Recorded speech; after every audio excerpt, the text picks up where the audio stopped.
A key factor in all Marx's political activities in 1849 and 1850 was his effort to establish a newspaper that would continue the role played by the Neue Rheinische Zeitung in the 1848–49 revolutions. Before he left Paris, he already had specific plans for a journal which would act as a rallying point for his scattered party. Its title of Neue Rheinische Zeitung Politisch-Ökonomische Review indicated, firstly, the continuity with the previous paper, secondly, the intention to transform it into a daily as soon as circumstances allow its return to Germany, and, finally, the close link that Marx saw between socio-economic investigation and political activity. The last months of 1849 were taken up in the search for contributors and a publisher. In December, Theodor Hagen, a member of the Communist League, informed Marx that the Hamburg publisher Schubert was willing to take on the review. Schubert took 50% of all the income to defray the cost of publication, while the rest of the arrangements, including that of distribution through agents who took a commission, were left to Marx, who bore the cost of them. Shares were advertised in the hope of raising £500, and Konrad Schramm was to go to the United States with the support of the Chartists and Blanquists to raise money there. But neither scheme was realized. There were also delays in publication. The intended date was January 1st, but Schubert received no manuscript at all during the whole of January, partly owing to Marx's illness at the end of the month. The manuscript did arrive in early February, but with the printer's lack of paper and his difficulty in deciphering Marx's frightful handwriting, publication was further delayed. In addition, Schubert was also worried by the possibility of prosecution and thought that Marx, as editor, should tone down the articles, for he can handle language like no one else on earth. The issue intended for January, with a printing of 2,500, eventually appeared early in March, and the 3 ensuing numbers followed fairly quickly until mid-May. However, relations with Schubert swiftly deteriorated. He was slow in sending information about the sale of the journal. He altered the text without consultation, and did not distribute it according to instructions. The revenue from sales was very small, and in May Jenny Marx wrote to Wedemeyer saying bitterly that it was impossible to tell which was the worst, the delays of the publisher or those of the managers and friends in Cologne, or the whole general attitude of the Democrats. The charges against Schubert were certainly justified, but the tone of the review was too intellectual to have any wide impact. One of the leading members of the Cologne group, Roland Daniels, wrote to Marx, "Only the more intelligent from this party and the few middle-class people who have some knowledge of history will be interested in the revolution by the publication of your monthly." During the summer, the review was in abeyance, and the final number, a double issue, appeared in November. Marx considered Schubert to have been so negligent that he, unsuccessfully, took steps to prosecute him. He also had plans to continue the review as a quarterly in Cologne, or, alternatively, to publish it in Switzerland. These plans came to nothing. It is difficult to see how the review, or indeed the Communist League to which it was intended to give an intellectual orientation, could have been successful in the circumstances. Both depended on the enthusiasm generated by the revolutions of 1848–49 and the expectation of the imminence of a similar wave of unrest. These hopes were common to all the refugees, including Marx, who, before he left Paris, had told Lassalle that he expected a fresh revolutionary outbreak there early in the following year. In fact, Marx's contributions to the review, whose declared aim was to provide a complete and scientific treatment of the economic relationships that form the basis of the whole political movement, document his progressive realization that the economic prerequisites for his political aims were just not there. In the original publicity for the review, Marx had stated that a time of apparent truce like the present must be used to shed light on the period of revolution that we have lived through. This was the intention of one of Marx's main contributions to the review, a series of articles entitled 1848–1849. These articles were republished later by Engels under the title The Class Struggles in France, and described, with justification, as Marx's first attempt to explain a section of contemporary history by means of his materialistic conception. The Class Struggles in France was a brilliant and swift-moving account of the changing political scene in France during 1848–49 against a background of class and economic interest. Marx's general judgment on the failure of the recent revolutionary upsurge was given to the opening words. With the exception of only a few chapters, every more important part of the annals of the revolution from 1848 to 1849 carries the heading, "Defeat of the Revolution." What succumbed in these defeats was not the revolution. It was the pre-revolutionary traditional appendages, results of social relationships which had not yet come to the point of sharp class antagonisms, persons, illusions, conceptions, projects from which the Revolutionary Party before the February Revolution was not free, from which it could be freed not by the victory of February, but only by a series of defeats. In a word, the revolution made progress, forged ahead, not by its immediate tragicomic achievements, but, on the contrary, by the creation of a powerful, united counter-revolution, by the creation of an opponent in combat with whom only the party of overthrow ripened into a really revolutionary party. Marx continued with an analysis of the July monarchy, likening it to a joint stock company with the state continually kept on the verge of bankruptcy so that the bankers and brokers could speculate on its debts to the ruin of the small investor. The resulting general discontent erupted into revolution with the severe effect on French industry of the 1845–46 commercial and industrial crisis in England. But the provisional government set up after the February barricades could do no more than mirror the disagreements of the various classes that had created it. It was to some extent a criticism of his own past actions in Germany when Marx declared that it was an illusion for the workers to have hoped for emancipation alongside the bourgeois or inside the national walls of France. The inevitable result of the May elections, he continued, was a bourgeois republic against which the workers could but revolt in vain. But their very defeat only prepared a future victory. The June defeat has created all the conditions under which France can seize the initiative of the European Revolution. Only after being dipped in the blood of the June insurgents did the tricolor become the flag of the European Revolution, the red flag, and we exclaim, "The revolution is dead. Long live the revolution!" Marx's second article discussed the contradictions of the new constitution promulgated in the autumn of 1848 and the opportunities this afforded Louis Napoleon, who won an overwhelming victory in the presidential elections in December. Napoleon was the only man who had captured the imagination of the peasants. To the proletariat, his election meant the dismissal of bourgeois republicanism and revenge for the June defeat. To the petty bourgeoisie, it meant the rule of the debtor over the creditor. While to big business, Napoleon presented the opportunity of ridding itself of its forced alliance with potentially progressive elements. Thus it happened, said Marx, that the most simple-minded man in France acquired the most multifarious significance. Just because he was nothing, he could signify everything save himself. The third and last article, written in March about the same time as the March Address and the creation of the London alliance with the Blanquists, analyzed the different elements in the opposition party. Here Marx was concerned to emphasize the difference between petit bourgeois or doctrinaire socialism, he had Proudhon particularly in mind, and the revolutionary socialism of Blanqui. While this utopian, doctrinaire socialism, which subordinates the total movement to one of its moments, which puts in place of common social production the brainwork of individual pedants and, above all, in fantasy does away with the revolutionary struggle of the classes and its requirements by small conjurers' tricks or great sentimentality.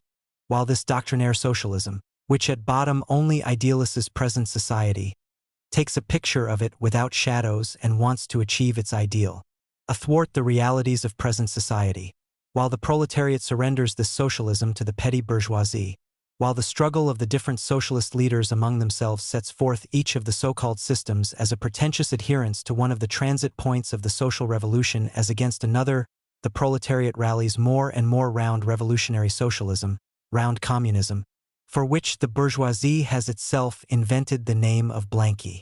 This socialism is the declaration of the permanence of the revolution, the class dictatorship of the proletariat as the necessary transit point to the abolition of class distinction generally, to the abolition of all the relations of production on which they rest, to the abolition of all the social relations that correspond to these relations of production, to the revolutionizing of all the ideas that result from these social relations. The article ended on a characteristically optimistic note by declaring the reactionary bourgeois republic to have been merely the hothouse of revolution. This optimism was also reflected in the extended comments on current affairs written by Marx and Engels for the Review during the first months of 1850. In France, the strength of the Revolutionary Party naturally grows in proportion to the progress of reaction, and a hitherto politically dead class, the peasants, has been won for the revolution. As for Britain, the tremendous development of productive forces there would soon outstrip even the markets of the Americas and Australia.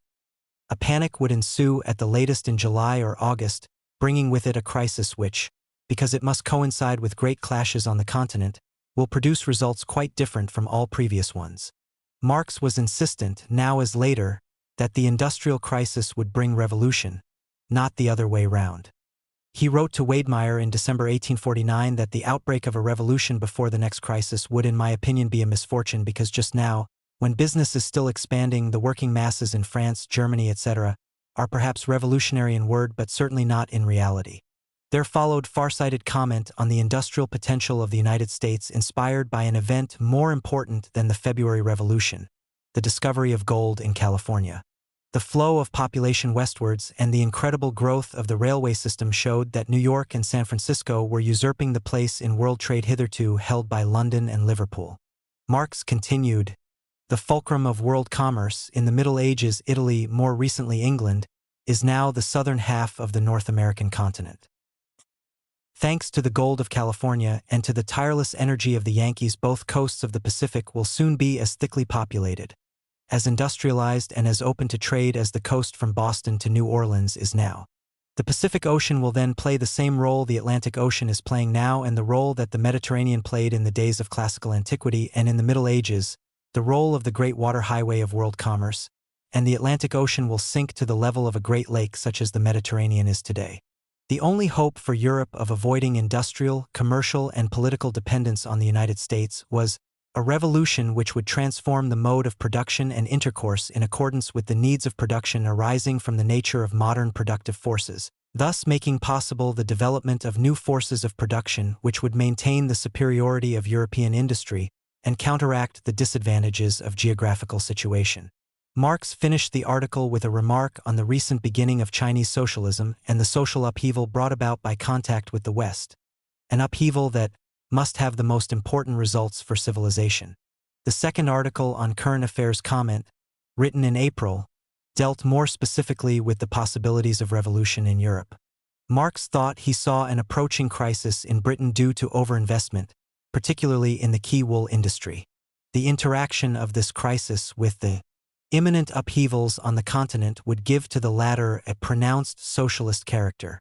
In Britain, the crisis would drive from power both Whigs and Tories to be replaced by the industrial bourgeoisie, who would have to open parliament to representatives of the proletariat, thus dragging England into the European Revolution.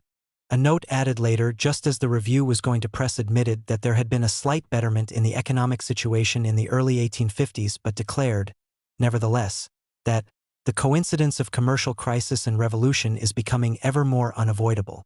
As the months went by, however, this short-term optimism was more and more difficult to sustain.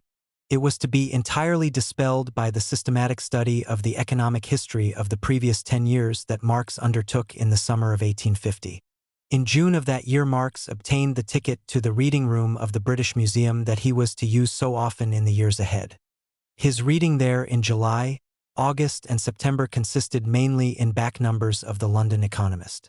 The main conclusion, as Engels put it later, was that the industrial prosperity, which has been returning gradually since the middle of 1848 and attained foil bloom in 1849 and 1850, was the revitalizing force of the newly strengthened European reaction.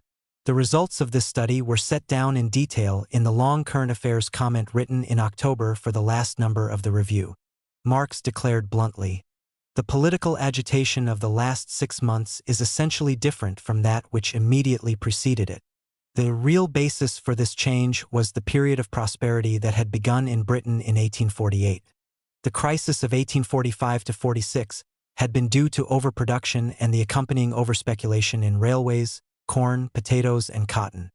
With the economic stabilization of 1848, additional capital tended to be invested, and speculation was less easy.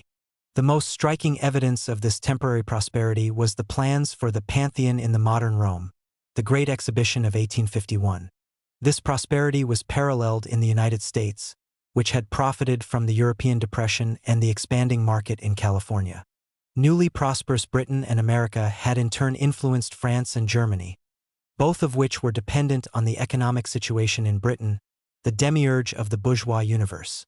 The conclusion of this detailed discussion was, with this general prosperity, in which the productive forces of bourgeois society develop as luxuriantly as is at all possible within bourgeois relationships, there can be no talk of a real revolution. Such a revolution is only possible in the periods when both these factors, the modern productive forces and the bourgeois productive forms, come into collision with each other. The various quarrels in which the representatives of the individual factions of the Continental Party of Order now indulge and mutually compromise themselves, far from providing the occasion for new revolutions, are, on the contrary, possible only because the basis of the relationships is momentarily so secure and, what the reaction does not know, so bourgeois. From it all attempts of the reaction to hold up bourgeois development will rebound just as certainly as all moral indignation and all enthusiastic proclamations of the Democrats. A new revolution is possible only in consequence of a new crisis. It is, however, just as certain as this crisis. At the end of 1851, Louis Napoleon seized power in France as emperor, thus consolidating the reaction that had followed the 1848 revolution.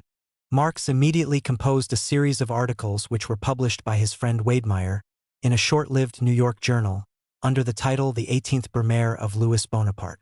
They constitute his most brilliant political pamphlet. The title is an allusion to the date of the first Napoleon's coup d'état in 1799, and Marx was concerned to examine the socio-political background of Louis Napoleon's repeat performance in December 1851. In a preface to a second edition of his essay, Marx contrasted his own approach to that of two other well-known pamphleteers on the same subject, Victor Hugo and Proudhon. Hugo confined himself to bitter and witty invective, whereas Proudhon, seeking to represent the coup d'état as the result of antecedent historical development, ended up with a historical apologia for its hero. I, on the contrary, wrote Marx, demonstrate how the class struggle in France created circumstances and relationships that made it possible for a grotesque mediocrity to play a hero's part. Marx began his demonstration by referring to the remark of Hegel that all facts and personages of great importance in world history occurred twice, and added that the first time was tragedy and the second, farce. So it was with the two Bonapartes. He continued, men make their own history, but they do not make it just as they please. They do not make it under circumstances chosen by themselves, but under circumstances directly encountered, given and transmitted from the past. The tradition of all the dead generations weighs like a nightmare on the minds of the living. And just when they seem engaged in revolutionizing themselves and things, in creating something that has never yet existed, precisely in such periods of revolutionary crisis they anxiously conjure up the spirits of the past to their service and borrow from them names, battle cries and costumes in order to present the new scene of world history in this time-honored disguise and this borrowed language. Marx applied these considerations to the 1848 revolution and drew a distinction between 18th-century bourgeois revolutions whose very speed and brilliance made them short-lived, and 19th-century proletarian revolutions which possessed a slow thoroughness born of constant interruption and self-criticism. Turning to the recent coup d'état, Marx found unacceptable the excuse that the nation was taken unawares. A nation and a woman are not forgiven the unguarded hour in which the first adventurer that came along could violate them. The riddle is not solved by such turns of speech, but merely formulated differently. It remains to be explained how a nation of 36 millions can be surprised and delivered unresisting into captivity by three swindlers. Marx then summarized the period dealt with in his class struggles. The success of Bonaparte was due to his having organized the lumpen proletariat of Paris under the cover of a benevolent society, with himself at their head. However, this immediate force had to be set against the long-term factors in Bonaparte's favor. The first of these was the old finance aristocracy who celebrated every victory of the president over its ostensible representatives as a victory of order. And the reason for this was evident. If in every epoch the stability of the state power signified Moses and the prophets to the entire money market and to the priests of this money market, why not all the more so today, when every deluge threatens to sweep away the old states, and the old state debts with them? The industrial bourgeoisie, too, saw in Louis Napoleon the man who could put an end to recent disorders. For this class, the struggle to maintain its public interests, its own class interests, its political power only troubled and upset it, as it was a disturbance of private business. When trade was good, the commercial bourgeoisie raged against political squabbles for fear that trade might be upset. When trade was bad, they blamed it on the instability of the political situation. In 1851, France had indeed passed through a minor trade crisis, and this, coupled with constant political ferment, had led the commercial bourgeoisie to cry, rather an end to terror than terror without end. a cry well understood by Bonaparte. Marx devoted the last part of his article to a closer examination of the class basis of Bonaparte's power. To Marx this seemed to be non-existent. The struggle seems to be settled in such a way that all classes, equally impotent and equally remote, fall on their knees before the rifle butt. The explanation was that, having perfected parliamentary power only to withdraw it, the revolution had now to perfect the executive power in order then to destroy it. Marx outlined the history of this bureaucracy, this executive power with its enormous bureaucratic and military organization, with its ingenious state machinery, embracing wide strata, with a host of officials numbering 500,000, besides an army of another 500,000, this appalling parasitic body, which enmeshes the body of French society like a net and chokes all its pores, sprang up in the days of the absolute monarchy, with the decay of the feudal system, which it helped to hasten. During and after the Revolution of 1789, the bureaucracy had prepared the class rule of the bourgeoisie. Under Louis Philippe and the Parliamentary Republic, it had still been the instrument of the ruling class. Under the Second Bonaparte, the state seems to have made itself completely independent. Marx then immediately qualified this by saying, "And yet the state power is not suspended in mid-air. Bonaparte represents a class, and the most numerous class of French society at that, the small-holding peasants. The identity of interest of these peasants did not create a community, since they were physically so scattered. Thus they could not represent themselves, but had to be represented. But the peasants on whom Napoleon relied were burdened by a mortgage debt whose interest was equal to the annual interest on the entire British national debt. Finally, the army had degenerated from the flower of the peasant youth into the swamp flower of the peasant lumpen proletariat. Thus, according to Marx, the three key ideas of Napoleon, the first, independent smallholdings for peasants, taxes to support strong central administration, and a large army drawn from the peasants, had found their ultimate degeneration under Louis Napoleon. However, centralization had been acquired, and that would be an important feature of the future society. The demolition of the state machine will not endanger centralization. Bureaucracy is only the low and brutal form of a centralization that is still afflicted with its opposite, with feudalism. When he is disappointed in the Napoleonic restoration, the French peasant will part with his belief in his small holding. The entire state edifice erected on this small holding will fall to the ground, and the proletarian revolution will obtain that chorus without which its solo song becomes a swan song in all peasant countries. It is interesting to note that this passage, with its emphasis on centralization as a progressive factor, was omitted in the second edition of the 18th Brumaire in 1869. The conclusion that a new revolution was possible only as a result of a new crisis marked the end of Marx's first period of political activism and his return to the economic studies that had been interrupted by the events of the late 1840s. Inevitably, the implications of Marx's views were quite unacceptable to many members of the Communist League. In London, the chief spokesman for this opposition was Willich. The differences between Marx and Willich were not only doctrinal. Willich came from an old and distinguished family. It was even said, and Willich did nothing to dispel the rumor, that he was descended from the Hohenzollerns. Since the age of 12, he had made his career that of a professional soldier, and he was a good one. Engels, his adjutant in the 1849 uprising in Baden, described him as brave, cold-blooded, skillful, and of quick and sound perception in battle, but, when not fighting, something of a boring ideologist.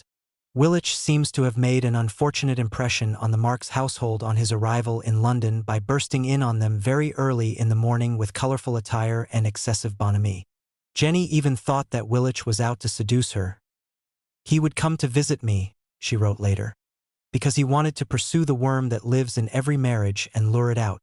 At any rate, it was natural that Marx should be jealous of Willich's flamboyant posturing, just as Willich was outraged both by Marx's waning enthusiasm for immediate revolutionary struggle and by his autocratic tendency, according to Willich, to divide mankind into two parties, Marx and the rest.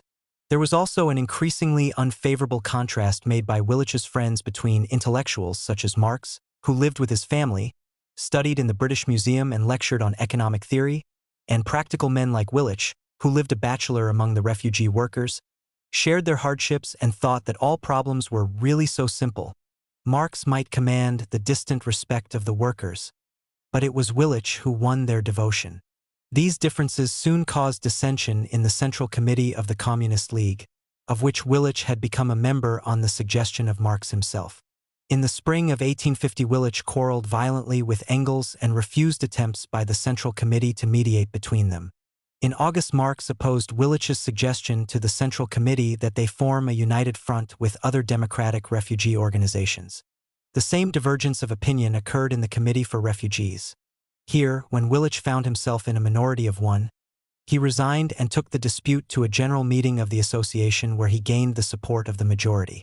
Marx found himself outflanked on the left and called a reactionary for his defense of the tactics advocated in the Communist Manifesto.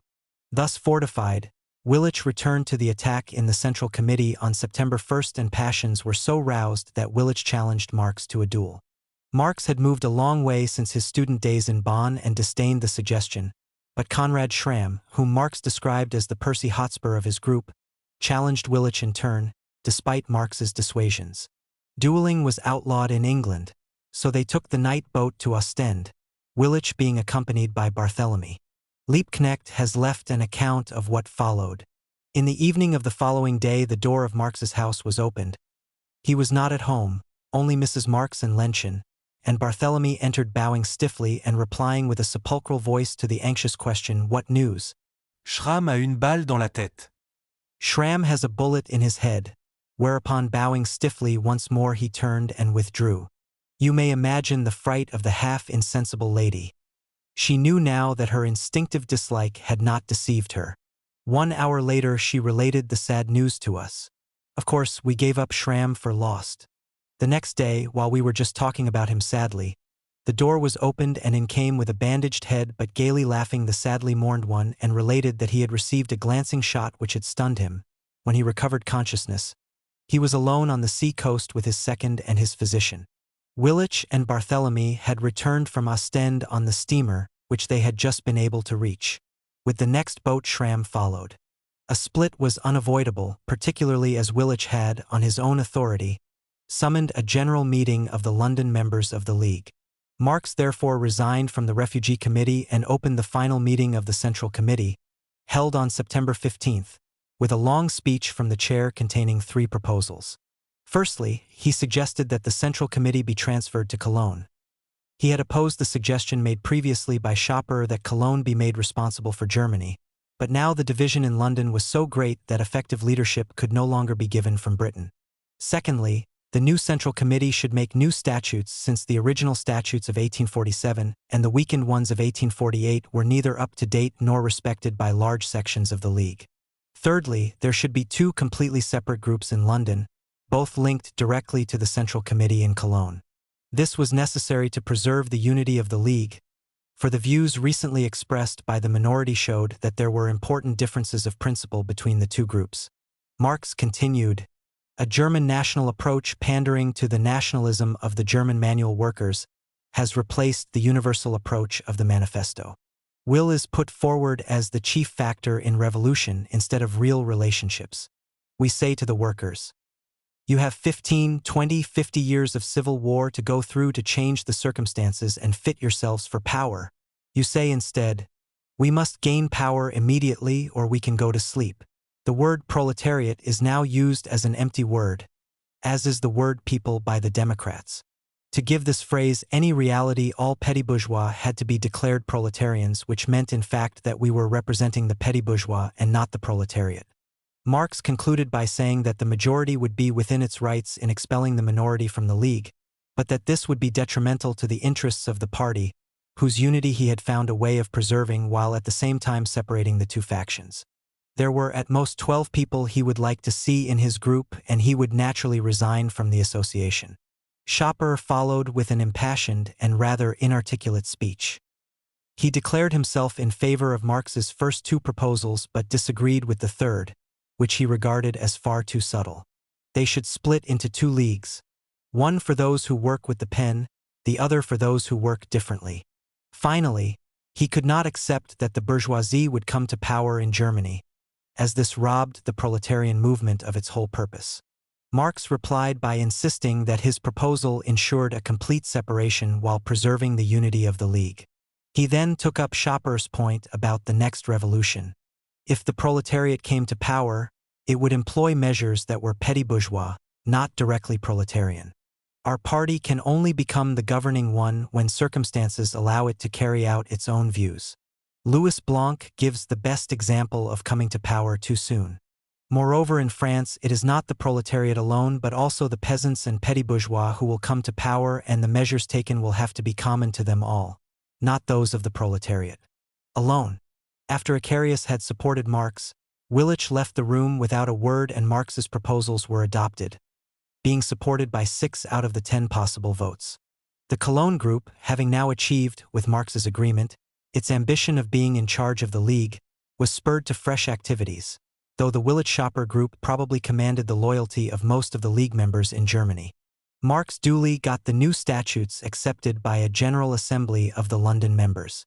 Thereafter he seems to have lacked enthusiasm for the League's activities and devoted himself more to economic studies. In May 1851, however, widespread arrests in Germany, which meant the effective end of the League's activities, compelled Marx to demonstrate his solidarity. The Prussian government had increased its campaign against subversive elements, following an attempted assassination of Frederick William IV in May 1850 and Kinkel's escape from prison the same year.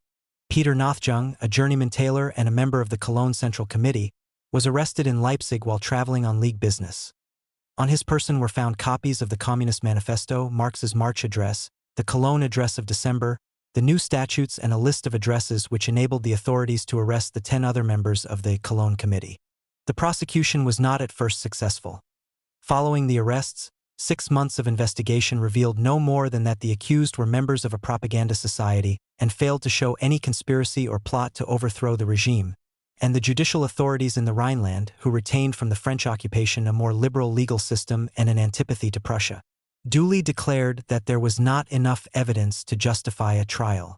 The result, however, was not release but further imprisonment, while the government's agent, Stieber, attempted to secure the necessary evidence. Marx set up a committee which collected money for the accused and organized letters from his friends to as many British newspapers as possible protesting against the imprisonment without trial. But public opinion was not impressed, the Times declaring that if the whole gang were treated as sturdy beggars instead of conspirators, they would be dealt with more according to their true characters. The trial was continually postponed during the summer of 1852, and when eventually it opened in October, the prosecution revealed the evidence it had been so long accumulating it amounted to nothing more than an attempt to associate Marx and the Cologne communists with some of the more bizarre schemes of Willich's Paris friends, the principal exhibit being a notebook purporting to contain the minutes of meetings of the Communist League recently held in London under Marx's leadership. The notebook was a pure fabrication by one of Stieber's agents, helped by Hirsch, a former member of the League. No attempt had been made to imitate the handwriting of Liebknecht and Rings, the 2 supposed minute writers. In fact, Rings was the one member of the group who hardly knew how to write, and Liebknecht's initial was wrong. Marx made 2 trips to the police court in Marlborough Street to authenticate a sample of Liebknecht's actual handwriting and corroborate the testimony of the owner of the public house where they met, who was willing to confirm that no minutes were ever taken and that the dates of the meetings were in any case inaccurate. This and other information had to be sent off to the Defense Council in Cologne in several copies through cover addresses. Jenny Marx described the scene in their household. "My husband had to work the whole day right through into the night. The whole thing is now a battle between the police on one side and my husband on the other. He is credited with everything, the whole revolution, even the conduct of the trial. A whole office has been established in our house. 2 or 3 do the writing, others run errands, others scrape together pennies so that the writers can continue to exist and bring against the old official world proof of the unheard of scandal. In the middle of it all my 3 faithful children sing and pipe and often catch it from their dear father. Some business." Their efforts succeeded in exposing the forgeries of the prosecution, but the jury nevertheless convicted the majority of the accused. "A degrading and completely unjust sentence," wrote the Prussian diplomat Varnhagen von Entz, who had no love for communists. The episode also had a frustrating sequel.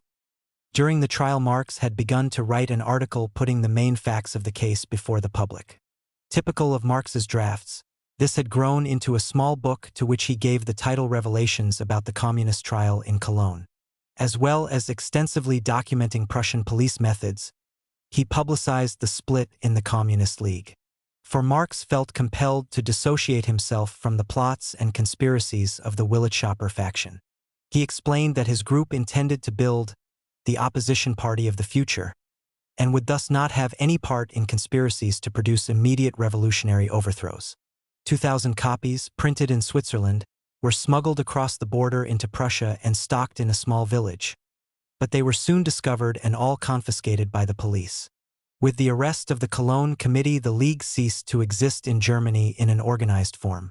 The 15 to 20-strong London group had met regularly during 1851, first in Soho on Tuesday evenings, then in Farringdon Street in the city on Thursdays, and finally, during 1852, in the Rose and Crown Tavern, Crown Street, Soho, on Wednesdays. Marx presided, and the group was referred to by its members as the Synagogue or the Marx Society. Soon after the end of the Cologne trial, the League dissolved itself on Marx's suggestion, with the declaration that its continued existence, both in London and on the continent, was no longer opportune. Willitsch's branch of the League ceased to function shortly afterwards. For the next 10 years Marx was a member of no political party. 2. Refugee politics. Although the dissolution of the Communist League completed Marx's withdrawal from active politics, he continued throughout the 1850s to be an assiduous and often sarcastic observer of the various intrigues of the London refugees. Deprived of the possibility of engaging in national politics on their home ground, these refugees indulged in feverish political infighting in London, though the doctrinal differences between bourgeois Republicans and socialists were real enough. The result was a constantly changing kaleidoscope of plans, committees, and alliances, not least among the largest group of refugees, the Germans, whose sects of bewildered Herzen compared in number to the 40 times 40 churches traditionally supposed to be found in Moscow. The feud in the Communist League only added to an already fragmented picture. Marx's supporters, with the exception of Liebknecht, who braved his anger, had withdrawn from the association in Great Windmill Street, but it continued to function under Willitsch's leadership, as did also the Willitschapper group of the Communist League. This group, claiming to constitute the true Central Committee, expelled the Marx faction and declared in a circular to its members that we thought and still think that, given the right organization, our party will be able to put through such measures in the next revolution as to lay the foundation for a workers' society. The split, made public by the unsuccessful prosecution of Bauer and Fander for the embezzlement of the association's funds, was soon widened on the occasion of the Banquet of the Equals held in the Highbury Barn Tavern, Islington, on February 24, 1851, to celebrate the anniversary of the 1848 February Revolution. This banquet was organized by the socialist Louis Blanc in opposition to the radical banquet of Ledru Rollin. Blanc relied for support on the London Communists, and Willitsch presided at the banquet. Marx sent 2 spies, Piper and Schramm, but they were detected and thrown out with considerable violence, even losing in the process, according to Marx, several tufts of hair. This incident meant that, apart from the meetings of his group, Marx was isolated from the other refugees. Marx lives a very retired life, wrote Piper to Engels. His only friends are John Stuart Mill and Lloyd, and when you visit him you are received with economic categories instead of with compliments. Marx, however, professed to be quite pleased with this situation and wrote to Engels the same month, "I am very pleased with the public and genuine isolation in which we two, you and I, find ourselves. It entirely suits our position and principles. We have now finished with the system of mutual concessions, with half-truths admitted for reasons of propriety, and with our duty of sharing in the public ridicule in the party with all these asses." Nevertheless, Marx became withdrawn and somewhat embittered, pouring a scorn on his fellow refugees that knew no bounds. Willitsch in particular became the object of his biting irony, and descriptions like cowardly, slandering, infamous, foul assassin were typical.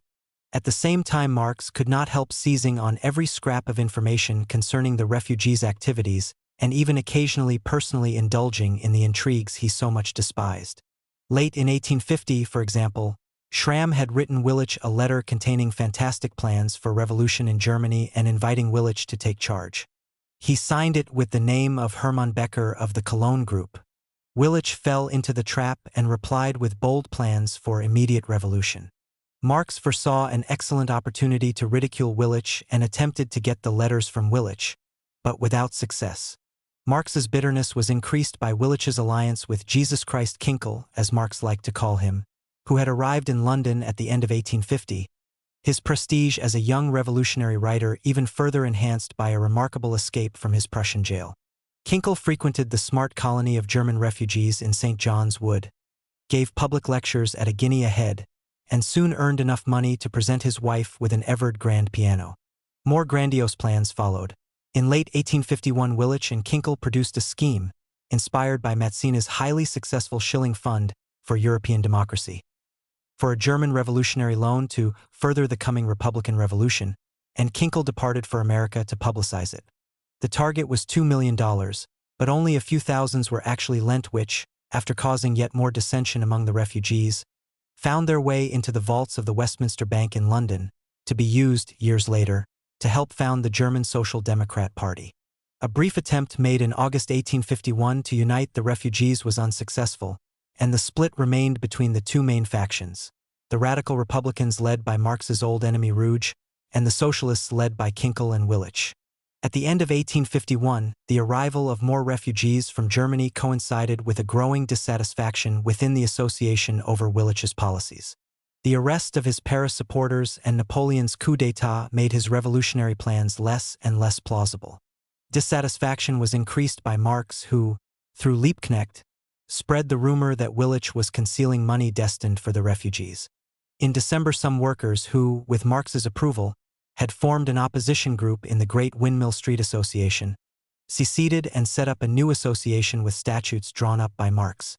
Its leader was Gottlieb Stecken, a tablemaker who had been one of the leaders of the Communist League in Hanover. Marx wrote to Wedemeyer, "You can announce that a new workers' association has been formed in London under the presidency of Stecken that will steer clear of the émigrés, the agitators, and Great Windmill and pursue serious aims. You understand that this association belongs to us, although we are only sending our young people there. I am only speaking of our educated people, not of our workers who all go." This association contained about 60 members, and the organizing committee was in the hands of the members of the Marx Society. It met twice weekly in the Bull's Head Tavern, New Oxford Street, to discuss such questions as the influence of pauperism on revolution, whether a general war was in the interests of revolution, the advisability of cooperating with other revolutionary parties, and whether poverty could be abolished after the revolution. Piper and Liebknecht took a leading part in the discussions, though their didactic views were occasionally challenged by some of the workers. The association also provided English lessons, and in June the political discussions were replaced by a course on medieval literature given by Wilhelm Wolff. The association came to an end, however, in the late summer of 1852 when some of the workers, including Stecken himself, returned to the Great Windmill Street Association. During 1852, Marx was also occupied in writing a diatribe against his fellow exiles. Its history illustrates the bizarreness of refugee politics at this time.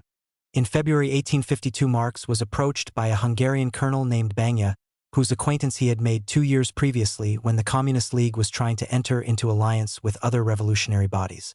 Banya came from a minor aristocratic family, had become an Austrian spy in 1850, and then went to Paris where he became vice president of a committee uniting Hungarian, Austrian, and German political exiles, a committee of which 5 out of the 7 members were professional spies. Banya's contacts with Kinkel, Willich, and Mazzini enabled him to keep Vienna very well informed, and he was instrumental in the arrest of the Cologne communists. He was also involved in the arrest of Willich's Paris friends in the autumn of 1851, was later arrested himself and contrived an escape to London.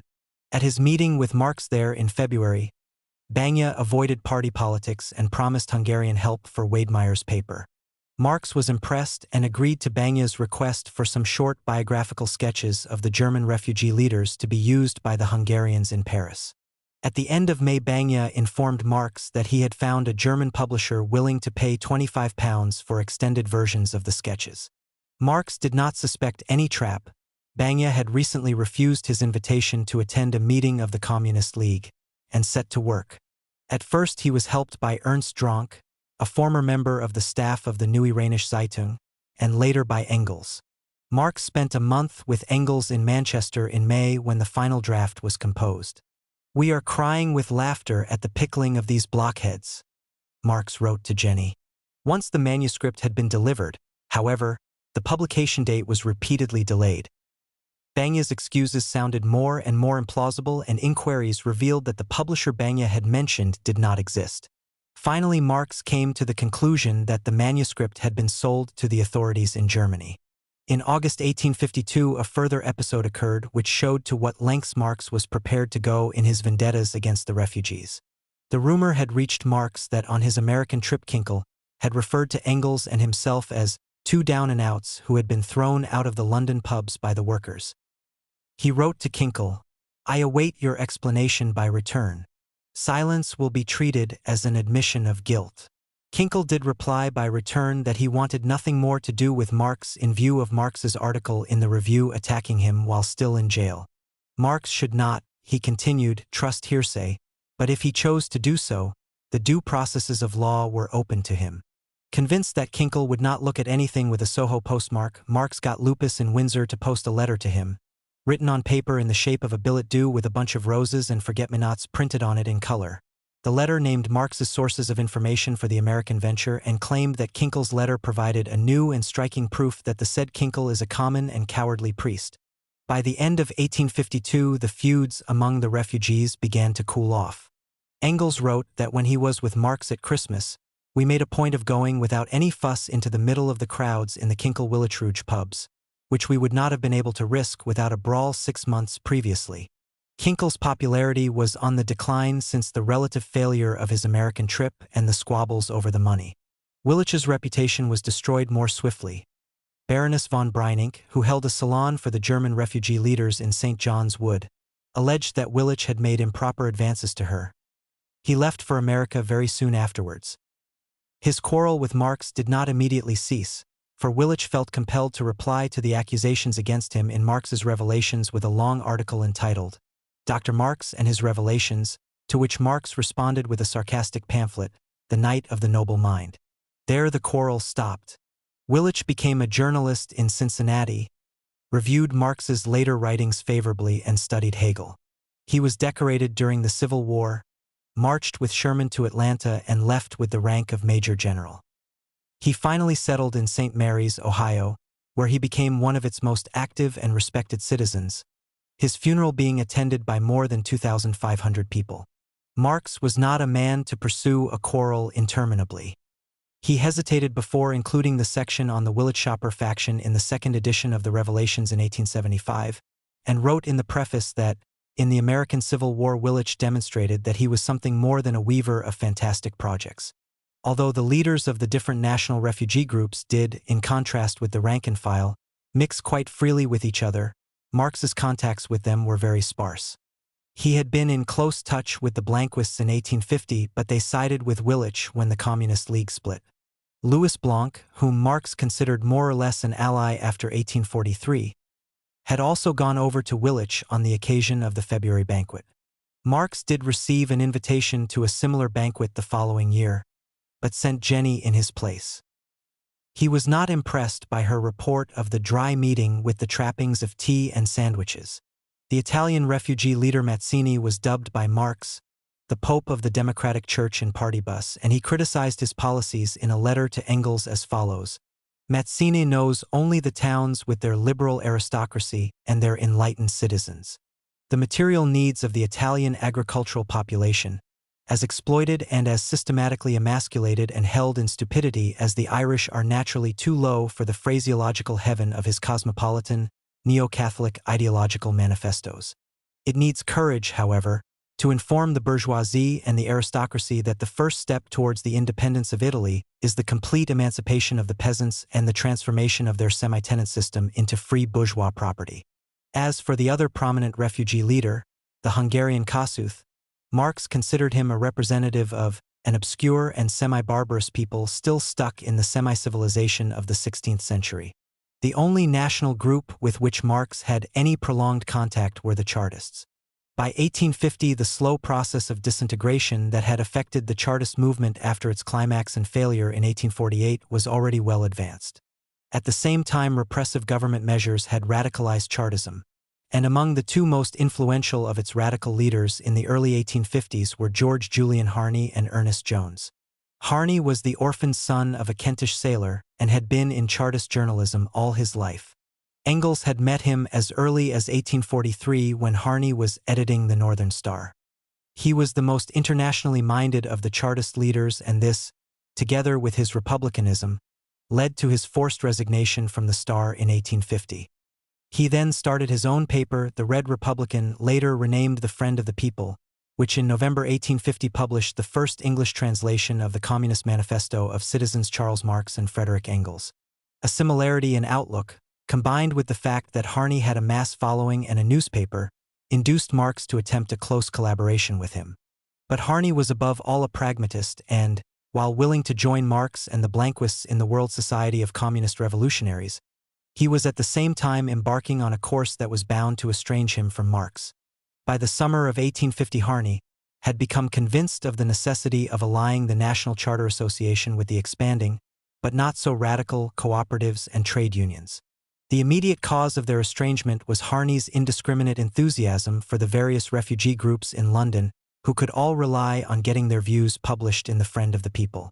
In February 1851, Harney's Catholicity went further. He attended an international meeting to commemorate the Polish patriot burn and gave the best speech of the evening. The meeting was supported by Louis Blanc and the Blanquists and held under the presidency of Schopper. Other incidents followed. On February 24, Harney contrived to be present at banquets organized by the rival French factions and failed to protest energetically enough when Schramm and Piper, two of Marx's young hangers-on, were expelled from the one organized by Louis Blanc, a large affair with more than 700 present, mostly Germans. Marx professed to be tired of the public incense with which Harney indefatigably covers Les Petits Grands Hommes, described Harney, with that touch of snobbery which he sometimes found impossible to suppress, as a very impressionable plebeian. And concerning the February 24 banquet, he wrote to Engels, "Harney has got himself involved in this affair, first because of his need to have great men to admire, which we have often made fun of in the past. Then, he loves theatrical effects. He is stuck deeper in the democratic mud than he wishes to admit.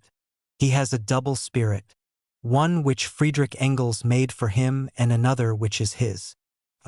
This disagreement, which Engels partly ascribed to his own departure from London and Marx's poor command of English, marked a definite estrangement between Marx and the Chartist movement as a whole. Marx met Harney 3 months later at a tea party to celebrate the 80th birthday of Robert Owen. Although they corresponded from time to time, a quarter of a century was to pass before their next meeting, a brief encounter on Waterloo Station. In 1852, Harney resigned from the Chartist executive, moved to the north of England, thence to Jersey and eventually to the United States, where he continued a correspondence with Engels, to whom he was always more attached than to Marx. As Marx's enthusiasm for Harney waned, so his relations with Ernest Jones, the other leader of the Chartist left, increased. Engels wrote to Marx on Jones's death in 1869 that he had been the only educated Englishman among the politicians who was, at bottom, completely on our side. Jones, the son of a cavalry officer, was a barrister by profession and a novelist and poet in his spare time. He was born to wealth and high social standing, all of which he threw away on his conversion to Chartism in 1846. He had been imprisoned for 2 years in 1848 and on his release was tireless in trying to keep the Chartist movement alive through lecture tours. He was a very effective speaker, and through the paper which he started in 1851 and which continued until 1858, called originally Notes to the People and later the People's Paper. In the early 1850s, Jones, unlike Harney, emphasized the doctrines of class struggle, the incompatibility of interests between capital and labor, and the necessity of the conquest of political power by the working class, views which his close association with Marx and Engels did much to reinforce. Although he was the only notable Chartist, once Harney had retired from active politics, his influence steadily declined. The workers did not welcome a doctrine of class war and were more concerned to defend their own interests inside the capitalist system. Marx kept up a regular contact with Jones during the 1850s and attended his public lectures, some of which he found great stuff, though Jenny Marx considered his lecture on the History of the Popes to be very fine and advanced for the English, but for us Germans who have run the gauntlet of Hegel, Feuerbach, etc., not quite a la hauteur. Marx at first suspected Jones of siding with Harney. Later, however, He came to regard Jones as the most talented of the representatives of Chartism, and approved of the tone of the People's paper. This he contrasted favorably with Harney's criticism of Chartism as a class movement, which had not yet become a general and national movement, expressions that particularly annoyed Marx in that they reminded him of Mazzini's phraseology. Nevertheless, by the autumn of 1852 Marx considered that Jones was making far too much use of him as a source of information on foreign affairs and for general editorial support. I told him, Marx wrote to Engels, that it was quite all right for him to be an egoist, but he should be one in a civilized manner. What especially riled Marx was Jones's failure to carry out his promise of publishing an English translation of the 18th Brumaire. But Marx supported Jones against the less radical Chartists, was favorably impressed by the relative success of Jones's paper and his meetings in 1853, and eventually contributed some articles himself, though the number of printing errors made him very reluctant to continue. When invited by Jones to sit in the Labour Parliament in Manchester in 1854, Marx sent what he himself described as an ambivalent reply, declaring that the working class of Great Britain has shown itself more capable than any other of standing at the head of the great movement which, in the final analysis, must lead to the complete freedom of labor. The organization of its united forces, the organization of the working class on a national scale, such I conceive to be the great aim which the Workers' Parliament has set for itself. In February 1855, the same troubles as 4 years previously threatened to recur when Jones tried to organize another banquet to celebrate the 1848 revolution. Marx let himself be persuaded to attend a meeting of the Chartist International Committee to prepare the banquet, but the idle chatter of the Frenchmen, the staring of the Germans and the gesticulations of the Spaniards, not to mention the recent election of Herzen to the committee, impressed him merely as pure farce. He was a supercilious and silent observer at the meeting, smoking excessively to compensate. He eventually declined the invitation to the banquet, though his name appeared on the handbill, on the grounds that all such meetings were humbug, that it could bring about renewed persecution of aliens, and finally that he had refused ever to appear in the company of Herzen, because I have no intention of seeing old Europe renewed through Russian blood. In 1856, however, Marx did accept an invitation to attend a celebration of the anniversary of the founding of the People's paper, because, as he put it, the time seemed to me to be hotting up, and even more because I was the only one of the refugees to be invited. The refugees were thereby convinced that we are the only intimate allies of the Chartists and that, if we hold back from public demonstrations and leave it to the Frenchmen openly to flirt with Chartism, it is always in our power to reoccupy the position that history has already allotted us. Relations between Marx and Jones became strained when, in 1857, Jones began to cooperate with radical sections of the middle class in order to get wide support for electoral reform. This failed, however. In 1886, the move to Manchester to practice as a barrister, and maintained friendly relations with Marx and Engels until his death in 1869. 3. Life in Dean Street. A hasty reading of Marx's correspondence gives the impression that Marx's family difficulties were largely due to their living in the most grinding poverty, and Marx's own descriptions of his lack of funds appears to bear this out. The year 1852 seems to have been the worst. In February, already for a week I have been in the pleasant position of not going out because my coat is in the pawnshop and of not being able to eat meat because of lack of credit. In the same month Jenny wrote, "Everything hangs on a hair, and 10/ at the right time can often obviate a terrible situation." In April Marx had to borrow money to bury his daughter. In September he gave a detailed description of the situation. "My wife is ill, little Jenny is ill, Lenchen has a sort of nervous fever. I cannot and could not call the doctor because I have no money for medicine.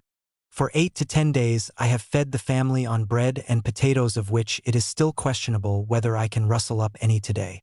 Naturally, this diet was not recommended in the present climatic conditions. I did not write any articles for Dana, because I did not have the penny to go and read newspapers. I had put off until the beginning of September all the creditors who, as you know, are only paid off in small sums. Now there is a general storm. I have tried everything, but in vain. The best and most desirable thing that could happen would be that the landlady throw me out of the house. At least I would then be quit of the sum of £22. But I can scarcely trust her to be so obliging. Also baker, milkman, the man with the tea, greengrocer, old butcher's bills. How can I get clear of all this hellish muck? Finally, in the last 8 to 10 days, I have borrowed some shillings and pence. This is the most fatal thing, but it was necessary to avoid perishing from layabouts. In October, Marx had once more to pawn his coat in order to buy paper, and in December he wrote, in a letter to Kluss accompanying his revelations concerning the Cologne Communist trial. You will be able to appreciate the humor of the book when you consider that its author, through lack of sufficient covering for his back and feet, is as good as interned and also was and is threatened with seeing really nauseating poverty overwhelm his family at any moment. The next year complaints were not so numerous, but still several valuable things must be renewed in the pawnshop if they are not to be forfeit, and this is naturally not possible at a time when even the means for the most necessary things are not there. And in October, the burden of debt has risen so much, the most necessary things have so completely disappeared to the pawnshop that for 10 days there has not been a penny in the house. The pawnshop was an indispensable institution for the Marx household. It was also, on one occasion, a source of discomfort. Marx tried to pawn some of Jenny's family silver with the Argyle crest on it. The pawnbroker considered this so suspect that he informed the police, and Marx had to spend the weekend in prison before he could establish his bona fides.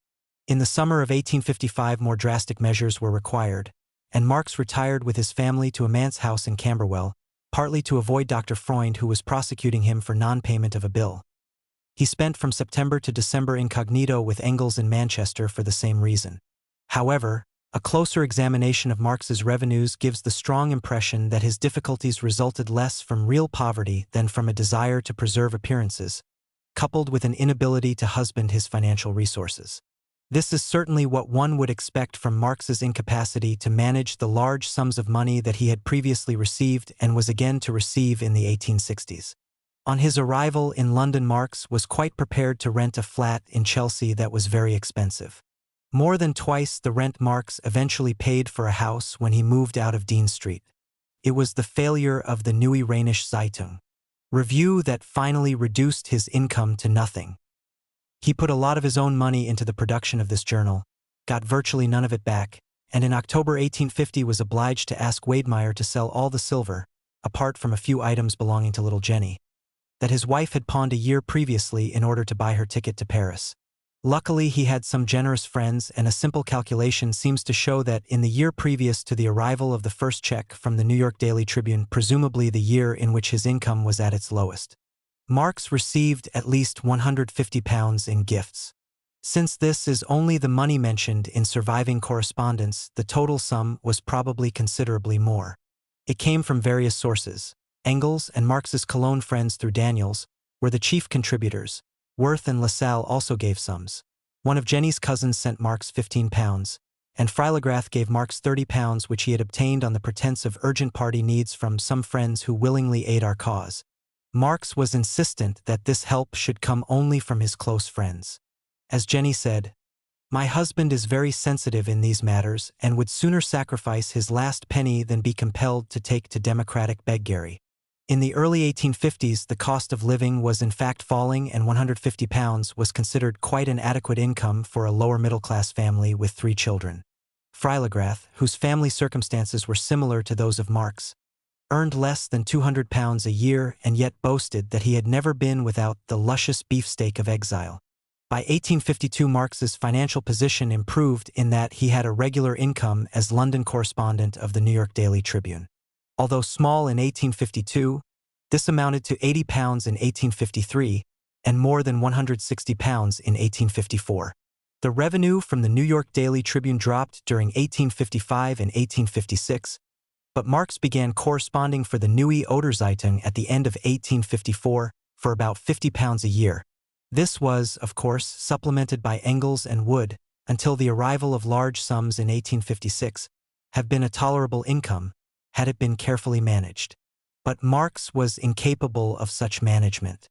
He was, for example, quite unaware of what the New York Daily Tribune was paying him for months after he had agreed to write regularly for the paper.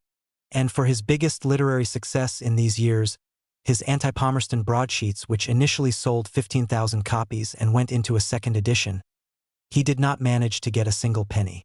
What did not help financially, and reduced the family's morale, was the necessity of keeping up appearances. Writing to Engels in 1852 about his hardships, He stressed their unimportance when set beside his fear that the muck will sometime end in scandal. And in the same year he wrote of a visit by Worth, "It is painful when one sits in muck up to the neck to have so fine a gentleman opposite oneself from whom one must hide the two shameful things."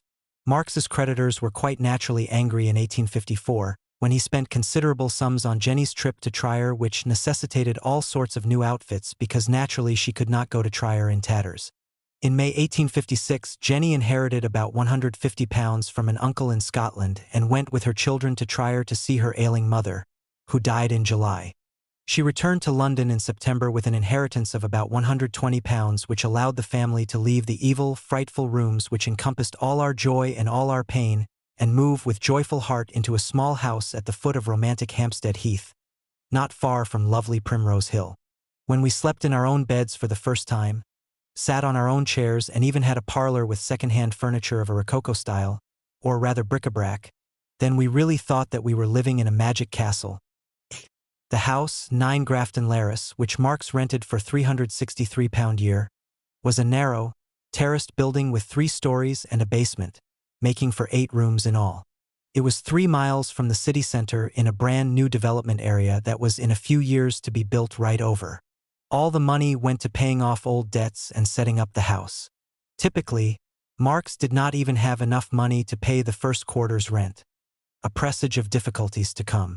The years spent in the Dean Street house were the most barren and frustrating of Marx's life. They would have embittered the most stoic of characters, and Marx, as he said himself, was usually not long-suffering. Soho was the district of London where most of the refugees congregated. Being then, as now, very cosmopolitan and full of eating places, prostitutes, and theaters, Dean Street was one of its main thoroughfares. Long and narrow, it had once been fashionable but was now decidedly shabby. It was also in a quarter where there was much cholera, particularly in 1854, when Marx accounted for the outbreak, because the sewers made in June, July, and August were driven through the pits where those who died of the plague in 1688, I think, were buried. From 1851 to 1856, the Marx family lived in a flat on the second floor composed initially of 2 rooms until Marx rented a third for his study. There were always 7 and occasionally 8 people living in the 2 rooms. The first was a small bedroom and the other a large, 15 feet by 18 feet, living room with 3 windows looking out on the street. By January 1851, Marx was already 2 weeks behind with the rent for his landlord Morgan Kavanagh, an Irish author who sublet the rooms for £22 a year. A few months later, Marx avoided eviction only by signing an IOU to his landlord, who the next year, after waiting for months for the rent, threatened to put the bailiffs in.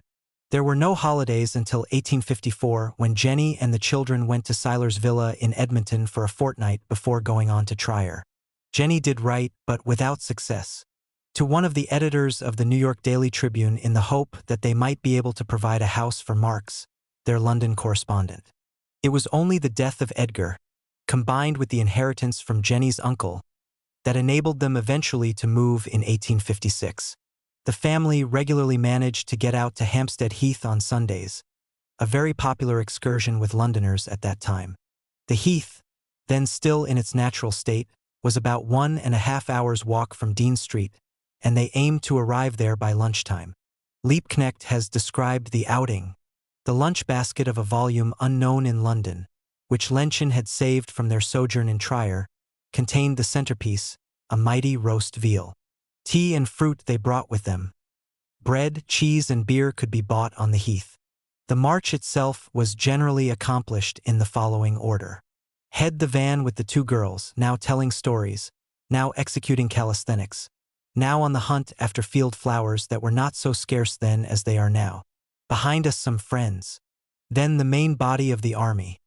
Marx with his wife and some Sunday guest requiring special attention. And behind these Lenchen with the hungriest of the guests who helped her carry the basket. After the meal they produced the Sunday papers they had bought on the road, and now began the reading and discussing of politics, while the children, who rapidly found playmates, played hide and seek behind the heather bushes. There followed games and donkey riding at which Marx amused the company by his more than primitive art of riding and by the fanatical zeal with which he affirmed his skill in this art.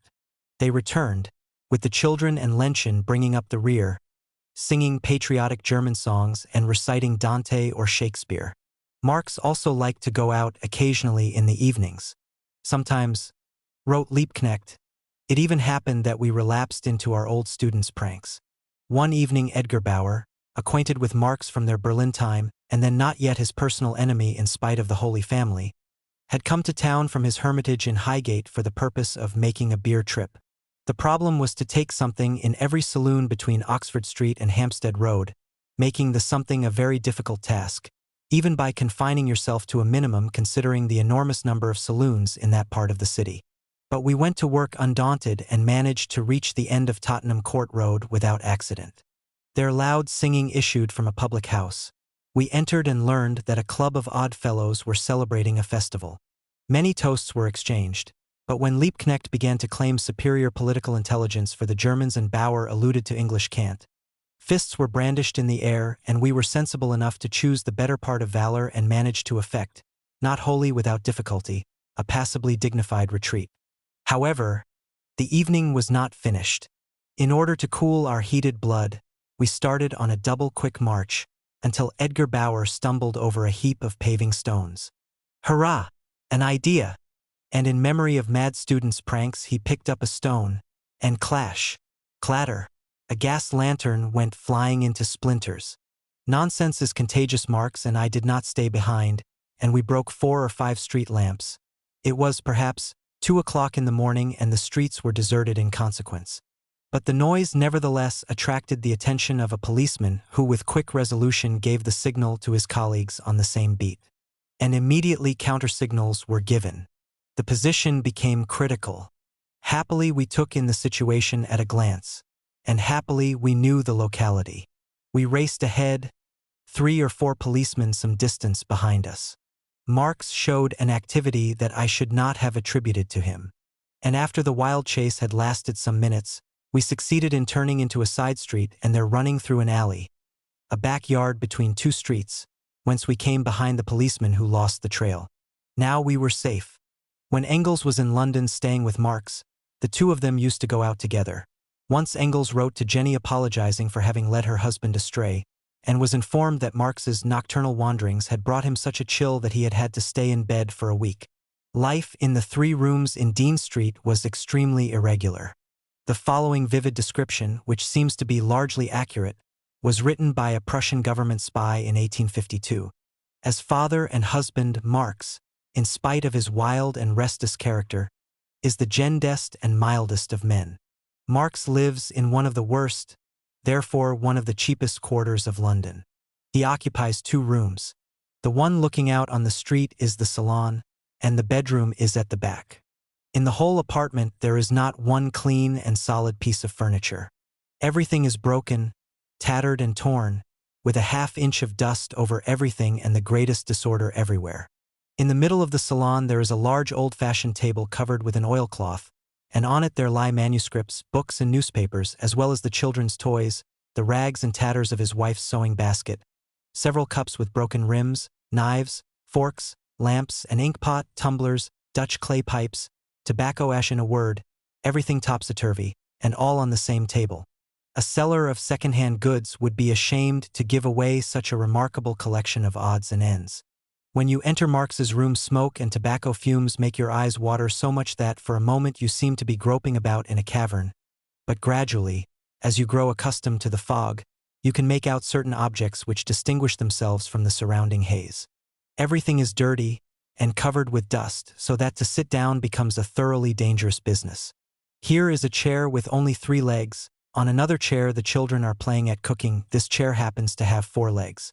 This is the one which is offered to the visitor, but the children's cooking has not been wiped away, and if you sit down you risk a pair of trousers. Family accommodation was so restricted that when Francisca was born in the spring of 1851, she had to be given to a nurse, there being so little room in the house. A year later she died. At Easter, 1852, wrote Jenny, our little Francisca had a severe bronchitis. For 3 days she was between life and death. She suffered terribly. When she died we left her lifeless little body in the back room, went into the front room and made our beds on the floor. Our 3 living children lay down by us, and we all wept for the little angel whose livid, lifeless body was in the next room. Our beloved child's death occurred at the time of the hardest privations, our German friends being unable to help us just then. Ernest Jones, who paid us long and frequent visits about that time, promised to help us, but he was unable to bring us anything. Anguish in my heart, I hurried to a French emigrant who lived not far away and used to come to see us, and begged him to help us in our terrible necessity. He immediately gave me £2 with the most friendly sympathy. That money was used to pay for the coffin in which my child now rests in peace. She had no cradle when she came into the world, and for a long time was refused a last resting place. With what heavy hearts we saw her carried to her grave. In such circumstances, it is not surprising that Jenny's physical and moral resources were quickly dissipated. In 1852, in many ways the worst of the Dean Street years, Jenny was frequently confined to bed, emaciated, coughing, and, on doctor's orders, drinking a lot of port. Engels had tried to raise money to get her a holiday in the country, but by the autumn she was in bed for days on end, taking a spoonful of brandy hourly.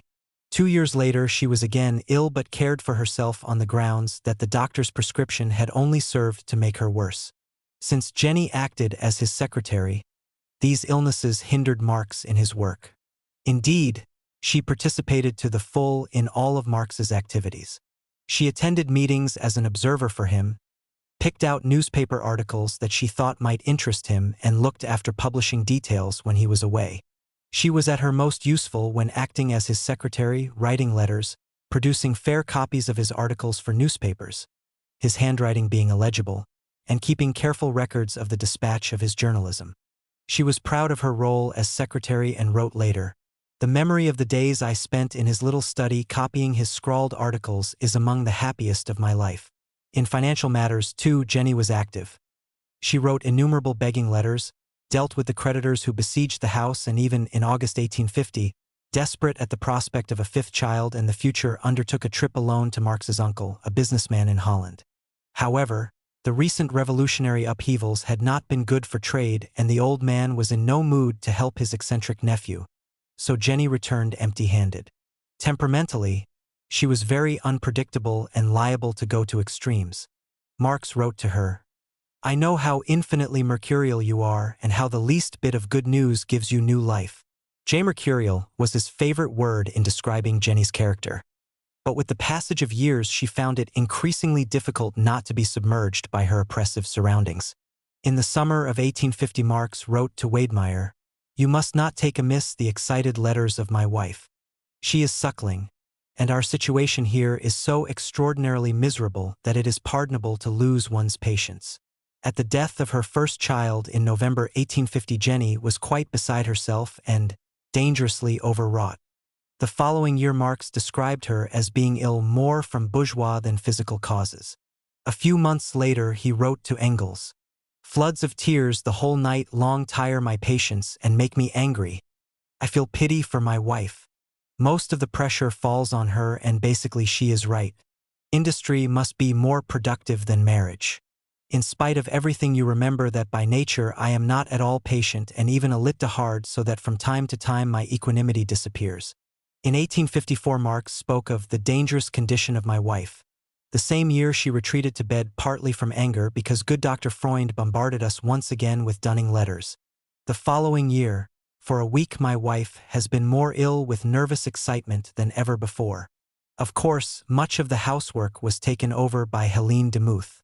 Liebknecht wrote of her at this time, 27 years old, and while no beauty, she was nice-looking with rather pleasing features. She had no lack of admirers and could have made a good match again and again. She was in many ways the linchpin of the Marx household. Lenchen was the dictator, but Mrs. Marx was the mistress, and Marx submitted as meekly as a lamb to that dictatorship. In the early summer of 1851, Jenny wrote in her autobiography, "An event occurred that I do not wish to relate here in detail, although it greatly contributed to an increase in our worries, both personal and others. This event was the birth of Marx's illegitimate son Frederick. The mother was Helene Demuth. This fact was kept so well concealed, and the surviving papers of the Marx family were so carefully sifted to eliminate all references to it that only the recent chance discovery of a letter brought it to light. This letter, addressed to August Bebel, was written by Louise Freiberger, the first wife of Karl Kautsky, who had kept house for Engels on the death of Helene Demuth, to whom she had been very close. According to her, Engels had accepted paternity for Frederick and thus saved Marx from a difficult domestic conflict. But he gave Louise Freiberger the right to reveal the truth should he be accused of treating his son shabbily. He even told the story to a distraught Eleanor on his deathbed, writing it on a slate as he had lost his voice. The secret was confined to the Marx family and one or two friends. The son was immediately sent to foster parents and had no contact at all with the Marx household, though he resumed contact with his mother after Marx's death. Louise Freiberger wrote, "He came regularly every week to visit her. Curiously enough, however, he never came in through the front door but always through the kitchen, and only when I came to General and he continued his visits, did I make sure that he had all the rights of a visitor, for Marx's separation from his wife, who was terribly jealous, was always before his eyes. He did not love the boy. He did not dare to do anything for him, the scandal would have been too great. He was sent as paying guest to a Mrs. Lewis, I think that is how she writes her name, and he took his name too from his foster mother, and only after Nim's death adopted the name of Demuth. There is no doubt of the general credibility of this letter. The certificate of Frederick Demuth's birth in June 1851 is conserved in Somerset House. The space for the name of the father is left blank. The name of the mother is given as Helene Demuth and the place of birth as 28 Dean Street. Although so few details of this episode survive, it seems that the necessity of preserving appearances and the fear of the inevitable rumors only served to increase the strain on Jenny's nerves. 5 weeks after the birth, and the day following its registration, Marx wrote to Wedemeyer concerning the unspeakable infamies that my enemies are spreading about me and continued, "My wife is ill and she has to endure the most unpleasant bourgeois poverty from morning to night. Her nervous system is undermined, and she gets none the better because every day some idiotic talebearers bring her all the vaporings of the democratic cesspools. The tactlessness of these people is sometimes colossal." Marx described himself as having a hard nature, and Jenny wrote of him in 1850. "He has never, even at the most terrible moments, lost his confidence in the future or his cheerful good humor. 1 but his correspondence with Engels shows that he did not always accept his troubles with so much serenity. In 1852 he wrote, "When I see the sufferings of my wife and my own powerlessness, I could rush into the devil's jaws." Essel.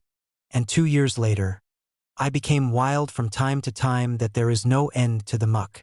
One undated letter from Jenny to Marx in Manchester gives a glimpse of the state of mind to which she was sometimes reduced. "Meanwhile I sit here and go to pieces. Karl, it is now at its worst pitch. I sit here and almost weep my eyes out and can find no help. My head is disintegrating. For a week I have kept my strength up and now I can no more." In spite of all their difficulties, their basic sympathy and love for each other continued. While staying with Engels in Manchester in 1852, Marx wrote to her, "Dear heart, your letter delighted me very much. You need never be embarrassed to tell me everything. If you, poor darling, have to go through the bitter reality, it is no more than reasonable that I should at least share the suffering in spirit. I hope you will get another £5 this week, or at latest by Monday." From Manchester again in 1856, he wrote to Jenny, who was in Trier, a letter remarkable both for its sentiments and language and for its being one of the very few surviving from Marx to his wife. The letter is long and the following are some excerpts. "My dearest darling, I have the living image of you in front of me. I hold you in my arms, kiss you from head to foot, fall before you on my knees and say, 'Madam, I love you,' and I love you in fact more than the Moor of Venice ever loved. The false and corrupt world conceives of all men's characters as false and corrupt. Who of my many slanderers and snake-tongued enemies has ever accused me of having a vocation to play the principal role of lover in a second-class theater? And yet it is true. Had the wretches had enough wit, they would have painted the relationships of production and exchange on one side and myself at your feet on the other. Look to this picture and to that, they would have written beneath. But they are stupid wretches, and stupid will they remain in seculum seculorum. but love, not of Feuerbachkian man, not of Molescott's metabolisms, not of the proletariat, but love of one's darling, namely you, makes a man into a man again. In fact, there are many women in the world, and some of them are beautiful. But where can I find another face in which every trait, even every wrinkle brings back the greatest and sweetest memories of my life? Even my infinite sorrows, my irreplaceable losses I can read on your sweet countenance, and I kiss my sorrows away when I kiss your sweet face. Buried in your arms, awoken by your kisses, that is, in your arms and by your kisses, and the Brahmins and Pythagoreans can keep their doctrine of reincarnation and Christianity its doctrine of resurrection. For both Marx and Jenny, the final and hardest blow that they suffered in Dean Street was the death, at the age of 8, of their only son in April 1855. Edgar, whom they had nicknamed Mush or Little Fly, was very gifted, but ailing from the day of his birth. A genuine, true child of sorrow, this boy with the magnificent eyes and promising head that was, however, made too large for the weak body. His final illness, a sort of consumption, lasted all through March.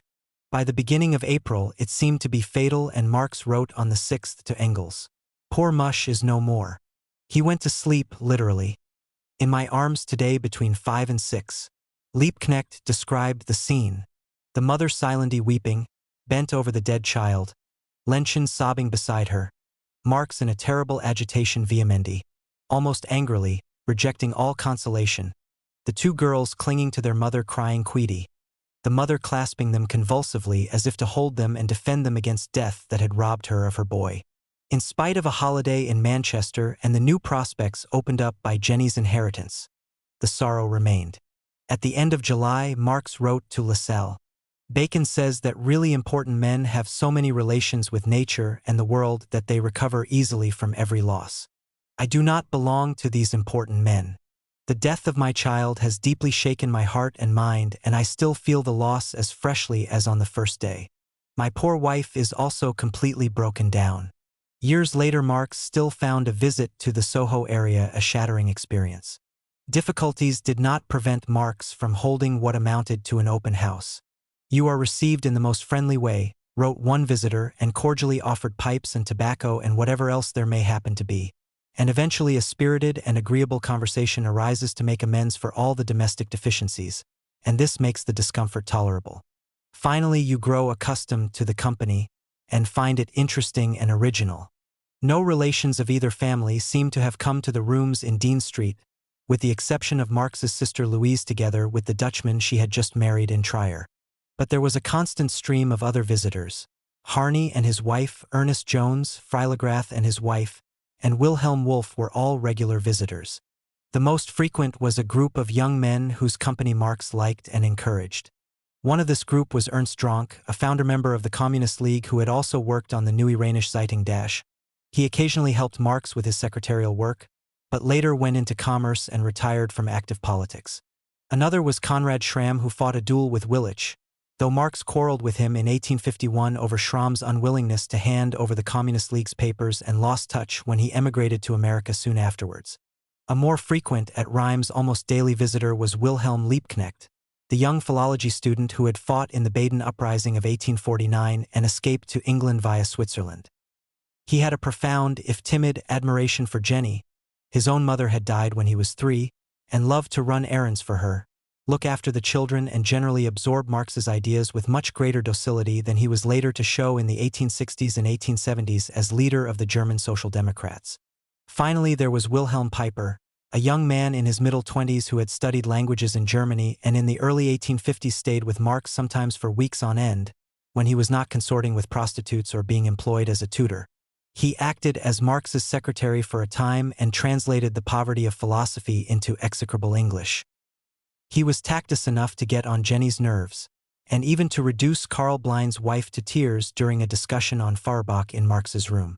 Marx referred to him as his doctrinaire echo, regretted his schoolmasterish tone, and was pained by his attempts at playing modern music.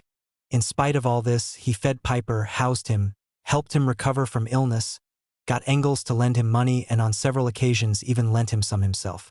However unwilling Marx might have been to accept intellectual or party political opposition, In his relations with these younger friends, he was usually amused, tolerant, and even generous.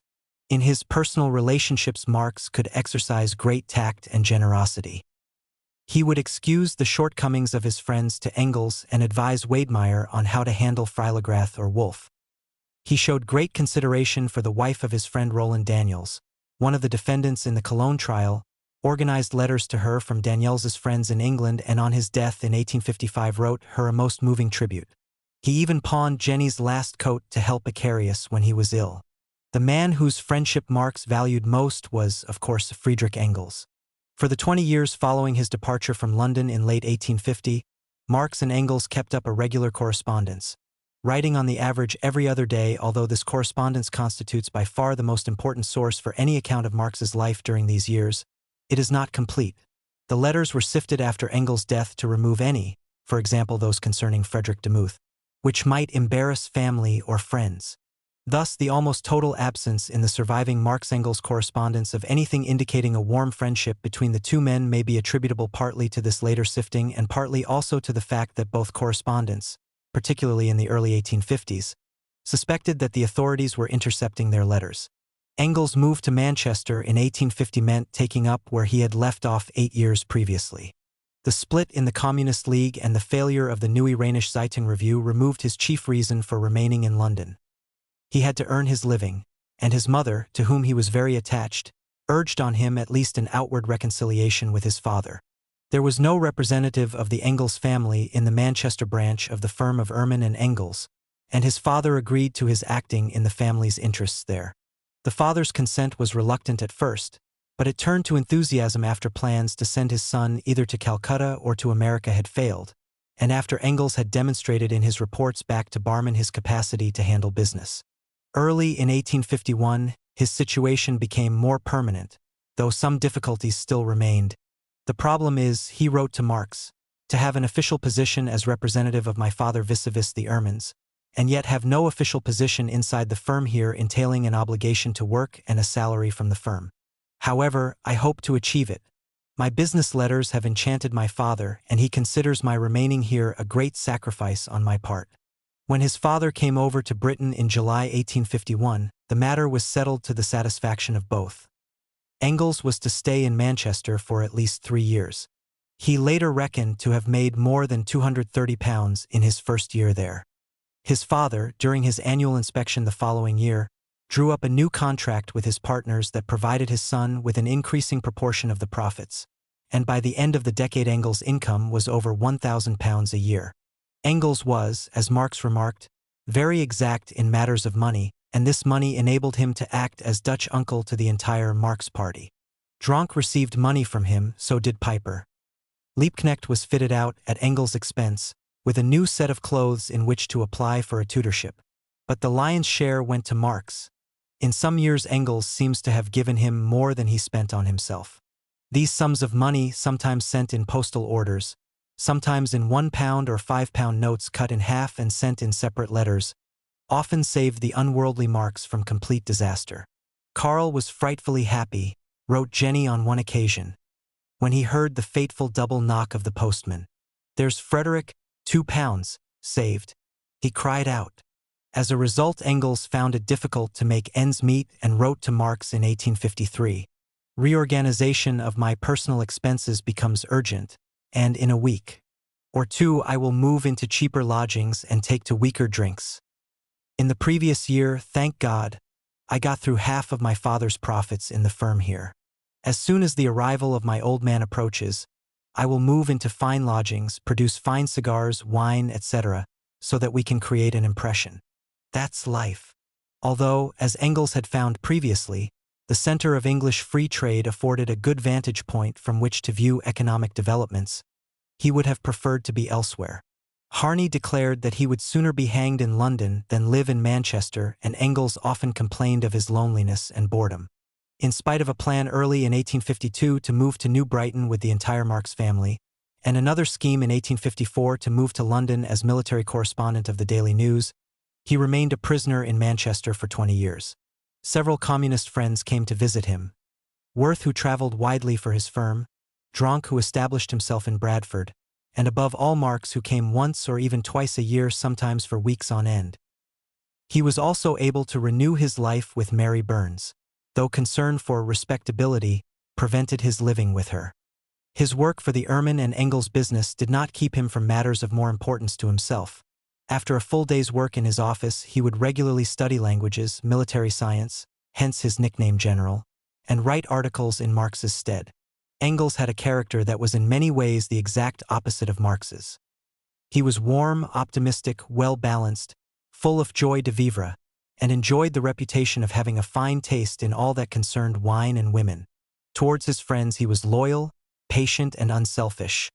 And intellectually he had a quick, clear mind and an ability to simplify, sometimes oversimplify, deep and complex questions. In all his surviving correspondence with Marx, Engels only once seems to have reproached Marx, the occasion being Marx's cold reception of the news of Mary Burns's death. The whole correspondence is remarkably unemotional. Although Marx was sometimes angry at Engels' silences, there is only one really abusive letter. Marx had quarreled with Wilhelm Wolff, nicknamed Lupus, over a book that Wolff claimed Marx had borrowed from him and not returned. When Engels' communications became a little less frequent, Marx implied that Engels was putting him in second place to Wolff and Dronk. At least that is the method that you, since the arrival of Mr. Lupus in Manchester, have observed with curious consistency in all matters concerning me and the two gentlemen. It is therefore better, so as not to reduce our correspondence to a purely telegraphic one, for us both to omit all references to your friends and protégés there. When Engels replied in a conciliatory manner, Marx wrote, "You know that everyone has his momentary moods and nihil humani etc. Naturally, I never meant conspiracy and such nonsense. You are accustomed to some jealousy, and basically what annoys me is only that we cannot be together, work together, laugh together, while the protégés have you comfortably in their neighborhood." A great crisis was necessary for Marx to put his feelings on paper. When his son was dying in 1855, he wrote to Engels, "I cannot thank you enough for the friendship with which you work in my stead and the sympathy that you feel for the child." And soon afterwards, "In all the frightful sorrows that I have been through in these days, the thought of you and your friendship has always strengthened me, together with the hope that we have still something purposeful to do in the world together." Engels was also on close terms with the rest of the Marx family. He wrote from time to time to Jenny and sent cotton goods as presents, and as Uncle Engels he was very popular with the children. On occasion, however, Marx did criticize Engels, particularly to Jenny. After Marx's death, his daughters Laura and Eleanor removed and destroyed those parts of their parents' correspondence which contained passages that might have hurt Engels. 4. Resumed economic studies. Considering his family circumstances, it is surprising that Marx got any serious work done at all. His one secure refuge was the British Museum. At home he would write up and collate the information he got there. His working habits were no more regular than they had been in Brussels, to judge by the report of a Prussian government spy. In private life he is an extremely disorderly, cynical human being, and a bad host. He leads a real gypsy existence. Washing, grooming, and changing his linen are things he does rarely, and he is often drunk. Though he is often idle for days on end, he will work day and night with tireless endurance when he has a great deal of work to do. He has no fixed times for going to sleep and waking up. He often stays up all night, and then lies down fully clothed on the sofa at midday and sleeps till evening, untroubled by the whole world coming and going through the room. Eleanor wrote that she had heard tell how, in the front room in Dean Street, the children would pile up the chairs behind him to represent a coach to which he was harnessed as horse and would whip him up, even as he sat at his desk writing. In spite of all these impediments, Marx began to lay the foundation of his economic work and produce a considerable amount of high-quality journalism. During 1850 to 51, Marx spent long periods in the British Museum, resuming the economic studies that he had been forced to neglect since his Paris days of 1844. In his articles in the Neue Rheinische Zeitung Review, he had already analyzed the historical and political conclusions to be drawn from the failure of the 1848 revolutions, the cyclical process of overproduction and consequent overspeculation of 1843 to 45, the financial panic of 1846 to 47, and the recovery in England and France during 1848 to 50. The result of the analyses of the 1848 revolutions was not to make Marx any less sanguine about the next outbreak, but only the circumstances in which it would occur. During the early 1850s, Marx did not differ from the other German refugees in London in his belief that a revolution was imminent. He udined his views in December 1849 in a letter to Weytermeyer. Another event on the continent as yet unperceived is the approach of a tremendous industrial, productive, and commercial crisis. If the continent puts off its revolution until the outbreak of this crisis, England will perhaps be forced from the start to be a companion, albeit a reluctant one, of the revolutionary continent. An earlier outbreak of the revolution, if not motivated directly by Russian intervention, would in my opinion be a misfortune.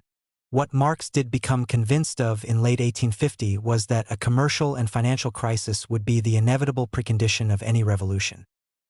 He was therefore constantly on the lookout for signs of this approaching crisis, and he found them in great number. Already in 1850 he had calculated that, if the new cycle of industrial development that began in 1848 follows the same path as that of 1843 to 47, the crisis will break out in the year 1852. And he duly produced indications that this would be the case. In December 1851, according to what Engels tells me, the city merchants also share our view that the crisis, held back by all sorts of chance events, must erupt by next autumn at the latest. In February 1852, he spoke of the ever more imminent crisis in trade whose first signs are already bursting forth on all sides. A few weeks later, through exceptional circumstances, California, Australia, commercial progress of the British in the Punjab, Sindh and other newly conquered parts of East India, it could be that the crisis is postponed until 1853. But then its outbreak will be frightful. In September 1853, I think that the commercial crash, as in 1847, will begin early next year. Marx expected this movement, like the last, to occur first in France where, he was saying in October 1853, the catastrophe will still break out. The Hyde Park demonstration of 1855 led him to think that the Crimean War might precipitate a crisis in England, where the situation is bubbling and boiling publicly. He tended to be cautious as regards Germany, fearing that a revolt in the Rhineland might have to turn to foreign help and so appear unpatriotic. The whole thing, he wrote to Engels in the spring of 1856, will depend on the possibility of backing the proletarian revolution by some second edition of the Peasants' War. His predictions in this field caused amusement to his friends. Wilhelm Wolff actually took bets on them. Only on the subject of commercial crises, wrote Liebknecht, did he fall victim to the prophesying imp, and in consequence was subject to our hearty derision which made him grimly mad. In one respect Marx was not unhappy to see the crisis forever receding before him. It would enable him to finish his magnum opus on economics. In August 1852 he wrote to Engels, the revolution could come sooner than we wish, and Engels agreed that the uneasy calm could last until 1854. I confess I wish to have time to slog away for another year. Marx's first studies in the British Museum were concerned with the two problems of currency and rent, subjects to which he was led by his view that in France the chief beneficiary of the 1848 revolution had been the financial aristocracy, and that in Britain the key to the future development lay in the struggle between the industrial bourgeoisie and the large landowners. Marx noted the accumulation of precious metals by the Bank of France and the consequent expansion of credit controlled by the bank. As regards Britain, he was concerned to refute Ricardo's theory that income from land necessarily declined unless there was an increase in the price of corn. He considered that this was demonstrably untrue in the case of Britain during the previous 50 years, and that the progress of science and industry could reverse the natural tendencies that would lessen incomes. During the whole of 1851 Marx read voraciously. In January he was studying books on precious metals, money and credit. In February the economic writings of Hume and Locke and more books on money. In March Ricardo, Adam Smith and books on currencies. In April Ricardo again and books on money. In May Carey, Malthus and Principles of Economics. In June Value, Wealth and Economics. In July Literature on the Factory System and Agricultural Incomes. In August Population, Colonization and the Economics of the Roman World. In the autumn books on banking, agronomy and technology. In all, Marx filled his notebooks with long passages from about 80 authors and read many more. This study was directed towards the completion of his work on economics. Already in January 1851, Engels was urging Marx to hurry up with the completion and publication of your economics. By April, Marx wrote, "I am so far advanced that in 5 weeks I will be through with the whole economic shit. And that done, I will work over my economics at home and throw myself into another science in the museum. I am beginning to be tired of it." Basically, this science has made no further progress since A. Smith and D. Ricardo, however much has been done in individual and often very subtle researches. The book was eagerly awaited by Marx's friends. In May, Lassalle wrote, "I have heard that your economics will at last see the light of day. I am burning to contemplate on my desk the giant 3-volume work of the Ricardo-turned-socialist and Hegel-turned-economist." Engels, however, who knew his friend well, declared that as long as you still have not read a book that you think important, you do not get down to writing. In June, however, Marx was as sanguine as ever, writing to Wedemeyer, "I am slogging away mostly from 9 in the morning until 7 in the evening. The stuff I am working on has so many damned ramifications that with every effort I shall not be able to finish for 6 to 8 weeks." Although he realized that one must at some point break off forcibly, in July 1851, Proudhon's new book, The General Idea of Revolution in the 19th Century, came into his hands, and he immediately diverted his energies into criticizing its contents. Despite its anti-Jacobinism, Proudhon's book appeared to Marx to deal only with the symptoms of capitalism and not with its essence. However, by October, Freiligrath and Piper, who was traveling in Germany at the time, had interested the publisher Lowenthal in Marx's work. Marx's scheme comprised 3 volumes: A Critique of Economics, Socialism, and A History of Economic Thought. Lowenthal wished to begin with the last volume and see how it sold. Engels urged Marx to accept this proposal, but to expand the history into 2 volumes. After this would come the Socialists as the 3rd volume, the 4th being the Critique, What Would Be Left of It, and the famous positive, What You Really Want. For people of sufficient intelligence, the indications in the first volumes, the anti-Proudhon and the manifesto, will suffice to put them on the right track. The mass of buyers and readers will lose any interest in the history if the great mystery is already revealed in the first volume. They will say, like Hegel in the Phenomenology, "I have read the preface, and that's where the general idea can be found." Advising Marx to make the book a long one by padding out the history, Engels told him bluntly, "Show a little commercial sense this time." In early December came Bonaparte's coup d'état, which made Engels anticipate difficulties with Lowenthal, and though Marx stayed in contact with the publisher until well into the following year, nothing came of the negotiations. Even Kinkel was eager to get a positive foundation for Marx's economics, and Lassalle proposed the founding of a company that would issue shares to finance the publication. But Marx doubted the success of the venture and anyway did not wish to make public his lack of resources. In January 1852, he wrote asking Wedemeyer to find him a publisher in America because of the failure in Germany. By this time, he had already abandoned work on his economics. He worked on his notebooks for a short period in the summer of 1852 and, as a last hope, submitted to the publisher Brockhaus the project of a book to be entitled Modern Economic Literature in England from 1830 to 1852. Brockhaus rejected it, and Marx, under the pressures of poverty, work for the Cologne Communist trial, and increasing journalistic commitments, abandoned his economics for several years. The journalism. The continual newspaper muck annoys me, takes a lot of time, disperses my efforts, and in the final analysis is nothing. However independent one wishes to be, one is still dependent on the paper and its public, especially if, as I do, one receives cash payment. Purely scientific works are something completely different. This was Marx's view of his journalism in September 1853 when he had already been writing for the New York Daily Tribune for a year. The invitation to write for the newspaper had come from its managing editor, Charles Dana. Dana had a strong and independent personality. Brought up by uncles on the bankruptcy of his father and the death of his mother, he entered Harvard on his own merits, but was forced by lack of means to leave after a year. In 1884, he joined the colony at Brook Farm, which adopted Fourierism and became a phalanstery while he was there, and was one of its most effective members. When the phalanstery was destroyed by fire, Dana was engaged by Horace Greeley as editor of the New York Daily Tribune. The Tribune, founded in 1841, was an extraordinarily influential paper, and the Weekly Tribune, composed of selections from the daily editions, had a circulation of 200,000 throughout America. The policies advocated by the paper and inspired by Greeley were surprisingly radical. It gave much space to Fourierist ideas, favored prohibition and protection, at least as a short-time measure, and opposed the death penalty and slavery.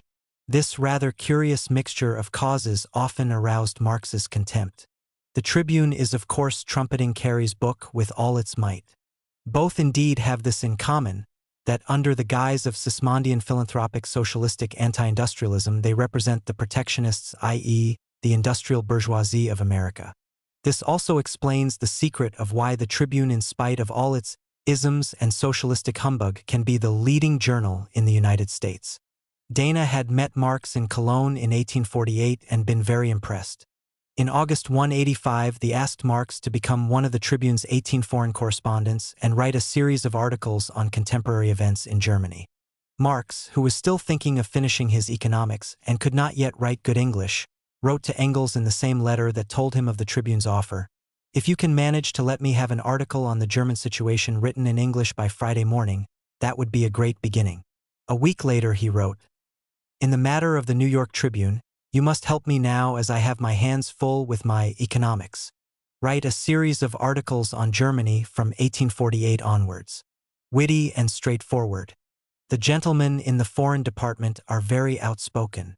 Engels complied, and the first article appeared in the Tribune in October. In all, 18 articles, all by Engels, were published and were a great success. It may perhaps give you pleasure to know that your articles are read with satisfaction by a considerable number of persons, and are widely reproduced. The secret of the authorship was very well kept, and for years the articles were reprinted, under the title Revolution and Counter-Revolution in Germany, with Marx as their author. In April 1852, Dana asked Marx to write regularly for the Tribune on English affairs. Marx wrote in German and sent the manuscript to Engels to be translated. In January 1853, however, he wrote to Engels, "For the first time I've risked writing an article for Dana in English." During the same year, as relations with Russia became tense, Marx enlarged his subject matter and was soon writing about all aspects of world politics. His articles were highly appreciated, and in January 1853 his fee was increased to £2 per article. A contemporary writer described Dana as regularly plunged in the reading of Karl Marx, or An American in Paris. At the beginning of 1854, Marx received through Dana an offer from an American magazine for articles on the history of German philosophy from Kant onwards. The articles were to be sarcastic and amusing, and yet to contain nothing which would hurt the religious feelings of the country. Marx wrote to Engels that if they were together it might be possible, but alone I would not wish it, and the matter was not pursued. In the same year, relations between Marx and the Tribune became strained. Dana often altered Marx's articles and sometimes took the first paragraphs of an article to serve as an editorial, printing the rest as a separate and anonymous article. In all, 165 of the Tribune's editorials were taken from Marx's articles, though in fact Dana preferred the articles that, unknown to him, had been written by Engels. Marx insisted that either all or none of the articles should be signed, and after 1855 they were all printed anonymously. During 1853, the Tribune printed 80 of Marx's articles and about the same number in 1854, but only 40 in 1855 and 24 in 1856. At the beginning of 1857, Marx threatened to write for another paper since the Tribune, whose panslavist tendencies were becoming more pronounced, was printing so few of his articles. Dana thereupon agreed to pay him for one article a week, whether printed or not. In April 1857, Dana invited Marx to contribute to the New American Cyclopedia. The cyclopedia was the idea of George Ripley, a friend of Dana's since Brook Farm and literary editor of the Tribune. It eventually comprised 16 volumes, had more than 300 contributors, and was a tremendous success. A strict objectivity was aimed at, and Dana wrote to Marx that his articles should not give evidence of any partiality, either on political, religious, or philosophical questions. Although Engels saw in Anna's proposition the opportunity we have been waiting for so long to get your head above water, and constructed schemes for getting a number of collaborators together, this proved impossible. Marx was asked to do articles mainly on military history and was severely handicapped when Engels fell ill with glandular trouble. He could give no plausible explanation for the embarrassing delays and was reduced to pretending that the articles had been lost in the post. Most of his contributions were written in 1857 to 58, but he continued to send a few until the end of I-860. At $2 a page, it was a useful source of income. The reason for the end of Marx's collaboration is not known. In all, 67 Marx-Engels articles were published in the Cyclopedia, 51 of them written by Engels, though Marx did a certain amount of research for them in the Lyrische Museum. By the end of 1857, the commercial crisis had compelled the Tribune to dismiss all its foreign correspondence apart from Marx and one other.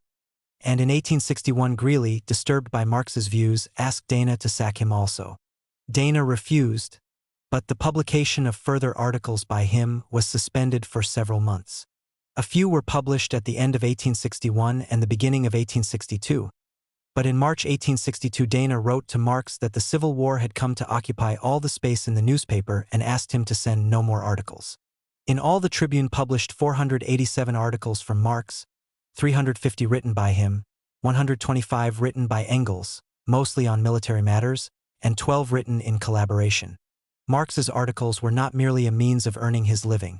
In spite of his low opinion of his own work, he consistently produced highly talented pieces of journalism and was, in the words of the Tribune's editor, not only one of the most highly valued, but one of the best-paid contributors attached to the journal. Marx was far removed from the conventional sources of news and so made much more use of official reports, statistics, and so on, than the majority of journalists. In addition, he managed to tie a large number of his articles in with his serious research, which gave them added depth. Some of his press articles on India, for example, were incorporated almost verbatim into Capital. Considering the strong views he held, his articles were remarkably detached and objective. In many areas, opposition to reactionary European governments, for example, he saw eye to eye with the Tribune and could express himself forcefully, but where there was a divergence he contented himself with the straight facts. Although Marx started writing exclusively on England, about which he was exceptionally well informed, by 1853 he was dealing with Europe too, where the dominant topic was the approach of the Crimean War. Here he was concerned broadly to defend the values of Western European civilization, as expressed in the bourgeois revolutionary movements of 1789 and later, against the Asiatic barbarism of Russia. His almost pathological hatred of Russia led him to his bizarre view of Palmerston as a tool of Russian diplomacy and prompted an exposure, in a series of articles, of Palmerstonian duplicity. Some of these articles were written for the Free Press, run by David Urquhart, a romantic conservative politician whose Russophobe views Marx characterized as subjectively reactionary, but objectively revolutionary. In writing for the press, Marx was particularly anxious to combat Herzen's faith in the socialist vocation of Russia and the writings of his old friend and colleague Bruno Bauer, who saw Russian absolutism as the rebirth of Roman statecraft, the incarnation of a living religious principle as opposed to the hollow democracies of the West. This was the one point on which Dana was critical of Marx, considering his attitude to France and Russia as exhibiting too German a tone of feeling for an American newspaper.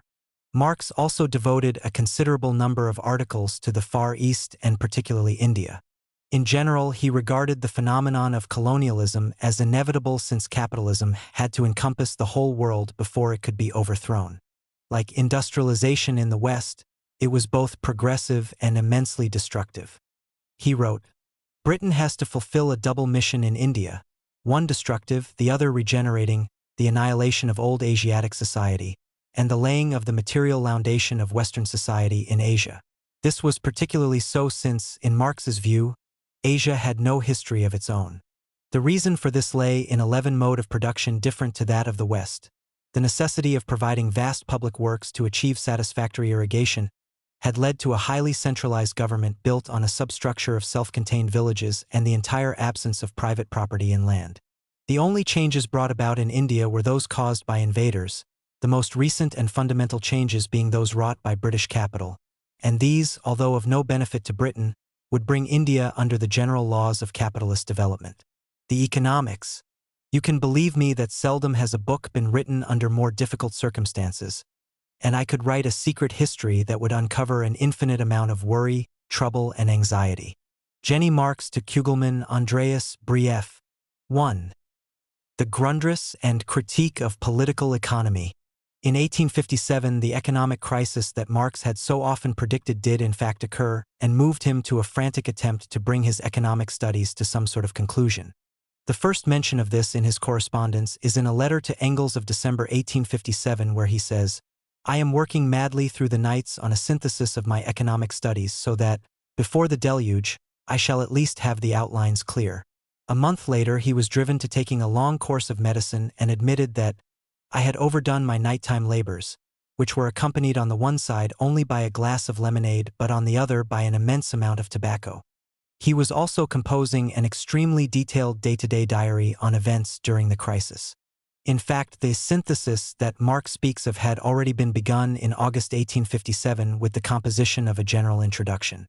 This introduction, some 30 pages in length, tentative in tone and incomplete, discussed the problem of method in the study of economics and attempted to justify the unhistorical order of the sections in the work that was to follow. The introduction was left unpublished because, as Marx said 2 years later, "On closer reflection, any anticipation of results still to be proved appears to me to be disturbing, and the reader who on the whole desires to follow me must be resolved to ascend from the particular to the general." In the first of its 3 sections, entitled Production in General, Marx defined the subject of his inquiry as the socially determined production of individuals. He rejected the starting point of Smith, Ricardo, and Rousseau, who began with isolated individuals outside society. Production by isolated individuals outside society is as great an absurdity as the idea of the development of language without individuals living together and talking to one another. Marx then pointed out that it was important to try to isolate the general factors common to all production in order not to ignore the essential differences between epochs. Modern economists like J.S. Mill were guilty of such ignorance when they tried to depict modern bourgeois relations of production as immutable laws of society. Marx cited 2 examples. Thinkers such as Mill tended to jump from the tautology that there was no such thing as production without property to the presupposition that a particular form of property, private property, was basic, whereas history showed that it was common property that was basic. Secondly, there was a tendency to suppose that the legal system under which contemporary production took place was based on eternal principles without realizing that every form of production creates its own legal relations.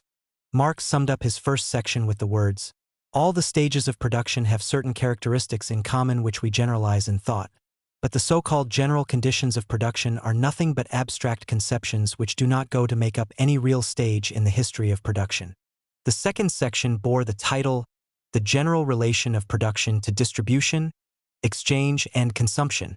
Here Marx was anxious to refute the view that the 4 economic activities, production, distribution, exchange, and consumption, could be treated in isolation from each other.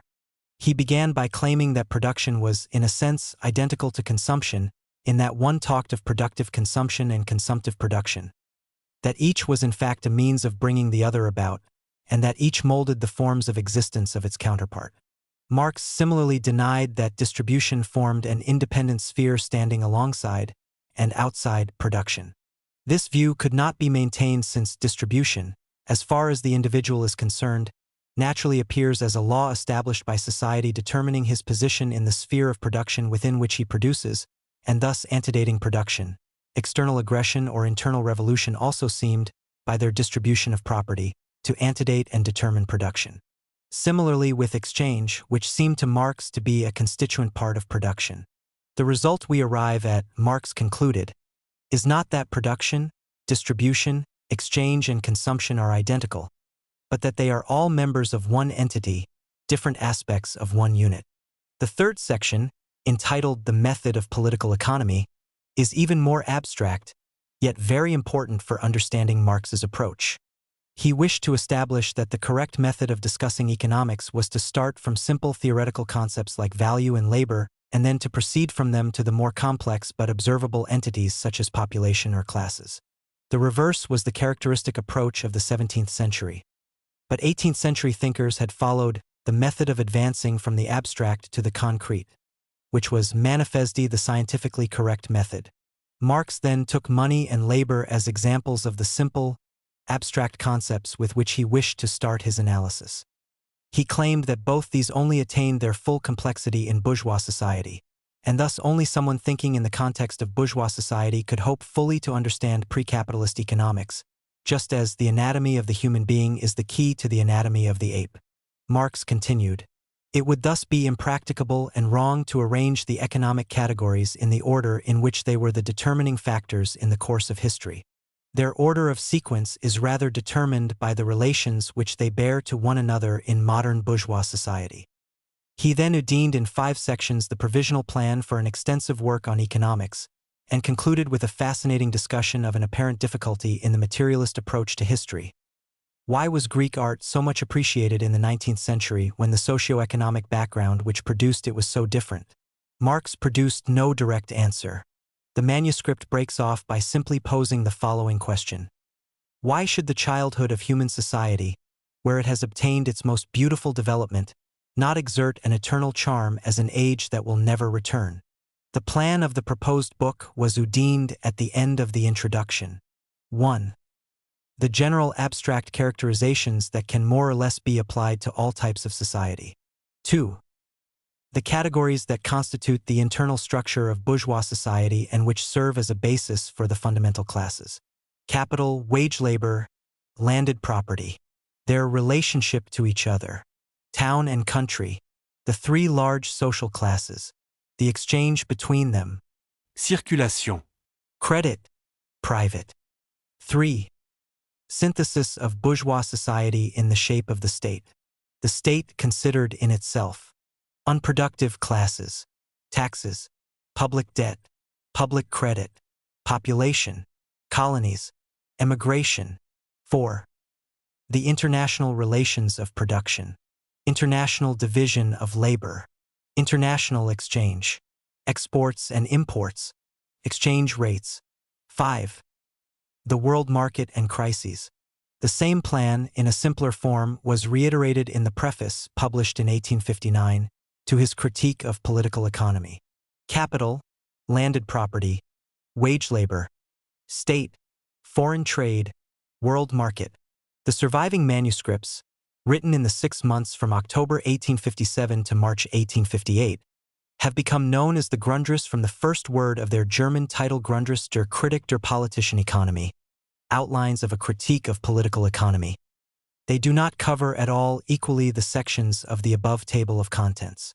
They are obviously for the most part a draft of the first section of the work. The whole is divided into 2 parts, the first on money, and the second, much longer, part on capital.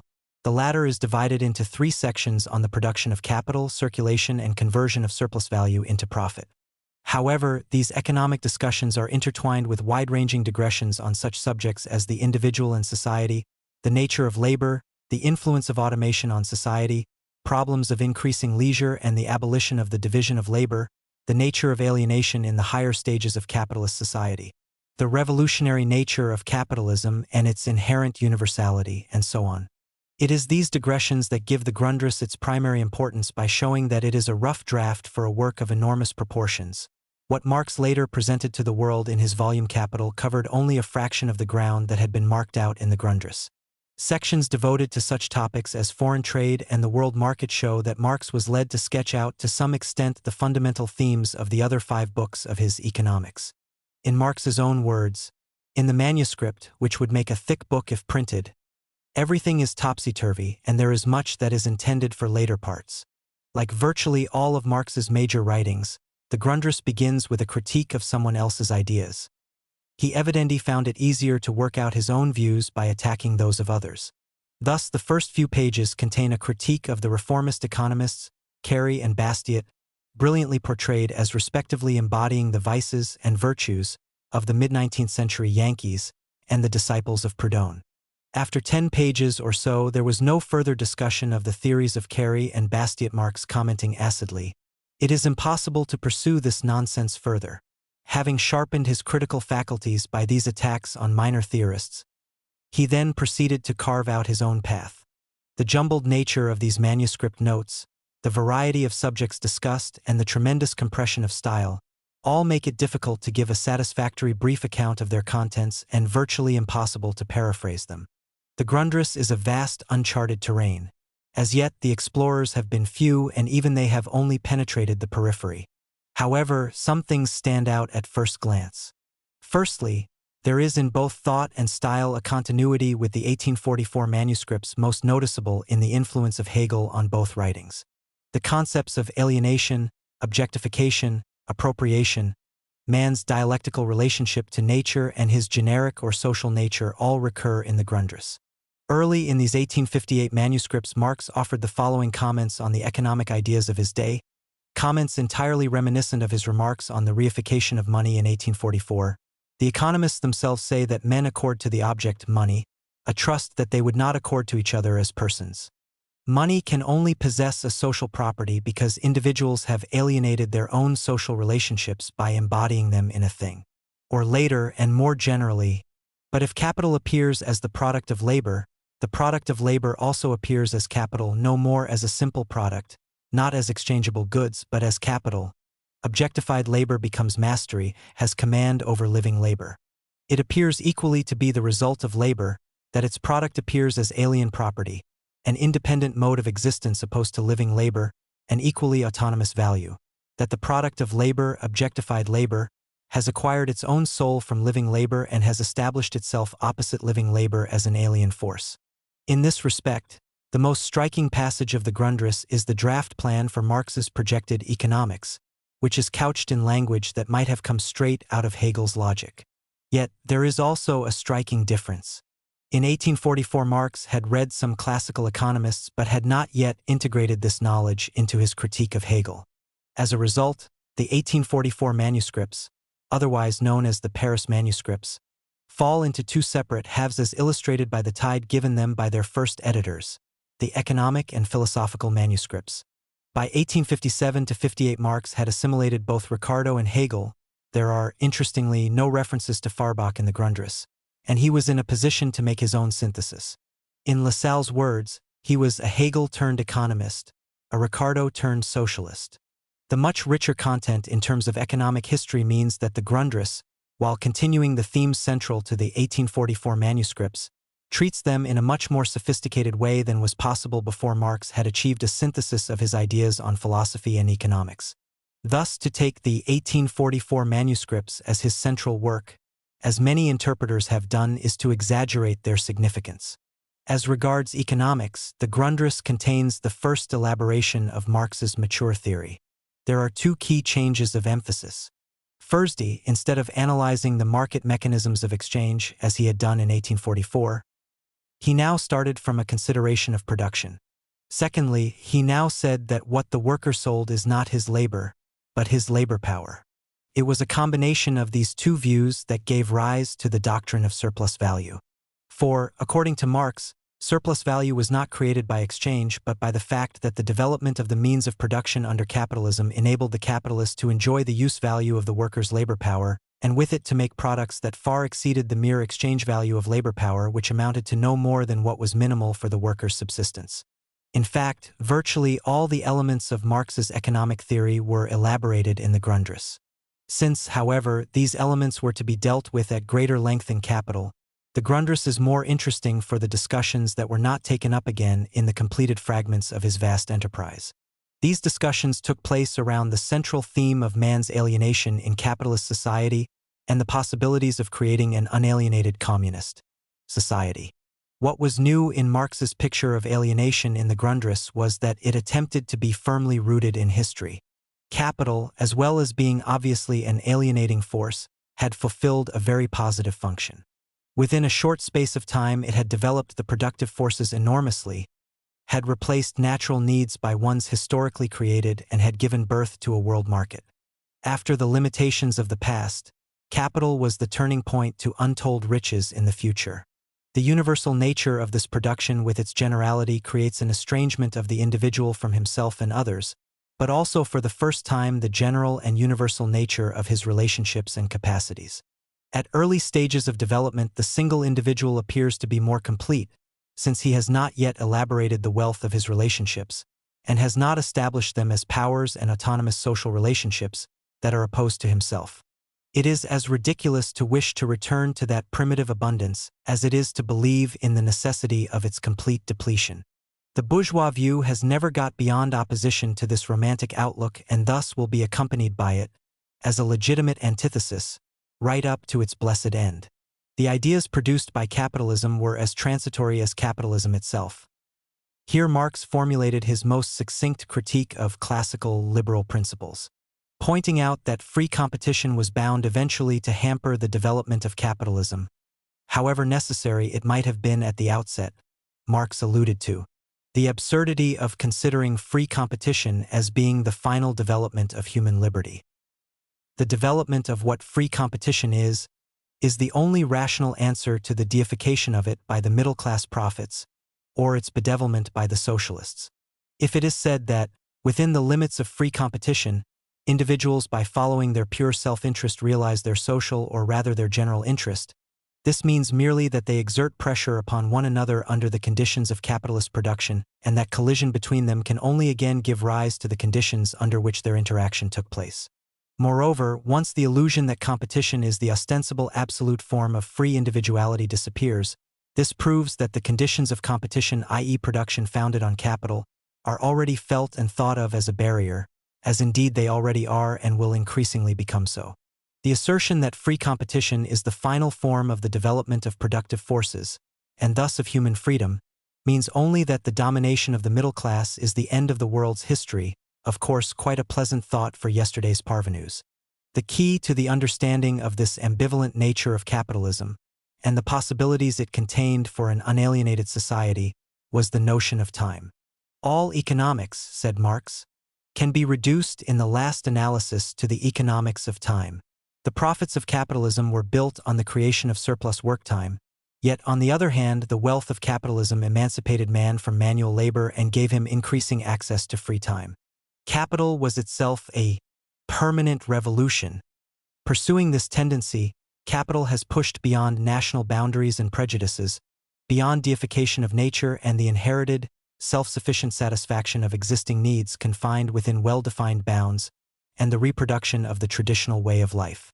It is destructive of all this and permanently revolutionary, tearing down all obstacles that impede the development of productive forces, the expansion of needs, the diversity of production, and the exploitation and exchange of natural and intellectual forces. But in Marx's eyes, these very characteristics of capitalism entailed its dissolution. Its wealth was based on the introduction of machinery followed by that of automation. Marx's foresight here is extraordinary. And this in turn led to an ever-growing contradiction between the decreasing role played by labor in the production of social wealth and the necessity for capital to appropriate surplus labor. Capital was thus both hugely creative and hugely wasteful. On the one hand, it calls into life all the forces of science and nature, as well as those of social cooperation and commerce, in order to create wealth which is relatively independent of the labor time utilized. On the other hand, it attempts to measure the vast social forces thus created in terms of labor time, and imprisons them within the narrow limits that are required in order to retain the value already created as value. Productive forces and social relationships, the two different sides of the development of social individuality, appear only as a means for capital, and are for it only a means to enable it to produce from its own cramped foundation. But in fact they are the material conditions that will shatter this foundation. Passages like this show clearly enough that what seem to be purely economic doctrines, such as the labor theory of value, are not economic doctrines in the sense that, say, Keynes or Schumpeter would understand them. Inevitably, then, to regard Marx as just one among several economists is somewhat to falsify and misunderstand his intentions. For, as Marx himself proclaimed as early as I-844, economics and ethics were inextricably linked. The Grundrisse shows that this is as true of his later writings as it is of the earlier work. With the immense growth in the productive forces created by capitalism, there was, according to Marx, a danger that the forces guiding human development would be taken over entirely by machines to the exclusion of human beings. Science thus appears in the machine as something alien and exterior to the worker, and living labor is subsumed under objectified labor which acts independently. The worker appears to be superfluous insofar as his action is not determined by the needs of capital. In the age of automation, science itself could become the biggest factor making for alienation. The worker's activity, limited to a mere abstraction, is determined and regulated on all sides by the movement of the machinery, not the other way round. The knowledge that obliges the inanimate parts of the machine, through their construction, to work appropriately as an automaton, does not exist in the consciousness of the worker, but acts through the machine upon him as an alien force, as the power of the machine itself. Yet this enormous expansion of the productive forces did not necessarily bring with it the alienation of the individual. It afforded the opportunity for society to become composed of social or universal individuals, beings very similar to the all-round individuals referred to in the 1844 manuscripts. This is how Marx describes the transition from individual to social production. Production based on exchange value therefore falls apart, and the immediate material productive process finds itself stripped of its impoverished, antagonistic form. Individuals are then in a position to develop freely. It is no longer a question of reducing the necessary labor time of society to a minimum. The counterpart of this reduction is that all members of society can develop their artistic, scientific, etc., education, thanks to the free time now available to all. Bourgeois economists are so bogged down in their traditional ideas of the historical development of society in a single stage that the necessity of the objectification of the social forces of labor seems to them inseparable from the necessity of its alienation in relation to living labor. It is noteworthy that here, as throughout the Grundrisse, there is no allusion to the agent of this transformation, namely, the revolutionary activity of the proletariat. The universal individual, a notion that Marx returns to almost ad nauseam in the Grundrisse, is at the center of his vision of utopia. The millennial strain is no less clear here than in the passage in the 1844 manuscripts describing communism as the solution to the riddle of history. The universal tendency inherent in capital, said Marx, created, as a basis, a development of productive forces of wealth in general, whose powers and tendencies are of a general nature, and at the same time a universal commerce, and thus world trade as a basis. The basis as the possibility of the universal development of individuals. The real development of individuals from this basis as the constant abolition of each limitation conceived of as a limitation and not as a sacred boundary. The universality of the individual not as thought or imagined, but as the universality of his real and ideal relationships. Man therefore becomes able to understand his own history as a process, and to conceive of nature, involving also practical control over it, as his own real body. The process of development is itself established and understood as a prerequisite. But it is necessary also and above all that full development of the productive forces should have become a condition of production, not that determined conditions of production should be set up as a boundary beyond which productive forces cannot develop. Marx very rarely discussed the form of the future communist society. In his own terms, this was reasonable enough, for he would thereby have laid himself open to the charge of idealism, the spinning of ideas that had no foundation in reality. But certain passages in the Grundrisse give an even better idea than the well-known accounts in the Communist Manifesto and the critique of the Gotha program of what lay at the heart of Marx's vision. One of the central factors was, of course, time, since the development of the universal individual depended above all on the free time he had at his disposal. Time was of the essence in Marx's ideal of future society. If we suppose communal production, the determination of time remains, of course, essential. The less time society requires in order to produce wheat, kata, etc., the more time it gains for other forms of production, material or intellectual. As with a single individual, the universality of its development, its enjoyment and its activity depends on saving time. Only by the extensive use of machinery was this free time possible. Whereas in the past machinery had been a factor hostile to the worker, in the future its function could be radically altered. No special sagacity is required in order to understand that, beginning with free labor or wage labor for example, which arose after the abolition of slavery, machines can only develop in opposition to living labor as a hostile power and alien property, i.e. they must, as capital, oppose the worker. It is equally easy to see that machines do not cease to be agents of social production, once they become, for example, the property of associated workers. But in the first case, their means of distribution, the fact that they do not belong to the workers, is itself a condition of the means of production that is founded on wage labor. In the second case, an altered means of distribution will derive from an altered new basis of production emerging from the historical process. Marx rejected Adam Smith's view of work as necessarily an imposition. Nor did he subscribe to Fourier's idea that work could become a sort of game. According to Marx, Smith's view was valid for the labor, which has not yet created the subjective and objective conditions, which it lost when it abandoned pastoral conditions, which make of it attractive labor and individual self-realization. This does not mean that labor can be made merely a joke or amusement, as Fourier naively expressed it in shopgirl terms. Really free labor, the composing of music for example, is at the same time damned serious and demands the greatest effort. The labor concerned with material production can only have this character if 1. It is of a social nature, 2.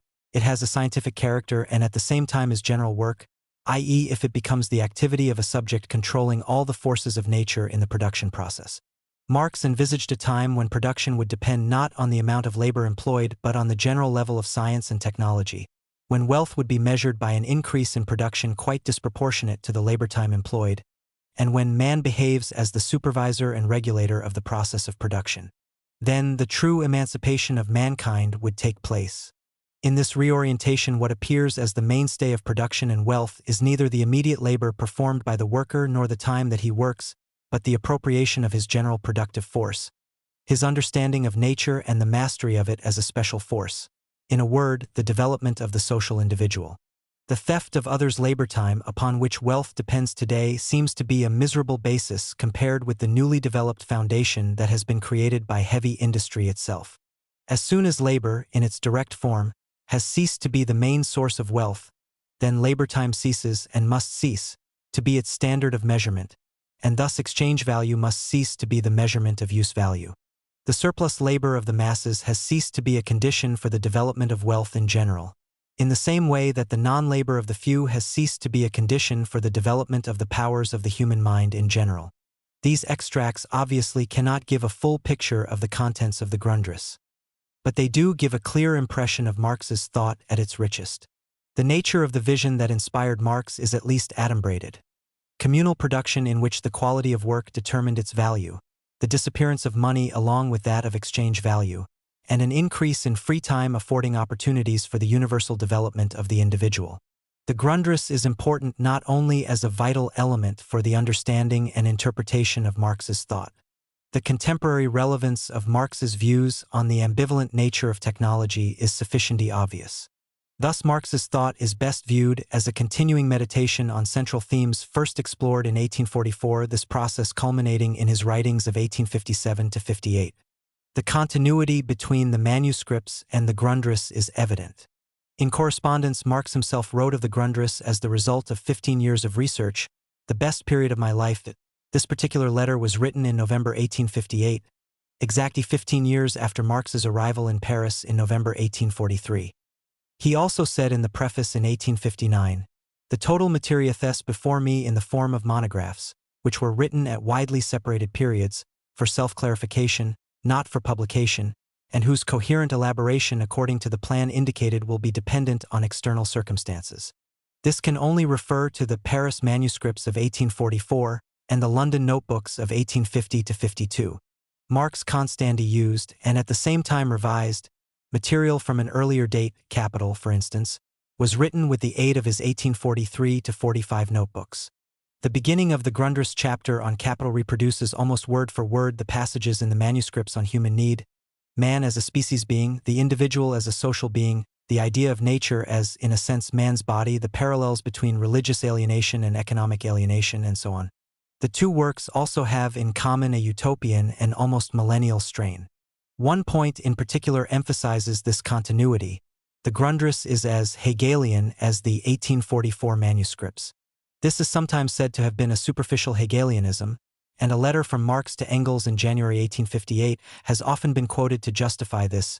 In the method, it has been of great use to me that by mere accident I have leafed through Hegel's Logic Freilagrath, found some volumes that belonged originally to Bakunin and sent me them as a present.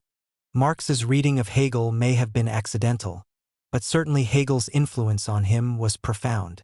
Some of the most Hegelian parts of the Grundrisse, and particularly the index of the part on Capital, were written before the receipt of Freilagrath's present. In a note in the Grundrisse, Marx himself wrote in November 1857, "Later, before going on to another problem, it is necessary to correct the idealist manner of this analysis." Moreover, while finishing the Grundrisse, he wrote to Lassalle that Hegel's dialectic was, without a doubt, the last word in all philosophy, but that just because this was so, it is necessary to free it from the mystical side it has in Hegel. A justifiable parallel has sometimes been drawn between the renewal of Marx's interest in Hegel and Lenin's reading of Hegel that preceded the writing of his Imperialism and the State and Revolution. To give a further example of the continuity of Marx's thought, reference may be made to the term alienation, which occurs much more in Capital than some writers appear to think. In the Grundrisse, the concept is central to most of the more important passages. Marx never disowned any of his writings. It is, of course, true that he wrote of his embarrassment when rereading the Holy Family. But this was characteristic. It is self-evident, he commented in 1846, that an author, if he pursues his research, cannot publish literally what he has written 6 months previously. Again in 1862 he remarked, "I find unsatisfactory a work written 4 weeks before and rewrite it completely." He stated that even the Communist Manifesto was in need of emendation as time went on. Nevertheless, he was, for instance, quite willing in 1851 to see reprinted his essays from as long ago as the Rheinische Zeitung of 1842. His intellectual development was a process of clarifying my own ideas, to use his own expression, which can neither be split into periods nor treated as a monolith. By the end of February 1858, Marx's burst of creative effort had come to an end, and he was faced with the, for him, more difficult problem of how to get his 800 manuscript pages into publishable form. Lassalle had offered to act as Marx's literary agent in Berlin. Marx hit upon the idea of publishing his work in several short volumes, giving as his reasons that he had neither the time nor the means to work up the whole of his material, that it would thus reach a wider audience, and that it would be easier to find a publisher. At the same time, he informed Lassalle of the stage he had reached in his proposed Economics, which he described as a critique of economic categories or, if you like, a critical description of the system of bourgeois economics. 3 weeks later, he informed Lassalle that he was ready to forego a royalty on the first part if that would make it easier to find a publisher. The first part, he went on, would have to be a relative whole and would contain 1. Value 2. Money 3. Capital, productive process of capital, circulation process of capital, the unity of both capital and profit, interest, material which in fact comprised the whole of the eventual 3 volumes of Capital. This part would deal in particular with the contradictions between Ricardo's correct treatment of value and his theory of profit, a contradiction which economists would find on closer inspection altogether a dirty business. By the end of March 1858, Lassalle had found a publisher, Franz Duncker, who was ready to pay Marx a royalty that was, according to Lassalle, considerably better than that obtained by Berlin professors. But in spite of his promise to have the part ready, by about the end of May, Marx made little progress. He sent Engels a long synopsis of the sections on value and money, but could not manage to complete the one on capital, although it was the most important thing in this first part. Marx's liver was again giving him trouble, and Jenny wrote to Engels that his state is made much worse by mental stress and excitement which, with the signing of the publisher's contract, is naturally daily increasing, as it is simply impossible for him to bring his work to a finish. He made no more than a start before retiring to Manchester for the whole of May. On his return, he was still looking through his manuscript, trying to decide on what to include, but a combination of anxiety and physical illness prevented him doing anything for the next 2 months. The chief difficulty that impeded Marx was once again financial. Engels had supposed that Marx's problems were solved once he was installed in the Haverstock Hill house, and he was therefore taken by surprise when Marx wrote that the move had actually worsened the situation. "I am living a precarious existence and am in a house in which I have invested my little ready cash and where it is impossible to piss one's way through from day to day as in Dean Street. I have no prospects and growing family expenses. In fact, I am in a more parlous situation than 5 years ago. I thought I'd already had all the shit that was coming my way. But no. And the worst is that this crisis is not temporary." Engels guaranteed a minimum contribution of £5 a month, and Marx struggled on with the income from the New York Daily Tribune, to which his contributions were in fact declining as he was so occupied with the Grundrisse. He was also contributing regularly to the New American Cyclopedia, but typically overcalculated his fees and soon found himself in his publisher's debt. His only recourse was to the pawnshop, with the expectation of a crisis at the end of every quarter and the fear of the approach of winter when the coats and other clothes would have to be redeemed. But by July 1858, his financial crisis erupted in full force. He wrote to Engels, "The situation is now absolutely unbearable. I am completely disabled as far as work goes, partly because I lose most of my time in useless running around trying to make money, and partly, perhaps a result of my feeble physical condition, because my power of intellectual concentration is undermined by domestic problems. My wife's nerves are quite ruined by the filth. So the doctor predicted an inflammation of the brain and recommended that Jenny be sent to the seaside. But even that would not help if the specter of an inevitable and ultimate catastrophe pursues her. Marx had applied to a loan society, but all he had got out of it was a bill for £2 in fees. He enclosed a careful list of his debts compiled by Jenny, who was the one who dealt with the pawnbrokers, and including some still owed to Soho tradesmen, and finished, "I have now made a clean breast of it, and I can assure you that it has cost me no little effort. But I must be able to talk at least to one person. I would not wish upon my bitterest enemy to wade through the quagmire in which I have been sitting for the last 8 weeks, enraged by the additional fact that my intellect has been wrecked by the lousiest of situations and my work capacity completely broken." Engels came to the rescue once again with a £60 advance, and by August Marx had got down to work again. By mid-September he could say to Engels that his manuscript for the 2 parts would go off in 2 weeks. By the end of October he informed Engels curtly that the manuscript would not be ready for weeks. The real reason for this delay, he explained to Lassalle in November, was that the material lay before me. It was only a question of the form. But in everything that I wrote I could detect an illness of the liver. It was important for the style to be good, for it represented the result of 15 years' research and the first attempts at a scientific presentation of an important view of social relationships. By the end of November, however, Jenny was copying a manuscript to which Marx had added a chapter on commodities which was not in his original draft and expanded the section on money. By mid-December that manuscript would soon be ready, but devil take me if anyone else could have been ready so early with such a lousy liver. By the end of January the manuscript was in fact ready but could not be sent off, because I have not even a farthing to buy a stamp and register it. Marx's previous letter to Engels had continued the shocking denouement to the whole affair. The manuscript is about 12 printer's sheets long and, take a grip on yourself in spite of its tide, contains nothing on capital. In other words, Marx had dropped the idea of publishing the second part on capital simultaneously in spite of his previous insistence to Lassalle that this second part must appear simultaneously. The inner consistency makes it necessary, and the whole effect depends on it. Even when the manuscript was dispatched, Marx's worries were not at an end. He suspected the authorities in Berlin of having confiscated his parcel, and, when Lassalle still had not informed him of its arrival after 2 weeks, he was sick with anxiety. When eventually it did arrive, the printing was much too slow for Marx. It took Dunker 6 weeks to produce the proofs. Even worse, 2 weeks after Marx had sent off the last corrected proof sheets, the arrival of an unfranked pamphlet by Lassalle, obviously given priority by Dunker, compelled Marx to pawn his last respectable coat to pay the necessary 2 shillings excess postal charge. In the manuscript, which was finally published in early June, by far the most valuable part was the preface, which contained as succinct an account of the materialist conception of history as Marx ever produced. Marx opened the preface with a statement of the scope of his economics and his progress to date.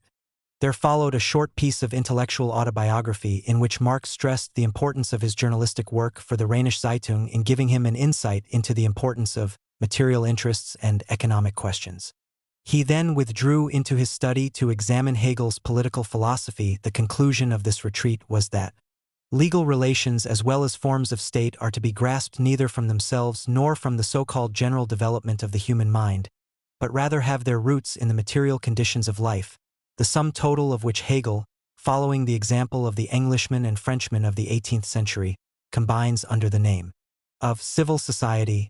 That, however, the anatomy of civil society is to be sought in political economy. Marx then, in a famous and often quoted passage, summed up the guiding thread of his subsequent studies of political economy. This summary contained 4 main points. 1. The sum total of relations of production, the way men organized their social production as well as the instruments they used, constituted the real basis of society, on which there arose a legal and political superstructure, and to which corresponded definite forms of social consciousness. Thus, the way men produced their means of subsistence conditioned their whole social, political, and intellectual life. 2. At a certain stage in their evolution, the forces of production would develop beyond the relations of production, and these would act as a fetter. Such a stage inaugurated a period of social revolution. 3. These productive forces had to develop to the fullest extent possible under the existing relations of production before the old social order would perish. 4. It was possible to pick out the Asiatic, ancient, feudal, and modern bourgeois modes of production as progressive epochs in the economic formation of society. Their bourgeois relations of production were the last ones to create a divided society, and with their end, the prehistory of human society would be brought to a close. Marx added a few more biographical details, described his views as the result of conscientious investigation lasting many years, and finished with a quotation from Dante against any intellectual compromise. The most striking thing about the critique of political economy itself, particularly after the alarms and excursions accompanying its writing, is how little substance it contains. Almost half the book consists of a critical exposition, with much quotation, of previous theorists on value and money. The rest is in two sections, the first on commodities and the second on money. Both were rewritten several years later in the first 3 chapters of Capital, the first section being expanded and the second condensed. The first section was the more important, but broke off after enunciating a few basic propositions.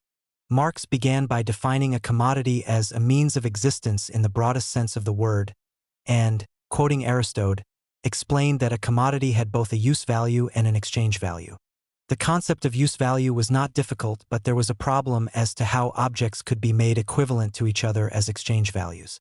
The key to this problem was labor, since the exchange value of commodities is in fact nothing but a mutual relation of the exchange value of individuals' labors which are similar and universal, nothing but a material expression of a specific form of labor. It is a tautology to say that labor is the only source of exchange value and consequently of wealth, insofar as the latter consists of exchange values. Marx left unanswered, for the moment, the key question that he himself formulated. How does production, based on the determination of exchange value by labor time only, lead to the result that the exchange value of labor is less than the exchange value of its product? 6s. In the second section, on money, Marx went on to investigate the particular commodity which appears as the specially adopted expression of the exchange value of all other commodities, the exchange value of commodities as a particular exclusive commodity, money. The second section was devoted to examining money as a measure of value and a medium of circulation, with sections on coins, symbols, and precious metals. Marx investigated the process of commodities being turned into money to buy further commodities, but there was nothing on capital as such. In the long sections on the history of theories of value, money, and circulation, Marx incorporated much of the material that he had collected for the third, historical volume of his Economics in the early 1850s. In view of its extremely fragmentary nature, it is not surprising that the book had a poor reception. Liebknecht declared that he had never been so disappointed by a book before, and even Engels told Marx that the synopsis that he had given him was a very abstract. The preface was reprinted in Das Volk, a small circulation newspaper for German workers in England that Marx was supporting with his own money, and the paper also carried a review by Engels, the main points in which had been dictated by Marx. These 2 pieces were reprinted in a few American newspapers, but this hardly justified Marx's euphoric claim to Lassalle that the first part has been thoroughly reviewed by the whole German press from New York to New Orleans. In Germany itself, however, Marx admitted that he had expected attacks or criticisms, anything but complete ignoring. And Jenny spoke of the silent, long-nourished hopes for Karl's book which have all been destroyed by the German conspiracy of silence. Marx had also entertained hopes for an English translation which he thought might make a coup if the book went well in Berlin. He wrote to Dana for an American edition and entered into negotiation with an English publisher, but nothing came of it, according to Marx, owing to the late appearance of the German edition. 2. Herr Voigt. Immediately after sending off the manuscript of the first part, Marx had set to work on the chapter on capital. Dunker declared himself willing to continue with the publication, but the whole project was engulfed by the enormous dimensions taken on by Marx's quarrel with Karl Voigt. This quarrel, which occupied Marx for 18 months, is a striking example both of Marx's ability to expend tremendous labor on essentially trivial matters and also of his talent for vituperation. Voigt had been a leader of the left wing in the Frankfurt Assembly, though not left enough to avoid being attacked by the Neue Rheinische Zeitung, and on the dissolution of the assembly he had emigrated to Switzerland where he taught geography at the University of Bern. He was the author of several works preaching a crude materialism and was a member of the Swiss Diet. On the outbreak of the Franco-Austrian War, which had been engineered by Bonaparte and Cavour to loosen Austria's hold on North Italy, Voigt started a paper in Switzerland whose main editorial line was that Germany would benefit from Austria's defeat and ought to support Bonaparte. In early May 1859, Marx was on the platform of an Erquartite meeting to protest at the supposed Russian menace caused by the war. Also on the platform was Karl Blind, who informed Marx that Voigt was being subsidized by Bonaparte, that he had attempted to bribe printers in Germany and London, and that he had recently been in secret conclave with Prince Jerome Bonaparte to forward the establishment of the Tsar's brother on the throne of Hungary. Marx mentioned these accusations to Allard Biscamp, editor of Das Volk, who promptly printed them and even sent a copy to Voigt. Das Volk was the successor to a small paper edited by Edgar Bauer on behalf of the German Workers' Education Association, which collapsed when Kinkel offered its printer a more lucrative contract to print his own paper. When asked by the association to accept a commission to step into the breach, Marx informed Engels that he had replied that no one but ourselves had bestowed on us our position as representatives of the proletarian party. But this position had been countersigned by the exclusive and universal hatred accorded us by all factions and parties of the old world. But in spite of his decision 10 years previously to have nothing more to do with the association, Marx let himself be persuaded to support the paper, partly from compassion for the honest but incompetent Biscamp and partly from a desire to get at Kinkel. He refused at first to contribute directly to any paper he did not edit, but became increasingly involved, spent a lot of time and energy in organizing support for the paper and, when it finally collapsed after little more than 3 months, had to meet the outstanding printer's bill himself in order to avoid a scandal. Thus Voigt had no difficulty in identifying Marx as the source of the attack on him and replied in kind in his own paper. The matter would have rested there had not Liebknecht discovered the galleys of an anonymous pamphlet repeating the accusations against Voigt, which was being printed on the same press as Das Volk and had, according to the typesetter, been handed in by Blind, whose handwriting he also claimed to have recognized in the proof corrections. Liebknecht sent off a copy to the Augsburger Allgemeine Zeitung, one of the leading conservative papers, for which he was London correspondent. On publication, Voigt prosecuted the Augsburger, which turned to Liebknecht for justification, who turned to Marx, who turned to Blind. Blind, however, refused to admit authorship of the pamphlet. Voigt's case against the Augsburger was dismissed on a legal technicality, though the fact that the defense had been unable to substantiate the accusations constituted a moral victory for him. This victory was enhanced by the publication in the Augsburger of a statement by Blind denying authorship of the pamphlet and supporting this with statements from the printer and typesetter whom he had suborned.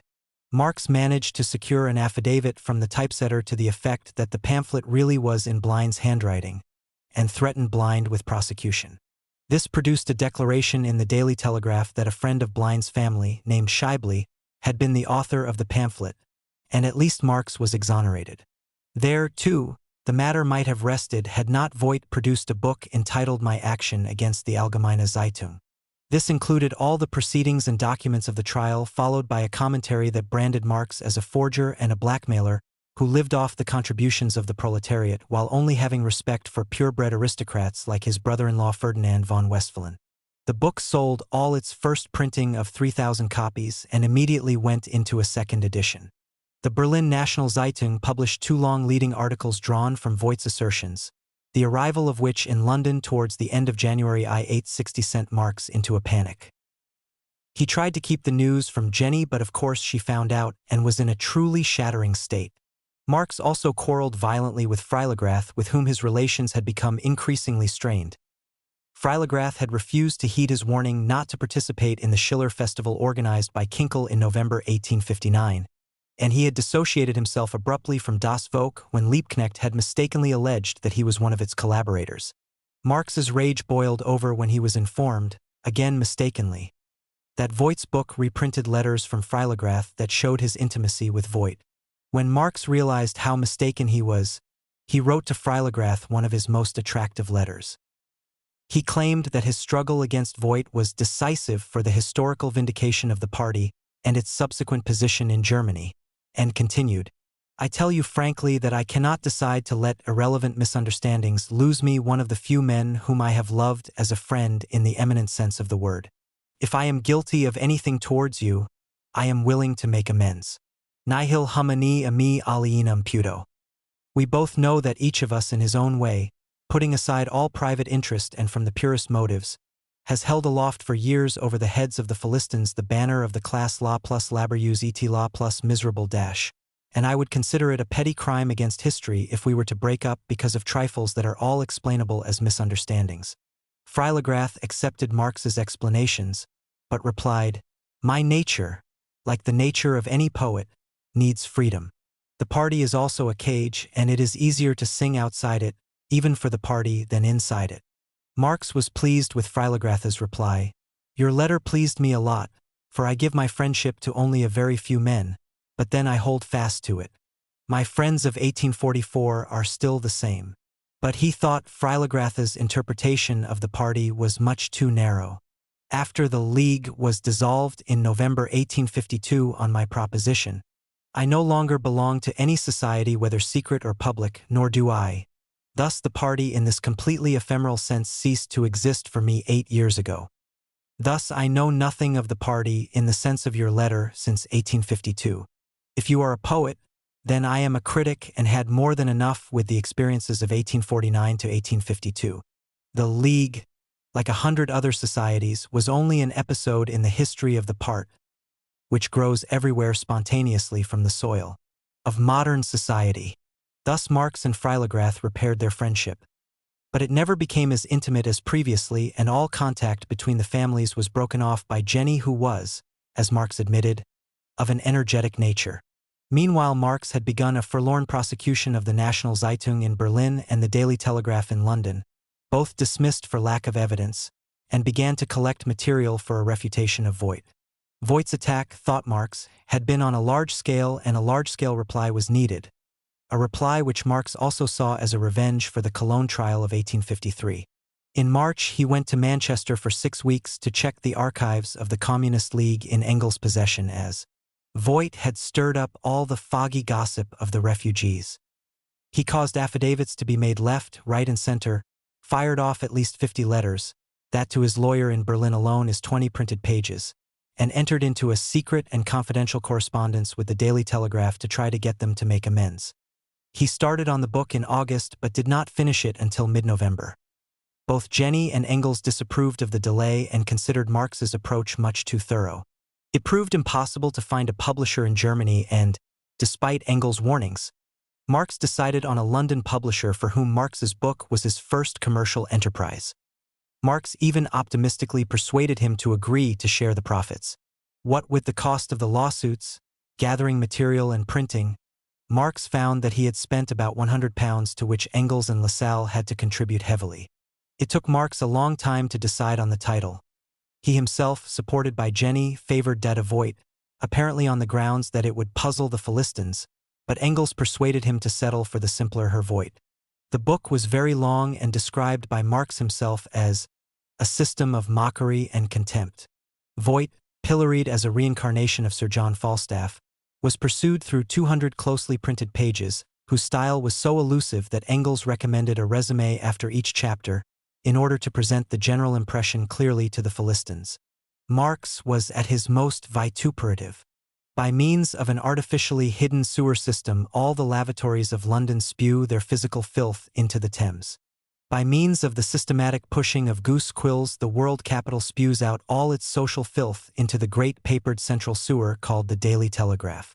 Having transformed the social filth of London into newspaper articles, Levy transforms the articles into copper, and finally the copper into gold. Over the gate leading to the central sewer made of paper, there can be read these words written de color oscuro: Hi. Quisquam faxit olidum / or as Byron so poetically translated it, Wanderer, stop and piss. Marx read passages aloud to Jenny, and she found them highly amusing. Engels thought it better than the 18th Brumaire, and Lassalle called it a masterpiece in all respects. However, few copies sold, and subsequent generations have not shared the taste for vituperation so characteristic of mid-Victorian polemics. Disappointment at the book's failure was enhanced when the publisher went bankrupt and Marx was saddled with all the printing costs. 10 years later, following the abdication of Napoleon III, the final stroke was added to the tragicomedy. The French Provisional Government of 1870 published papers found in the Tuileries showing, almost beyond doubt, that Voigt did in fact receive subsidies from Napoleon and that Marx, for once in his career as a polemicist, was wholly justified. 3. Marx and Lassalle. During the early 1860s, Marx's relationship to working-class politics in Germany was dominated by his relationship to Lassalle, which was typical of the ambivalence that characterized all Marx's personal relationships. The son of a self-made Jewish tailor and 7 years younger than Marx, Lassalle had become intimate with him during the 1848 troubles. Throughout the 1850s, Lassalle had been extremely accommodating to Marx. He had offered to raise subscriptions to publish Marx's Economics, and also got him his job as London correspondent of the Neue Oder Zeitung. But Marx was not the man to appreciate favors and lent a ready ear to a series of accusations against Lassalle delivered by one Levy, a self-styled representative of the Düsseldorf workers who had already tried to convince Marx in late 1853 that a revolution was imminent in the Rhineland and paid him a second visit in 1856. According to Levy, Lassalle was only using the working-class movement for his personal affairs. He had compromised himself with the liberals, betrayed the workers, and embezzled from friends. Engels was even readier than Marx to give credit to these accusations, although they were not supported by a shred of evidence, and recommended the breaking off of relations, declaring of Lassalle that his desire to push his way into polite society, to parvenir, to gloss over, if only for appearance's sake, the dirty Breslau Jew with all kinds of pomade and grease paint, was always disgusting. Marx refused to reply to Lassalle's letters thereafter, and only gave him a short and cool answer. When Lassalle offered him the possibility of writing articles for the Wiener Presse, whose editor was Lassalle's cousin. Marx was also looking for a publisher for his Economics, and it was Lassalle again who acted as a very competent literary agent in the negotiations with Franz Duncker, whose wife was Lassalle's mistress. Thus relations were temporarily restored. Marx complimented Lassalle on his recent publication Heraclitus, though he expressed himself differently to Engels, and Lassalle even turned to Marx for advice on the problem of dueling. Marx's curious reply was that, although dueling was irrational and a relic of a bygone culture, bourgeois society was so one-sided that, in opposition to it, certain feudal forms of expressing individuality are justified. This cooperation was, however, soon disturbed by differences of opinion on the Franco-Austrian War of 1859. Immediately on its outbreak, Engels had, again through the agency of Lassalle, published a pamphlet entitled Pur and Rhine, in which he declared that Bonaparte was interfering in his own interests in North Italy preliminary to an attack on the Rhine. Lassalle also published a pamphlet, but his views were noticeably different. He considered that any purely nationalistic German war against France could only serve the cause of the reaction, which would be increased enormously by an Austrian victory. Bonaparte was a bad man, but the cause he was supporting was good, and anyway he was too weak to pose a serious threat to Germany. If it became plain that he had serious territorial designs in Italy, Prussia should retaliate with a war of liberation. In Schleswig-Holstein. Marx, who enthusiastically approved Engels' pamphlet and was obsessed by the fear of a Russian alliance with France and by the urgent necessity to unseat Bonaparte, called Lassalle's pamphlet an enormous blunder. He wrote to Engels, "We must now absolutely insist on party discipline or everything will be in the soup," and delivered Lassalle a long lecture on publishing his views without prior consultation. Events, however, showed that Lassalle had the more realistic view of the situation. What made Marx even more annoyed was that he thought that Lassalle's pamphlet had been given priority by Duncker over his own critique of political economy. And when Lassalle informed him of his intention to publish a 2-volume work on economics, he attributed the ignoring of his critique to Lassalle's influence, though he comforted himself with the thought that, to judge from Lassalle's Heraclitus, he would find to his cost that it is one thing to construct a critique of a science and thus for the first time to bring it to a point where a dialectic presentation is possible, and quite another to apply intimations of an abstract, ready-made system of logic. Lassalle had not replied to Marx's lecture on party discipline, but by January 1860 Marx felt the urgent need for assistance in his battle of words with Voigt and asked Engels to write Lassalle a diplomatic letter excusing his roughness. However, Lassalle refused to let himself be persuaded that Voigt was a Bonapartist agent. Although he sympathized with Marx's case, He thought it unwise to have attacked Voigt without firm proof. He also reproached Marx with his mistrust, whereupon Marx sent him from Manchester, where he was staying with Engels, an anonymous denunciation of LaSalle that he had received from Baltimore, and also informed him that official complaints from Tisseldorf were now in the party archives. LaSalle replied in a justified outburst, "Why do you send me this stuff with so triumphant a mien, so proud a gesture? In order to prove to me how little you at least are mistrustful of me. Heavens! Not to believe such a cut-purse slander behind a man's back, but that is the most elementary of moral duties of man to man. To believe such slanders and such fatuities of me must be for any person of understanding, for any one who knows the least thing about me, a physical impossibility. And you think that, by not believing it, you are doing me a favor? You want to impute that to yourself as a merit? The only conclusion I draw is a firm proof of your inclination to believe all possible evil of every man without evidence, if you count it as a merit, and think it proves something, that in this case you did not believe." Marx realized that he had gone too far, and for the rest of 186 the and LaSalle corresponded regularly and good-humoredly. At the beginning of 1861, when Marx was at last rid of her Voigt, he began to toy with the idea of a definitive return to Prussia. In January 1861, Frederick William IV, who had been certified insane for the previous 2 years, died and was succeeded by his brother Wilhelm I, who immediately declared a political amnesty. The conditions of the amnesty were not good. It only applied to those who had been convicted by Prussian courts, and refugees had to rely on vague assurances. When LaSalle first proposed a renewal of the Neue Rheinische Zeitung backed by the money of his wealthy patron, the Countess von Hatzfeld, Marx was skeptical, thinking that the waves in Germany are not yet riding high enough to carry our ship. Engels suggested that LaSalle launch a weekly and that Marx cooperate if the money were good enough. Although chary of collaborating in anything under LaSalle's control, Marx's income from the New York Daily Tribune was decreasing dramatically owing to the Civil War, and he decided to go to Berlin to investigate possibilities.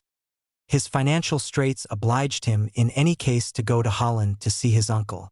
Borrowing money for the trip from LaSalle, he spent 2 weeks in Zaltbommel with the Phillips.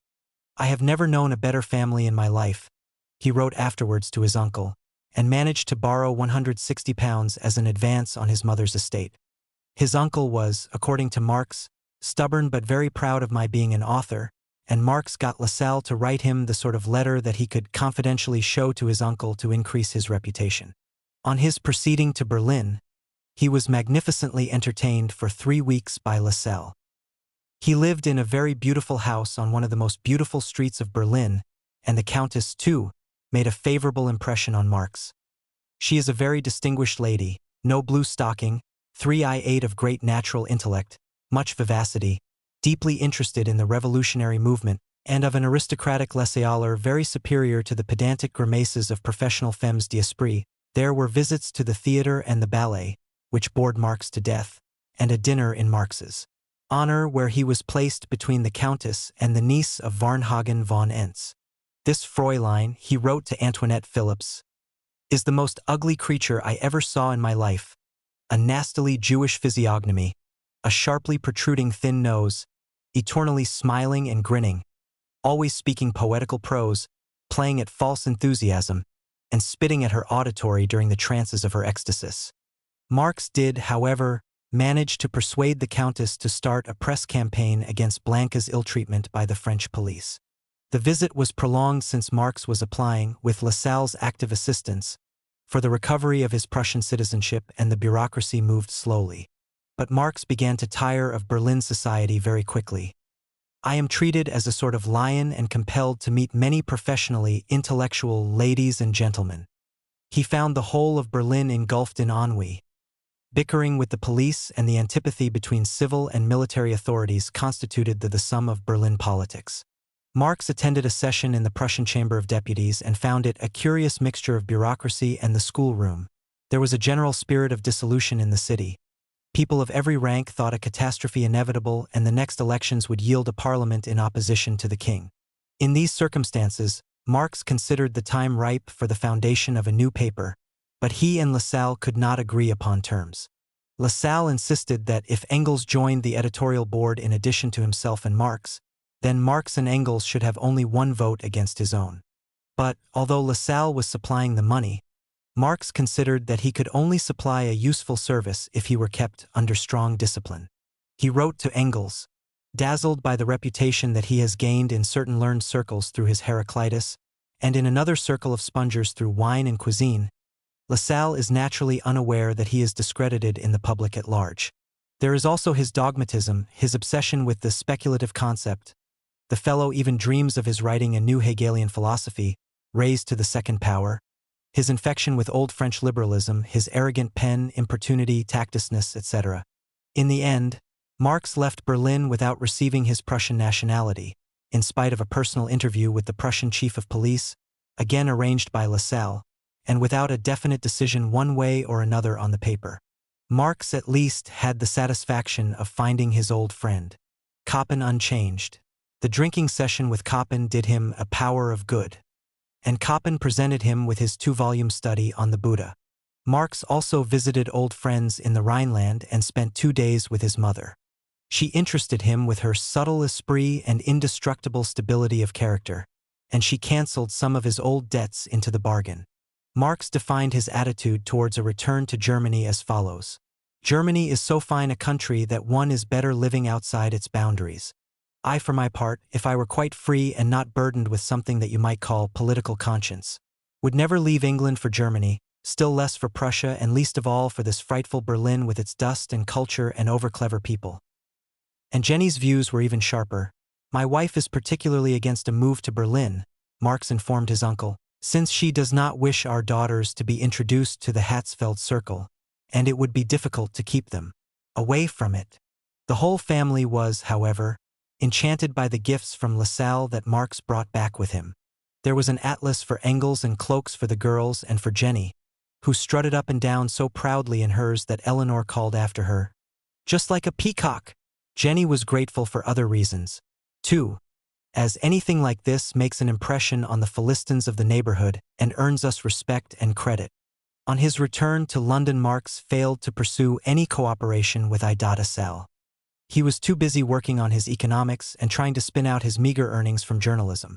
The New York Daily Tribune had anyway cut Marx's quota of articles by half owing to the Civil War, and most of what Marx wrote was for the Viennese paper Die Presse, which praised his contributions highly but only printed and paid for 1 out of every 4 or 5. Many of these articles dealt with the American Civil War. Unlike Engels, Marx was confident that the North, being industrially more developed, would win in the end in spite of early setbacks. In this struggle, he wrote in the Tribune, "The highest form that the self-government of a people has so far attained is giving battle to the lowest and most shameful form of human slavery yet seen in the annals of history." Marx was particularly pleased that the English working class, although their interests were damaged by the blockade of the South, were staunchly opposed to intervention. In July of the following year, Lassalle reciprocated by visiting London at a time when Marx had just returned from several weeks' refuge in Manchester to find a mass of debts. Lassalle stayed in the Marx household for 3 weeks and spent a lot of time at the International Exhibition. The strain that he imposed on Marx's finances, working time and nerves made him extremely bitter. In order to preserve a certain facade, Marx wrote to Engels, "My wife had to take to the pawnbrokers everything that was not actually nailed down." It was all the more galling, therefore, that Lassalle had just thrown away almost £100 in speculation, and to see him spend more than £1 daily just on cabs and cigars. Marx was even more riled when Lassalle offered to obtain the protection of a London Jewish banker for him and take one of his daughters as a companion to the Countess. Marx wanted nothing more than to get on with his economics, but Lassalle coolly assumed that since the lack of a market for his articles meant that he had no job and was only doing theoretical work, then Marx had all the time in the world to kill with him.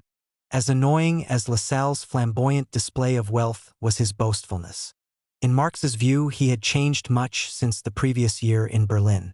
Lassalle's success had turned his head, and he is now not only confirmed as the greatest scholar, profoundest thinker, a genius in research, etc.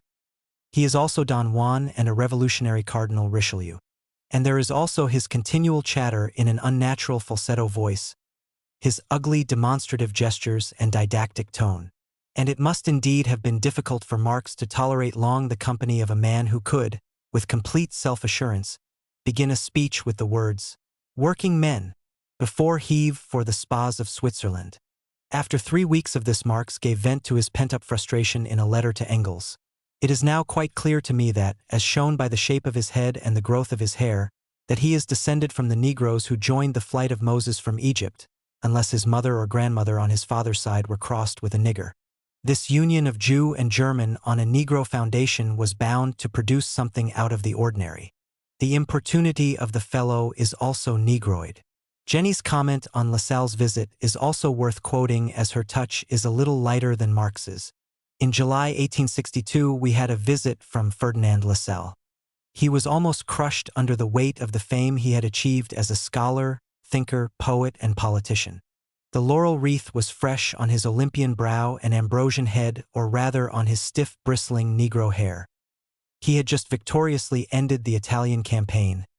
A new political coup was being contrived by the great man of action, and fierce battles were going on in his soul. There were still fields of science that he had not explored. Egyptology lay fallow. Should I astonish the world as an Egyptologist or show my versatility as a man of action, as a politician, as a fighter, or as a soldier? It was a splendid dilemma. He wavered between the thoughts and sentiments of his heart and often expressed that struggle in really stentorian accents. As on the wings of the wind he swept through our rooms, perorating so loudly, gesticulate, and raising his voice to such a pitch that our neighbors were scared by the terrible shouting and asked us what was the matter. It was the inner struggle of the great man bursting forth in shrill discords. And the day of Lassalle's departure the landlord, tax collector, and most of the shopkeepers all threatened Marx with immediate reprisals if he did not pay his debts. Lassalle noticed that something was amiss and lent Marx £15 until the end of the year and anything more that Marx might require, provided that Engels would guarantee the loan. Marx drew a check for £60 on Lassalle. However, Lassalle wished first to be assured that Engels was in agreement, and this angered Marx so much that he returned a very rough answer for which he half apologized in November. I think that the substance of our friendship is strong enough to stand such a shock. I confess to you quite unequivocally that, as a man sitting on a volcano, I allow circumstances to dominate me in a manner unfitting for a rational animal. But in any case it was ungenerous of you to turn this state of mind, in which I would as soon have put a bullet through my head, against me like some prosecutor in a law court.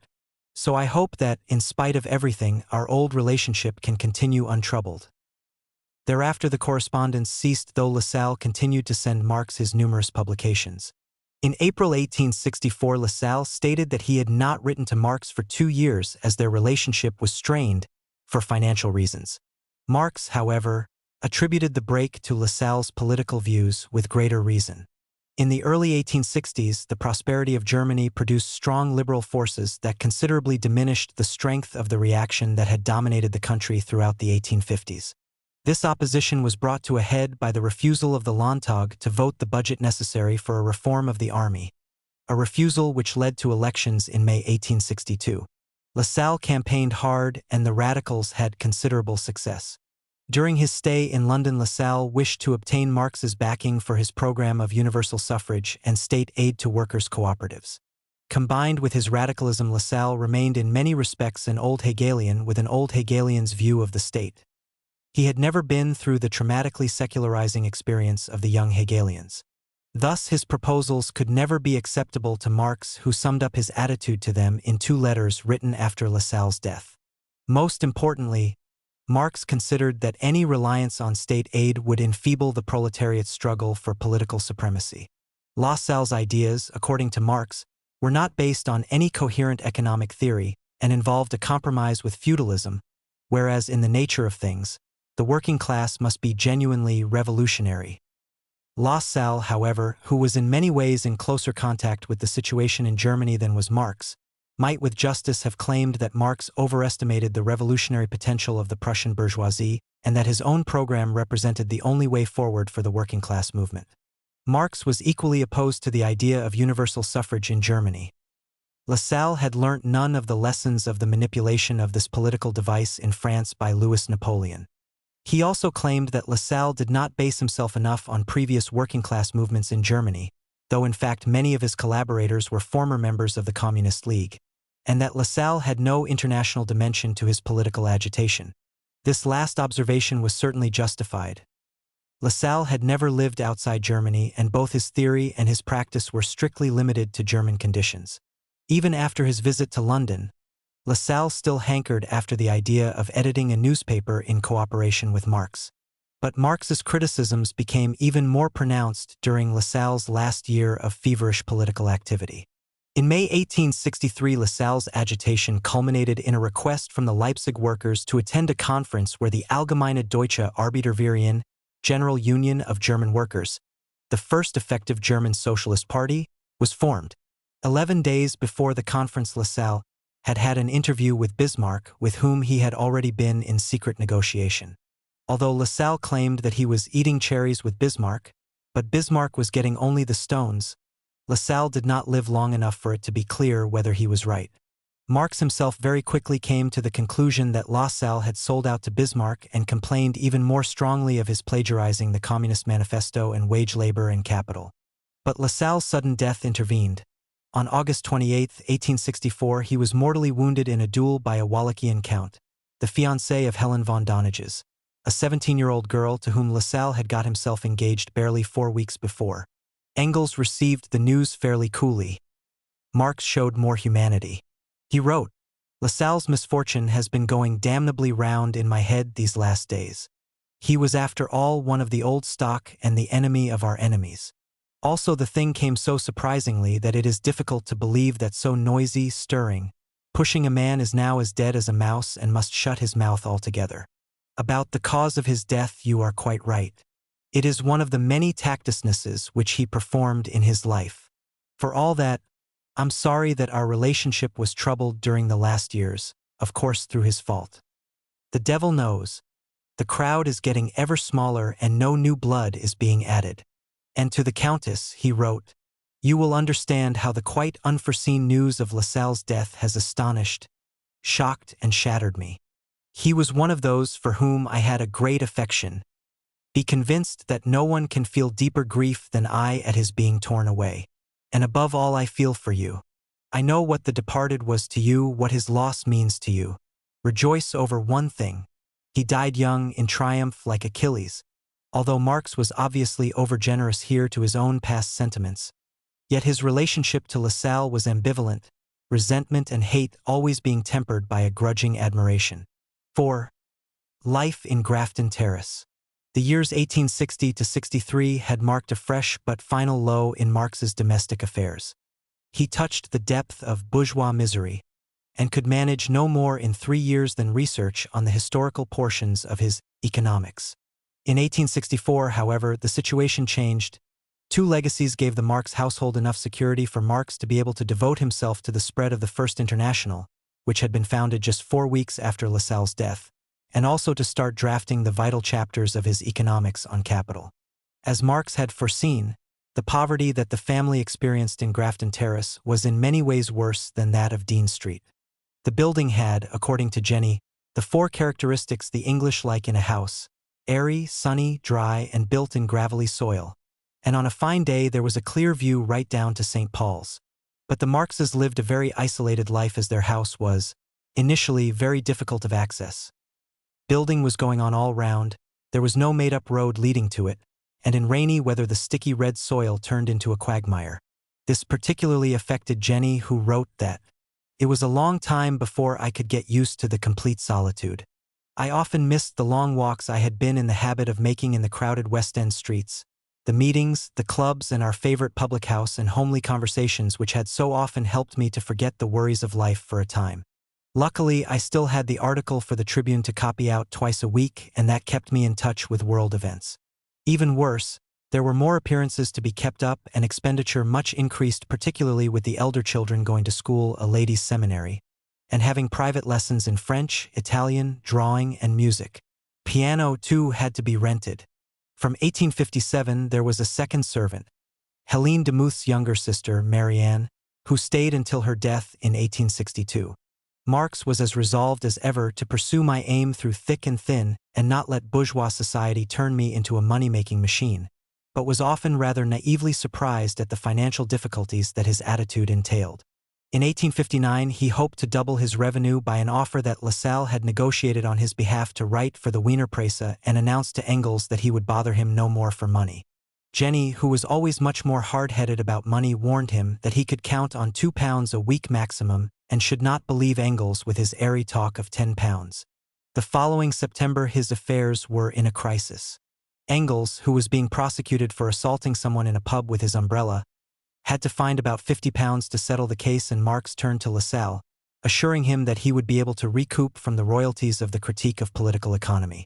At the end of the year, things were so bad that Jenny had to write secretly to her brother Ferdinand, with whom she had kept on fairly friendly terms, though all she gained was a feeling that she had compromised her principles as he refused her request, saying that he had only his pension to live on.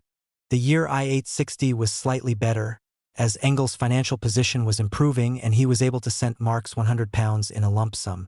But a lot of money went on the quarrel with Karl Voigt, and by the end of the year Engels was having to borrow money to bail Marx out, though his own income was diminished by the American Civil War. In February 1861, Marx decided, on his way to see Lassalle in Berlin, to visit his uncle in Holland and try to anticipate his inheritance. This trip was preceded by 2 weeks in which Marx spent his whole time in avoiding the complete breakup of the house. He could only keep sane by reading in the evenings Appian on the Roman Civil War. His favorite figure was Spartacus, the finest fellow produced by the whole of classical history, a real representative of the ancient proletariat. This admiration was matched by a complete contempt for Pompey, a pure louse of a man, into whose character Shakespeare in Love's Labour's Lost had some real insights. By the summer, the £160 that he had got from his uncle was gone. He felt the situation to be in every respect unsettled, and was reading Thucydides to shake off his ill humor. "At least these ancients remain forever new," he remarked to Lassalle. In the autumn, he renewed his correspondence with the New York Daily Tribune and at last obtained terms that enabled him to start writing for the Wiener Presse. This work for New York and Vienna would give him enough to live on, he considered, but his debts still amounted to £100. "It is astonishing," he remarked naively to Engels, "how lack of income together with debts that are never completely cleared blows up the old shit in spite of all assistance in minor matters." The year 1862 marked the nadir of Marx's fortunes. He had to pretend not to have returned from a trip to Manchester in order to avoid creditors, and Jenny even tried to sell his books. In such circumstances, Lassalle's visit in July could only be excruciating. Lassalle had come to the rescue with £60, but by the autumn Marx was thinking of taking a job in a railway office. He went as far as getting an interview but was turned down owing to his appalling handwriting. In January 1863, he wrote to Engels that the recent trouble had at last brought my wife to agree to a suggestion that I made a long time ago and which, with all its inconveniences, is not only the sole solution, but is also preferable to the life of the last 3 years, and particularly the last, as well as restoring our self-esteem. I will write to all my creditors, with the exception of the landlord, and say that, if they do not leave me in peace, I will declare myself bankrupt. My 2 eldest daughters will get positions as governesses through the Cunningham family. Lenchen will enter another service, and I, with my wife and Tussie, will go and live in the same city model lodging house in which Red Wolf and his family lived previously. It is not clear how serious Marx really was, but Engels read the letter as a cry for help and responded immediately by borrowing £100 at great risk to himself. Marx still had to go off to the British Museum to avoid his creditors, but in the summer Ernst Drank lent Engels £250 for Marx, which lasted until December, when he received the telegram that presaged substantial relief. His mother was dead. Borrowing the money from Engels, Marx rushed to Trier, but the administrative measures concerning the execution of the will took so long that Marx left to visit his uncle in Zaltbommel. During the week he spent in Trier, he wrote to Jenny, "He went back to the old house of the Westphalians. That was of more interest to me than all the Roman antiquities, because it reminds me of the happiest time of my youth and housed my greatest treasure. Moreover, I was asked daily, left and right, after the former prettiest girl in Trier and the queen of the ball. It is damned pleasant for a man when his wife lives on like that in the imagination of a whole city as an enchanted princess." Most of the money, of which Marx's share was about £1,000, was in the hands of Marx's uncle, who was the executor of the will as well as being his chief creditor. Here also the legal processes were long, but Marx only had time to visit 2 of his aunts in Frankfurt before he was struck down by a monster carbuncle which kept him in Zaltbommel for 6 weeks, nursed by his uncle and cousin Antoinette Phillips. Engels meanwhile paid the bills for Grafton Terrace. Marx considered the stay in Holland as one of the happiest episodes of my life, and returned to London on February 19, after visits to more relations in Amsterdam and Rotterdam, in possession of the residue of the money left him by his mother. Some additional money was sent later as a result of the sale of objects in Trier. In early May 1864 Marx obtained another windfall. On May 9 Wilhelm Wolff died. Marx felt that he had lost one of our few friends and fellow fighters, a man in the best sense of the word. Marx was at his bedside during the days before his death and gave a brief speech at his graveside. As one of the executors of Wolff's will, he stayed on in Manchester for some days and was as surprised as anyone when it was discovered that Wolff had painstakingly accumulated a small fortune and left the bulk of it, £843 and some £50 worth of effects, to Marx. This put a stop to begging letters to Engels for just over 1 year. These continued financial disasters weighed upon the whole household, but most of all on the sensitive and house-proud Jenny, whose health became seriously undermined. In late 1856 she was again pregnant, at the age of 42, and needed the doctor's attention throughout the 9 months during which her nervous state neared what Marx described as catastrophe. The child was born dead. The following year Jenny went to Ramsgate with Lenchen and the children for several weeks to recuperate, and this eventually became an annual occurrence. The Marx family had great faith in the health of sea air, and at one time or another visited practically every resort on the southeast coast. In Ramsgate Jenny had, so Marx informed Engels, made acquaintance with refined and horrible dictu intelligent English ladies. After the experience of bad society, or none at all, for years on end, the society of her equals seems to suit her. With her health, Jenny's optimism also declined. At the end of 1858, when she had no money for the Christmas festivities and was busy copying out the Critique of Political Economy, she informed Marx that, after all the misery that she would have had to endure, it would be even worse in the Revolution, and she would experience the pleasure of seeing all the present-day humbugs again celebrate their triumphs. In November 1860, the year that Marx spent in his fruitless campaign against Karl Voigt, Jenny contracted the disease that was to mark a watershed in her life. Hardly had she finished copying the manuscript of her Voigt than she was struck down by a fever. Diagnosis was delayed as Jenny refused at first to call a doctor. After 2 visits, the very nasty nervous fever was declared to be smallpox contracted in spite of a double vaccination. The children had to go and stay with the Liebknechts for several weeks. They would not go to a boarding school because of the religious rites. Marx hired a nurse to look after Jenny, who had lost the use of her senses. She wrote later, "I lay constantly by the open window so that the cold November air would blow over me, while there was a raging fire in the stove and burning ice on my lips, and I was given drops of claret from time to time. I could hardly swallow, my hearing was getting weaker, and finally my eyes closed, so that I did not know whether I would remain enveloped in eternal night." In these circumstances Marx could only preserve his quietness of mind by absorbing himself in the study of mathematics. Eventually the crisis passed, and by Christmas the children were allowed back in the house. But the illness had after effects. Jenny remained fairly deaf, and her skin was marked with red pox that took a long time to heal. In March of the following year she wrote to Louise Wademeyer that before her illness she had had no gray hair and my teeth and figure were good, and therefore people used to class me among well-preserved women. But that was all a thing of the past now, and I seem to myself now a kind of cross between a rhinoceros and hippopotamus whose place was in the zoo rather than among the members of the Caucasian race. Her nervous state also continued to frighten the doctor, particularly in times of financial trouble. Marx found that his financial difficulties and Jenny's increasing irritability made family life very difficult. By the end of December 1857, when he was well into the Grundrisse, Jenny reported the return of his freshness and cheerfulness which he had lost with the death of Edgar. But 2 months later he declared to Engels, "There is no greater stupidity than for people of general aspirations to marry and so surrender themselves to the small miseries of domestic and private life."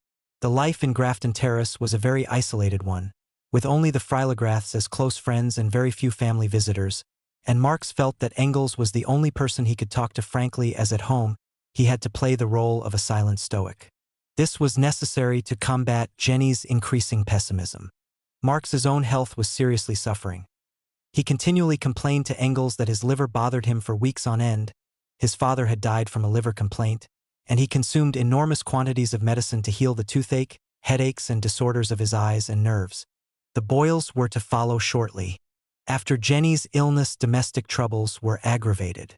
Marx tried to keep bad news from Jenny, as such news always induces a sort of paroxysm.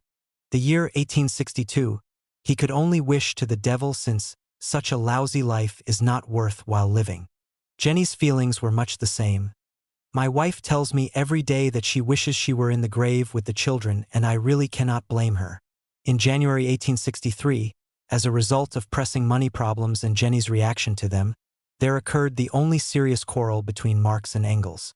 On January 6, Mary Burns died. She had been living with Engels for nearly 20 years, and he regarded her as his wife. On hearing of her death, Marx wrote simply that the news of Mary's death both surprised and shocked me very much.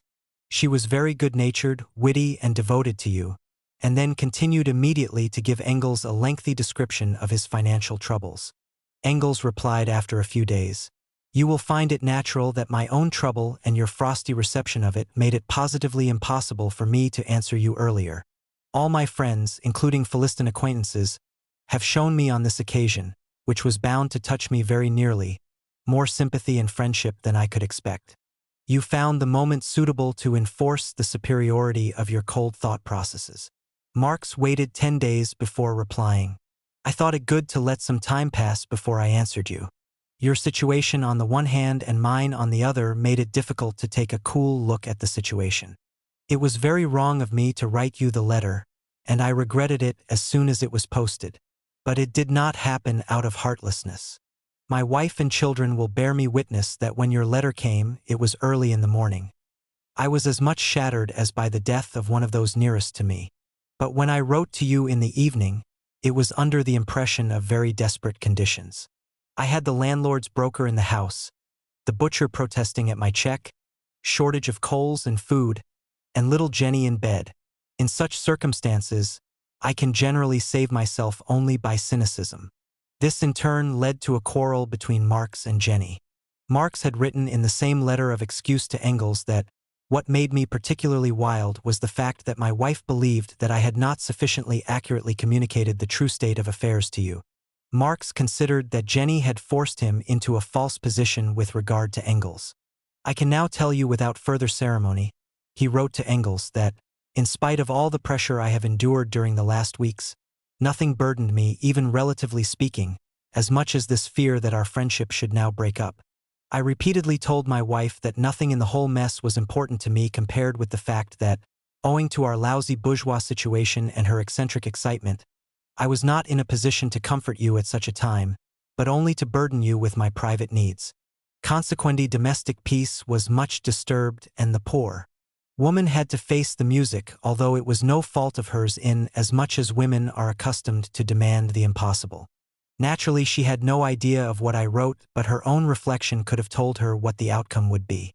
Women are funny creatures, even those endowed with much intelligence." The children were also a cause of much concern to Marx and Jenny. In 1860, the year of Jenny's smallpox, the 3 girls were aged 16, 15, and 4 years old. Jenny found their poverty all the harder to bear, as the sweet girls, now blooming so lovelily, have to suffer it as well. At the beginning of 1863, Jenny gave the following description of her daughters to one of her friends. "Even if the word beautiful is not fitting for them, I must still say, even at the risk of being laughed at for my maternal pride, that all 3 of them look very neat and interesting. Jenny Chin is strikingly dark in hair, eyes, and complexion, and, with her childishly rosy cheeks and deep, sweet eyes, has a very attractive appearance. Laura, who is in everything a few degrees lighter and clearer, is in fact prettier than the eldest sister, as her features are more regular and her green eyes under her dark brows and long lashes shine with a continual fire of joy. We have made every effort we could towards their education. Unfortunately, we could not do so much for them in music as we would have hoped, and their musical accomplishments are not distinguished, although they both have particularly pleasant voices and sing with a very pretty expressiveness. But Jenny's real strong point is elocution. And because the child has a very beautiful voice, low and sweet, and from childhood had studied Shakespeare with fanaticism, she would in fact long ago have been on the stage had not regard for the family etc. held her back. Neither would we have placed any obstacle in her way if her health were sounder. The third one, the baby, is a true bundle of sweetness, charm, and childish frenzy. She is the light and life of the house. All three children are attached body and soul to London and have become fully English in customs, manners, tastes, needs, and habits, and nothing frightens them more than the thought of having to exchange England for Germany, and I myself would find the prospect frightening. Above all, London is so colossal that one can disappear into nothing. But things were not always so sunny. Marx had to ask Engels urgently to spend some days with them, as it is absolutely necessary that my daughters see a man again in the house. The poor children have been shaken too early by the bourgeois shit. Jenny's health was particularly bad as she suffered continually from chest ailments. This, too, Marx considered was attributable to their poverty. Jenny is now old enough to feel the whole pressure and hastiness of our situation, and that, I think, is one of the principal causes of her ill health. V. Capital. In the summer of 1861, with the Voigt affair at last behind him, Marx began to work in earnest on the third chapter on capital in general.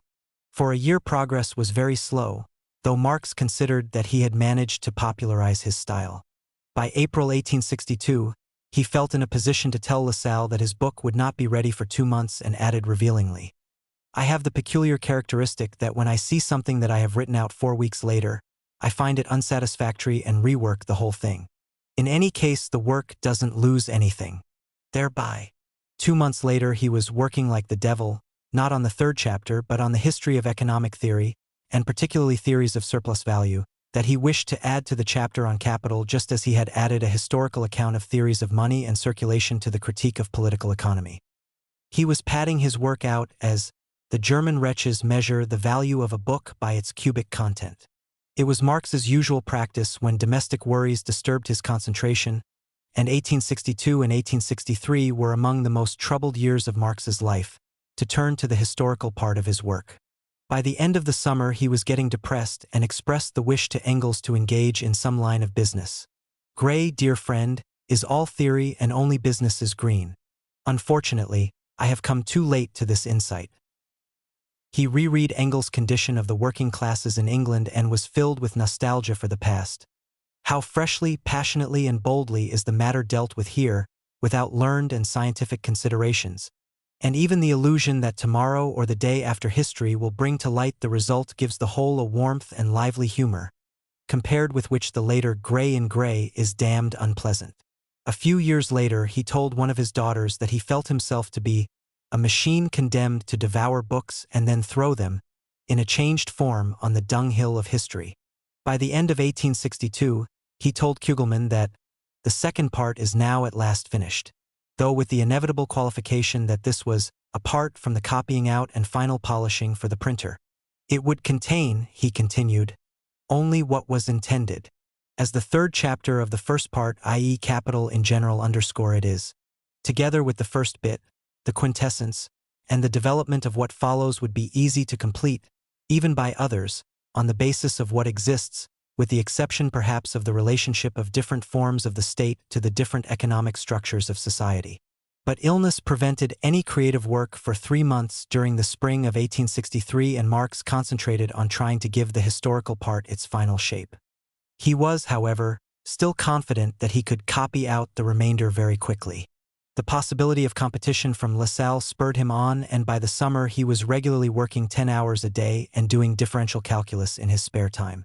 In mid-August, he reported to Engels that he was working on the manuscript for the printers, which would be 100% easier to understand than the critique of political economy.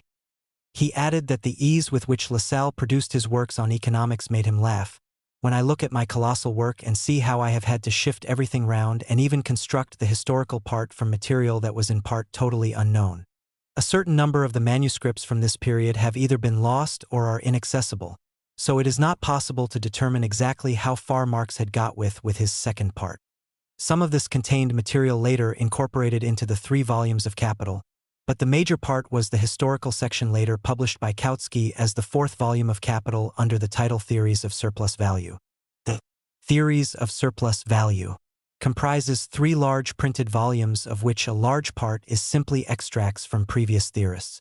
Marx began with Stuart and the economists of the mercantile system who tried to explain the origin of surplus value simply from circulation. He then went on to the physiocrats who concentrated rightly in Marx's view on the sphere of production, albeit mainly agricultural production. Most of the first volume was taken up with extracts from Adam Smith and an attempt to separate scientific from ideological elements in his theories, particularly focusing on his distinction between productive and unproductive labor. The second volume dealt mainly with Ricardo, who was blamed for reliance on certain faulty premises taken over from Adam Smith. The discussion centered mainly round Ricardo's theories of profit and rent and particularly his confusion of surplus value with profit.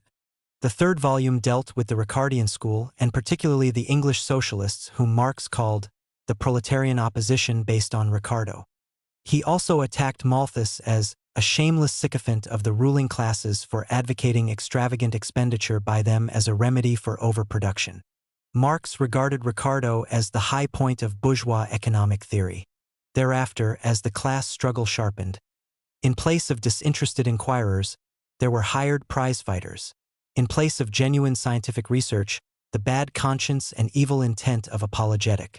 Those who tried to harmonize the principles of capitalism with the interests of the proletariat merely produced a shallow syncretism of which John Stuart Mill is the best representative.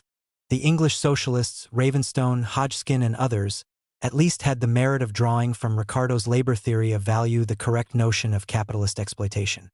But they lacked the requisite theoretical insights to accomplish the necessary total reconstruction of his system. The theories of surplus value show how firmly Marx's ideas are situated in the tradition of classical economics. As in other fields, Marx evolved his own ideas by a critique and elaboration of his predecessors. The volumes also contain a number of digressions such as one on alienation and another on the growth of the middle class where he reproaches Ricardo with forgetting to emphasize the constantly growing number of the middle classes, those who stand between the workman on the one hand and the capitalist and landlord on the other. From the summer of 1863 to the summer of 1865 there is a virtually complete silence in Marx's correspondence concerning his economic work. According to Engels, he spent 1864 and 1865 in drafting out Volume 3 of Capital. At the beginning of 1864, the finances improved, but another obstacle immediately arose: carbuncles. When Marx began sending off the final manuscript of Capital to the publisher, he wrote to Engels, "It is now 3 years since the first carbuncle was operated on. Since that time the thing has only let up in short intervals and, of all types of work, the purely theoretical is the most unsuitable when you have this devilish mess in your body." The boils started very suddenly in the autumn of 1863 and almost proved fatal. On November 10th, wrote Jenny, a terrible abscess was opened and he was in danger for a fairly long time afterwards. The disease lasted a good 4 weeks and caused severe physical sufferings. These were accompanied by rankling moral tortures of all kinds. Jenny was ushered from the room for the operation during which Lenchen held Marx down and the doctor, Allen, wondered at the stoicism of German philosophers. The boils, however, continually reappeared. They usually started in the autumn and came to full bloom, so to speak, in January. There were times when Marx's body was so covered with them that he could only stand upright or lie on his side on the sofa. He took lots of advice, seldom followed it very long, and after some years claimed to know more about boils than any doctor. Certainly he pursued widespread researches in the British Museum on the subject. At various times he took such extraordinary medicines as creosote, opium, and arsenic, this for years on end, gave up smoking for months and took daily cold baths. He wished that the boils had been given to a good Christian who would have been able to turn his suffering to some account. But at the same time he comforted himself with the idea that the bourgeoisie would have good cause to remember his sufferings from this truly proletarian disease. On extreme occasions he would even operate on himself. Today, he wrote to Engels, "I took a sharp razor, a relic of dear Lupus, and cut the wretch in my own person. He was proud to think that I am one of the best subjects to be operated upon. I always recognize what is necessary. When the boils approached his penis, he lightened the occasion by copying out and sending to Engels specimens of 16th-century French pornographic verse, a field in which he considered himself well-read. He found his only relief in occasional visits to the seaside. In March 1866, for instance, he spent 4 weeks convalescing in Margate, where he was glad to find so little company that he felt he could sing with the miller of the Dee. I care for nobody and nobody cares for me. One day he walked the 17 miles to Canterbury, an old, ugly medieval sort of town, not mended by large modern English barracks at the one end and a dismal dry railway station at the other end of the oldish thing. There is no trace of poetry about it. Happily, I was too tired, and it was too late, to look out for the celebrated cathedral. In March 1865, Marx had signed a contract with the Hamburg publishers Meissner and Barré. Meissner's was a medium-sized publishing house, one of the few in Germany with democratic leanings, dealing mainly in school textbooks and works on history and medicine. This contract, which had been negotiated through Wilhelm Strohn, a former member of the Communist League who often visited Hamburg on business from England, gave May 1865 as the limit for the delivery of the manuscript, though this had to be amended in a later version. The terms of the agreement were not particularly advantageous to Marx, and he remarked to his future son-in-law Lafargue, "That capital will not even pay Lore the cigars I smoked writing it." By July 1865, in spite of illness and work for the incipient International, Marx was able to write to Engels that there are still 3 chapters to write to complete the theoretical part, RHE first 3 books. Then there is still the 4th book to write, the historical-literary one. This is relatively the easiest for me, as all the problems are solved in the first 3 books, and thus this last one is more of a repetition in historical form. But I cannot make up my mind to send anything off until I have the whole thing in front of me.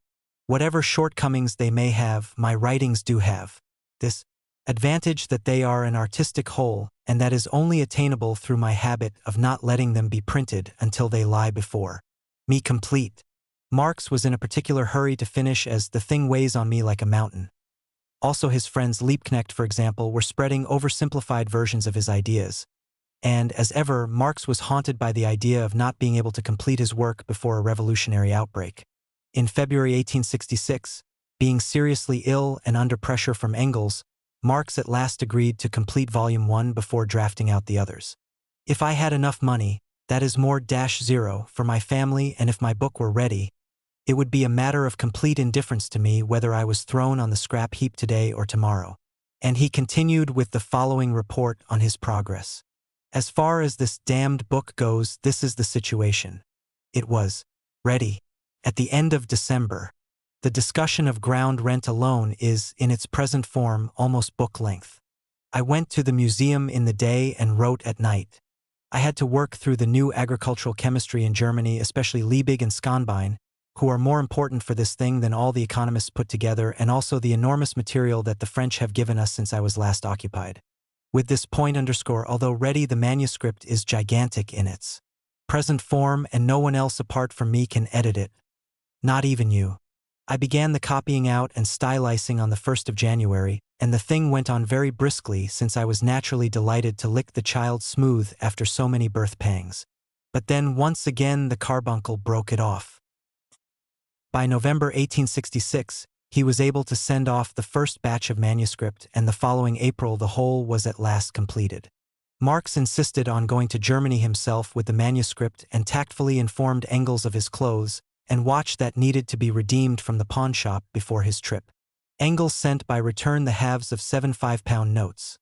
The other halves, as was their usual practice, followed when Marx telegraphed the safe arrival of the first batch. Marx sailed for Hamburg in mid-April, proved to be one of the few passengers who kept upright in the storm, and deposited his manuscript in Meissner's safe. Since there was a possibility of printing the manuscript immediately, the printing was eventually done by Wigand, who had published so much young Hegelian material in the 1840s. Marx decided to stay on in Germany and went to Hanover at the invitation of Dr. Kugelmann, a former member of the Communist League and now a much-respected gynecologist, with whom Marx had been in correspondence since 1862. Marx described him as a fanatical adherent of our doctrine and our two persons. He bores me sometimes with his enthusiasm, which is the opposite of his cold style in medical matters. But he understands, and he is upright, reckless, unselfish, and, what is most important, convinced. While in Hanover, Marx was amused to be invited by a messenger from Bismarck to put his great talents to the service of the German people. 2 years previously, Marx had received a similar invitation, transmitted via Lothar Bücher, to write financial articles for the Prussian government's official journal. Marx subsequently published his correspondence with Bücher, to Bismarck's embarrassment, at the height of the anti-socialist agitation in 1878. The visit to Germany had a strange sequel, which is worth telling in Marx's own words. The crossing from Hamburg to London was, in general, fair. Some hours before London, a German girl, whom I had already noticed for her military stance, explained to me that she wanted to go on the same evening to Weston-super-Mare and did not know how to deal with her large amount of luggage. The situation was all the worse since, on the Sabbath, helpful hands are few in England. I got the girl to show me the railway station that she had to go to in London. Her friends had written it on a card. It was the North Western, which I too would have to pass by. So, as a good night, I offered to drop the girl off there. Accepted. On thinking it over, however, it occurred to me that Weston-super-Mare was southwest of London, whereas the station that I would pass by, and that the girl had written on her card, was northwest. I consulted the sea captain. Correct. The upshot was that she was to be set down in quite the other end of London from myself. Yet I had committed myself and had to put a good face on it. At 2 o'clock in the afternoon we arrived. I brought La donna errante. to her station, where learnt that her train left only at 8 in the evening. So I was in for it and had to kill 6 hours with Mademoiselle walking in Hyde Park, sitting in ice cream shops, and so on. It came out that she was called Elizabeth von Puttkamer, Bismarck's niece, with whom she had just spent some weeks in Berlin. She had the whole army list with her. She was a spirited, cultured girl, but aristocratic and black and white to the tip of her nose. She was not a little astonished to learn that she had fallen into red hands. I comforted her, however, with the assurance that our rendezvous would pass off without loss of blood, and saw her off safe and sound to the place of her destination. You can imagine what an uproar this would cause with blind or other vulgar Democrats. My conspiracy with Bismarck. Whether the meeting was really pure chance or a plant is impossible to say. The printing went slowly and, although Marx was able to correct the first proof sheet on May 5, his 49th birthday, he had to return to London in mid-May. It was a return that he feared. The debts there are important, and the Manichees are waiting insistently for my return.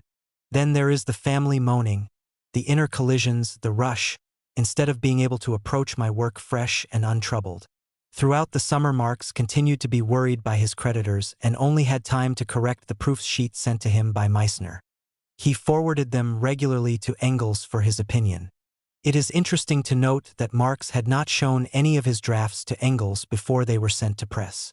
Engels considered that some of the more abstract first part bore the trace of the carbuncle. He also wished that Marx had introduced many more subtitles and had had his excursuses printed in a different type.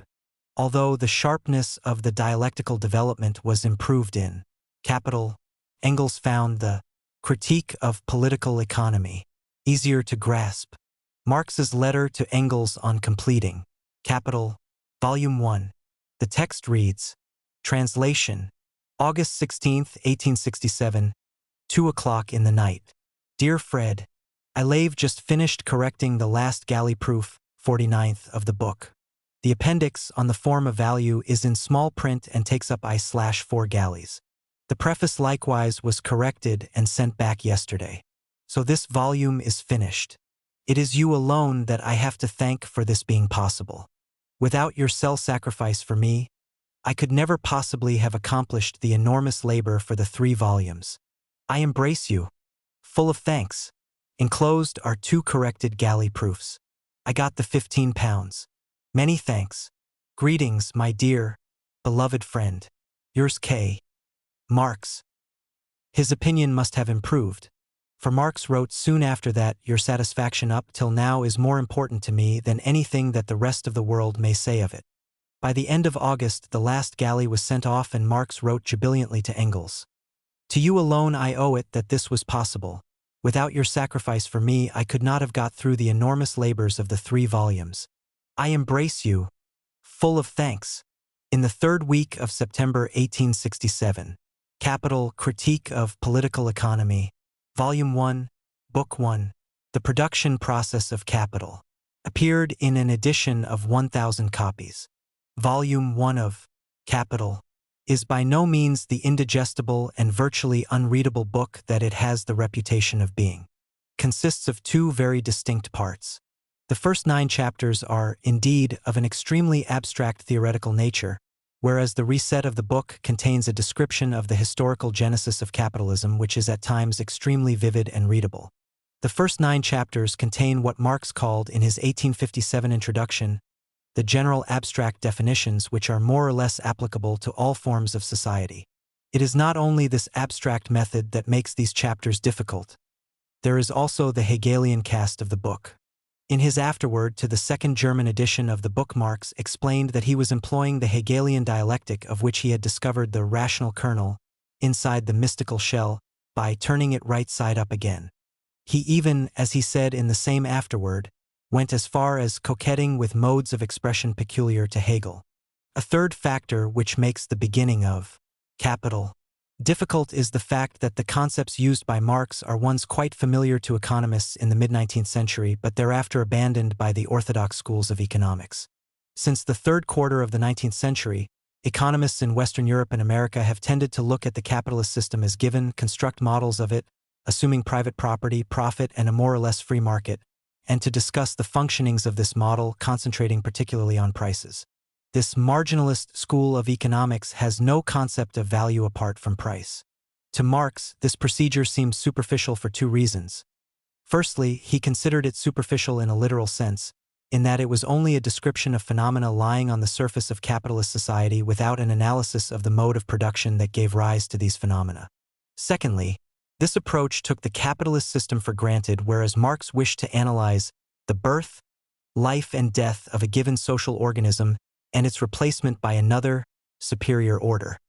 In order to achieve these 2 aims, Marx took over the concepts of the classical economists that were still the generally accepted tool of economic analysis and used them to draw very different conclusions. Ricardo had made a distinction between use value and exchange value. The exchange value of an object was something separate from its price and consisted of the amount of labor embodied in the objects of production, though Ricardo thought that the price in fact tended to approximate to the exchange value. Thus, in contradistinction to later analyses, the value of an object was determined by the circumstances of production rather than those of demand. Marx took over these concepts, but, in his attempt to show that capitalism was not static but a historically relative system of class exploitation, supplemented Ricardo's views by introducing the idea of surplus value. Surplus value was defined as the difference between the value of the products of labor and the cost of producing that labor power, i.e. the laborer's subsistence. For the exchange value of labor power was equal to the amount of labor necessary to reproduce that labor power, and this was normally much lower than the exchange value of the products of that labor power. The theoretical part of Volume 1 divides very easily into 3 sections. The first section is a rewriting of the Critique of Political Economy of 1859 and analyses commodities in the sense of external objects that satisfy human needs and their value. Marx established 2 sorts of value: use value, or the utility of something, and exchange value, which was determined by the amount of labor incorporated in the object. Labor was also of a 2-fold nature according to whether it created use values or exchange values.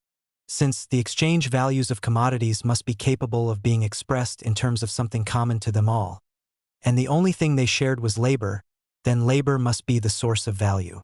But since evidently some people worked faster or more skillfully than others, this labor must be a sort of average, socially necessary labor time. There followed a difficult section on the form of value, and the first chapter ended with an account of commodities as exchange values, which he described as the fetishism of commodities in a passage that recalls the account of alienation in the Paris manuscripts, and even more, the note on James Mill. In order, said Marx here, to find an analogy, we must have recourse to the mist-enveloped regions of the religious world. In that world, the productions of the human brain appear as independent beings endowed with life and entering into relation both with one another and the human race. So it is in the world of commodities with the products of men's hands. The section ended with a chapter on exchange and an account of money as the means for the circulation of commodities, the material expression for their values and the universal measure of value. The second section is a small one on the transformation of money into capital. Before the capitalist era, people had sold commodities for money in order to buy more commodities. In the capitalist era, instead of selling to buy, people had bought to sell dearer. They had bought commodities with their money in order, by means of those commodities, to increase their money. In the third section, Marx introduced his key notion of surplus value, the idea that Engels characterized as Marx's principal discovery in economics.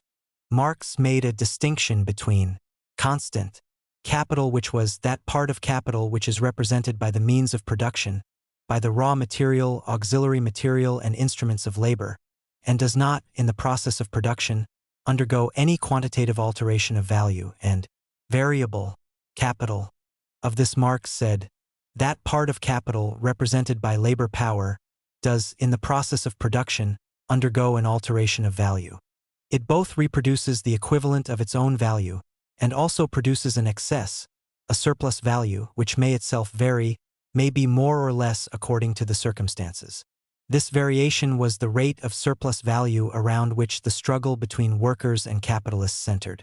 The essential point was that the capitalist got the worker to work longer than was merely sufficient to embody in his product the value of his labor power. If the labor power of the worker, roughly what it cost to keep him alive and fit, was £3 a day, and the worker could embody £3 of value in the product on which he was working in 8 hours. Then, if he worked 10 hours, the last 2 hours would yield surplus value, in this case £1. A little further on, Marx expanded on the nature of this surplus value as follows. During the second period of the labor process, that in which his labor is no longer necessary labor, the workman, it is true, labors, expends labor power, but his labor being no longer necessary labor, he creates no value for himself. He creates surplus value which, for the capitalist, has all the charms of a creation out of nothing. This portion of the working day I name surplus labor time, and to the labor expended during that time, I give the name of surplus labor.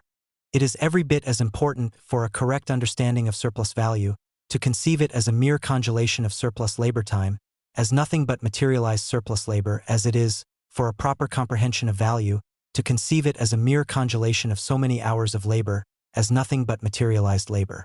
The essential difference between the various economic forms of society, between, for instance, a society based on slave labor and one based on wage labor, lies only in the mode in which this surplus labor is in each case extracted from the actual producer, the laborer. Thus, surplus value could only arise from variable capital, not from constant capital, as labor alone created value. Put very simply, Marx's reason for thinking that the rate of profit would decrease was that, with the introduction of machinery, labor time would become less and thus yield less surplus value. Of course, machinery would increase production and colonial markets would absorb some of the surplus, but these were only palliatives and an eventual crisis was inevitable. These first 9 chapters were complemented by a masterly historical account of the genesis of capitalism, which illustrates better than any other writing Marx's approach and method. Marx particularly made pioneering use of official statistical information that came to be available from the middle of the 19th century onwards. A reader who finds the beginning of Capital too arid would do well to follow Marx's advice to Mrs. Kugelman and begin by reading the chapters on the working day, machinery and modern industry, and capitalist accumulation. In the chapter on the working day, Marx described in detail the physical and mental degradation forced on men, women and children by working long hours in unhealthy conditions, and related the bitter struggle to gain some relief by legal limits on the number of hours worked and the passing of factory acts. Although, Marx concluded, it might seem as though the capitalist and worker exchanged contracts in a free market, the bargain was, in fact, one-sided. The bargain concluded, it is discovered that he was no free agent, that the time for which he is free to sell his labor power is the time for which he is forced to sell it, that in fact the vampire will not loose its hold on him, so long as there is a muscle, a nerve, a drop of blood to be exploited. For protection against the serpent of their agonies, the laborers must put their heads together, and, as a class, compel the passing of a law, an all-powerful social barrier that shall prevent the very workers from selling, by voluntary contract with capital, themselves and their families into slavery and death. In place of the pompous catalogue of the inalienable rights of man, comes the modest Magna Carta of a legally limited working day, which shall make clear when the time which the worker sells is ended, and when his own begins. Marx continued his indictment of capitalism in the chapter on Machinery and Modern Industry, describing the crippling effect of machinery on workers and the environmental effects of capitalist exploitation of agriculture. Summing up his conclusions, however, Marx showed that his view of technological progress under capitalism was not wholly negative. We have seen how this absolute contradiction between the technical necessities of modern industry and the social character inherent in its capitalistic form dispels all fixity and security in the situation of the laborer, how it constantly threatens, by taking away the instruments of labor, to snatch from his hands his means of subsistence, and, by suppressing his detail function, to make him superfluous. We have seen, too, how this antagonism vents its rage in the creation of that monstrosity, an industrial reserve army, kept in misery in order to be always at the disposal of capital, in the incessant human sacrifices from among the working class, in the most reckless squandering of labor power, and in the devastation caused by a social anarchy which turns every economical progress into a social calamity. This is the negative side.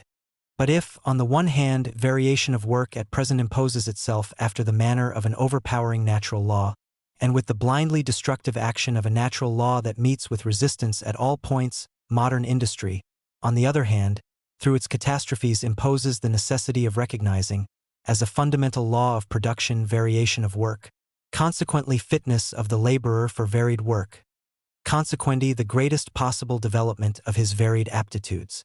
It becomes a question of life and death for society to adapt the mode of production to the normal functioning of this law.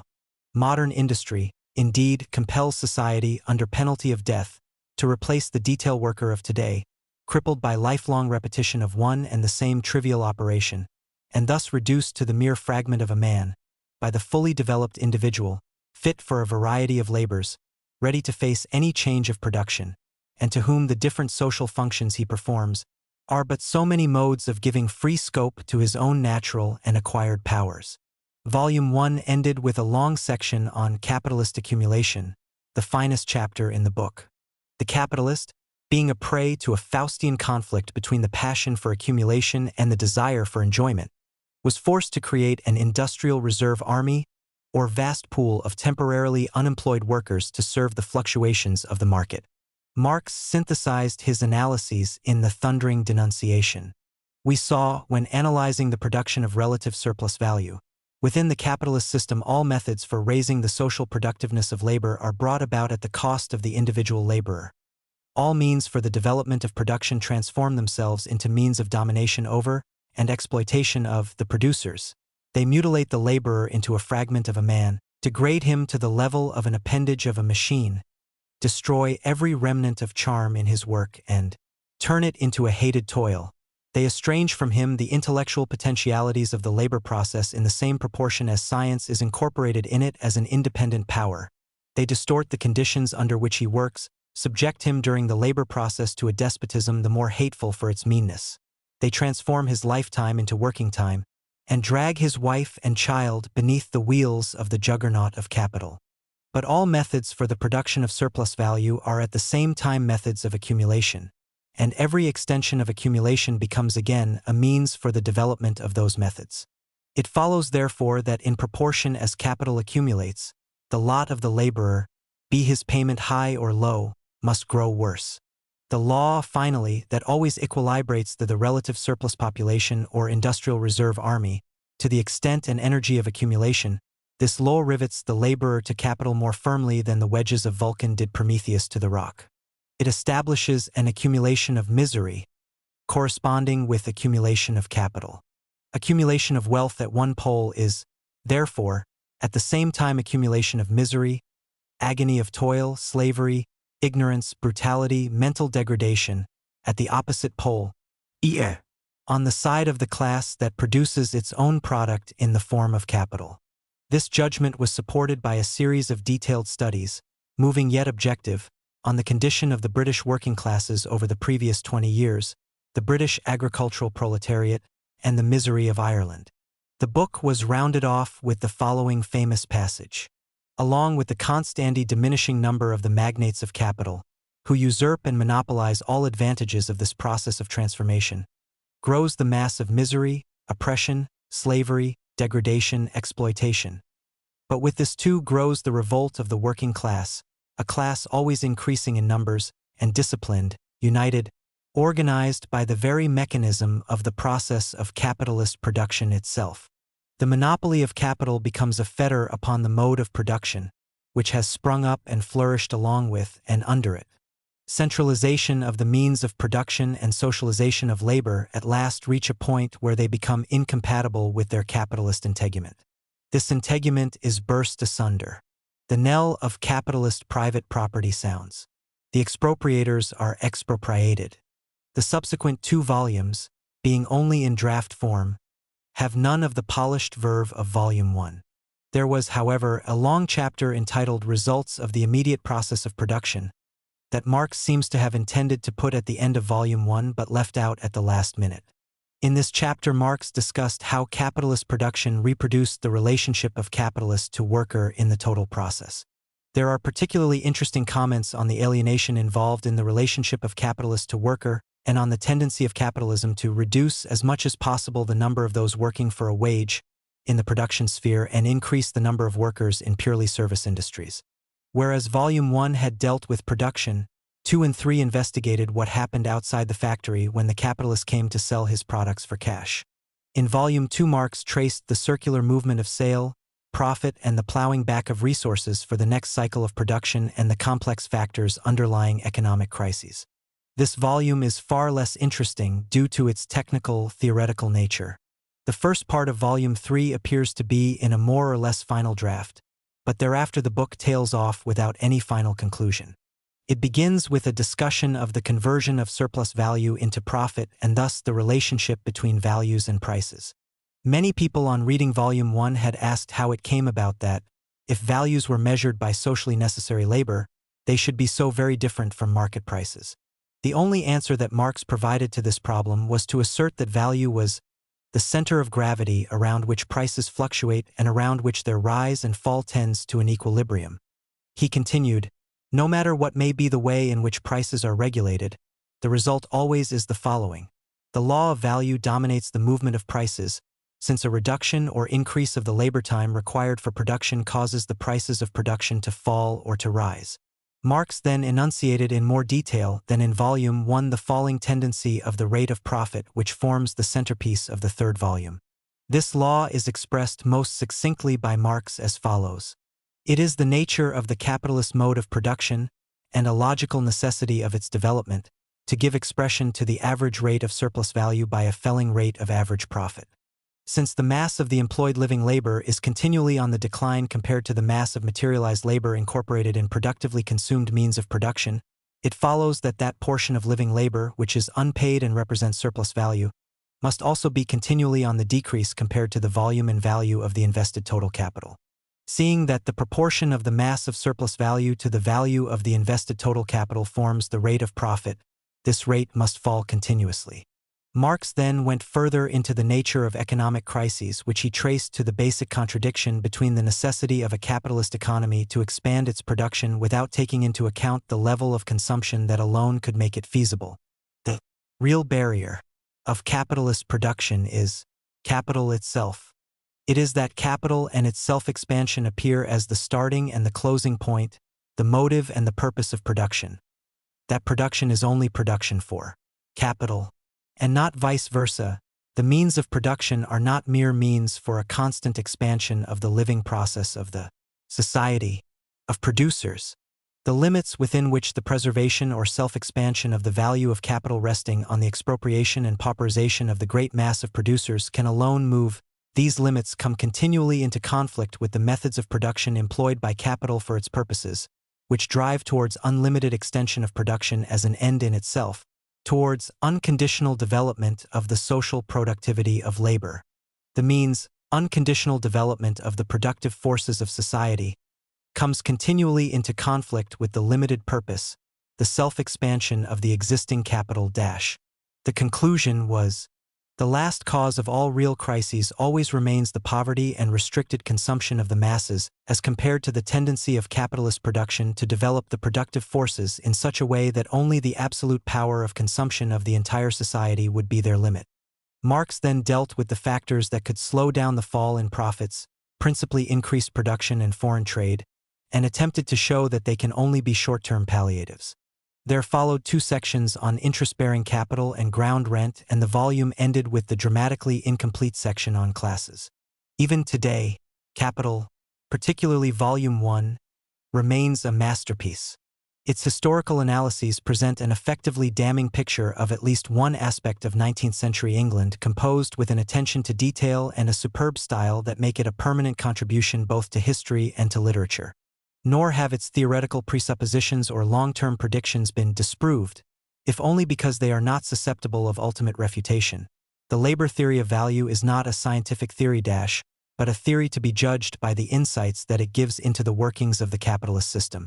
And Marx's famous predictions are only based on his abstract model of capitalist society, a model capable of almost infinite variation in given circumstances and, like all models, it must be assessed by its fruitfulness. Capital did not immediately have the success that it later enjoyed. It was eagerly received in Marx's small circle, and even his old allies Furlaich and Ruge passed favorable comments on it. But there were disturbingly few reviews in Germany, and most of them were hostile, though Engels' future adversary Dyring wrote favorably.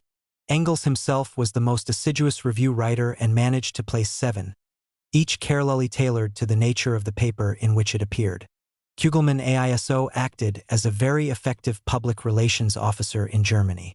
Engels tried hard to get some publicity in England, but the only result was a small notice in the Saturday Review of January 1868 which said, "The author's views may be as pernicious as we conceive them to be, but there can be no question as to the plausibility of his logic, the vigor of his rhetoric, and the charm with which he invests the driest problems of political economy." The general attitude of Marx's trade union colleagues was summed up by Peter Fox, who, on being sent a copy by Marx, replied that he felt like a man who had been given an elephant and did not know what to do with it. The reception was indeed disappointing, and Jenny wrote to Kugelmann, "You can believe me that seldom has a book been written under more difficult circumstances, and I could write a secret history that would uncover an infinite amount of worry, trouble, and anxiety. If the workers had an inkling of the sacrifice that was necessary to complete this work, written only for them and in their interest, they would perhaps show a bit more interest. But it took 4 long years before the 1,000 copies were sold." 6. Life in Medina villas. Although the double inheritance of 1864 undoubtedly gave Marx the relative security that enabled him to finish Volume 1 of Capital, it had by no means been the final solution. In April 1864, the Marxes moved to a considerably larger house in Maitland Park Road, a few hundred yards south of Grafton Terrace, where they remained for the next 11 years.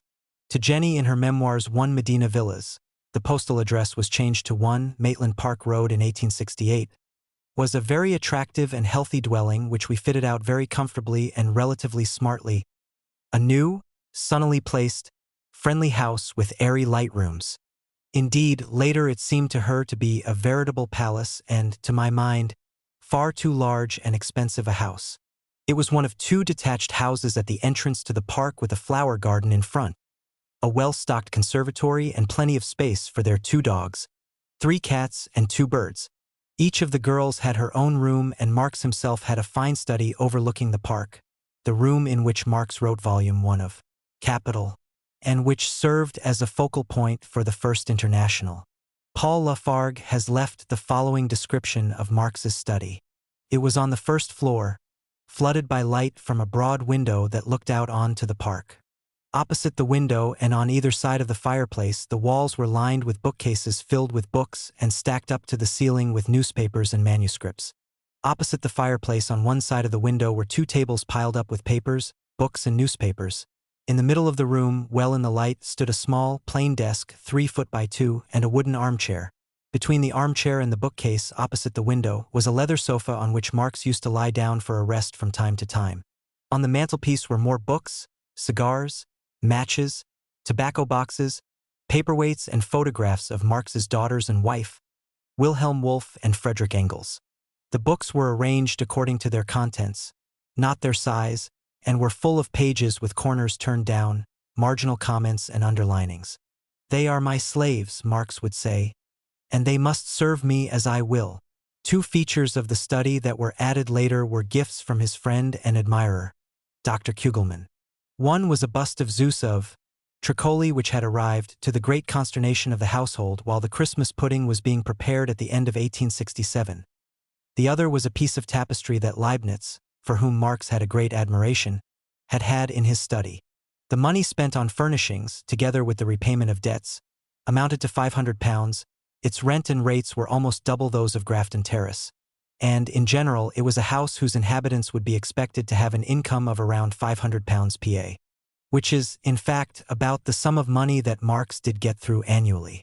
In addition, Marx and the girls took 3 weeks' holiday at Ramsgate, and Jenny had a fortnight by herself at Brighton. In October, the girls, who before had had to decline invitations as they had no money to return the hospitality, gave a ball for 50 of their friends. The financial situation was not helped by the arrival, in May 1865, of Edgar von Westphalen. Lou had just returned from America where, paradoxically, he had fought the South in the Civil War. Despite his hypochondriac tendencies, he had an enormous appetite and even the amused tolerance of Marx, who described him as an egoist, but a kind-natured one, grew more and more strained during the 6 months of Edgar's stay. A few months after the move, and in spite of his having made £400 by speculating in American funds, Marx was obliged to write to Engels yet another begging letter. "It is duly crushing to remain dependent for half one's life. The one thought that sustains me here is that we two are executing a combined task in which I give my time to the theoretical and party political side of the business. Of course I live too expensively for my circumstances, and moreover we have lived better this year than ever. But that is the one means by which the children, apart from all that they have suffered and for which they have been recompensed at least for a short time, can make connections and relationships that can assure them a future.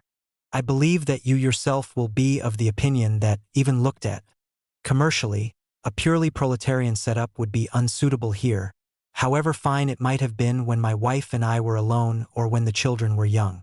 Engels duly came to the rescue and went as far as guaranteeing Marx £200 pa, with the possibility of another £50. In November 1866, Marx's hopes were momentarily raised by the death of an aunt in Frankfurt, but the result was only a meager £12. The family was soon threatened with eviction, and Marx had to get small loans from acquaintances, as in the worst refugee period. The situation was made even worse by the necessity of keeping up appearances in front of Paul Lafargue, who was then paying court to Laura. Marx once again expressed a desire to go bankrupt, but instead ordered champagne and gymnastic lessons for Laura on the doctor's advice. During 1867, Marx recognized that Engels had given him an enormous sum of money, but claimed that its effect was negated by his previous debts, which amounted to £200. The next year, on his 50th birthday, he bitterly recalled his mother's words. If only Karl had made capital instead of just writing about it. Things were so bad that Marx seriously considered moving to Geneva.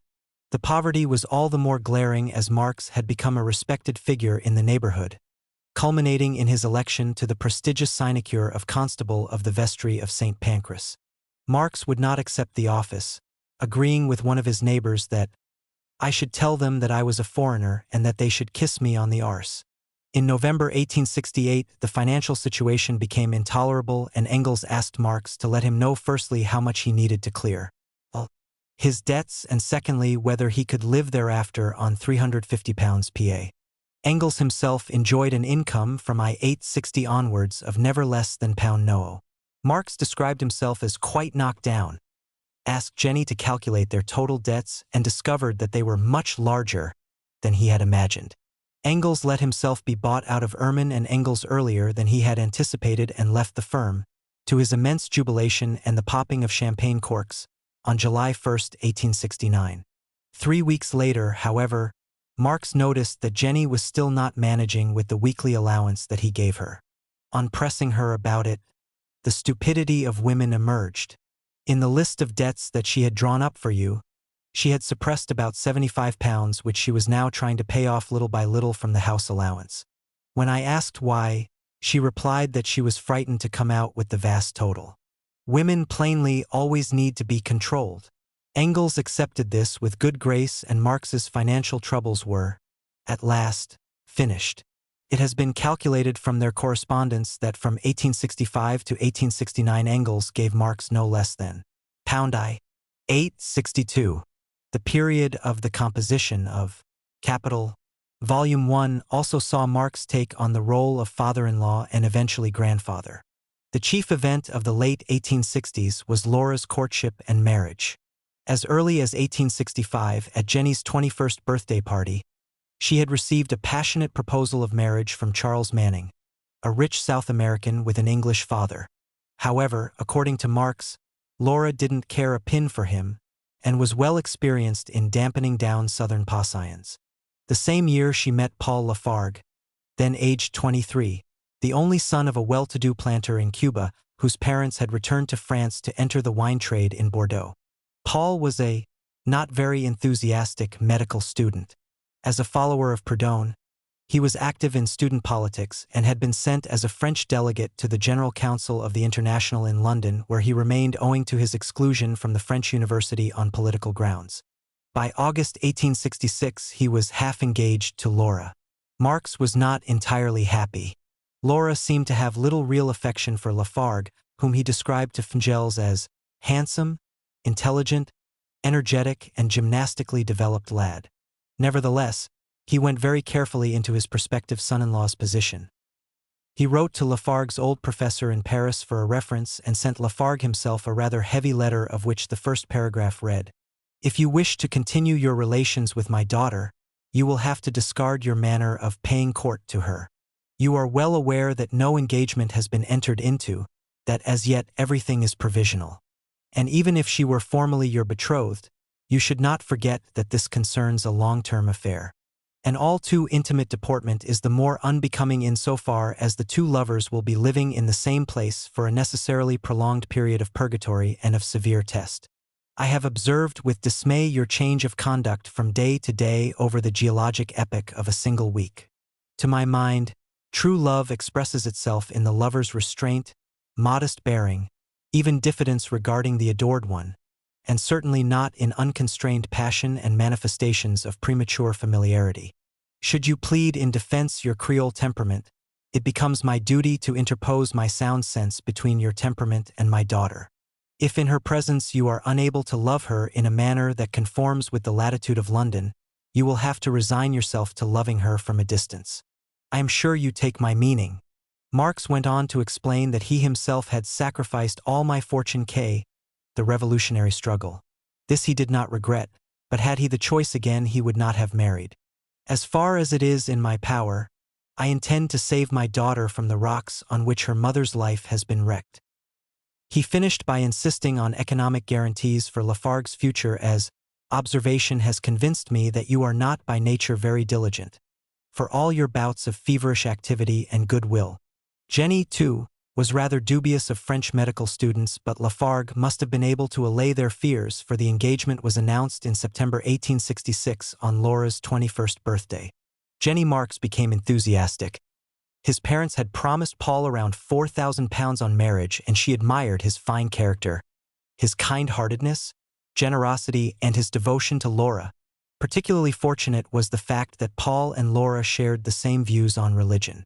Bitterly remembering her own courtship, she wrote, "Thus Laura will be spared the inevitable conflicts and sufferings to which any girl with her opinions is exposed in society.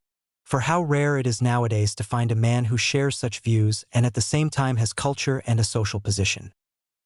The friendship between the families was cemented by the visit of all the Marx daughters to Bordeaux for 3 weeks. Jenny, in particular, was keen on the civil marriage taking place as privately as possible to avoid the neighbors gossiping, and Engels obligingly suggested that the reason given for it should be that Laura was a Protestant and Paul a Catholic. The publication of the bans was put off until the last possible moment as Jenny was not in a position to prepare Laura's trousseau, and Marx did not want to send her into the world like a beggar.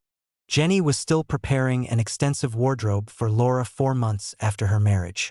This took place on April 2, 1868 in St. Pancras Registry Office and was followed by lunch at Medina Villas where Engels cracked so many jokes at Laura's expense that he reduced her to tears. The couple honeymooned in Paris and returned to London where Paul completed his medical studies. Meanwhile, her sister, too, began to establish her independence. Without asking her parents' permission, Jenny took a job as a governess 5 mornings a week to the children of a nearby doctor named Monroe. Marx, in fact, disapproved strongly and only agreed after insisting on stringent conditions. Jenny enjoyed her job in spite of the difficulty she experienced in actually getting her employers to pay her, and it lasted almost 3 years until the Monroes made the terrible discovery that I am the daughter of the petroleur chief who defended the iniquitous communal movements. She began, too, to write articles on Ireland for French newspapers, being, like Eleanor, passionately attached to the cause of Home Rule. Marx confessed to Engels that he was glad at least that Jenny is distracted by something to do and particularly got outside the 4 walls of this house. He continued, "My wife has completely lost her temper for years. It is quite explicable in the circumstances but none the less unpleasant for that. She wears the children to death with her complaints and irritability and ill humor, though no children bear everything in a more jolly way. But there are certain limits." And Jenny herself found Marx's temper scarcely any better.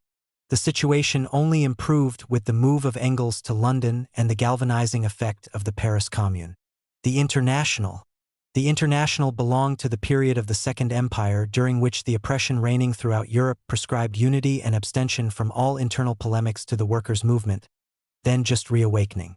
Engels to Sorg, 1874. 1. Origins of the International. One of the main reasons why Volume 1 of Capital was so long in appearing, and why the subsequent volumes never appeared at all, is that Marx's time was taken up by the work forced on him as the leading figure in the International. After the dissolution of the Communist League in 1852, Marx had carefully avoided any party political commitment.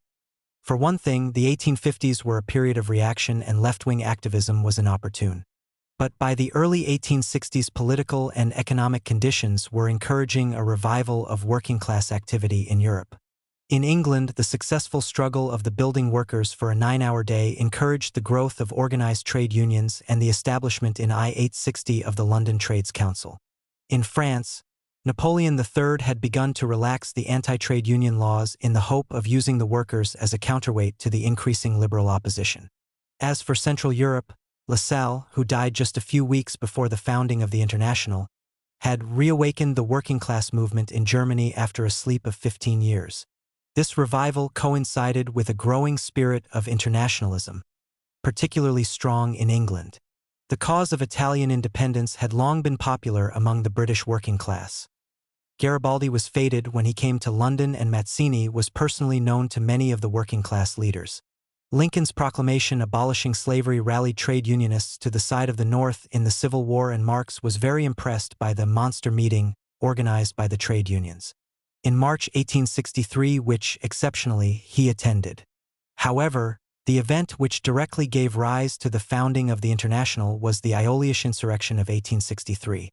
A representative delegation of French workers subsidized by Napoleon had already visited London in the exhibition year of 1862, and it was natural that the French should send a delegation. The mass meeting on Poland called in London in July 1863.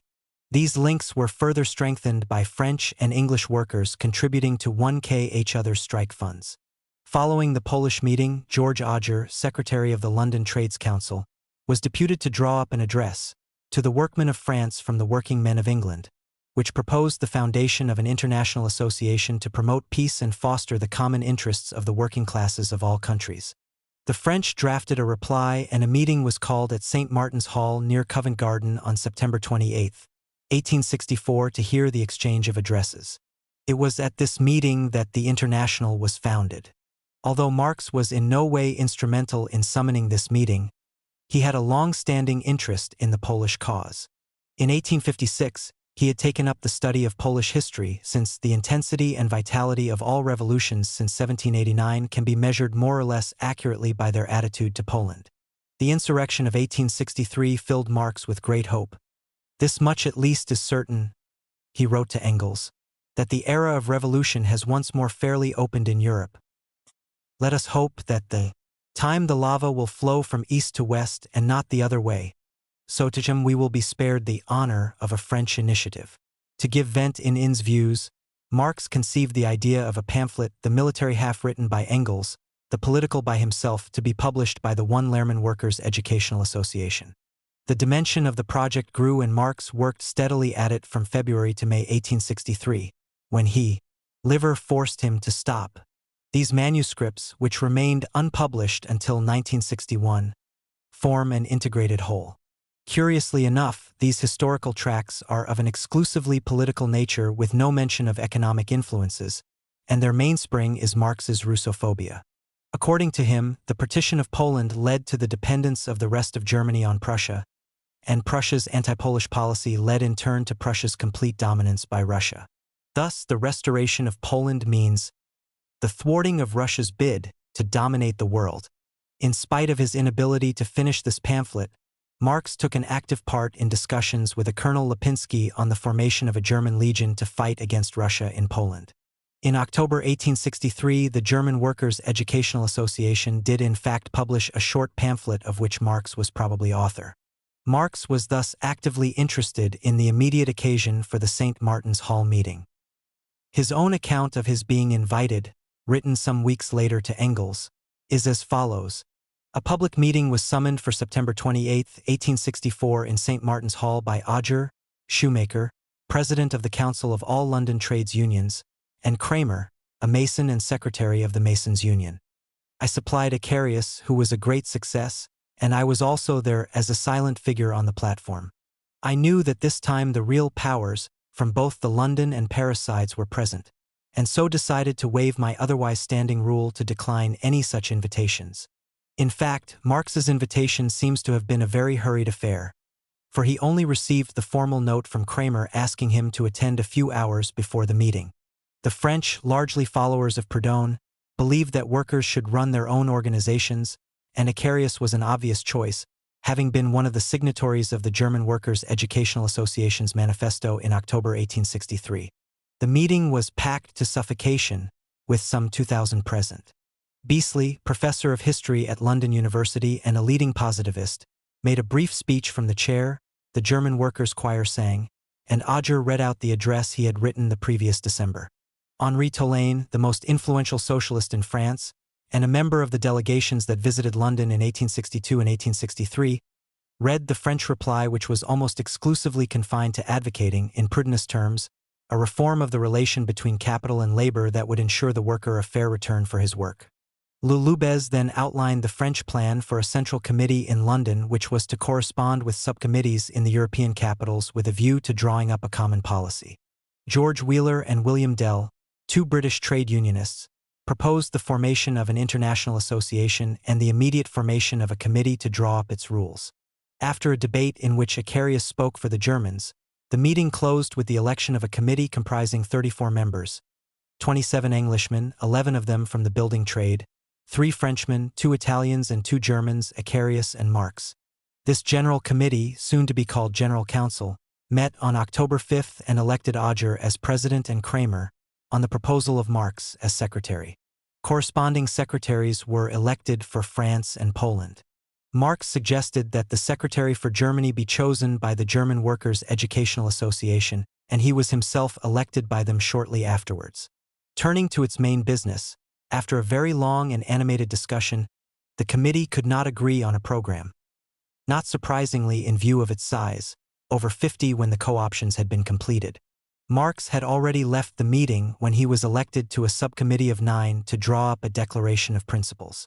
At the subcommittee meeting 3 days later, Weston, an old and agreeable but long-winded Ownite, read out a statement of principles, and Major Wolfe, a former aide of Garibaldi and now secretary to Mazzini, proposed the rules of the Italian Working Men's Association as a basis.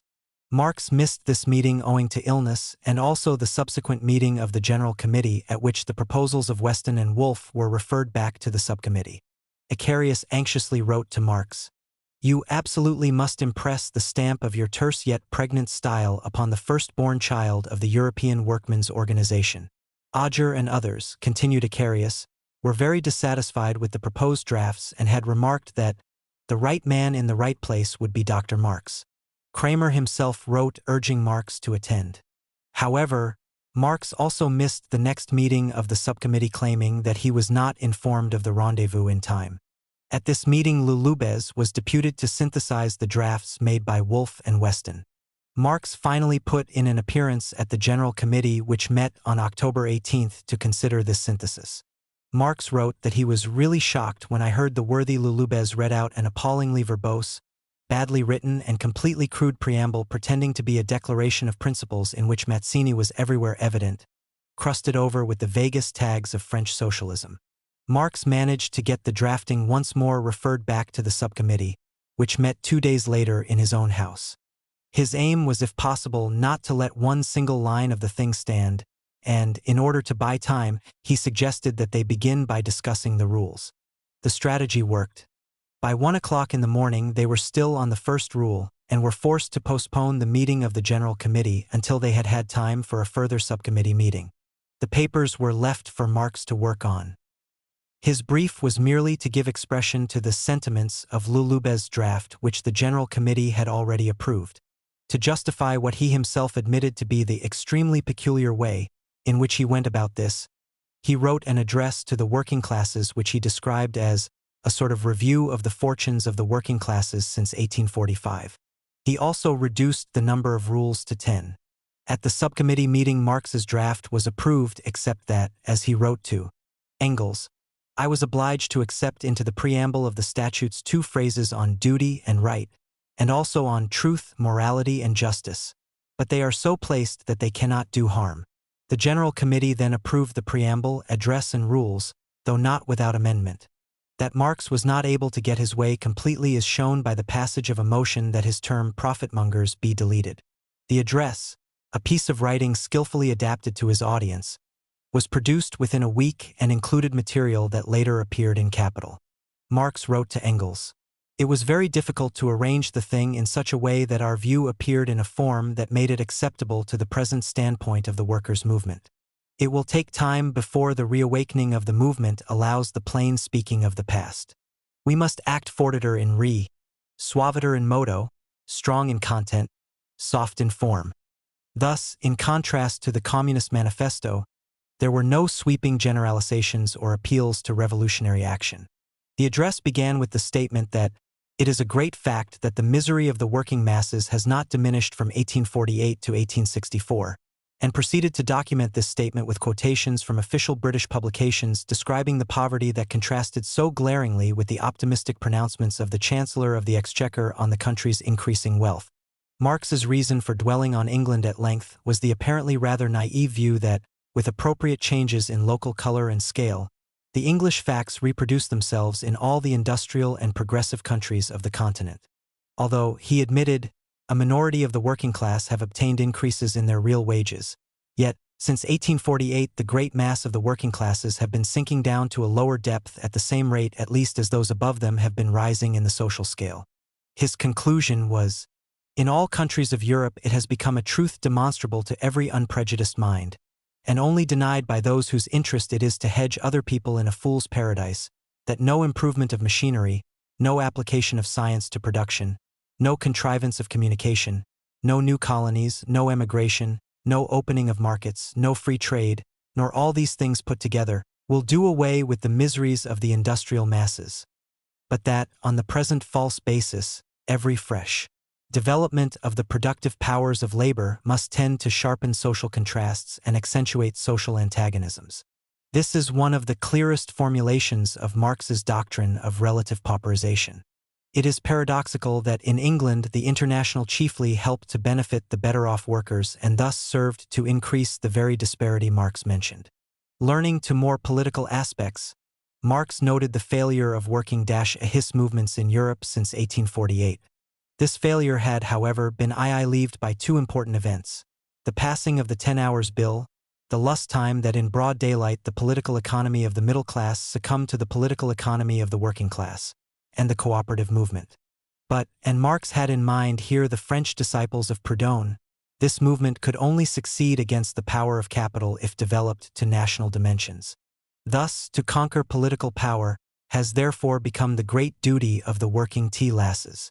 Finally, Marx sketched the achievements of the working classes in the abolition of slavery, the support of Poland, and the opposition to Russia, that barbarous power whose head is at St. Petersburg and whose hands are in every cabinet of Europe. He closed with the traditional appeal, "Proletarians of all countries, unite."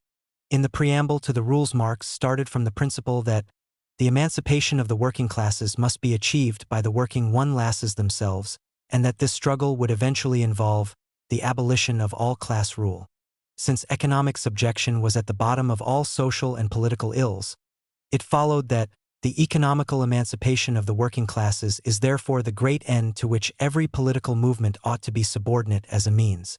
These statements were interlarded with the various phrases about truth, justice, morality, and so forth that Marx could not avoid, and the document closed with 10 rules, dealing with such questions as annual congresses and the election of the General Council.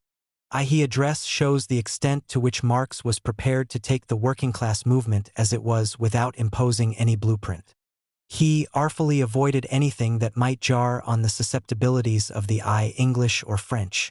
In particular, the majority of English trade unionists prevented Marx from alluding in any way to revolutionary aims. Indeed, Eitzley said of the audience in St. Martin's Hall, "Only a few, perhaps not one amongst them, belonged to any socialistic school. Most of them, I think, would have hesitated to accept the name of socialist."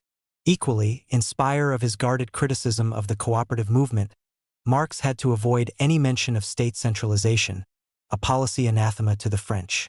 2. Growth of the International. The atmosphere of unrest which had characterized Europe in the early 1860s and been responsible to some extent for the birth of the International continued to favor its growth in the middle years of the decade. The political instability leading up to the Franco-Prussian War and the increase in strikes generated by the economic crisis of 1866–67 inevitably enhanced the International's prestige, and in its first years it was able to grow steadily inside the fairly loose doctrinal framework set up by Marx.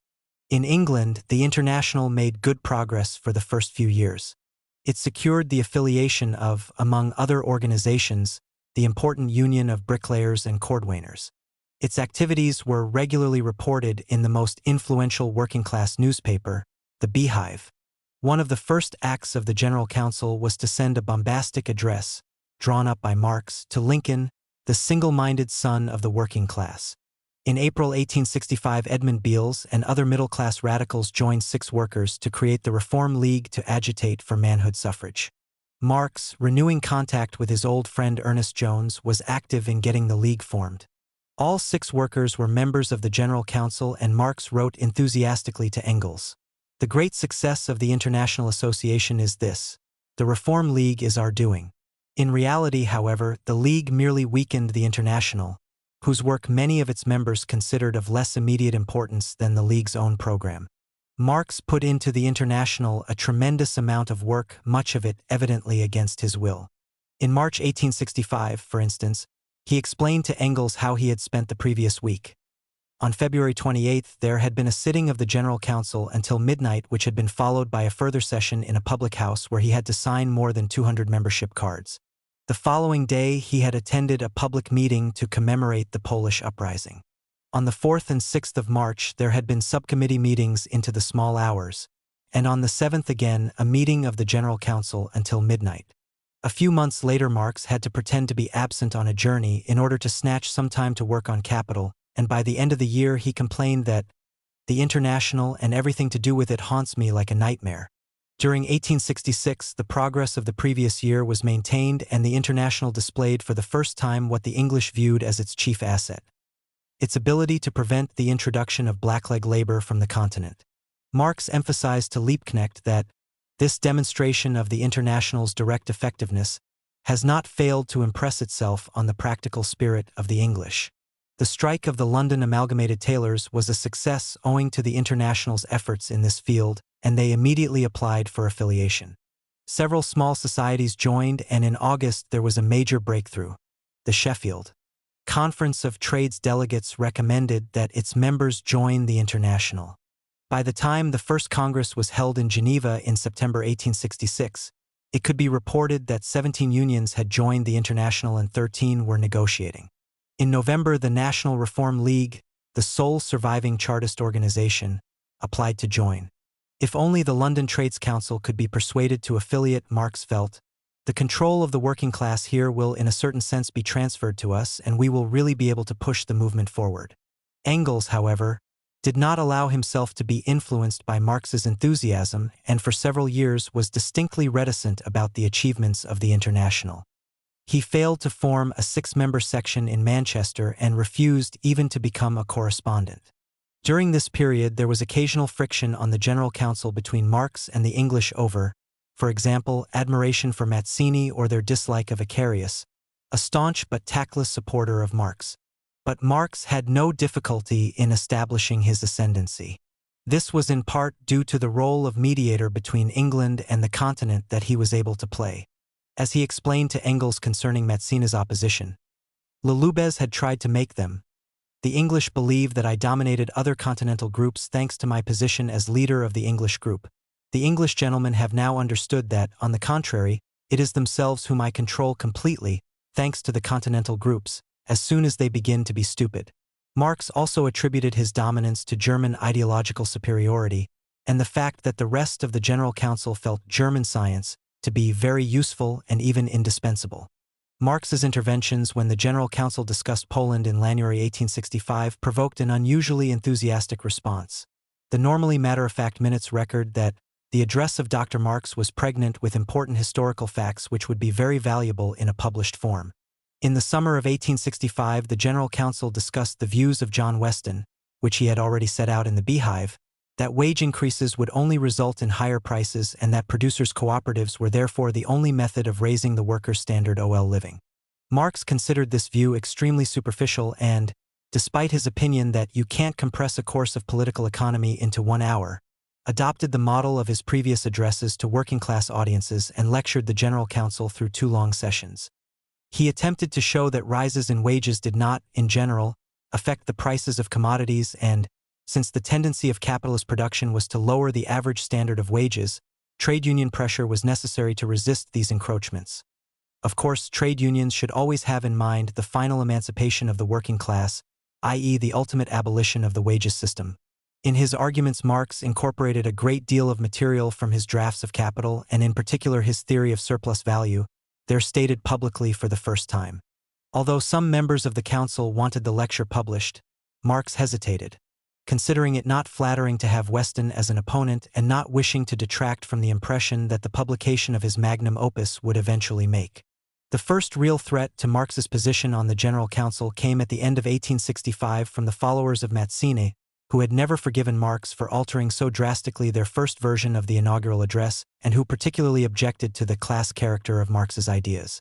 Marx described the events in a letter to his cousin Nanette Phillips. During my absence, Mazzini took pains to ferment a revolt against my leadership. Leadership is never something agreeable nor something that I covet. I have always in my mind's eye your father who said, "The asses always hate their keeper." Mazzini, who does not conceal his hatred of free thought and socialism, is jealously watching the progress of our association under he intrigued with certain English workers and aroused their jealousy against German influence. In doing this he was certainly acting sincerely, for he abhors my principles which are, for him, tainted by the most criminal materialism. Marx counterattacked by convoking all the foreign secretaries to his house for a concerted drive against Mazzini's followers, who thereafter abandoned all cooperation with the International. In September 1866 Marx himself was proposed as president of the General Council but declined on the grounds that the position should be occupied by a manual worker, and Auger was elected. From the start Marx regarded England as the linchpin of the International. A few months after the founding of the International, he wrote to Kugelmann, I prefer 100 times my action here via the International. The influence on the English proletariat is direct and of supreme importance. On the General Council, Marx's official responsibility was for Germany, of which he was corresponding secretary. But in spite of the importance he attached to spreading the influence of the International in Germany, Marx had little to show for his efforts during the first year. Lassalle had died a few weeks before the foundation of the International, and his party, the ADAV, General Union of German Workers, the only existing labor organization in Germany, was left with a leadership problem as well as disputes about the party's centralized organization and its attitude to Bismarck's policies. The party did not become sufficiently united to adopt HI's attitude towards the International until J. B. von Schweitzer, a gifted lawyer of aristocratic descent and editor of the party's newspaper Sozialdemokrat, gained control in 1866. Marx was to retain a deep, lifelong antipathy to the legacy of Lassalle, the Richelieu of the proletariat, who had wanted to sell the working class to Bismarck. "It is beyond all doubt," he wrote to Schweitzer, "that there will be a disappointment over Lassalle's unholy illusions about a socialist initiative on the part of the Prussian government. The logic of things will tell. But the honor of the Workers' Party demands that it reject such phantasms itself before it discovers their emptiness from experience. The working class is revolutionary or it is nothing." During the first year of the International, Engels referred to Wilhelm I Liebknecht in Berlin as the only reliable contact that we have in Germany. Although he got the inaugural address printed in the Sozialdemokrat, Liebknecht was able to do little more, for he had difficulty supporting his family and was put in an ambiguous position by having agreed to write a Life of Lassalle, commissioned by the Countess von Ild. Liebknecht was expelled from Prussia in July 1866, and Marx wrote disapprovingly to Engels that he has not been able to found even one six-man branch of the International Association. It would have been very difficult to implant the International in Berlin, for Marx's relations with the ADAV soon reached breaking point. Before the founding of the International, both Liebknecht and Klings in Solingen am ingested that Marx stand for the presidency of the ADAV. He at first rinsed, then agreed to stand, though he had decided to decline the office publicly if and when elected. This would be a good party demonstration, both against the Prussian government and against the bourgeoisie. However, Lassalle's will, which nominated for President Bernhard Becker, who was already acting in that capacity, was made public a few days before the election, and Marx's attempt failed completely. Even in Solingen he got no votes at all. Marx nevertheless urged the few contacts he had in Germany to secure the affiliation of the ADAV to the International at NS Congress in December. To Engels' cousin, Karl Siebel, he wrote, "The adherents of the ADAV will only be of use at the beginning, against our opponents here. Later the whole institution of this union, which rests on a false basis, must be destroyed." In November, Liebknecht passed on Schweitzer's invitation to Marx and Engels to write for the Sozialdemokrat, and Marx's first contribution apart from the inaugural address was a long ambivalent obituary of Proudhon, in which he repeated the views of poverty and philosophy and, with an eye on the position of the ADAV in Germany, criticized Proudhon's apparent compromise with the powers that be. However, relations between Marx and Schweitzer soon became strained. The Sozialdemokrat was faithful to Lassalle's doctrines, and it seemed to be directly attacking the International when it printed an article from Hesse in Paris which repeated a rumor that Tolaine and his friends were Bonapartist agents. Marx was furious and, although Schweitzer agreed to make Liebknecht responsible for all material concerning the International, Marx eventually withdrew his collaboration and vigorously criticized Schweitzer for his appeasement of Bismarck's government.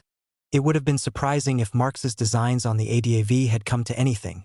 It was more than 15 years since he had been active in Germany, and his close friends and supporters there could be counted on the fingers of one hand. At first, the International met with no greater success in South Germany. When Liebknecht arrived in Saxony, he could do no more for the International there than he had done in Berlin. The only political party in which action was possible was the Verband Deutscher Arbeiterverein, Association of German Workers' Unions, a loose federation of liberal people's parties, united mainly by opposition to Prussia, with no centralized leadership and very little socialism.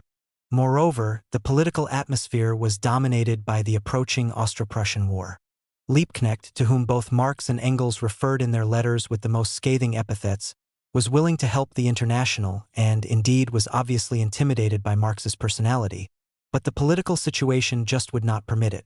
Marx, embarrassed by the lack of enthusiasm in the very area for which he was responsible, made greatly exaggerated, if not outright false, statements to the General Council on progress in Germany. By far the most effective person working for the International in Germany was the veteran socialist Johann Philipp Becker. On the foundation of the International, Becker had been very active in recruiting members in Switzerland from his base in Geneva. In late 1866, Becker, encouraged by Marx, founded active sections of the International in at least a dozen German cities and formed them, in 1867, into a well-organized group of German-speaking sections centered on Geneva. Even during these relatively lean years, Marx retained his early faith in the vocation of the German proletariat to constitute the vanguard of the proletarian revolution, owing, in particular, to its ability to curtail the bourgeois stage of social evolution. Especially interesting in this context is the speech that Marx delivered on the 27th anniversary of the German Workers' Educational Association in February 1867. Here he is reported as attributing the Germans' revolutionary superiority to three factors. The Germans had achieved most freedom from religious nonsense. They did not need to undergo a lengthy bourgeois movement like the workers of other lands. Their geographical situation would compel them to declare war on Eastern barbarism, since all reaction against the West had come from Asia.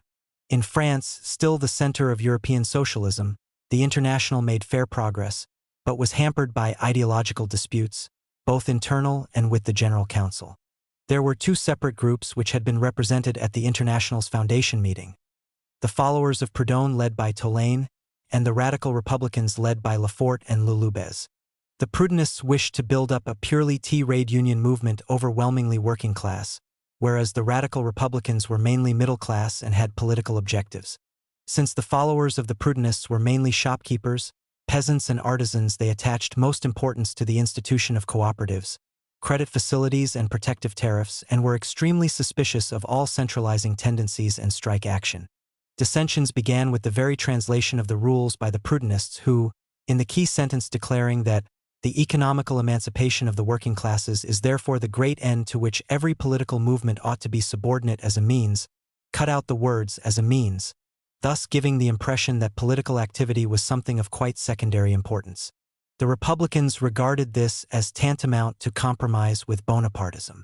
The Proudhonists replied that only workers should hold positions of responsibility in workers' organizations, and that Lefort, who was the International's press agent in Paris, should resign. Lulubez, as secretary for France and prominent among the French workers in London, who never accepted very easily the authority of the General Council, was sent to investigate and naturally produced a report favorable to Lefort. But Tolaine came to London to put his case in person.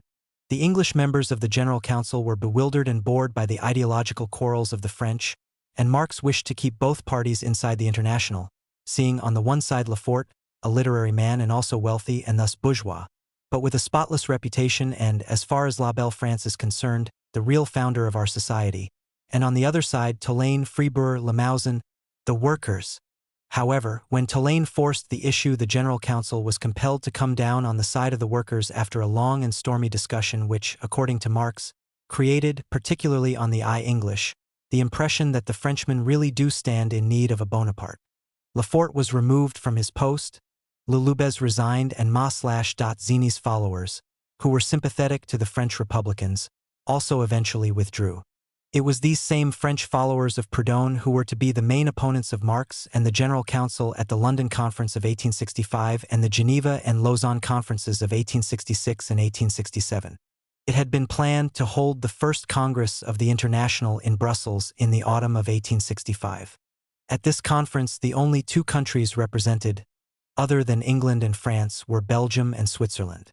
The questions discussed were mainly organizational, and here the French delegation proposed what they called universal suffrage, that all members should have the right to attend and vote at conferences. This ultra-democratic proposal was vigorously opposed by the English and heavily defeated. The rest of the meeting was taken up with drafting the agenda for the future Congress. Here the most important debate was on the Polish question, which had been instrumental in starting the International and figured on the agenda of all the early Congresses. Most of the French, led by the young Belgian delegate de Papa, opposed the introduction of a resolution for Polish independence and against Russian tyranny on the grounds that it would only benefit the Polish working classes and that tyranny needed to be condemned in general. This objection was overruled by a considerable majority.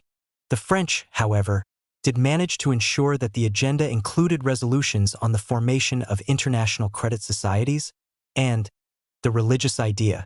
The Polish question was raised again in the General Council early in 1866, and an effort was made, aided by the recent establishment of a French section of the International in London, to get the decision of the London Conference reversed. Marx outmaneuvered the attempt and was supported by Engels, making his first appearance in connection with the International, who wrote 3 articles for the Commonwealth, the successor to the Beehive as the mouthpiece of the General Council, entitled What Have the Working Classes to Do with Poland? The Austro-Prussian War also caused an outbreak of what Marx termed Proudhonist Stirnerism, when Lafargue, soon to become Marx's son-in-law but then under the influence of Proudhon, suggested that all nationalities and even nations were antiquated prejudices. In the view of the Proudhonists, and here they were in direct opposition to Napoleon's encouragement of national revival, all states were by nature centralized and therefore despotic and productive of wars, as well as being contrary to the small-scale economic interests typical of Proudhon's followers. Marx had nothing but ridicule for such views, and, as he informed Engels, the English laughed very much when I began my speech by saying that our friend Lafargue and others, who had done away with nationalities, had spoken French to us, i.e. a language which 9/10 of the audience did not understand. At the Geneva Congress, the majority of delegates were Franco-Swiss, 33 out of about 60, and there was a large French contingent also. To meet the inevitable challenge from the French, Marx, who personally attended only the final Hague Congress of the International in 1872, drew up detailed instructions for the General Council delegates which were confined to such points as permit the immediate agreement and cooperation of workers and provide direct force and impetus to the needs of the class struggle and the organization of the workers into a class. Social questions occupied most of the agenda. Marx's instructions stressed the necessity of trade unions in the battle against capital and their future role as organizing centers of the working class in the broad interest of its complete emancipation. These proposals were modified by a French amendment on justice and reciprocity as the final aim.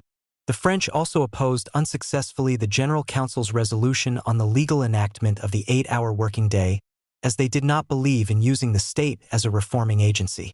Marx's statements on child labor as a progressive, sound, and legitimate tendency, although under capital it was distorted into an abomination, met with no opposition. But the Proudhonists got an amendment passed which prohibited female labor. Marx's view that standing armies should eventually be replaced by the general arming of the people and their general instruction in the use of arms was also endorsed without opposition.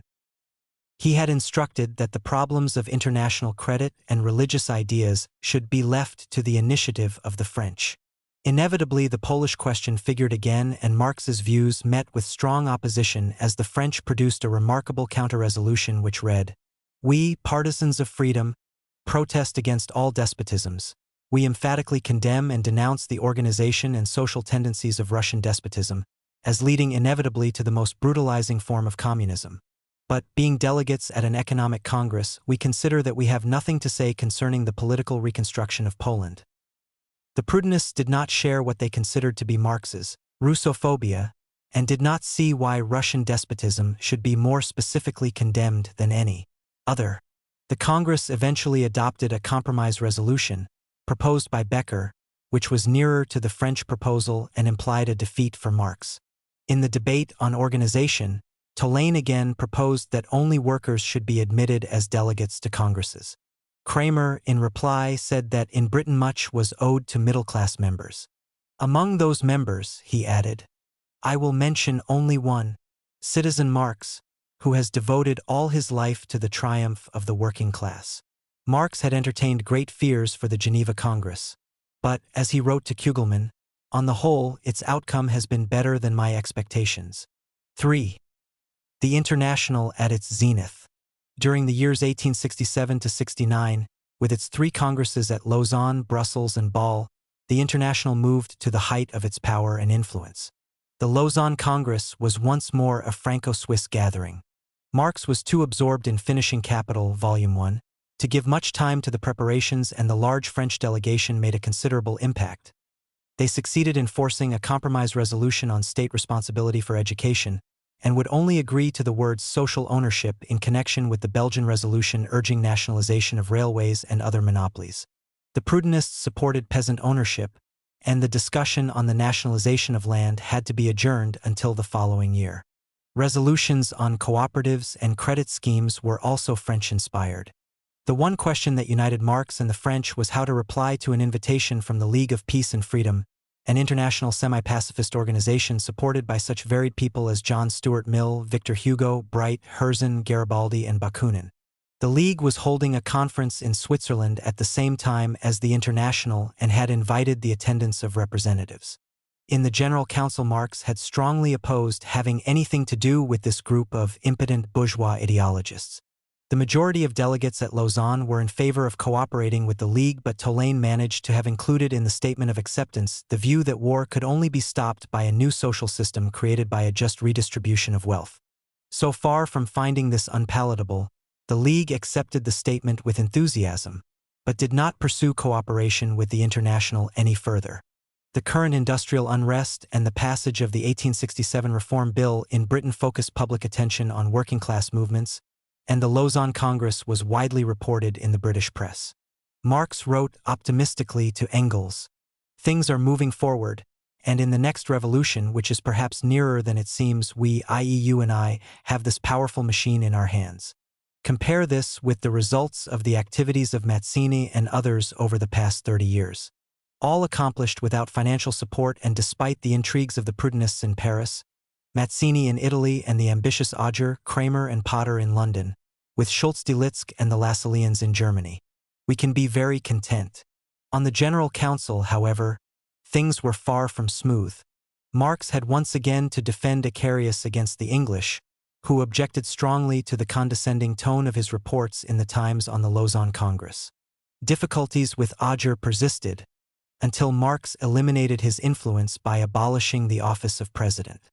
The French section in London caused so much disturbance that Marx for a while seriously considered transferring the seat of the General Council to Geneva until he was dissuaded by Engels, who reminded him of the disastrous results of transferring the Communist League's headquarters to Cologne in 1851.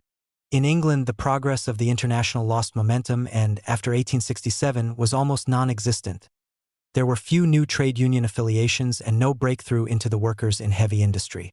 The General Council was even evicted from its premises for debt, and Marx's enthusiasm over the Reform League turned to disillusion when he realized that it merely distracted the English working-class leaders from the tasks of the International. Ireland was one question, however, which did engage the attention both of the English working-class leaders and also of Marx. It had captured the imagination of Marx's whole family. The Fenian terrorists had been active in the autumn of 1867 and had been dealt with in what appeared to be an arbitrary manner. On their behalf, Marx drafted a resolution to the Home Secretary. He also delivered a speech in the General Council which went into the history of the destruction of Ireland's infant industries and the sacrifice of its agriculture to English interests. What the English members of the General Council failed to realize, Marx explained to Engels, was that since 1846 the English no longer wished to colonize Ireland in the Roman sense, as they had done since Elizabeth and Cromwell, but to replace the Irish by pigs, sheep and cows. The following year he described how his views had changed on this point. "I believed for a long time that it would be possible that the rise of the English working class would be able to overthrow the Irish regime. I always argued this point of view in the New York Tribune. More profound study has convinced me of the contrary. The English proletariat will never achieve anything until they have got rid of Ireland. The lever must be applied in Ireland. That is why the Irish question is so important for the social movement as a whole. The solution lay in self-government for Ireland, agrarian revolution and protective tariffs." Marx also delivered the same speech in the German Workers' Education Association. He was happy to make it as long as possible, he wrote to Engels, for his carbuncles made standing the only tolerable position. In contrast to its stagnation in England, the International made rapid progress on the continent, particularly in its capacity as a liaison committee between the unions of the various countries to support each other's strikes, the activity which had led to its original success in England. The financial help given by British trade unions to the striking Paris bronze workers led to their victory and a great increase in the prestige of the International in France.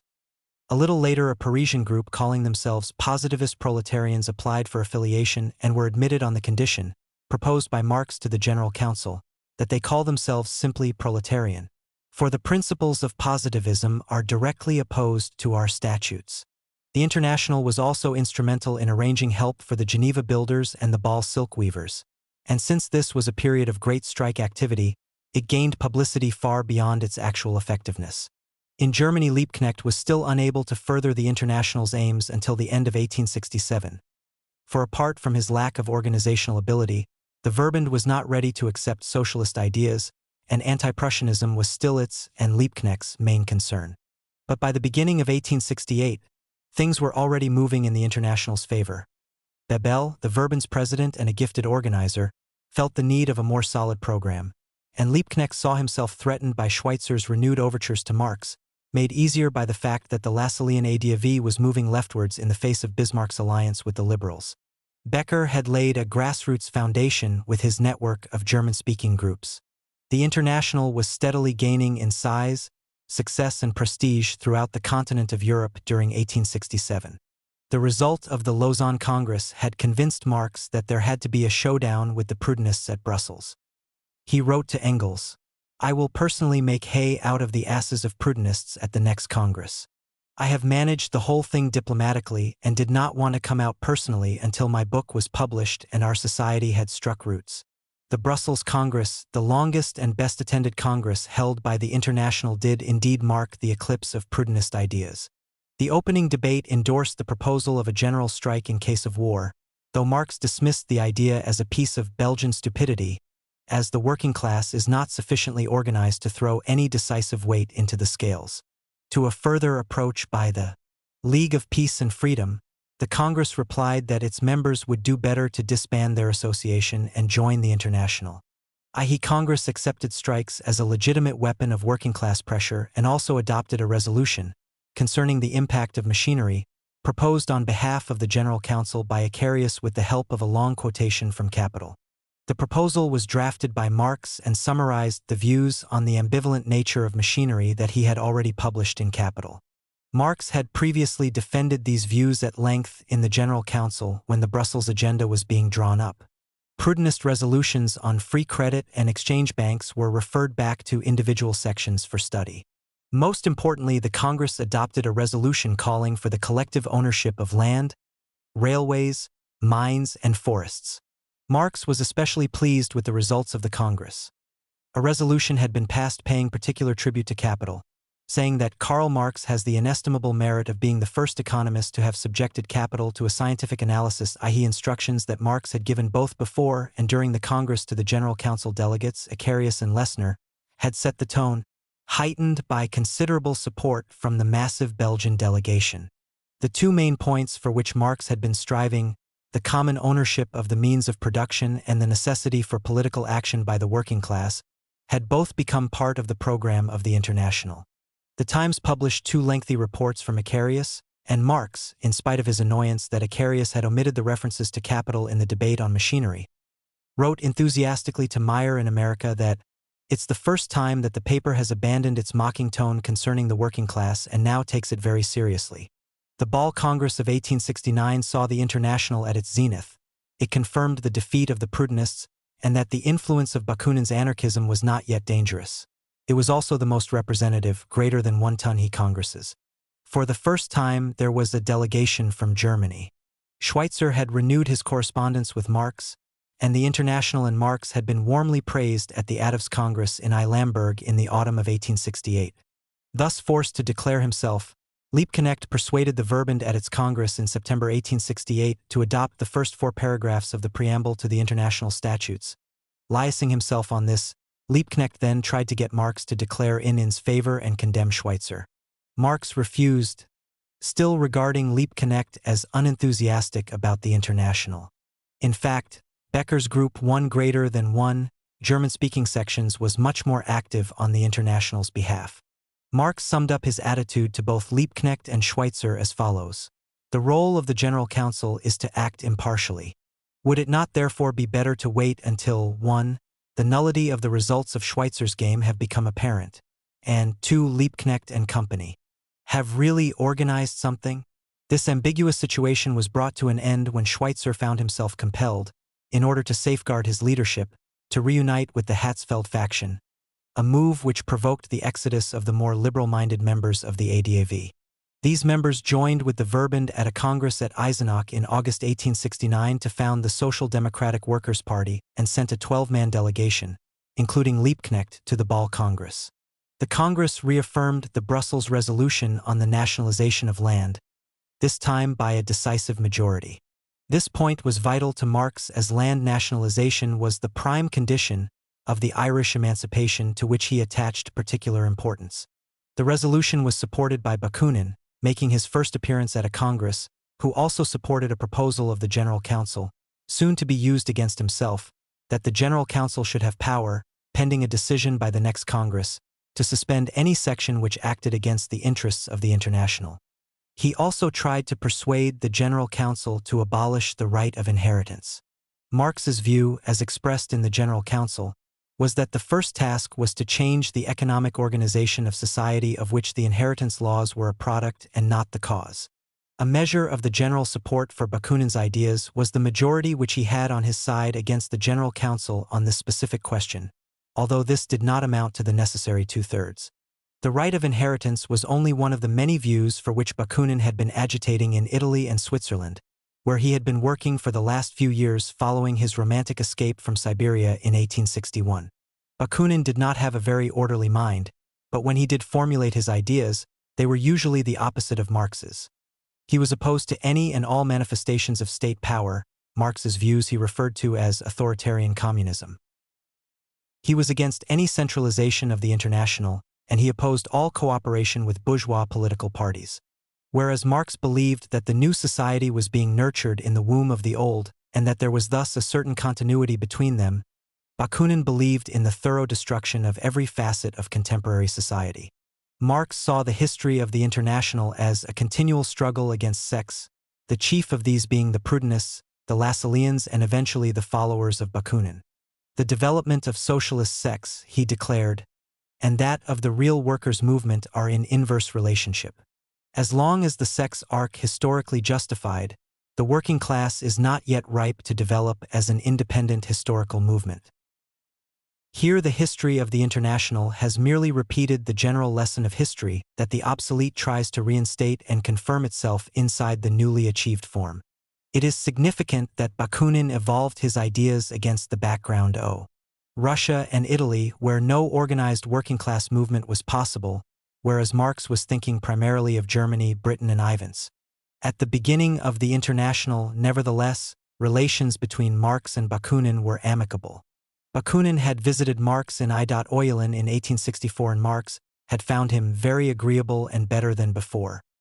One of the few people who, after 16 years, have progressed instead of going backwards. Up to the end of 1868, Bakunin had been alive in the League of Peace and Freedom and only seceded from it when it would not accept his ideas on the abolition of the right of inheritance. On leaving, he founded the Alliance of Social Democracy, which then applied to join the International. When he first heard of the alliance, Marx considered it stillborn, though Engels was much more disturbed by this attempt to create a state within a state. The General Council refused the application of the alliance, and so the alliance disbanded and urged its individual sections to join the International. Although Marx was extremely scornful of the alliance's program as drawn up by Bakunin, the General Council approved the projected alleviation on condition that the alliance replace equalization of classes by abolition of classes in its program. Even so, there were constant squabbles in Geneva where the local section of the International refused to accept the alliance as an affiliated body. Bakunin's ideas had most influence in Italy and Spain. They made .omc impact in French Switzerland and the south of France, and on many questions the Belgian delegation to the Congress tended more to Bakunin's position than to Marx's. It would, however, be quite untrue in suppose that Bakunin actually organized opposition within the International. The alliance was not a close-knit party. It was much nearer to being merely a name that Bakunin applied to the totality of his friends, acquaintances, and correspondents. Bakunin had no wish to challenge Marx despite vicious accusations that he was a Russian spy made by Marx's associates Liebknecht and Hess. When Herzen urged him to do this, he replied by referring to Marx as a giant, who had rendered tremendous vices in the cause of socialism, which he has served for practically 25 years with insight, energy, and disinterestedness, in which he, Luis, undoubtedly surpassed us all. He went on, Marx's influence in the International is undoubtedly very useful. He has exercised a wise influence on his party down to the present day, and he is the strongest support of socialism and the firmest bulwark against the invasion of bourgeois ideas and intentions. I should never forgive myself if I had ever tried to destroy or even weaken his beneficial influence merely in order to revenge myself on him. Shortly afterwards, he wrote to Marx himself that, "My fatherland is now the International of which you are one of the principal founders. You therefore see, dear friend, that I am your disciple and proud of being so." Nevertheless, the Geneva paper Égalité, which was controlled by followers of Bakunin, began to attack the General Council and suggested its removal from London to Geneva. The General Council's reply, drafted by Marx, was addressed to the French-speaking federal councils, and emphasized how necessary it was for the General Council to be in charge of the revolutionary movement in England. This was vital for the success of the movement on the continent, and the English movement would lack all momentum if left to its own resources. In the following March, Marx, who always put more emphasis on Bakunin's alleged machinations than on his ideas, sent this same circular to the Brunswick Committee of the Eisenach Party with a rider denouncing Bakunin as a downright intriguer and an obsequious sponger. But although this dispute was to dominate the later years of the International, it was not for the moment a major factor. If 1869 was the year of the International's maximum power and influence, just how important was it and how vital was the part that Marx played? Many contemporaries considered the influence and resources of the International to be gigantic. The Times put the number of its adherents at 2.5 million, and some even doubled that figure. The paper also stated that the financial resources of the International ran to millions of pounds. These were, of course, wild exaggerations. For the year 1869 to 70, the total income of the General Council was about £50. The General Council did negotiate loans from the trade unions of one country to those of another, particularly to support strikes, but the Council was itself continually harassed for small debts. As for membership figures, it is important to remember that, unlike its successors, the First International had an individual membership forming local sections which in their turn joined together in national federations. In Britain, the total number of individual members by the end of 1870 was no more than 254. In Germany, by the end of 1871, there were 58 branches with a total membership of 385. In France, in 1870, there were 36 local sections. In Italy, the International increased its membership after the Paris Commune, but it had no formal organization and its numbers cannot have exceeded a few thousand.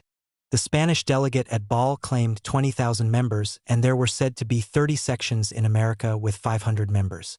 However, anyone familiar with loose organizations of this kind knows how prone leaders are to exaggerate the number of their followers, and even the figures quoted cannot have been fee-paying members.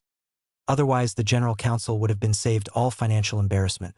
Some basis for the larger figures can be found in a different form of membership of the International affiliation of trade union and political parties. In Britain, the total affiliated membership of trade unions was round 50,000, out of a potential membership of around 800,000. In Iance, as a result of the help given by the International during strikes, the number may well have been as large. In Germany, both the ADAV and the Verband eventually declared their adherence to the principles of the International, though affiliation was forbidden by German law. In the United States, the National Labor Union, which had some claim to speak for almost 1 million workers, declared its adherence to the principles 11I the International. Nevertheless, in all these countries, this commitment was an emotional one unsupported by close organizational, doctrinal, or except in Britain financial links. Even in Britain, where many of the important trade union leaders sat on the General Council and were in close contact with Marx, they evolved working-class policies without reference to the International. The trade union leaders were immensely impressed by Marx's intellectual qualities, and their backing gave Marx and the General Council great prestige in doctoring with the continent of Europe, in which the British had only a marginal interest.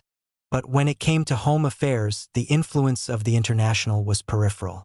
This was particularly so after 1867 when, with the disappearance of the Fenian menace, any hope of altering the one-eye Me/Iguo in Ireland seemed lost, and the success of the reform movement made the trade union leaders less revolutionary in their demands. Marx was still convinced, as he had been since 1849, that no revolution in Aitrope could succeed without a similar movement in England. However, IN's growing inability to infuse the affiliated British trade unionists with Otiilist theory and a revolutionary temper was added the lack of success 11I the International in even recruiting trade unions. After 1867, only 3 limb trade unions affiliated to the International. This loss of momentum by the International was due to its inability to attract the workers in heavy industry, this being true of all countries with the exception of Belgium. In Britain it was at a disadvantage since its seat was in London, as most of the heavy industry was concentrated in the north, and the industrial workers, secure in their technical superiority, did not feel as threatened by the continent as did the craft workers. And in general, the membership of the International tended to be composed more of artisans than of the industrial proletariat. In Germany, in spite of the adherence of the Eisenach Party to the principles of the International, the German political situation prevented any serious cooperation with the General Council. The combination laws began to be more strictly applied, and in any case both the party's executive committee in Brunswick and Liebknecht in Leipzig were more concerned to build up the Eisenach Party in opposition to the Lassalleans. Marx sent several hundred membership cards to Germany for free distribution, but that was about as far as it went. Moreover, Becker, who had been in many ways the International's most reliable contact in Germany, had ceased to have much influence on the formation of the Eisenach Party. Summing up the situation later, Engels explained, "The German labor movement's attitude to the International never became clear. It remained a purely platonic relationship. There was no real membership of individuals, with isolated exceptions, and the founding of sections was illegal. In fact, Liebknecht and company wanted to subordinate the International to their specifically German aims." Marx's correspondence shows how completely incapable he was of influencing Liebknecht, and a fortiori the other social democratic leaders, in favor of the International.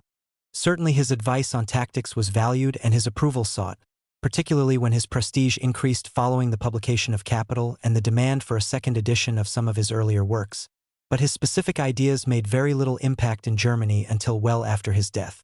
Although the French were among the founding members of the International and were by far the strongest national group, they were almost impervious to the influence of Marx and the General Council. They never paid any regular subscriptions, and their instinctive reaction to London was one of mistrust. Marx could not oppose the Proudhonism of men like Tolaine, and even when Tolaine began to be superseded by Varlin as the most influential leader of the International in France, there were still too many anarchist elements in Varlin's thought for easy cooperation with the General Council. Nevertheless, although the International had proved to be a very loose federation of national groups, each of whose policies were dictated much more by local interests than by reference to the General Council, Marx could be reasonably pleased with the work of the first 5 years. Most importantly, Proudhonism had been decisively defeated with the resolution on land nationalization. The challenge of the League of Peace and Hredem had been beaten off. The International had grown enormously in prestige, if not in resources, as a result of help negotiated for Inkers. In Germany, the Social Democrats had at last declared their adherence to the principles of the International. And finally, the General Uncel had had its authority over local sections enhanced, at least in principle, by the Ball Congress. Even so, the International was too fragile I-11 instruction to be able to withstand the storm of the Franco-Prussian War. For the Franco-Prussian War and the decline of the International, the General Council decided to hold the 1870 Congress in Paris, but growing persecution of the International by the French government dissuaded them to change the meeting place to Mainz. But 2 weeks before the Congress was due to meet, Napoleon III, outmaneuvered by Bismarck's deliberate editing of the EMS telegram into a calculated insult, declared war on Germany. Marx seemed at first to have approved of Liebknecht's stand, although he saw the advantages of a German and victory since he considered Germany much riper for a Socialgement than France. Before the abstention of Liebknecht, he wrote to Engels, "The French need a drubbing. If the Prussians are victorious, then the centralization of the state power will give help to the centralization of the working class. German preponderance will shift the center of the working class movement in Western Europe from France to Germany, and one has only to compare the movement of 1866 until now in both countries to see that the German working class is theoretically and organizationally superior to the French. The superiority of the Germans over the French in the world arena would mean at the same time the superiority of our theory over Proudhon's and so on. On July 23, 1870, 4 days after the outbreak of war, the General Council endorsed the first of the addresses drafted by Marx. It began by quoting from manifestos of the French section declaring the war to be pin ili dynastic. After predicting that whatever may be the incidents of I Ms. Bonaparte's war with Prussia, the death knell of the Second Empire has already sounded at Paris, Marx pronounced the war to be, so far as Germany was concerned, a war of defense, but castigated Prussia for encouraging the war by constructing a counterfeit Bonapartist regime in Germany. The address warned, if the German working class allow the present war to lose its strictly defensive character and degenerate into a war against the French people, victory or defeat will prove alike disastrous. However, Marx continued optimistically, the principles of the International are too widely spread and too firmly rooted amongst the German working class to apprehend such a sad consummation. There was the inevitable reference to the dark figure of Russia, and the address concluded with the assertion that the exchange of goodwill messages between the French and German workers proved that, in contrast to the old society, with its economic miseries and political delirium, a new society is springing up, whose international rule will be peace, because its national ruler will be everywhere the same labor. The General Council could have no material influence on the course of events, but the address was very well received in Britain. John Stuart Mill sent a message of congratulation to the General Council, even Morley expressed his approval, and the Peace Society financed a print order of 30,000 copies. Engels was more firmly on the German side than Marx and wrote to him in mid-August, if Germany wins, then French Bonapartism has had it in any case, the eternal squabbling about the establishment of German unity will be ended at last. The German workers will be able to organize themselves on a far broader national basis than previously, and the French workers will also have much greater freedom of movement than under Bonapartism, no matter what sort of a government may follow there. Marx, too, had the impression that the definitive defeat of Bonaparte will probably provoke a revolution in France, whereas the definitive defeat of Germany would only perpetuate the present situation for another 20 years. Events followed quickly. The French emperor was completely outmaneuvered and forced to surrender at Sedan. On the night of September 4th, a republic had been proclaimed in Paris. The Brunswick Committee issued an appeal for an honorable peace and against the annexation of Alsace and Lorraine, but were immediately arrested and put in chains.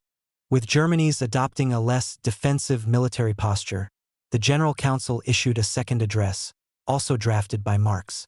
After noting that the prophecy of the first address about the end of the Second Empire had been fulfilled, Marx protested that the defensive war had now become a war of aggression as envisaged by the demand for the annexation 11I Alsace and Lorraine. Borrowing from Engels' military expertise, Marx minted out that there were no good military reasons for supposing that possession of Alsace and Lorraine would enhance the safety of a united Germany, and that such an annexation would only sow the seed of ITSH wars. With great prescience Marx continued, if the fortune of her arms, the arrogance of success, and dynastic intrigue lead Germany to a dismemberment of France, there will then only remain two courses open to her. She must at all risks become the avowed tool of Russian aggrandizement, or, after some short respite, make again ready for another defensive war, not one of those newfangled localized wars, but a war of races, a war with the combined Slavonian and Roman races. And even more remarkably, Marx told an émigré German communist, the present war will lead to one between Germany and Russia. The specific characteristics of Prussianism have never existed and can never exist other than in alliance with and submission to Russia. Moreover, this second war will bring to birth the inevitable social revolution in Russia. Somewhat more realistically than in the first address, Marx admitted the impotence of the working class. If the French workmen amid peace failed to stop the aggressor, are German workmen more likely to stop the victor amidst the clangor of arms? In spite of the dubious alliance of Orleanists and professed Republicans in the provisional government, he continued, any attempt to upset the new government in the present crisis, when the army is almost knocking at the doors of Paris, would be a desperate folly. Following Sedan and the declaration of the Republic in France, Marx decided that the International had two immediate aims: to campaign for the recognition of the Republican government by Britain and to prevent any revolutionary outbreak by the French working class. The first aim had widespread support among the workers in England, though Marx totally misjudged the situation when he talked of a powerful movement among the working class over here against Gladstone, which will probably bring about his downfall. The General Council sent an emissary to Paris to prevent the London French committing stupidities there in the name of the International, and a government newspaper in Paris went as far as publishing, on the day of the proclamation of the Commune, a letter, purporting to have come from Marx but in fact a complete forgery, which urged the Parisians to abstain from all political activity and confine themselves to the social aims of the International.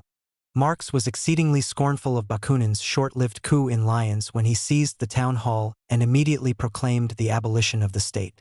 Engels wrote to Marx in September 1870 that if the workers attempted a revolutionary rising they would be needlessly crushed by the German armies and set back another 20 years. Nevertheless, as the provisional government grew more reactionary, Marx began to modify his views as to the advisability of revolt. In any case, the General Council was once again reduced to the role of helpless spectator. Marx considered the outbreak of the Commune to be largely the result of the accident that the Prussians were at the gates of Paris. History, he wrote to Kugelmann, would be of a very mystifying nature if accidents played no part in it. But he was optimistic enough to think that, with the struggle in Paris, the struggle of the working class with the capitalist class and its state has entered a new phase. Whatever the immediate result of the affair, a new starting point of world historical importance has been achieved. Contrary to widespread public opinion after the fall of the Commune, the International had very little influence either on its origins or on its policies.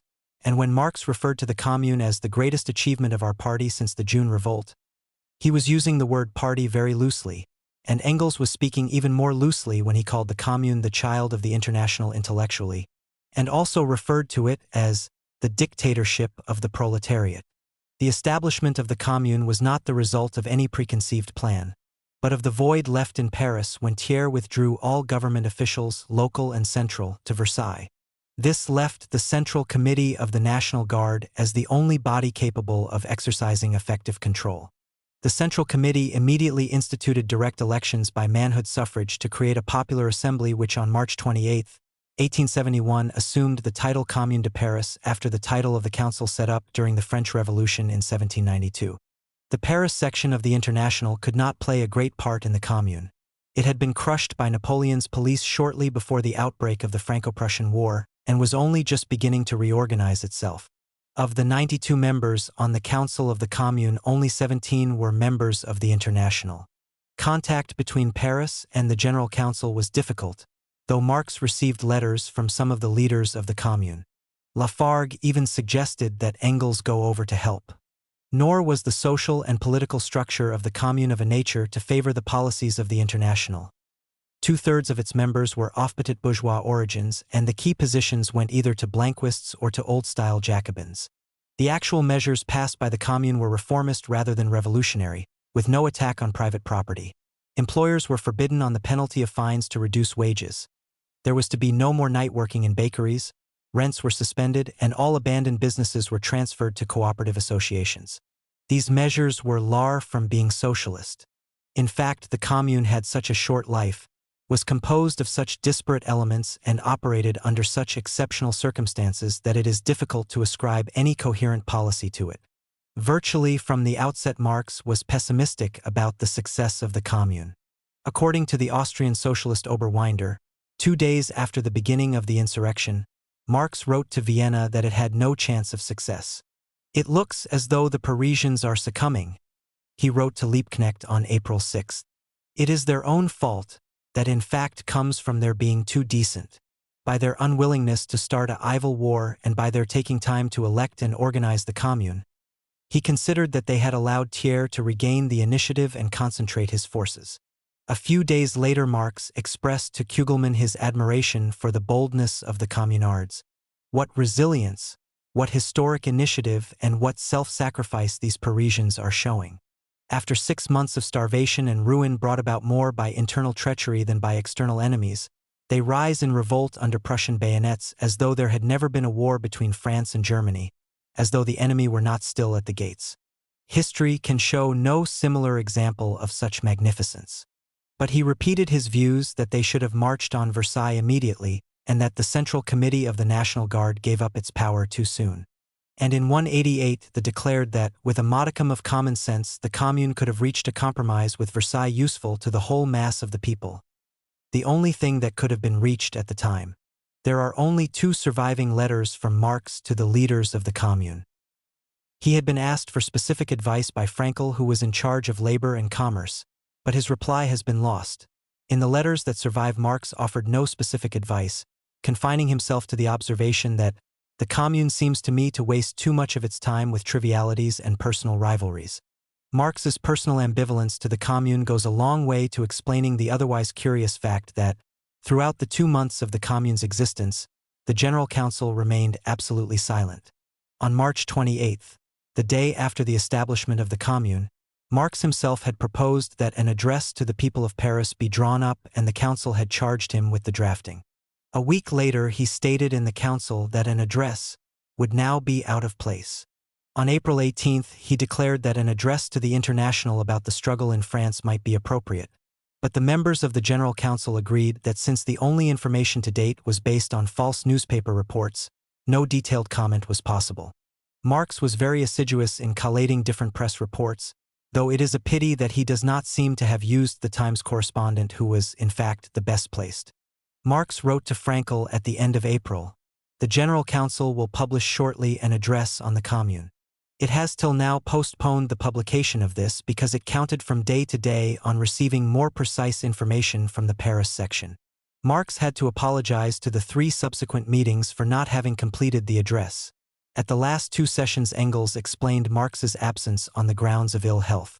However, this did not prevent Marx from telling Fraenkel in mid-May that he had written several hundred letters to every corner of the world. Subsequent deadlines were again broken, and the address was not presented to the Council until May 30, 3 days after the collapse of the Commune. The address, subtitled "The Civil War in France," that Marx did eventually present to the General Council was some 40 pages long and had been preceded by at least 2 full-length drafts that were noticeably different. These drafts, among other things, show how little sympathy Marx had for the Jacobin violence of some of the communards. In the first of the 4 sections of the final and published version, Marx analyzed the Republican government under Thiers and concluded that it was more concerned to suppress working-class activities than to defeat the Prussians, since Paris armed was the revolution armed, and the first priority of the so-called government of national defense was capitulation. Marx characterized the leading members of the government in a series of vicious sketches. Of Jules Favre, the foreign minister, for example, Marx wrote, "Living in concubinage with the wife of a drunkard resident in Algiers, he had, by a most daring concoction of forgeries, spread over many years, contrived to grasp, in the name of the children of his adultery, a large succession, which made him a rich man. In a lawsuit undertaken by the legitimate heirs, he only escaped exposure by the connivance of the Bonapartist tribunals." And of Thiers, the president, a master in small state roguery, a virtuoso in perjury and treason, a craftsman in all the petty stratagems, cunning devices, and base perfidies of parliamentary party warfare, never scrupling, when out of office, to fan a revolution and to stifle it in blood when at the helm of the state, with class prejudices standing him in the place of ideas and vanity in the place of a heart. His private life as infamous as his public life is odious even now when playing the part of a French Sulla. He cannot help setting off the abomination of his deeds by the ridicule of his ostentation. The second section dealt with the events immediately preceding the establishment of the Commune. The only obstacle to Thiers' counter-revolutionary conspiracy was armed Paris. To overcome this, Thiers had invented the lie that the cannon of the National Guard were the property of the state. It was Thiers who had begun the civil war by sending soldiers to remove the cannon. The only violence practiced by the Commune was the shooting of the 2 generals Lecomte and Thomas by their troops and the dispersal of an armed demonstration in the Place Vendôme, which was as nothing compared to the atrocities of the Versailles government with their wholesale shooting of prisoners. The most interesting part of the address is its 3rd section, where Marx described the political organization of the Commune, both actual and mil potential. His organizational model was noticeably less centralized than that in the parallel passage at the end of the Communist Manifesto. This change of emphasis was marked right at the beginning of the section. i.e. working class cannot simply lay hold of the ready-made state machine, and wield it for its own purposes. Marx then defined the organs, I state power as being the standing army, police, bureaucracy, clergy, one judicature, and gave a history of its developments in France up to die Second Empire, which professed to save the working class by breaking down parliamentarism, and, with it, the undisguised subservience of government to the propertied classes. It professed to save the propertied classes by upholding then economic supremacy over the working class. And, finally, it professed to unite all classes by reviving for all the chimera of national glory. In reality, the empire was the only form of government possible at a time when the bourgeoisie had already lost, and the working class had not yet acquired, the faculty of ruling the nation. The Commune was the direct antithesis to the empire and was the positive form of the Republic of 1848. Marx then described the election ol the Commune. He exaggerated the working class nature of its imposition and the transformation of the standing army, police, administration and judicature into elected, responsible and revocable agents of tin commune. Paris and the secondary centers, the old centralized government would in the provinces, too, have to give way to the self-government of the producers. The commune was to be the political form of even the smallest country hamlet, and in the rural districts the standing army was to be replaced by a national militia, with an extremely short term of service. The rural communes of every district were to administer their common affairs by an assembly of delegates in the central town, and these district assemblies were again to send deputies to the national delegation in Paris, each delegate to be at any time revocable and bound by the mandat imperative, formal instructions of his constituents. The few but important functions which still would remain for a central government were not to be suppressed, as has been intentionally misstated, but were to be discharged by communal, and therefore strictly responsible agents. The unity of the nation was not to be broken, but, on the contrary, to be organized by the communal constitution and to become a reality by the destruction of the state power which claimed to be the embodiment of that unity independent of, and superior to, the nation itself, from which it was but a parasitic excrescence. Instead of deciding once in 3 or 6 years which member of the ruling class was to misrepresent the people in Parliament, universal suffrage was to serve the people, constituted in communes, as individual suffrage serves every other employer in the search for the workmen and managers in his business. And it is well known that companies, like individuals in matters of real business, generally know how to put the right man in the right place, and, if they for once make a mistake, to redress it promptly. On the other hand, nothing could be more foreign to the spirit of the commune than to supersede universal suffrage by hierarchic investiture. This passage reveals much more about Marx's view of the shape of the future communist society after the revolution than it does about the plans of the communards, a majority of whom would probably not have agreed with Marx's projects. Marx then mentioned some misconceptions about the commune. It was not a throwback to the Middle Ages, it was not aimed at the breaking up of the nation, and it was not the sort of self-sufficient economic unit advocated by the Proudhonists. Marx wrote of the multiplicity of interpretations to which the commune has been subjected and the multiplicity of interests which construed it in their favor, but claimed that the commune was nevertheless the political form at last discovered under which to work out the economic emancipation of labor. He elaborated on the character of this economic emancipation by accepting the charge that the commune intended to abolish class property and expropriate the expropriators by setting up united cooperative societies which would regulate national production upon a common plan. At the same time, he declared, "The working class have no ready-made utopias to introduce par décret du peuple. They know that in order to work out their own emancipation, and along with it that higher form to which present society is irresistibly tending by its own economical agencies, they will have to pass through long struggles, through a series of historic processes, transforming circumstances and men. They have no ideals to realize, but to set free the elements of the new society with which old collapsing bourgeois society itself is pregnant. In the full consciousness of their historic mission, and with the heroic resolve to act up to it, the working class can afford to smile at the coarse invective of the gentleman's gentleman with the pen and the inkhorn, and at the didactic patronage of well-wishing bourgeois doctrinaires, pouring forth their ignorant platitudes and sectarian crotchets in the oracular tone of scientific infallibility. Marx further proclaimed that the measures of the commune also benelliked the lower middle classes, which was true, and the peasantry, though one his was less evident, all the healthy elements of French society, at IK same time as being emphatically international. He admitted that the specific measures of the Commune could but betoken a tendency, and tlie it its greatest social measure was its own existence. The proof of this was in the change that had overtaken Paris. No longer was Paris the rendezvous of British landlords, Irish absentees, American ex-slaveholders and shoddy men, Russian ex-serf owners, and Vivallachian boyars. No more corpses at the morgue, no nocturnal burglaries, scarcely any robberies. In fact, for the first time since the days of February 1848, the streets of Paris were safe, and that without police of any kind. This was very different from the Paris of the Francs voleurs, the Paris of the boulevards, male and ironal, the rich, the capitalist, the gilded, the idle Paris, now thronging with its lackeys, its blacklegs, its literary bohème, and its cocottes at Versailles, Saint-Denis, Rouen, and Saint-Germain. Considering the Civil War but an agreeable diversion, eyeing the battle going on through Earlsopes, counting the rounds of cannon, and swearing by their own honor and that of their prostitutes, that the performance was far better up than it used to be at the Porte Saint-Martin. The men who fell high and really dead. The cries of the wounded were cries in good earnest.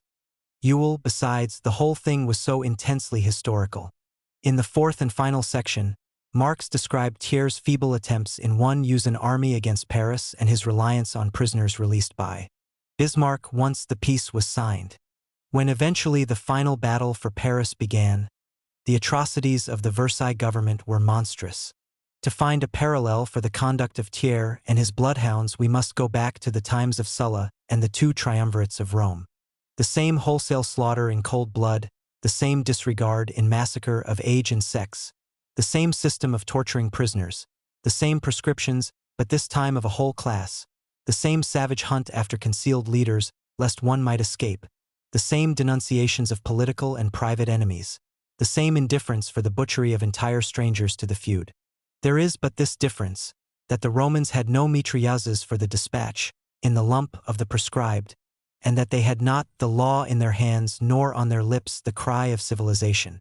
To the charge of incendiarism Marx replied that in war fire was an arm as legitimate as any.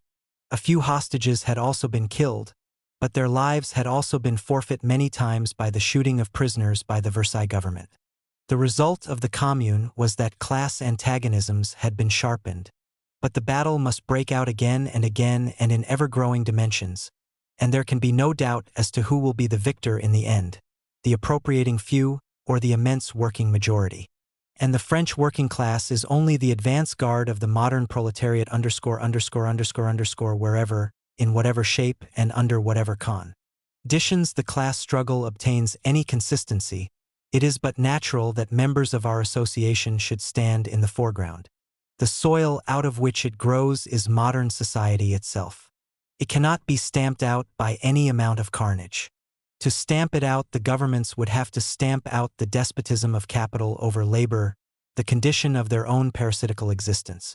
Working men's Paris, with its commune, will be forever celebrated as the glorious harbinger of a new society.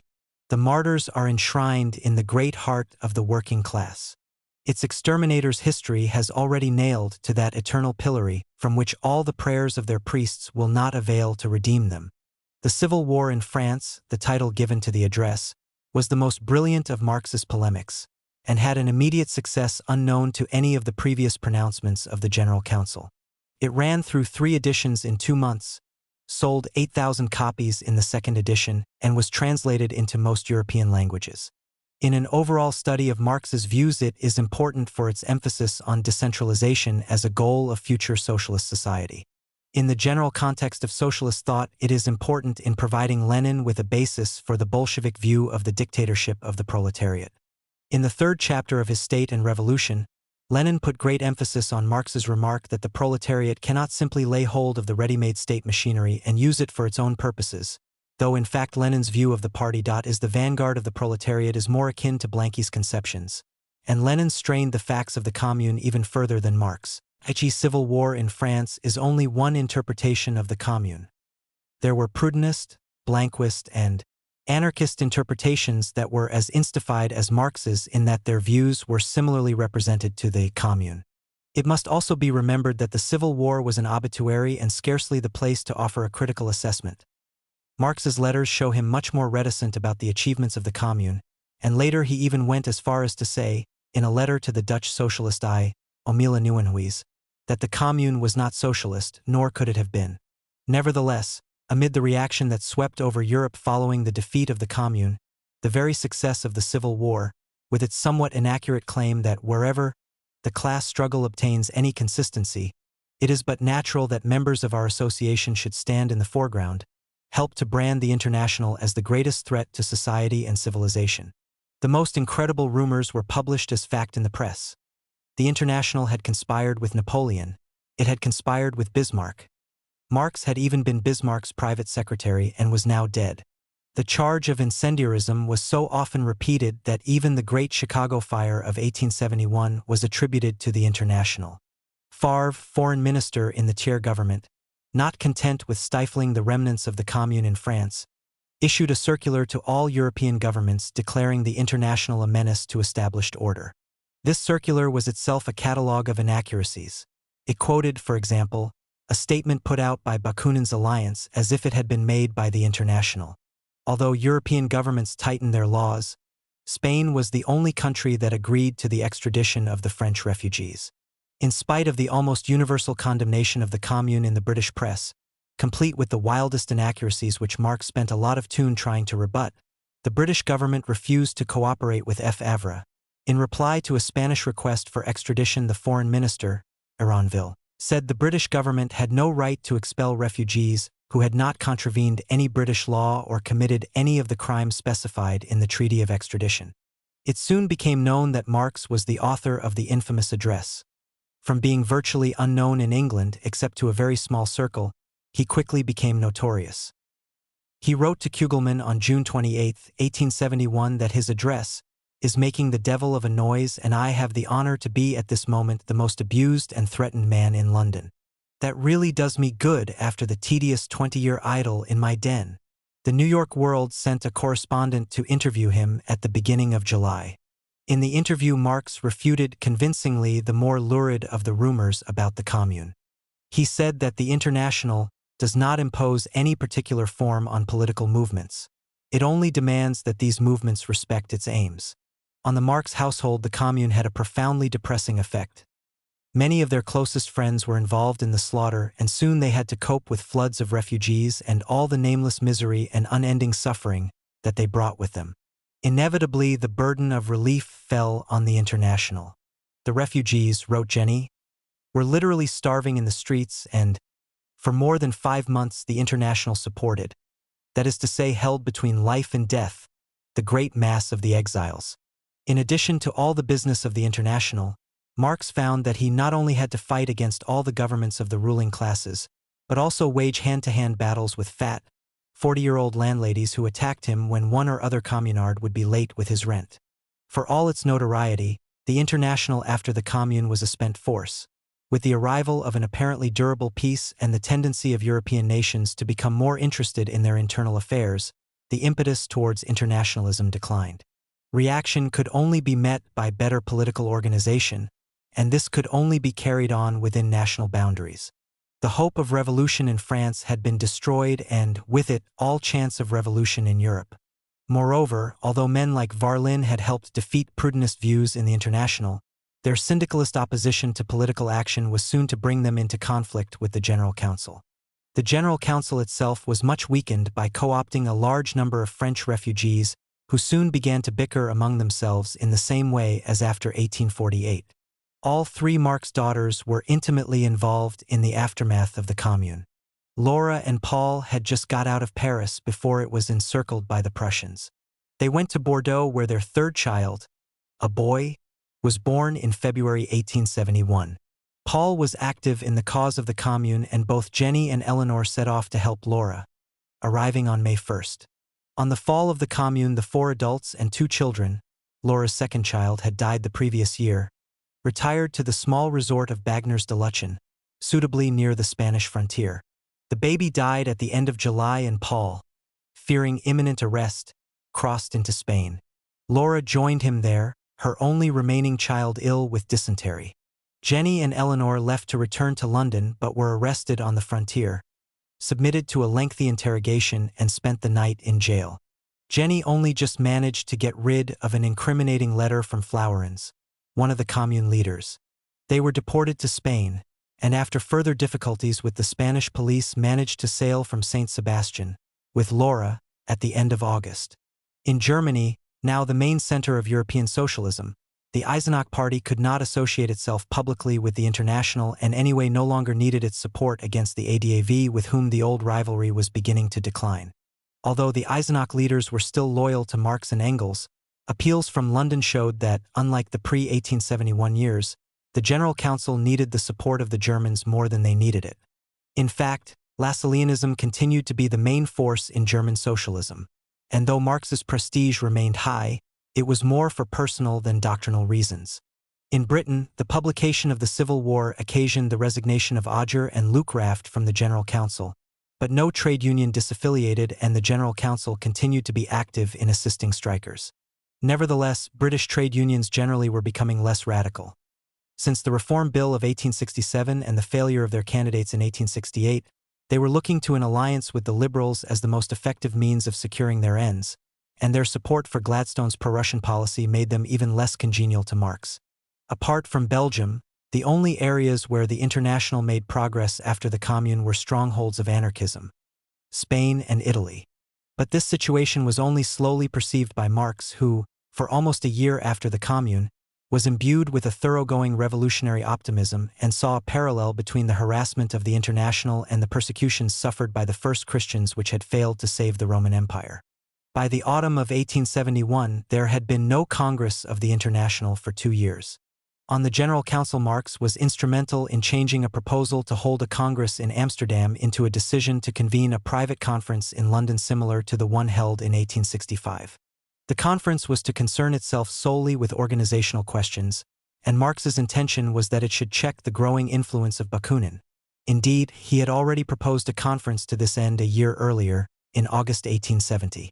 Bakunin's influence was centered mainly on Switzerland, where the Geneva section had split and his supporters had set up a Jura Federation, with a Bakuninist group in Geneva in vehement opposition to the international section there. The political situation in Europe after the Commune tended to sharpen the differences between Bakunin and Marx. Marx gradually gave up expecting a quick revolution and was unwilling to have the International committed to the support of spasmodic risings in Italy, Spain, and Russia, the countries chiefly susceptible to anarchist doctrines. The anarchists considered any revolutionary uprising to be justified as a step towards the total destruction of contemporary society. To them, the General Council was an authoritarian irrelevance. The inevitable clash provoked by divergent assessments of the political situation was aggravated by more personal factors.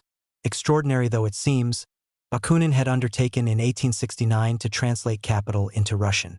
About the same time, Bakunin had had the misfortune to meet and trust a young psychopathic revolutionary named Nechayev, who had just escaped from Russia with fabricated stories of widespread revolutionary activities among the students. Nechayev was utterly ruthless in his methods, and when Bakunin, predictably in one who never completed any of his own works, let alone the translation of those of others, wished to suspend his labors on Capital and pay back the advance, Nechayev wrote to Bakunin's agent threatening him with death if so much as asked for the money back. Marx attributed Nechayev's reported activities to Bakunin's hatred for him, and his unreasonable suspicion of Bakunin was fed by his Russophobe friend Borkheim and by Nicholas Eutin, both of whom continually worked on Marx with tales of Bakunin's intrigues.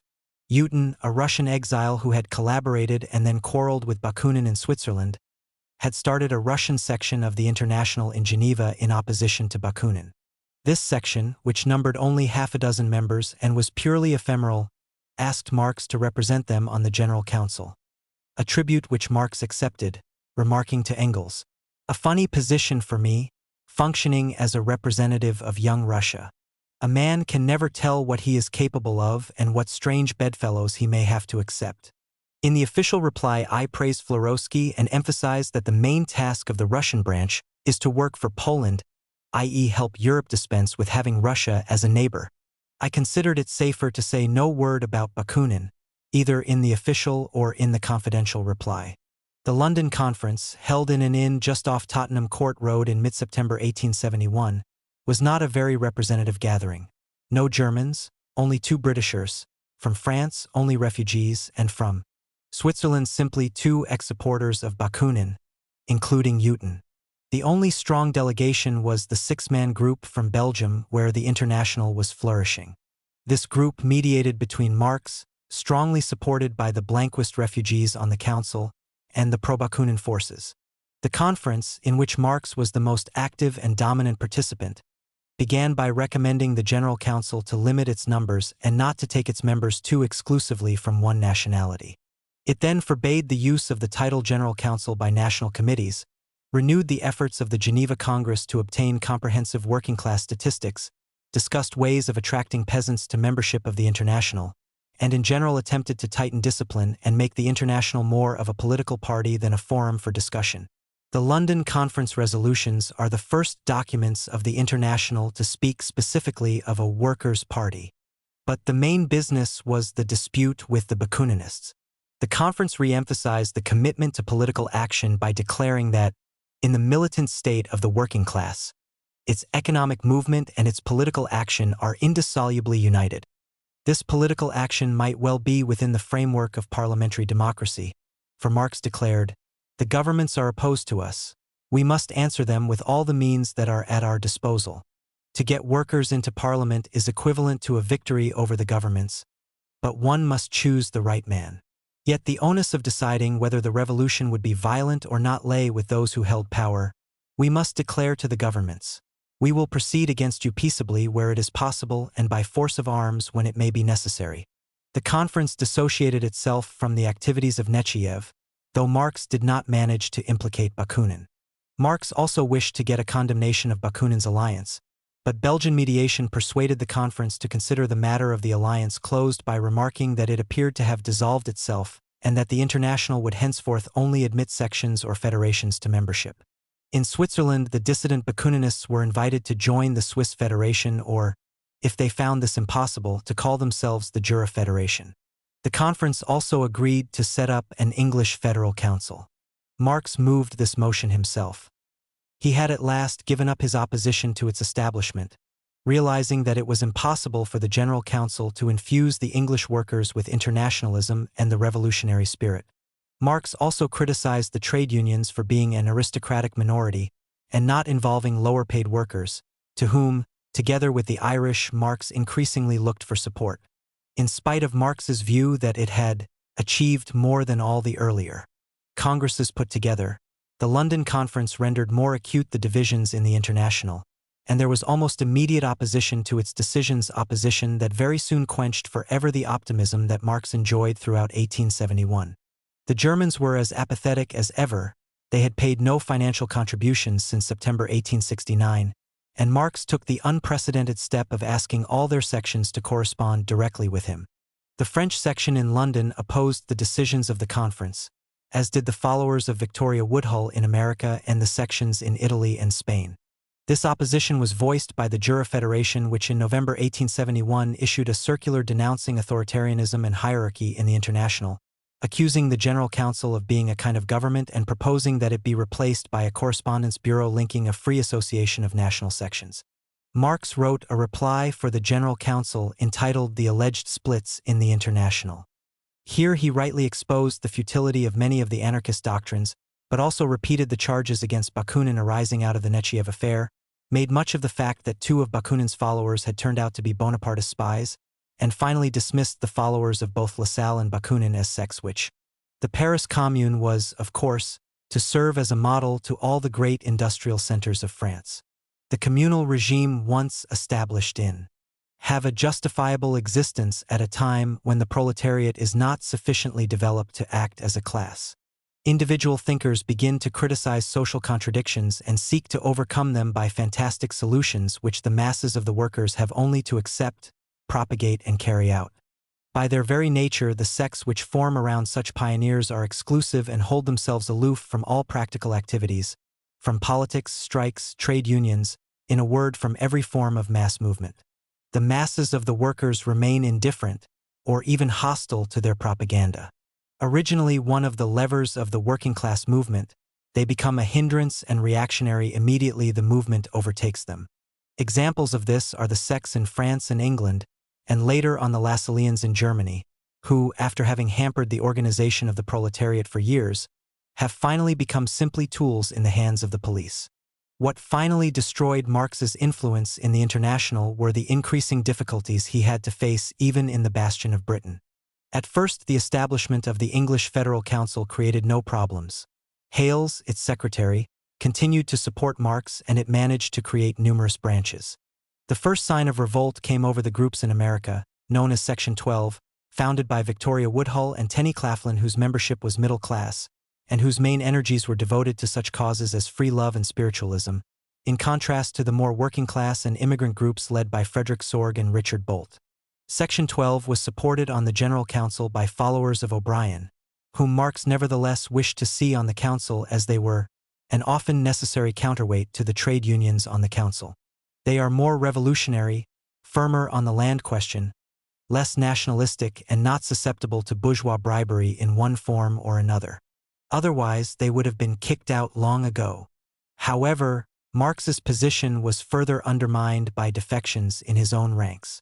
There had been tension before between Marx and Icarius, who, in his reporting to the Times, seems to have tried to claim for himself the credit of some of Marx's ideas. Icarius, as corresponding secretary for America, had been communicating with Section 12, and Marx barged him with abusing his position. Both Icarius and Hermann Jung disliked the presence of Blanquists on the council and favored co-operation with working-class radicals. They considered that Marx's tactics could only result in splitting the International irretrievably. In spite of Marx's plea to Icarius that the day after tomorrow is my birthday and I should not like to start it conscious that I was deprived of one of my oldest friends and adherents, the breach this time was final. A second blow to Marx's position was the opposition of Hales, who had up till then been a staunch supporter of Marx, except on the question of Ireland and an independent English Federal Council. In July, he had attacked the General Council in private correspondence and had been suspended from bis post as secretary. At the Nottingham Conference of the English Federal Council, he had proposed that the English branch correspond with foreign sections. The dispute was taken to the General Council, where Hales was with great difficulty persuaded to return its documents. Thus, disintegration in England was already apparent on the eve of the Congress, which opened at The Hague in early September 1872. It was to be the last full meeting of the International and also its most representative one. Only the Italian sections refused to participate. Jung and Icarius did not come from England, as they objected to what they considered to be Marx's moves to pack the Congress, and also to his vindictiveness against the Bakuninists and his attacks on the British trade unionists. The Hague was the only Congress ever attended by Marx. According to Maltman Barry, who was reporting the Congress for the Standard, children had been warned not to go into the streets with articles of value upon them, as the International is coming and will steal them. Vast crowds followed the delegates from their station to the hotel, the figure of Karl Marx attracting special attention, his name on every lip. In the sessions, too, Marx was a prominent figure. His black broadcloth suit contrasted with his white hair and beard, and he would screw a monocle into his eye when he wanted to scrutinize his audience. The Congress opened with a 3-day examination of credentials behind closed doors. All that the public could hear was the tinkling of the president's bell, rising now and again above a storm of angry voices. Marx himself was so tense that he scarcely slept at all throughout the Congress. After the acceptance of the General Council's report, there was a debate on a motion to increase the powers of the General Council. Some wished the powers of the General Council to be drastically curtailed. In reply, Marx said that it would be more sensible to abolish the General Council than to turn it into a mere letterbox. Its authority could in any case be only a moral one and only existed with the agreement of the members. The motion was carried by 32-6, with 16 abstentions, the English delegation splitting its vote. After the vote, reported Barry, there was a slight pause. It was the lull before the storm. Knowing what was coming, and whom it would most affect, I stood up and watched the operation. Up got Engels, Marx's right hand, and said he would make a communication to the Congress. It was a recommendation from a number of members of the General Council respecting the seat of the Council for next year. Engels proposed that the seat of the General Council be transferred to New York. Consternation and discomfiture stood plainly written on the faces of the party of dissension as he uttered the last words was some time before anyone rose to speak. It was a coup d'état, and each one looked to his neighbor to break the spell. The Blanquists, who on other issues had, together with the Germans, ensured a substantial majority for Marx, opposed the proposal. And when the vote on whether the General Council should move its seat at all was taken, the result was very narrow. 26 for, 2-3 against, and 9 abstentions. Finally there came the report of the 5-man Commission of Inquiry, which had been set up following Marx's motion at the beginning of the Congress to expel the alliance from the International. The commission found that Bakunin had tried to establish a secret society within the International and was also guilty of fraud. On the motion of the commission he was expelled from the International. This marked the end of the Congress, and Marx retired to Scheveningen, where he celebrated by entertaining the delegates to a seaside dinner. There can be little doubt that Marx realized the impracticability of New York as a seat for the General Council. The arguments advanced by Engels for the transfer were remarkably unconvincing. Before the Congress, Marx had written to Kugelmann, "It will be a matter of life and death for the International, and, before I retire, I want at least to protect it from disintegrating elements." He wished at all costs to ensure that the Bakuninists would not get a majority at the next Congress, and that the General Council, on which an uncomfortable number of Blanquists were sitting, would still be subject to his influence.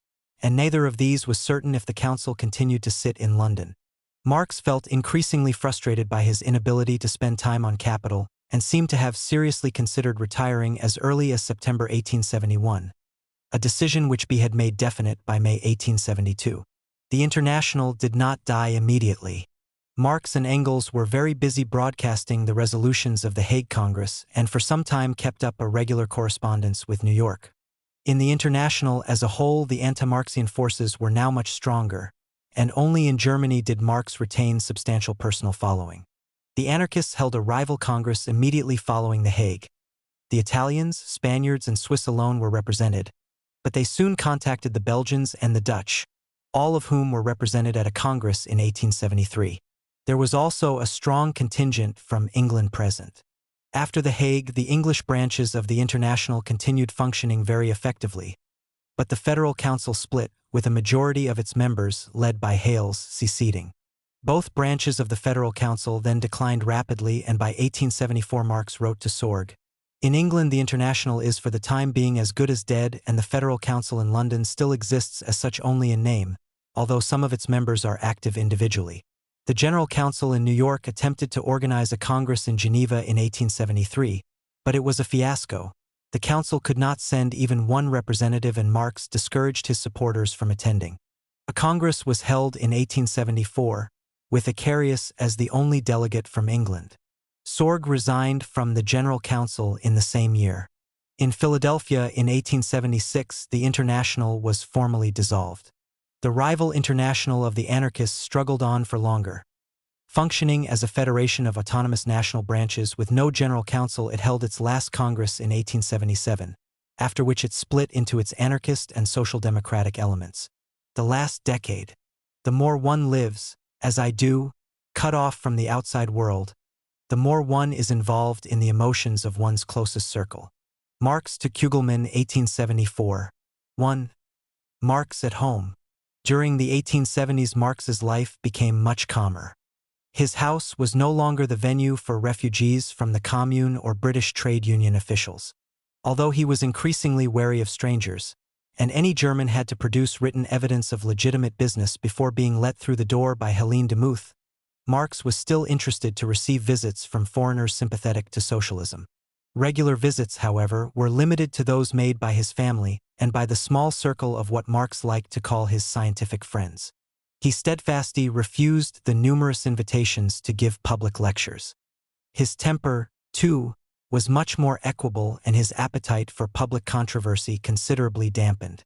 Even in London, he wrote in 1881, "I have not taken the slightest notice of such literary yelping. If I didn't adopt this position, I would have to waste most of my time putting people right from California to Moscow. When I was younger, I often waded violently in, but old age brings wisdom, at least in so far as one avoids useless dissipation of energy." Marx's routine was fairly regular now. He liked to work during the morning, walk after lunch, have his dinner at 6 and receive friends at 9.5. His most frequent visitor was Engels, who had moved to London in 1870 and lived in a fine house in Regent's Park Road less than 10 minutes walk away. He would come regularly to Marx at 1:00 p.m., and the two friends would either pace up and down in Marx's study, both wearing a beaten track in the carpet diagonally from corner to corner, or, if the weather was fine, go for a walk on Hampstead Heath. Jenny, however, could not face the last 10 years of her life with much optimism. "Now I am too old," she wrote to Liebknecht in 1872, "to have much hope any more, and the latest unhappy events have completely shattered me. I fear that we old ones will not be experiencing much more good, and I only hope that our children will get through their lives more easily." In 1875, the Marx family moved for the last time into a smaller, elegant terraced house in the same road, and, although Marx still had to apply to Engels fairly regularly to supplement his allowance, the financial worries of the past 2 decades were at an end. The daughters married, and the family consequently grew larger and less close-knit. Laura and Paul Lafargue settled in London after their return from Madrid following the Hague Congress. None of their children survived. A son and a daughter, born in 1870 and 1871, died while small babies, and Charles Etienne, Marx's first grandchild and named after him, died in Madrid barely 3 years old. Disillusioned with medicine, Yall set up a photo engraving firm in London. Competition from larger firms and Paul's utter lack of business sense meant that the undertaking had no chance of success, and throughout the 1870s the Lafargues lived, in very fair style, off Engels' contributions. Lafargue was also responsible for Marx's one venture into practical capitalist life. Lafargue had gone into partnership with Lemussou, a refugee from the Commune and an expert engraver, who had invented a new copying machine. Together they intended to exploit the patent. One foot here was a third partner, George Moore, also an engraver. Lafargue quarreled with Lemussou and his place was taken by Marx, whose share was paid by Engels. Early in 1874, Marx and Lemussou also quarreled about the ownership of the patent, and in order to avoid an open lawsuit, decided to submit their case to an arbitrator, Frederick Harrison, the Iosetivist friend of Beasley, then practicing as a barrister. Harrison related in his memoirs what followed. "For they gave evidence I required them in due form to be sworn on the Bible, as the law then required for legal testimony. This filled both of them with horror. Karl Marx protested that he would never so degrade himself. Lemussou said that no man should ever accuse him of such an act of meanness. For half an hour they argued and protested, each refusing to be sworn first in the presence of the other. At last I obtained a compromise, that the witnesses should simultaneously touch the book, without uttering a word. Both seemed to me to shrink from the pollution of handling the sacred volume, much as Mephistopheles in the opera shrinks from the cross. When they got to argue the case, the ingenious Lemussou won, for Karl Marx floundered about in utter confusion. Jenny, who was as fervently Francophile as Tussie was pro-Irish, had followed Laura's example by becoming engaged to a Frenchman, Charles Longwet, in the spring of 1872. She had already been a little in love with Gustave Flourens, the communard general killed in the siege. Longwet had been active in the International, where he enjoyed good relations with Marx in spite of his Proudhonism, and had been a member of the Commune and editor of its official newspaper. There was as much amusement at the sheep's eyes of the lovers as there had been with Laura's engagement. Insufficiencies under Sir, I can't help being afraid that Jenny's fate as a political wife is exposed to all the cares and troubles that are inseparable from it. Longwet was as penniless as most of the French refugees. He had been a medical student and managed to get a temporary job lecturing at King's College. After their marriage in the Street Pancras Registry Office in mid-October 1872, they moved to Oxford, where Longwet tried to establish himself as a private tutor in French. Soon, however, they were back in London. Jenny did not like the orthodox and arrogant atmosphere of Oxford, that sham seat of science, and, as she wrote to Kugelmann, London contains Medina Villas, and in the front room, first floor of Medina Villas, I can always find my dear Moore. I cannot express to you how lonely I feel when separated from him, and he tells me that he also missed me very much and that, during my absence, he buried himself altogether in his Denundersville married. My heart is as chained as it ever was to the spot where my papa is, and life elsewhere would not be life to me. Jenny became governess to a local businessman's family and tried to give singing and elocution lessons, while Longwet eventually obtained a permanent post lecturing in French at King's College. Although Longwet was never as close to the Marx family as Lafargue, Jenny remained Marx's preferred companion. Her first child died in infancy, but she gave birth to 5 more children before her death in 1883. Marx was particularly attached to the eldest, Jean or Johnny, whom he referred to as the apple of my eye, and with whom he loved to play for hours on end the same boisterous games that he had enjoyed with his own children. Of the 3 daughters, therefore, only Eleanor was left unmarried. At the same time as Longwet was courting Jenny, Eleanor was developing a deep attachment to Hippolyte Prosper Olivier Lesagre, a flamboyant French Basque who, at 34, was exactly twice her age. He was a journalist, had been active in the Commune, and defended single-handed the last barricade to be manned. But he was too much of an individualist to be an adherent of any one school of political thought. The Lafargues tried to snub the persistent Lesagre. Last night Lissa came again, wrote Eleanor to her sister Jenny. Again Laura and Lafargue shook hands with everybody. And not with him. Altogether they behave most oddly. Either Lesagre is the perfect gentleman that Paul's letter and his own behavior proclaim him to be, and then he should be treated as such, or else he is no gentleman, and then he ought not to be received by us, one or the other. But this really unladylike behavior on Laura's part is very disagreeable. I only wonder Lesagre comes at all. Marx, too, disapproved of the association and refused to allude to any engagement. Eleanor claimed that he was unjust towards Lesagre, but, as he wrote to Engels, I require nothing of him except that he furnish proofs instead of phrases, that he be better than his reputation, that one has some reason for relying on him. You see from the reply what effect the man continues to have. The damnable thing is that, for the child's sake, I must proceed with great consideration and care.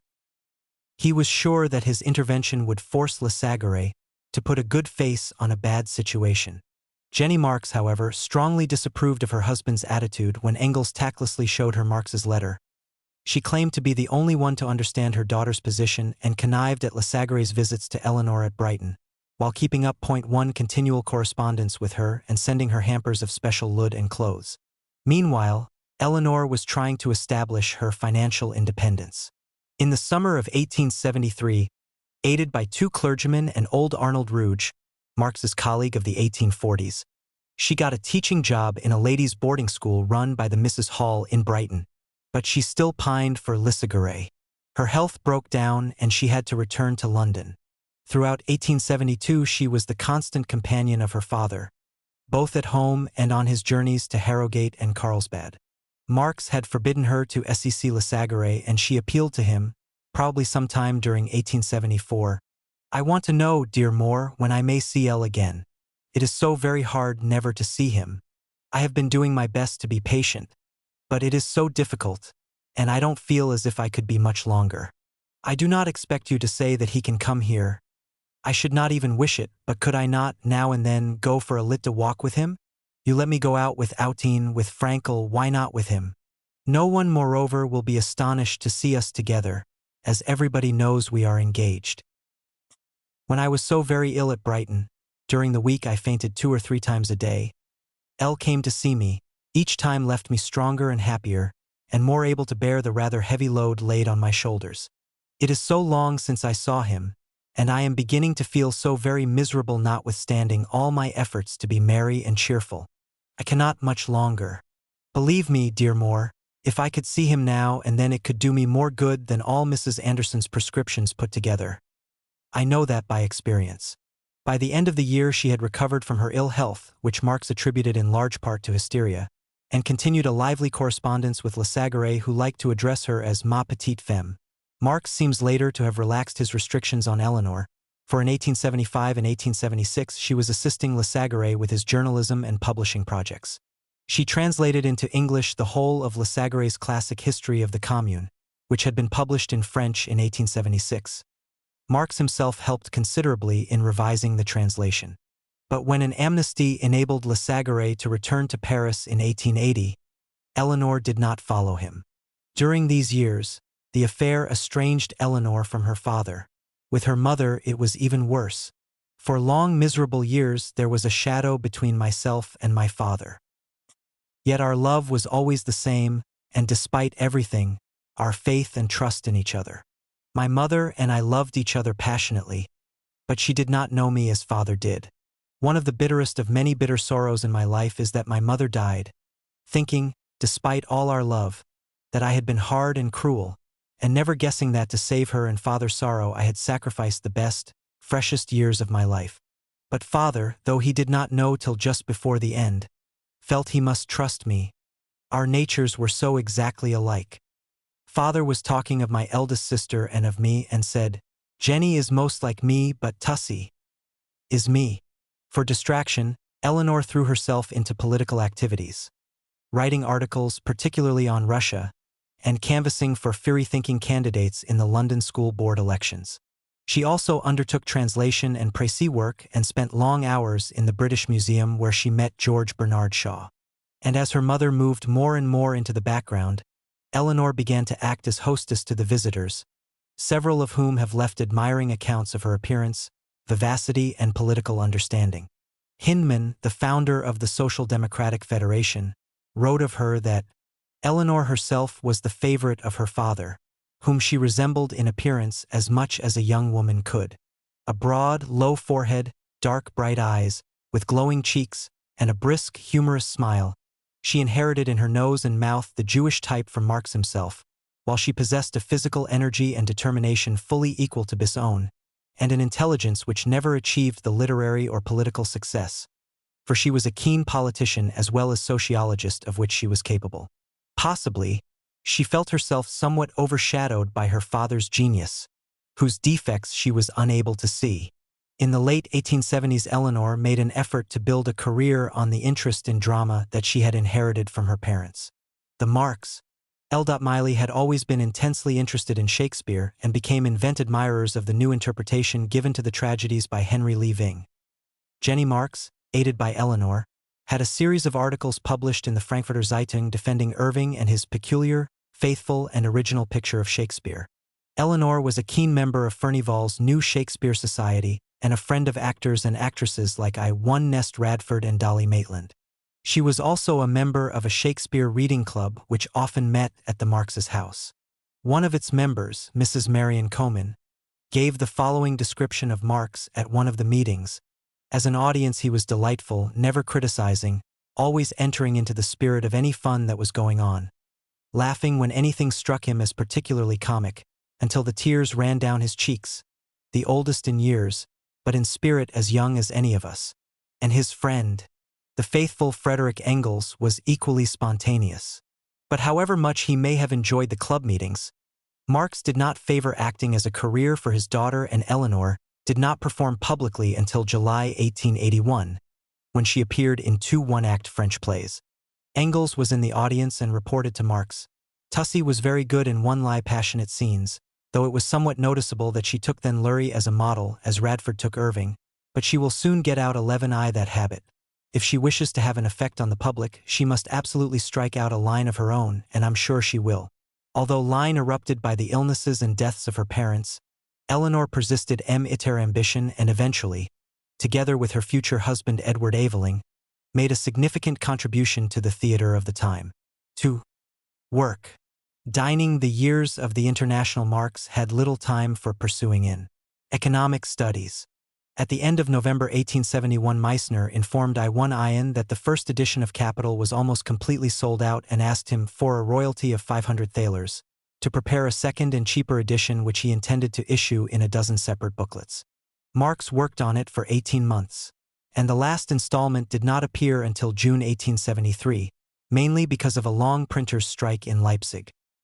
He made substantial changes in the first chapter with which, as his daughter Jenny said, he is himself pleased, which is rare. The first foreign translation was the Russian one which appeared in March 1872. It was begun by a young populist called Lopatin who moved to London in the summer of 1870 to work under Marx's direction in the British Museum while taking English lessons from Eleanor. Lopatin did not complete the translation. He returned to Russia on an unsuccessful mission to liberate Chernyshevsky from prison. The work was taken over by Danielson, a shy populist scholar, who translated the book in the evenings on his return from the bank where he worked for 50 years. There was some fear that the Tsarist censors might ban the book, but they found it so difficult and hardly comprehensible that they concluded that few would read it and still fewer understand it. Here they were wrong. The Russian edition sold better than any other, and copies of it passed avidly from hand to hand, sometimes inside the covers of the New Testament. Marx did not even have time to rewrite the first chapter as he would have liked. He wrote to Danielson complaining about the demands made on him by the International. Certainly I shall one fine morning put a stop to all this, but there are circumstances in which you are in duty bound to occupy yourself with things much less attractive than theoretical study and research. Even after the removal of the General Council to New York in 1872, Marx spent most of the following year tying up the loose ends in London. Then, in the autumn of 1873, he suffered a serious breakdown of health.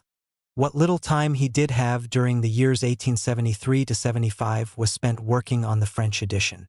As far back as 1867, there had been plans to translate Capital into French, and Elie Reclus, brother of the famous anarchist geographer, had made a start, assisted by Marx's old mentor Moses Hess. He soon gave up, however, and it was not until 1871, after no fewer than 5 other translators had attempted the task, that Marx opened negotiations with Roy, who had acquired a considerable reputation as a translator of Feuerbach. Roy was a school teacher in Bordeaux. Mailing the various chapters and sections to and from London naturally made for new delays, which were further increased by Roy's difficulty in reading Marx's handwriting. He translated from the manuscript of the second German edition. Marx was lucky to have been introduced, by Lafargue, to an extremely energetic Parisian publisher, Maurice Le Châtre, who had recently been exiled to Switzerland. Marx welcomed Le Châtre's proposal to publish in separate installments, as in this form the work will lie more easily accessible to the working class. And this consideration is more important to me than any other. In February 1872, the contract with Le Châtre was signed. But the book was to be published at the author's expense. Applying to his cousin August Phillips for financial help, Marx received the answer that, if necessary, I'd been ready to assist you as a friend and relation even with money, but I'm not doing it for your political and revolutionary aims. Roy's work, however, did not come up to Marx's high expectations, and he found himself having to rewrite whole sentences and even pages. In the event, Die first installment did not appear until May 1875 owing to delays used partly by Marx's health, partly by Roy's slowness, and partly by I.K. Hayter's desire to publish a photo of Marx in his edition, thus stealing March 1st on the Russian publishers who had had their photo banned by Die government, on the grounds that it would imply too much respect for Marx's personality. It had cost him, said Marx, more trouble than a whole fresh composition of the book in French, and he wrote in the postscript to this edition, "It possesses a scientific value independent of the original and should be used even by readers who are competent in German." Even before the French edition was finished, Marx received urgent letters from his German and Russian publishers asking for Volume 2. Engels assured Kugelmann in October 1876 that Volume 2 will be tackled in a few days. 2 years later, Marx could only vaguely hope that it might be finished by the end of 1879. In April 1879, Marx explained the situation in a long letter to Danielson. He had just received information that the worsening political situation would prevent his HI on volume from being published in Germany. He almost welcomed tin news, for there were grounds other than health reasons that compelled delay. Firstly, England was going through an economic crisis that differed interestingly from previous ones, and it is therefore necessary to watch tin present course of things until they are ripe before I can digest them productively, I mean theoretically. Secondly, as Marx explained, the mass of materials that I have, not only from Russia, but also from the United States, etc., make it pleasant for me to have a pretext for continuing my studies instead of winding them up finally for the public. Danielson himself had been supplying Marx with numerous books on Russian agricultural economics since the freeing of the serfs, books that both Engels and Jenny sometimes felt like burning. This was a subject that occupied Marx's mind, particularly in the years 1876 and 1877. As Idules wrote, Marx after 1870 studied agronomics, agricultural conditions in America and especially Russia, the money market and banking institutions, and finally natural sciences such as geology and physiology. Independent mathematical studies also form a large part of the numerous manuscripts of this period. A study of the evolution of agriculture in Russia was intended to illuminate Marx's ideas on ground rent in Volume 3 of Capital in the same way as English industrial development provided the practical examples to the ideas expounded in Volume 1. Marx had learnt Russian specifically to be able to study the original sources. As in the 1850s and 1860s, Marx amassed a huge amount of material, but he now lacked the power of synthesis and the driving force to make something of it. After his death, Engels was amazed to find among Marx's papers more than 2 cubic meters of documents containing nothing but Russian statistics. During these years, Marx filled in his microscopic handwriting almost 3,000 pages, these manuscripts comprising almost exclusively notes on his reading. In his later years, this reading became obsessional. He no longer had the power to create, but at least he could absorb. Thus, the manuscripts for Volume 3 of Capital remained virtually in the state in which they had been since 1864 to 65. Marx had rewritten almost half of Volume 2 in 1870, but thereafter made only minor additions and revisions, realizing, as he said to Eleanor shortly before his death, that it would be up to Engels to make something of it. Marx kept the state of his manuscripts a secret from everyone, including Engels, who wrote later to Bebel that, if I had been aware of this, I would not have let him rest day or night until everything had been finished and printed. Marx himself knew this better than anyone. In fact, the state of the manuscripts was so chaotic that Engels could publish Volume 3 of Capital only 11 years after Marx's death. Marx's inherent reluctance to complete any of his economic work was abetted by other distracting tasks imposed on him during the 1870s. He collaborated on 2 shortened versions of Capital, Volume 1, in German by Johannes Most and in Dutch by Damela Nieuwenhuis. Not only did he help Eleanor translate Lasagare's book into English, but he also supervised in great detail the German translation. His aversion to Lasagare as a possible son-in-law was more than balanced by his admiration for his history of the Commune. During the mid-1887 OS, Marx gave some of his time to assisting Engels write Anti-Diering, which, by virtue of its systematization and clarity, was to become the best-known textbook in Marxist circles with a circulation much wider than Capital. Asterisk in the preface to the second edition, written after Marx's death, Engels says that he read all the manuscript to Marx and that Marx actually wrote a chapter consisting of a review of Diering's critical history of political economy. The last decade. Towards the end of his life, Marx moved nearer to the positivism then so fashionable in intellectual circles. This tendency, begun in Anti-Diering and continued by Engels in his Ludwig Feuerbach and Dialectics of Nature, reached its apogee in Soviet textbooks on dialectical materialism. It was this trend which presented Marxism as a philosophical worldview or Weltanschauung consisting of objective laws and particularly laws of the dialectical movement of matter taken in a metaphysical sense as the basic constituent of reality. This was obviously very different from the unity of theory and practice, as exemplified in, for instance, the Theses on Feuerbach. This preference for the model of the natural sciences had always been with Engels, though not with Marx, who had, for example, a much more reserved attitude to Darwinism. Marx had always had a great admiration for Darwin's work. He had read On the Origin of Species in 1860, a year after its publication, and had at once written to Engels that it contained the natural history basis lore our view. He considered that the book had finally disposed of religious teleology, but he regretted the crude English manner of the presentation. 2 years later, however, his view was slightly different. It is remarkable how Darwin recognizes among beasts and plants his kinglish society with its division of labor, competition, opening up of new markets, inventions, and the Malthusian struggle for existence. It is Hobbes's bellum omnium contra omnes, and one is reminded of Hegel's phenomenology, where civil society is described as a spiritual animal kingdom, while in Darwin the animal kingdom figures as civil society. In 1866, Marx wrote again to Engels, and even more critically, "In Darwin progress is merely accidental, and the book did not yield much in connection with history and politics." Although he admitted that Darwin's book might have an unconscious socialist tendency, anyone who wanted to subsume the whole of history under the Darwinian expression struggle for survival merely demonstrated his feebleness of thought. Marx certainly used biological metaphors to express his ideas and considered his method in the study of economic formations more akin to biology than to physics or chemistry. The only place where Marx drew a direct parallel between himself and Darwin was in an ironical review of his own work for the Stuttgart newspaper Der Beobachter. Marx certainly wished to dedicate the second volume of Capital to Darwin.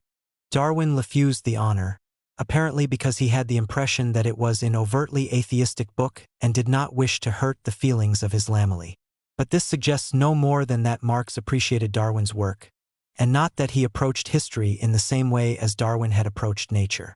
Thus Engels equating the views of Marx and Darwin in his famous speech at Marx's graveside is highly misleading. It is nevertheless true that Marx paid more attention to the natural sciences, physiology, geology, and, above all, mathematics, during the last decade of his life than he ever did before. He was also much interested in the beginnings of anthropology and enthused about the work of Lewis Morgan, a once much respected writer whose scholarly reputation has not survived subsequent research. In the winter of 1880 to 81, Marx drew up with great care 100 pages of excerpts from Morgan's Ancient Society, excerpts later used by Engels in his Origin of the Family. What particularly interested Marx in Morgan's book was the democratic political organization of primitive tribes together with their communal property. Marx was uninfluenced by the Victorian value judgments that permeate Morgan's work, nor does he seem to have shared Engels' great admiration for his achievements. In particular, he did not see any close parallel between primitive communism and a future communist society. 3. Health. What prevented Marx from finishing his life's work was his illness. By the early 1870s, his earlier lifestyle and privations had irredeemably impaired his health.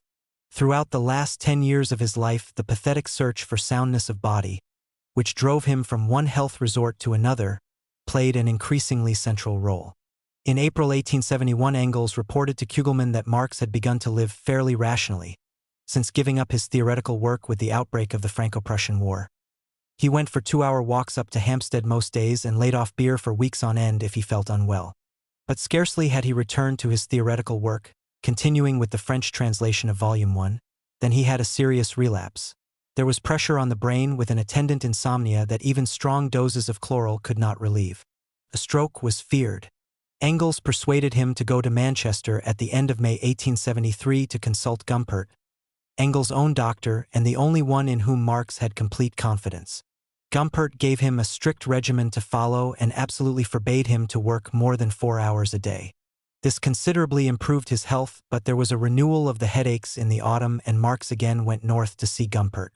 At the same time, he took a 3-week water cure in Harrogate in the company of Eleanor, who was near to a nervous breakdown.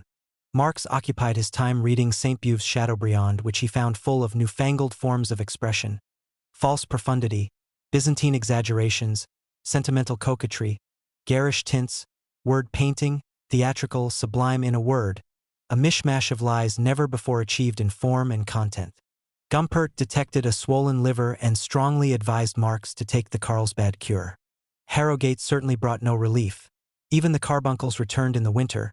Marx was still plagued by insomnia and unable to do any serious writing or work, a situation he described as a judgment of death on any man who is not a beast. In April 1874, he was in Ramsgate for 3 weeks and in July visited the Isle of Wight, whose inhabitants amazed him by their religiosity. He had to leave the Isle of Wight to look after Eleanor, whose nerves had once again brought her to a state of collapse, and to attend the funeral of his grandson Charles, who had lived a little less than a year. Thus Marx was temporarily left without grandchildren, the 4 born so far all having died in infancy. At the end of June 1874, Marx finally decided to take Gumpert's advice and go to Carlsbad, the fashionable spa built on the steeply sloping banks of the River Aegean in Bohemia, now in the west of the Czech Republic. As early as 1869, Kugelmann had tried to persuade Marx to go there with his daughter Jenny, and Marx had flatly rejected the place as boring and expensive. Now, with more money and less health, he decided to go and took Eleanor with him. The trip was arranged by Kugelmann, who booked them rooms at the Germania, one of the more modest hotels. The entry in the official list of visitors reads, Herr Charles Marx, private gentleman, with his daughter Eleanor, from London. As a private person, Marx had to pay double bath tax, but hoped that the self-description would avoid the suspicion that I am the notorious Karl Marx. In anticipation of difficulties with the police, Marx had applied for naturalization as a British subject before his departure.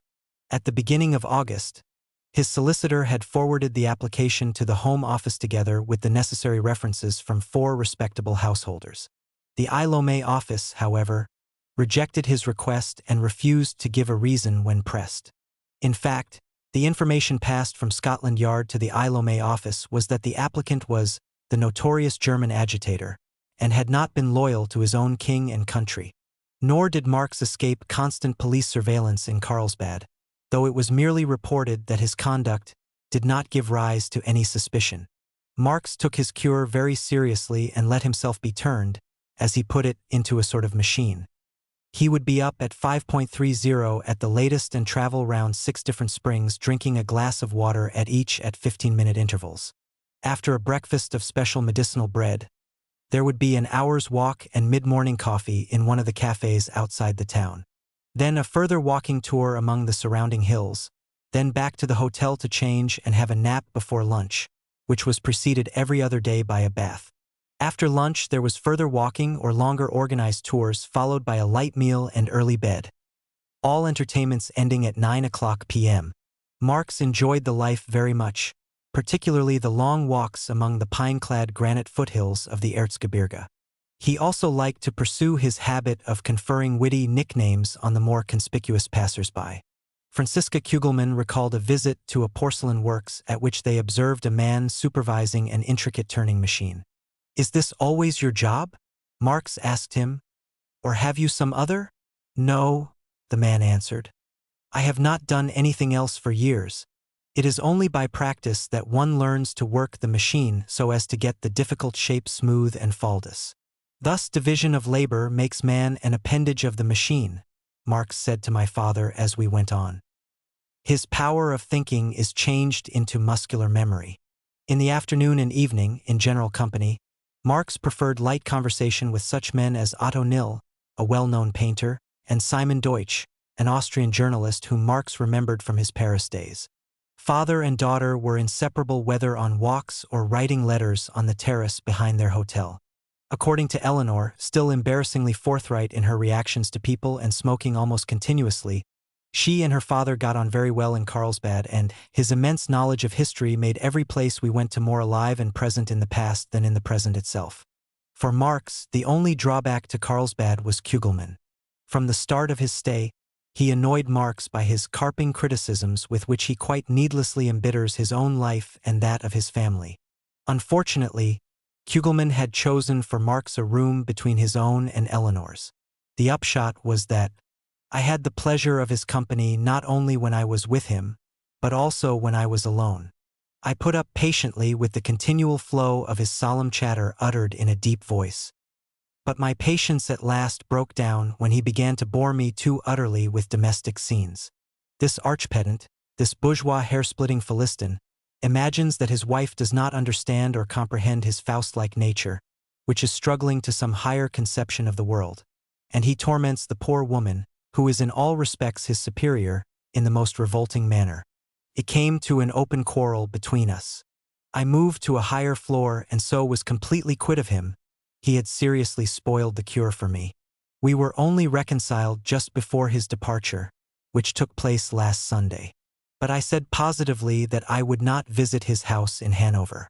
According to Eleanor, Mrs. Kugelmann, for whom she had a great affection, was always being told by her husband that she was not sufficiently grateful for the benefits he conferred on her, and the grand scene began because Mrs. K.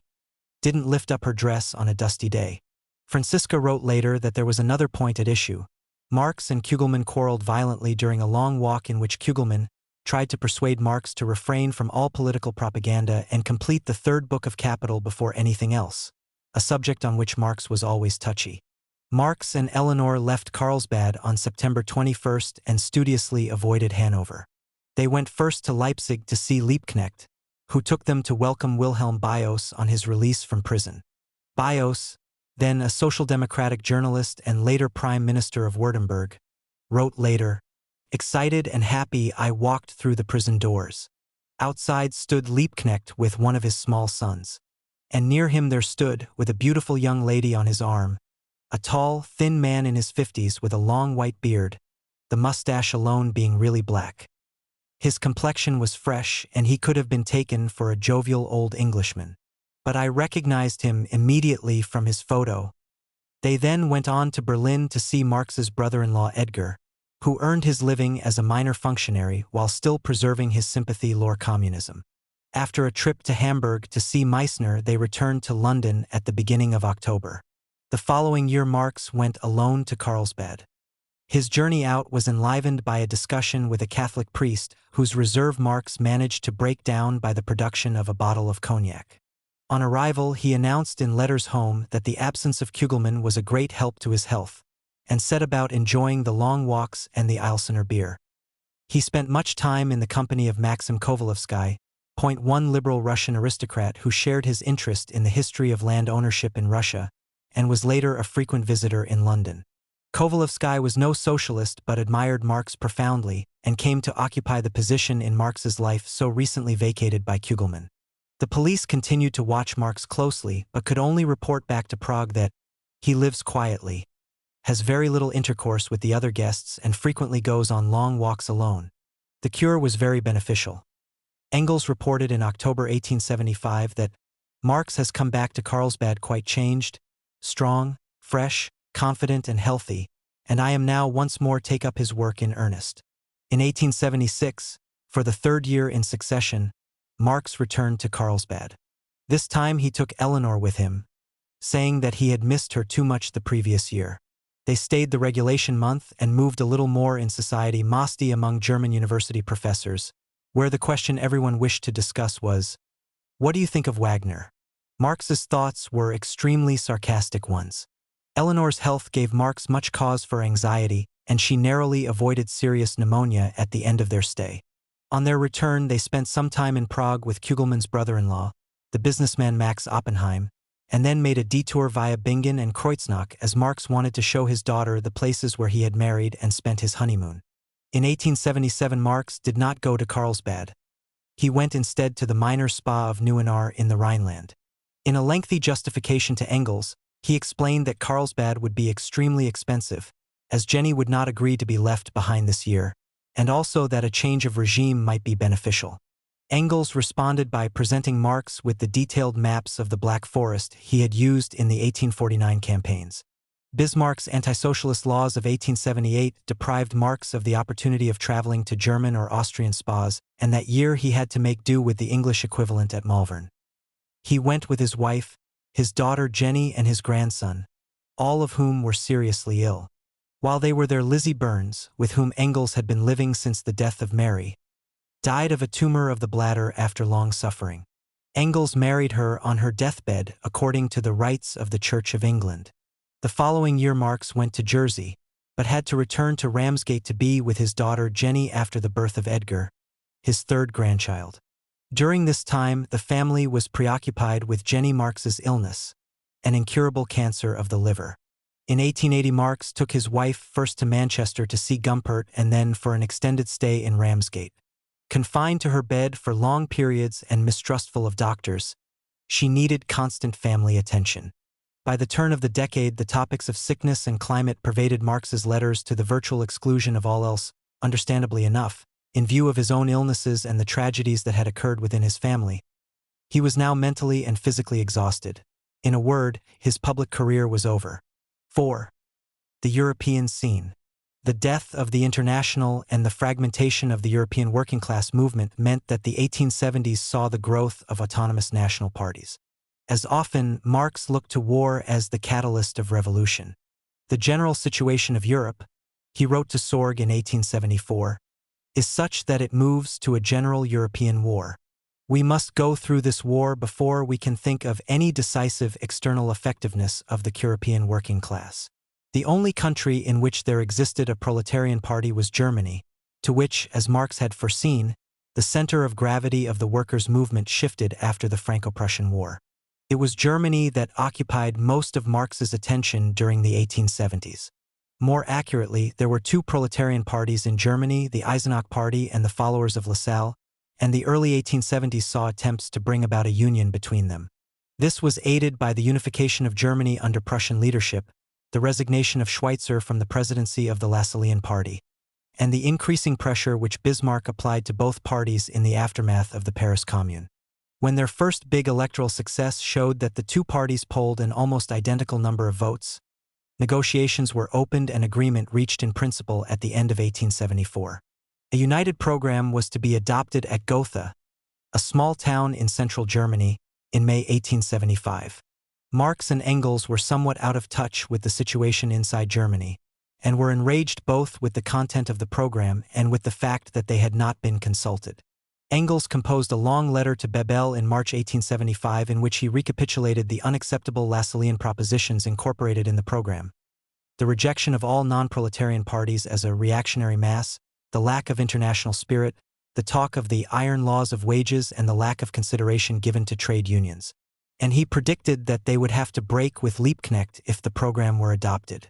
Marx himself wrote to Braque in May that every step of real movement is more important than a dozen programs. In Marx's view, the Eisenach Party should have confined itself to concluding some sort of practical agreement for combined action. As it was, he and Engels would dissociate themselves from the program immediately after the Congress. The letter accompanied a manuscript entitled Marginal Notes on the Program of the German Workers' Party, which he asked Braque to circulate among the Eisenach leaders. Liebknecht, who considered that the negotiations were too far advanced to be suspended, only allowed a few Eisenach leaders to see the document and not, for example, Bebel. It was published only in 1891 and became known as the Critique of the Gotha Program, one of the most important of Marx's theoretical writings. The Critique of the Gotha Program took the form of marginal notes and contained two main points, one being a criticism of the program's proposals for distributing the national product, the other being a criticism of its views on the state. On the first point, Marx objected to the attempt to reintroduce into the party dogmas, ideas which in a certain period had some meaning but which have now become obsolete verbal rubbish. He did not find very revolutionary the opening declaration that the proceeds of labor belonged to society as a whole, since it was a proposition that had, at all times, been made use of by the champions of the state of society prevailing at any given time. Further, he criticized the program for not attacking landowners along with capitalists. Talk about fair distribution and equal rights was vague. Proposals that the workers should receive the undiminished proceeds of their labor showed a complete disregard for necessary expenditure on capital replacement, administration of social services, poor relief, etc. In terms of the future communist society, the phrase proceeds of labor was meaningless, for within the cooperative society based on common ownership of the means of production, the producers do not exchange their products. Just as little does the labor expended on the products appear here as the value of these products, as a material quality possessed by them, since now, in contrast to capitalist society, individual labor no longer exists in an indirect fashion but directly as a component part of the total labor. Marx then offered a description of the distribution of the social product in the first stage of communist society, as it emerges from capitalist society, which is thus in every respect, economically, morally, and intellectually, still stamped with the birthmarks of the old society from whose womb it emerges. In this society, the individual producer would receive a certificate from society that he had furnished such and such an amount of labor, after deducting his labor for the common funds. And with this certificate he would draw from the social stock of means of consumption the cost of the equivalent amount of labor. The same amount of labor which he had given to society in one form, he would receive back in another. Of course, Marx continued, this equality was, in effect, unequal. Measurement was made with an equal standard, that of labor, whereas men's capacities, family situations, etc., were not the same, and thus inequality would arise. But, continued Marx in a famous passage, these defects are inevitable in the first phase of communist society as it is when it has just emerged after prolonged birth pangs from capitalist society. Right can never be higher than the economic structure of society and its cultural development conditioned thereby. In a higher phase of communist society, after the enslaving subordination of the individual to the division of labor, and therewith also the antithesis between mental and physical labor, has vanished. After labor has become not only a means of life but life's prime want. After the productive forces have also increased with the all-round development of the individual, and all the springs of cooperative wealth flow more abundantly, only then can the narrow horizon of bourgeois right be crossed in its entirety and society inscribe on its banners, from each according to his ability, to each according to his needs. Marx summed up his criticism of this section of the program by saying, "Vulgar socialism, and from it in turn a section of the democracy, has taken over from the bourgeois economists the consideration and treatment of distribution as independent of the mode of production, and hence the presentation of socialism as turning principally on distribution. After the real relation has long been made clear, why retrogress again?" Marx's second basic criticism was of the section where the program called for a free state and the abolition of the wage system together with the iron law of wages. Marx replied that wages were not the value of labor, but the value of labor power. This fact made it clear that the whole capitalist system of production turns on the increase of this gratis labor by extending the working day or by developing the productivity, that is, increasing the intensity of labor power, etc. That, consequently, the system of wage labor is a system of slavery, and indeed of a slavery which becomes more severe proportionate to the development of the social productive forces of labor, whether the worker receives better or worse payment. The program's solution to the problem was as misguided as its formulation. It proposed state-aided workers' cooperatives instead of the revolutionary transformation of society. Turning to the proposal for a free state, Marx roundly declared that this could not be an aim of workers worthy of the name socialist. Marx put the question, what transformation will the state undergo in communist society? What social functions will remain in existence that are analogous to present functions of the state? He did not answer this question specifically, but said, between capitalist and communist society lies the period of the revolutionary transformation of the one into the other. There corresponds to this also a political transition period in which the state can be nothing but the revolutionary dictatorship of the proletariat. In fact, the program contained, according to Marx, nothing but the old familiar democratic litany: universal suffrage, direct legislation, popular rights, a people's militia, etc., many of which had already been achieved in progressive bourgeois republics. In spite of his threats, Marx did not dissociate himself from the program, and Engels' assertion that a split in the new party was absolutely certain proved quite mistaken. Bismarck's growing opposition to the socialists made the Lassalleans' policy of cooperation with the state more and more implausible, and the Eisenachers soon gained the upper hand. As the industrialization of Germany increased at a gigantic rate, the new Social Democratic Workers' Party polled an ever larger number of votes. Nevertheless, Marx was still far from happy with the policies of his colleagues and disciples. As even Bebel, whom Marx and Engels regarded as the only completely reliable member of the party, commented, it was no easy matter to arrive at an understanding with the two old men in London. Although Marx was keen to have a theoretical journal in which to expose the absolute ignorance of professors and lecturers, he could not welcome the appearance in August 1877 Die Zukunft, a theoretical fortnightly designed to supplement the party's newspaper Vorwärts. It was financed by Karl Hochberg, the rich son of a Frankfurt bookmaker who had the best of intentions but, as Marx said, "I do not give a damn for intentions." He refused to write for the journal and felt more than justified when he read the phrases about justice and the fantasies of the future communist society that were reminiscent of the true socialism of the 1840s. The result of bringing a bourgeois into the party had not been a success. Marx summed up his general opinion of the situation in Germany as follows: a rotten spirit is making itself felt in our party in Germany, not so much among the masses as among the leaders, upper class, and workers. The compromise with the Lassalleans has led to a compromise with other halfway elements too, in Berlin, like most, with Durangy and his admirers, but also with a whole gang of half-mature students and superwise diplomaed doctors who want to give socialism a higher, idealistic orientation, that is to say, to replace its materialistic basis, which demands serious objective study from anyone who tries to use it, by modern mythology with its goddesses of justice, liberty, equality, and fraternity. Dr. Hochberg, who publishes Die Zukunft, is a representative of this tendency and has bought his way into the party, with the noblest intentions, I assume, but I do not give a damn for intentions. Anything more miserable than his program of Die Zukunft has seldom seen the light of day with more modest presumption. The workers themselves, when, like Hermost and company, they give up work and become professional literary men, always breed theoretical mischief and are always ready to join muddleheads from the allegedly learned caste. Utopian socialism, especially, which for decades we have been clearing out of the German workers' heads with so much effort and labor, their freedom from it having made them theoretically, and therefore also practically superior to the French and English utopian socialism, playing with fantastic pictures of the future structure of society, is again spreading like wildfire, and in a much more futile form, not only compared with the great French and English utopians, but even with Whiteling.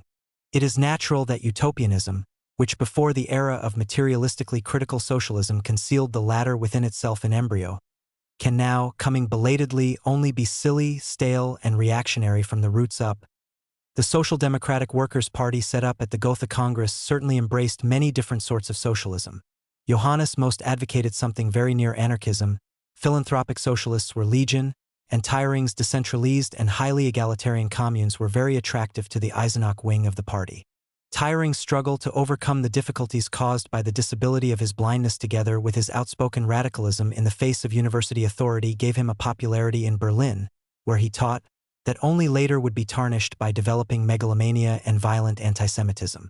In general, Thiering considered his attack on Marx to be from the left and criticized what he called Marx's Hegelian scholasticism, his economic determinism, his dependence on Ricardo, and the vagueness of his ideas 011, the future communist society. Nevertheless, in spite of his witty characterization of Marx as an old young Hegelian, he rated him very high and held his works in considerable esteem. In 1877, the Party Congress almost passed a resolution to stop the publication of Engels' anti-Thiering articles. Johannes most proposed the resolution, declaring that Engels' articles were without interest for the majority of readers of Vorwärts. Mubel managed to carry a compromise resolution that they be published in a scientific supplement. In view of the demoralization of the party, caused by Liebknecht's opening the door to all comers, Marx welcomed the anti-socialist laws passed by Bismarck in October 1878. In the summer, 2 attempts on the life of Wilhelm I had naturally infuriated Marx, as they at once gave Bismarck the excuse to ban all social democratic organizations, meetings and publications, a ban that was to be maintained for 12 years. Marx's displeasure at the situation in Germany centered once again around a new publication. In August 1879 there appeared the first number of a Jahrbuch edited by 3 exiles in Zurich. The same Hochberg who had started Die Zukunft, Karl Schramm, a social democratic journalist, and Eduard Bernstein, the future exponent of revisionism and a recent convert from the ideas of Thiering to those of Marx. The party obviously needed a rallying point. Johannes Most had begun to issue the anarchist Die Freiheit and Karl Hirsch, a socialist journalist living in Paris, had started a new paper called Die Laterne, published in Brussels. Hirsch was persuaded to take up the editorship of the proposed Jahrbuch, preparation of which was left to the 3 in Zurich.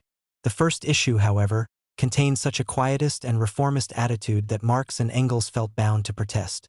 What angered them also was the hostile attitude of the Zurich editors to Hirsch for having attacked in his paper a social democrat named Kaiser, who had voted in favor of protecting the German iron industry. Kaiser had in fact consulted his colleagues beforehand and secured their permission to vote as he did. Marx, however, dismissed this maneuvering as so much parliamentary cretinism. In a long letter sent to Bebel, Liebknecht, and other party leaders, Marx and Engels summed up their grievances. They rejected the Zurich group's view that the working class was incapable of emancipating itself, that reform alone should be the aim of the party, and that its program should be postponed. This sort of attitude, they said, reminded them of 1848, and such men were the representatives of the petty bourgeoisie. Full of anxiety that the proletariat, under the pressure of its revolutionary position, may go too far. Instead of determined political opposition, general mediation. Instead of struggle against government and bourgeoisie, an attempt to win over and persuade them. Instead of defiant resistance to ill treatment from above, humble submission and confession that the punishment was deserved. Historically necessary conflicts are all interpreted as misunderstandings, and all discussion ends with the assurance that after all we are all agreed on the main point. It was of course necessary that the proletariat should be reinforced by bourgeois converts. But these had first of all to be able to make a valuable contribution to the proletarian cause, and had secondly to abandon completely their petit bourgeois prejudices. Marx and Engels ended. As for ourselves, in view of our whole past there is only one road open to us. For almost 40 years we have stressed the class struggle as the immediate driving power of history, and in particular the class struggle between bourgeoisie and proletariat as the great lever of the modern social revolution. It is, therefore, impossible for us to cooperate with people who wish to expunge this class struggle from the movement. When the International was formed, we expressly formulated the battle cry. The emancipation of the working classes must be achieved by the working classes themselves.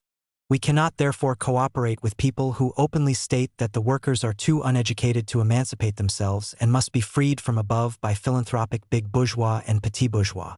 If the new party organ adopts a line which corresponds to the views of these gentlemen and which is bourgeois and not proletarian, then nothing remains for us, much though we should regret it, but publicly to declare our opposition to it, and to break the bonds of solidarity which we have hitherto maintained in our representation of the German party abroad. But it is to be hoped that things will not come to such a pass. However, the Jarbdik only lasted for 2 issues, and in September 1879 the Social Democrat was founded. According to Marx, the new paper was not worth much. There were still complaints about the infiltration of petit bourgeois ideas, and relations continued to be strained. This was owing more to the military tone of Engels than to Marx, whom Liebknecht, for one, found much easier to deal with. But the whole quarrel was patched up at the end of 1880 when Bebel and Bernstein undertook what they described as a journey to Canossa to visit Marx and Engels. It was agreed that Bernstein should take over the editorship of the Social Democrat and, somewhat to the surprise of all, he made a success of it. Marx's view of Bernstein is not recorded. But for all his optimism about the future, Marx was very caustic about the rising generation. To take 2 examples. He remarked to Engels that Dietzgen's work was deteriorating and that he found the man's case quite incurable. J. Kautsky, soon to become the leading Marxist theoretician in Germany, was stigmatized by Marx as a small-minded mediocrity, too clever by half, he is only 26, industrious in a certain way, busies himself with statistics but does not derive anything intelligent from them, belonging by nature to the tribe of Philistines. V. Russia, France and Britain. Until 1875 Marx was extremely skeptical about the possibilities of revolution in Russia. His optimism immediately after the emancipation of the serfs in 1861 had been short-lived. In spite of the success of capital in Russia and his admiration for individual thinkers such as Chernyshevsky, Lai continued to think of that country as the mainstay of European one-ruction, more amenable to outside pressure than to internal subversion. The beginning of 1877, with the growing tension between Russia and in one key, Marx predicted that the Eastern question would lead to revolution in Russia, whatever the outcome of the war. He and Engels loyed with great attention the Russo-Turkish War, which occupied the second half of 1877, though they were not accurate in predicting its outcome. Marx was highly elated over the strong and noble performance of the sons of Muhammad. Both Engels and himself gave full support to the Turks on the grounds that we have studied the Turkish peasant identity, the mass of the Turkish people, and got to know him as unconditionally one of the bravest and most moral representatives of the European peasantry, and that the defeat of the Russians in European Turkey will lead directly to revolution in Russia. For Marx, this new crisis is a turning point in European history. Russia, and I have studied her circumstances from original Russian sources, both official and unofficial, was already on the threshold of a revolution with all the elements ready. It will duly begin with constitutional games, and then there will be a fine explosion. Unless Mother Nature is particularly unkind to us, then we will still experience this joy. The eventual defeat of the Turks he blamed on the treachery of Britain and of Austria, whose dissolution he correctly saw as inevitable, and on the failure of the Turks to produce their own revolution. After the failure of the Turkish war to shake the Tsarist system, Marx pinned his hopes more and more on the possibilities of some revolutionary movement inside Russia. He had studied conditions in Russia in great detail, particularly in preparing Volume 3 of Capital. With the success there of the first volume of Capital, it was natural that the growing Russian resistance movements should turn to him for advice that he readily gave them. Extensive political activity was made possible by the liberal policies of Alexander II following the emancipation of the serfs in 1861. The most radical types of activity were various branches of populism, their essential characteristics being a will to act as the catalyst of a revolution based on the broad masses of the peasantry, and a desire to check the development of capitalism by finding a specifically Russian alternative. This question had been opened in 1874 by an open letter from Tkachev, a populist follower of Blanky, which accused Engels of underestimating the revolutionary potential of the Obczyna, the traditional peasant commune.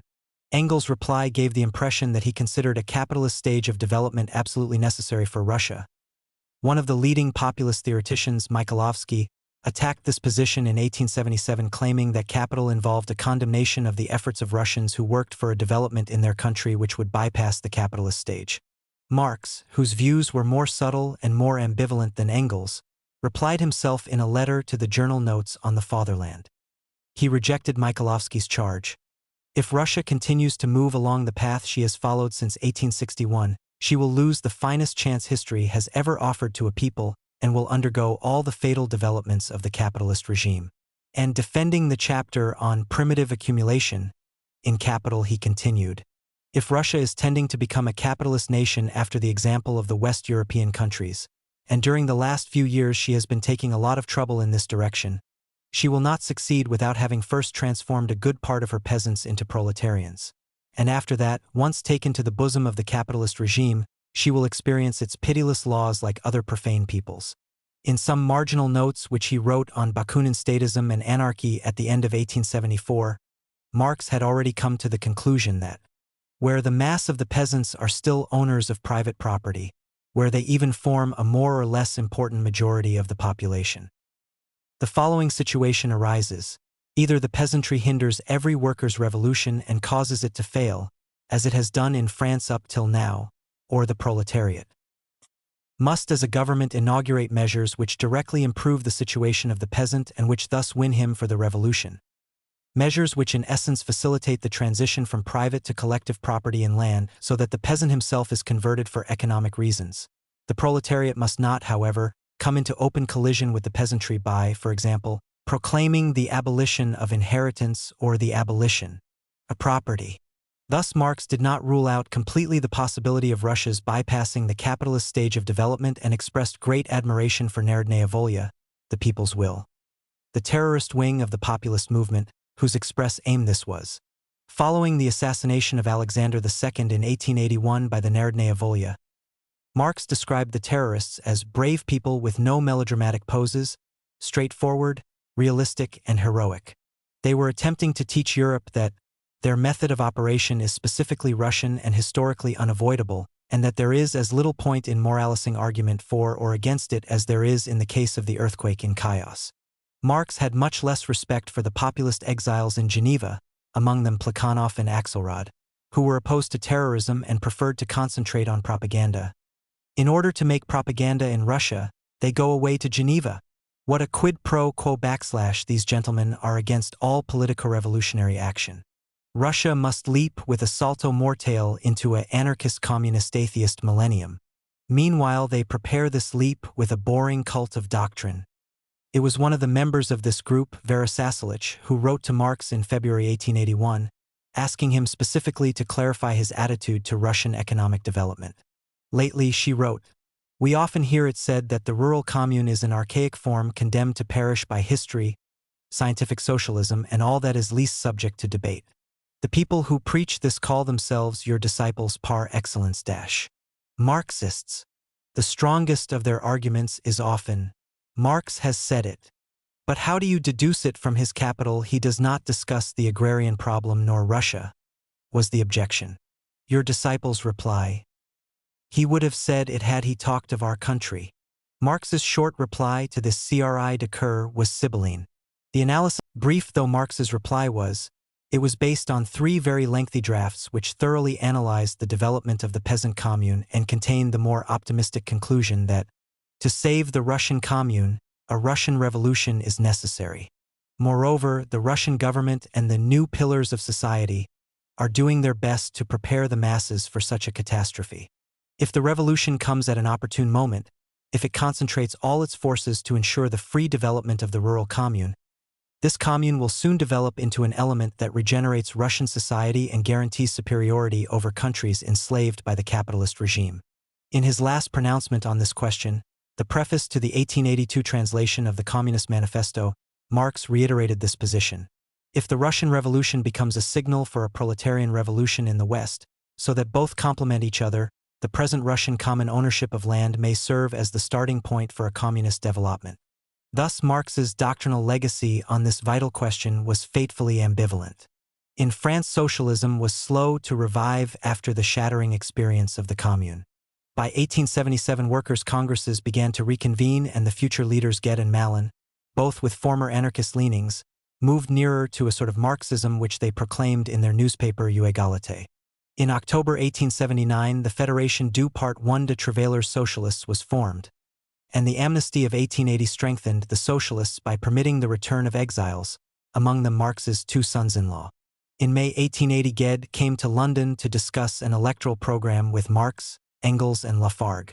Marx was by and large happy with the program, to which he wrote the preamble, as it embodied demands that have really sprung spontaneously from the workers' movement itself, but he protested at the demand for a statutory minimum wage, which Gued insisted on including.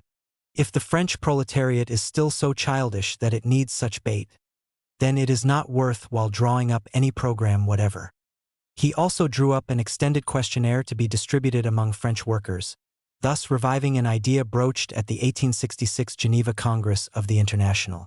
The questionnaire was published in Mclellan's Revue Socialiste in April 1880, and 25,000 copies were off-printed. The introduction insisted that it is the workers alone who can describe with thorough knowledge the evils that they suffer.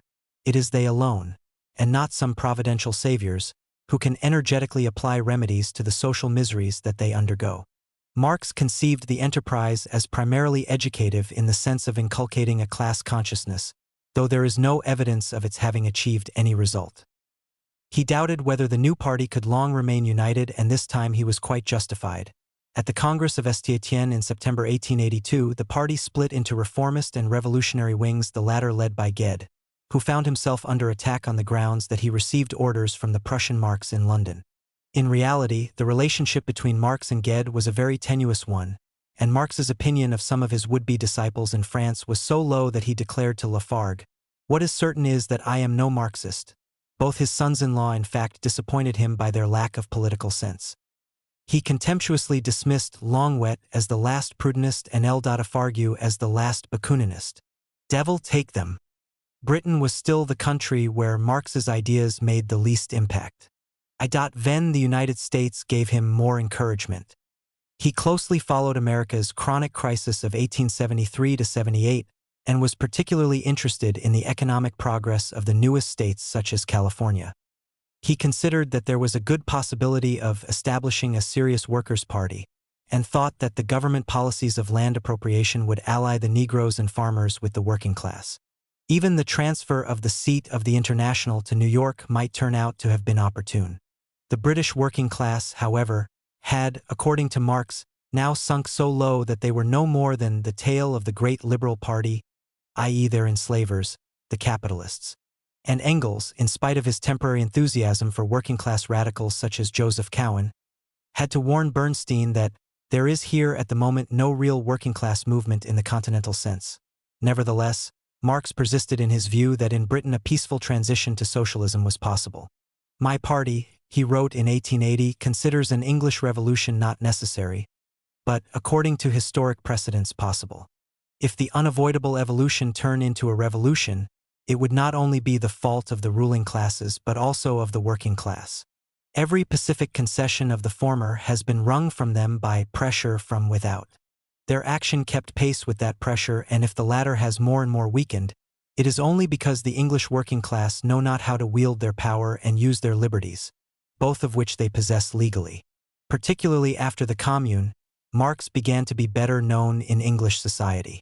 During the Eastern Crisis of 1877, he claimed to have placed many ensign pieces in the fashionable London press attacking Gladstone's Russian policy, all through the agency of Maltman Barry, his old acquaintance from the International.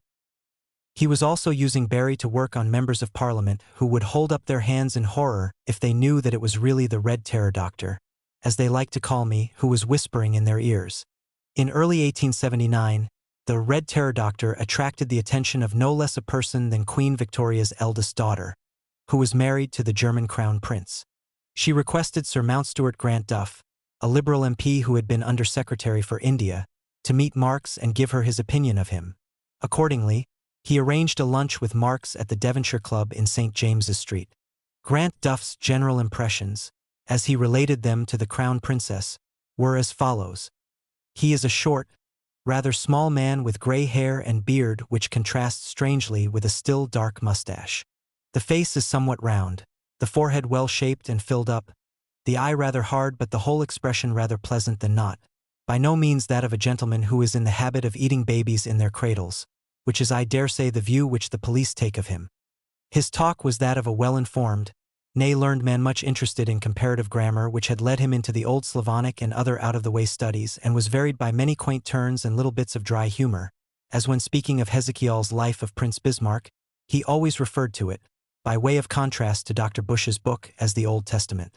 It was all very positive, slightly cynical, without any appearance of enthusiasm, interesting, and often, as I thought, showing very correct ideas when conversing on the past and the present, but vague and unsatisfactory when he turned to the future. They talked for 3 hours of Russia where Marx expected a great but not distant crash, and of Germany where there seemed to him a strong possibility of mutiny in the army. Marx further explained that the socialist revolution could be a very long-term affair and expressed his relief that the German emperor's would-be assassin, Nobiling, had not, as he planned, visited him in London beforehand. Grant Duff's general conclusion was, "It will not be Marx who, whether he wishes it or not, will turn the world upside down." The English socialist with whom Marx had the closest contact in his later years was H. M. Hyndman, the founder of the Social Democratic Federation, and a man of considerable private means.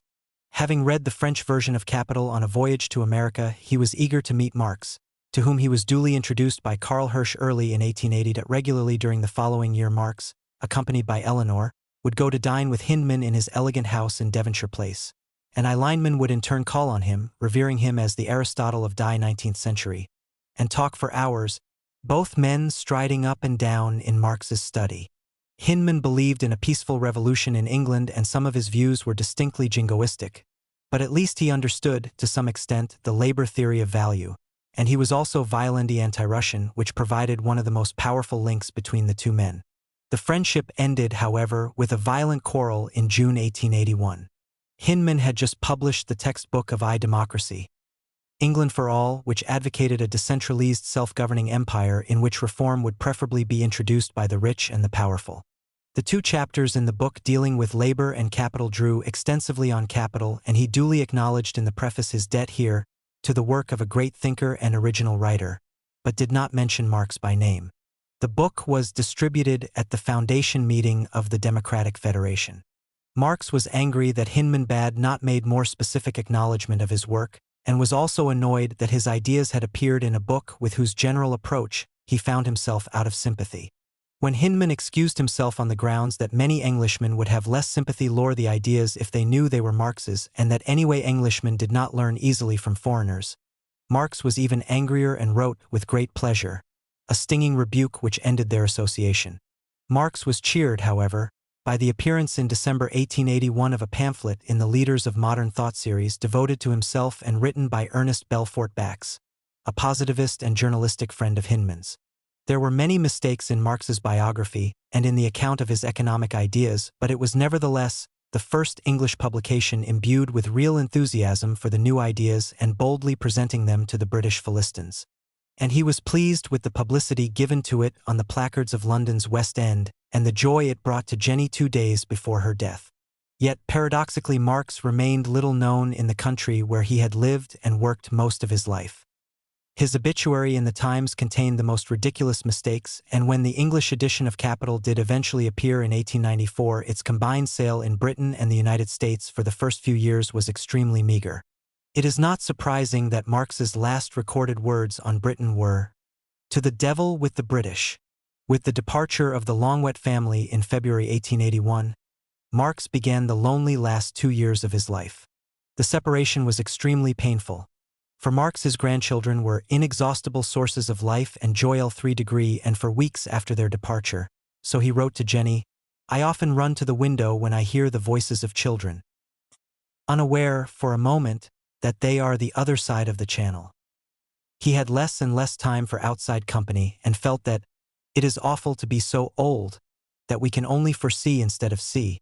particularly when the newborn have before them the most revolutionary period with which men were ever confronted. Jenny's health continued to deteriorate, although Marx called in the best doctors in London. She still had the strength to go to the theater occasionally, but spent long periods in bed, clinging despairingly to a life she knew to be ebbing. In July, Marx took her to Eastbourne for 3 weeks, where she was wheeled about in a bath chair.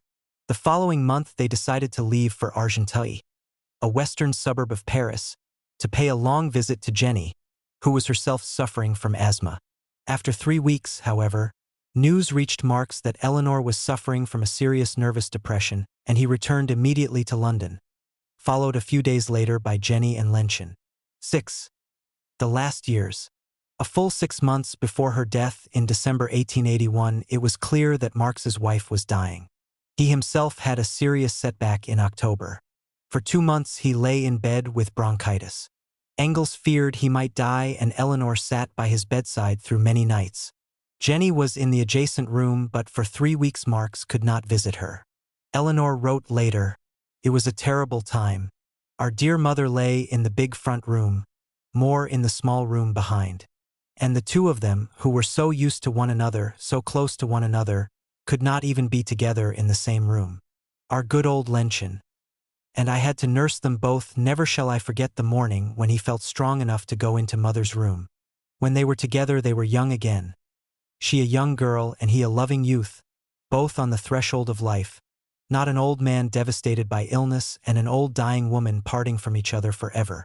The unbearable pains characteristic of cancer only came in the last few days and were treated with morphia.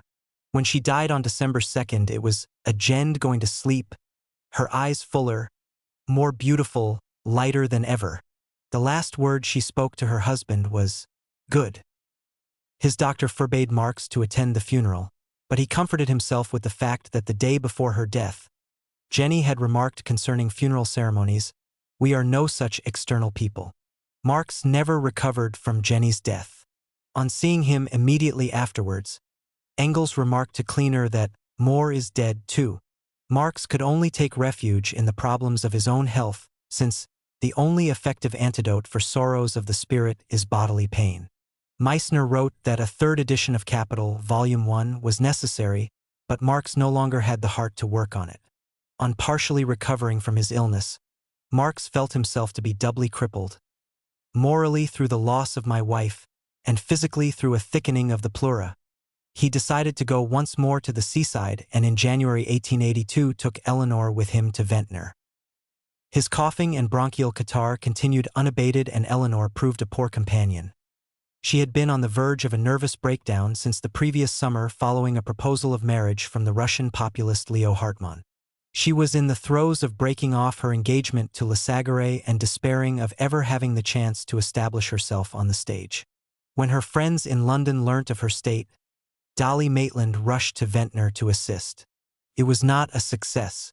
Apart from being quite unable to amuse herself alone, Dolly fed unending gossip to Marx, who was hurt that his daughter should have turned to others for help and anxious that she should not be sacrificed on the family altar as the companion of an old man.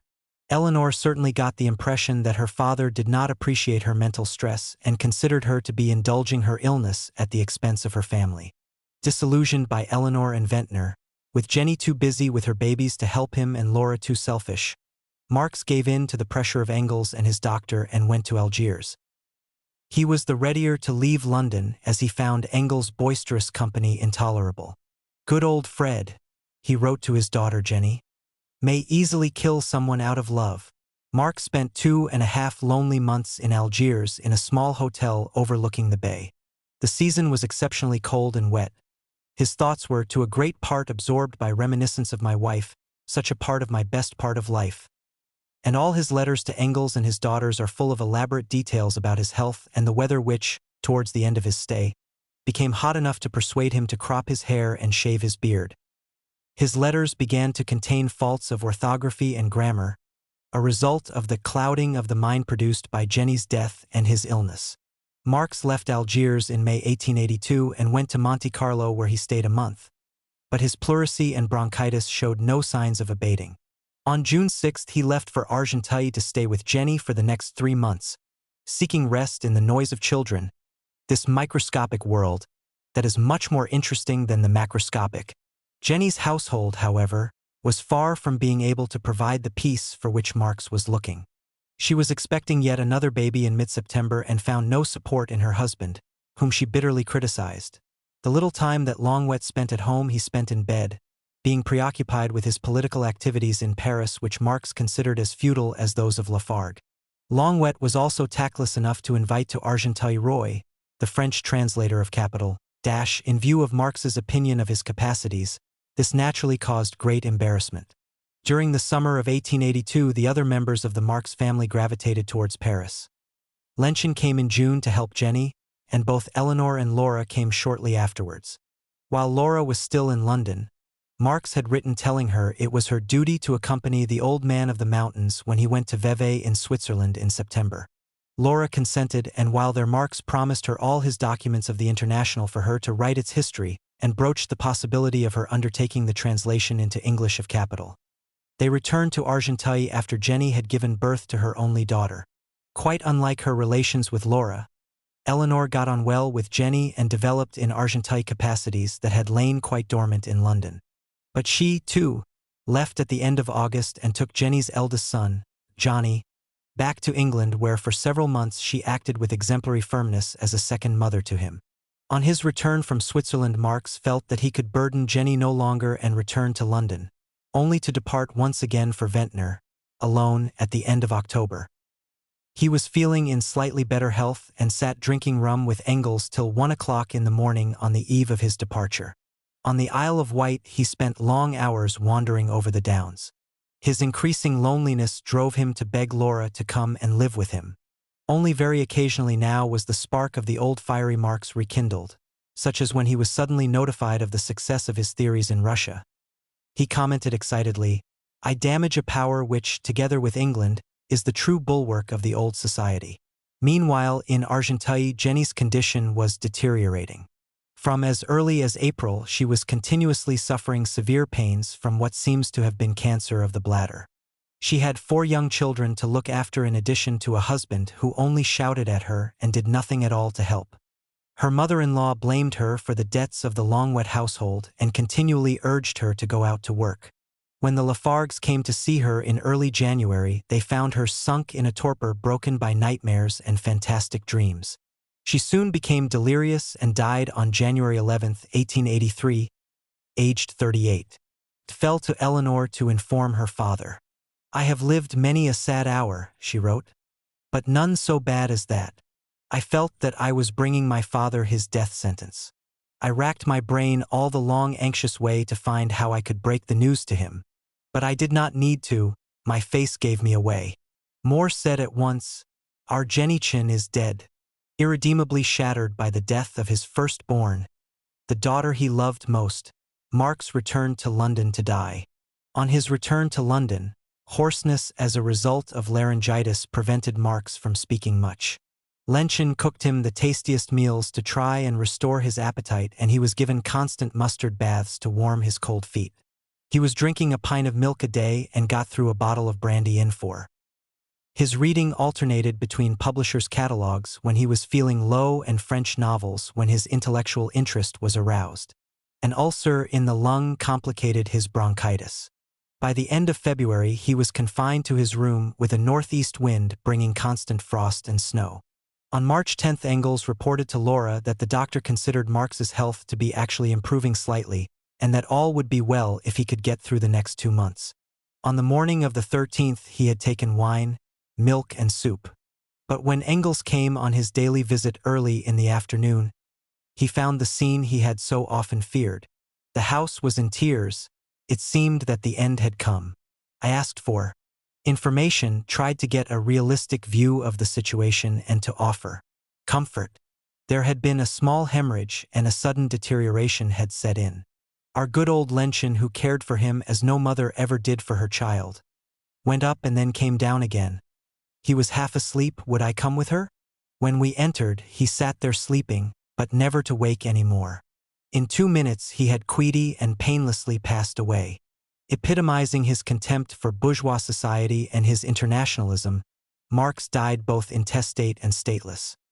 His papers were sifted by his daughters and Engels, before being divided between the German Social Democrats and the Moscow Communists.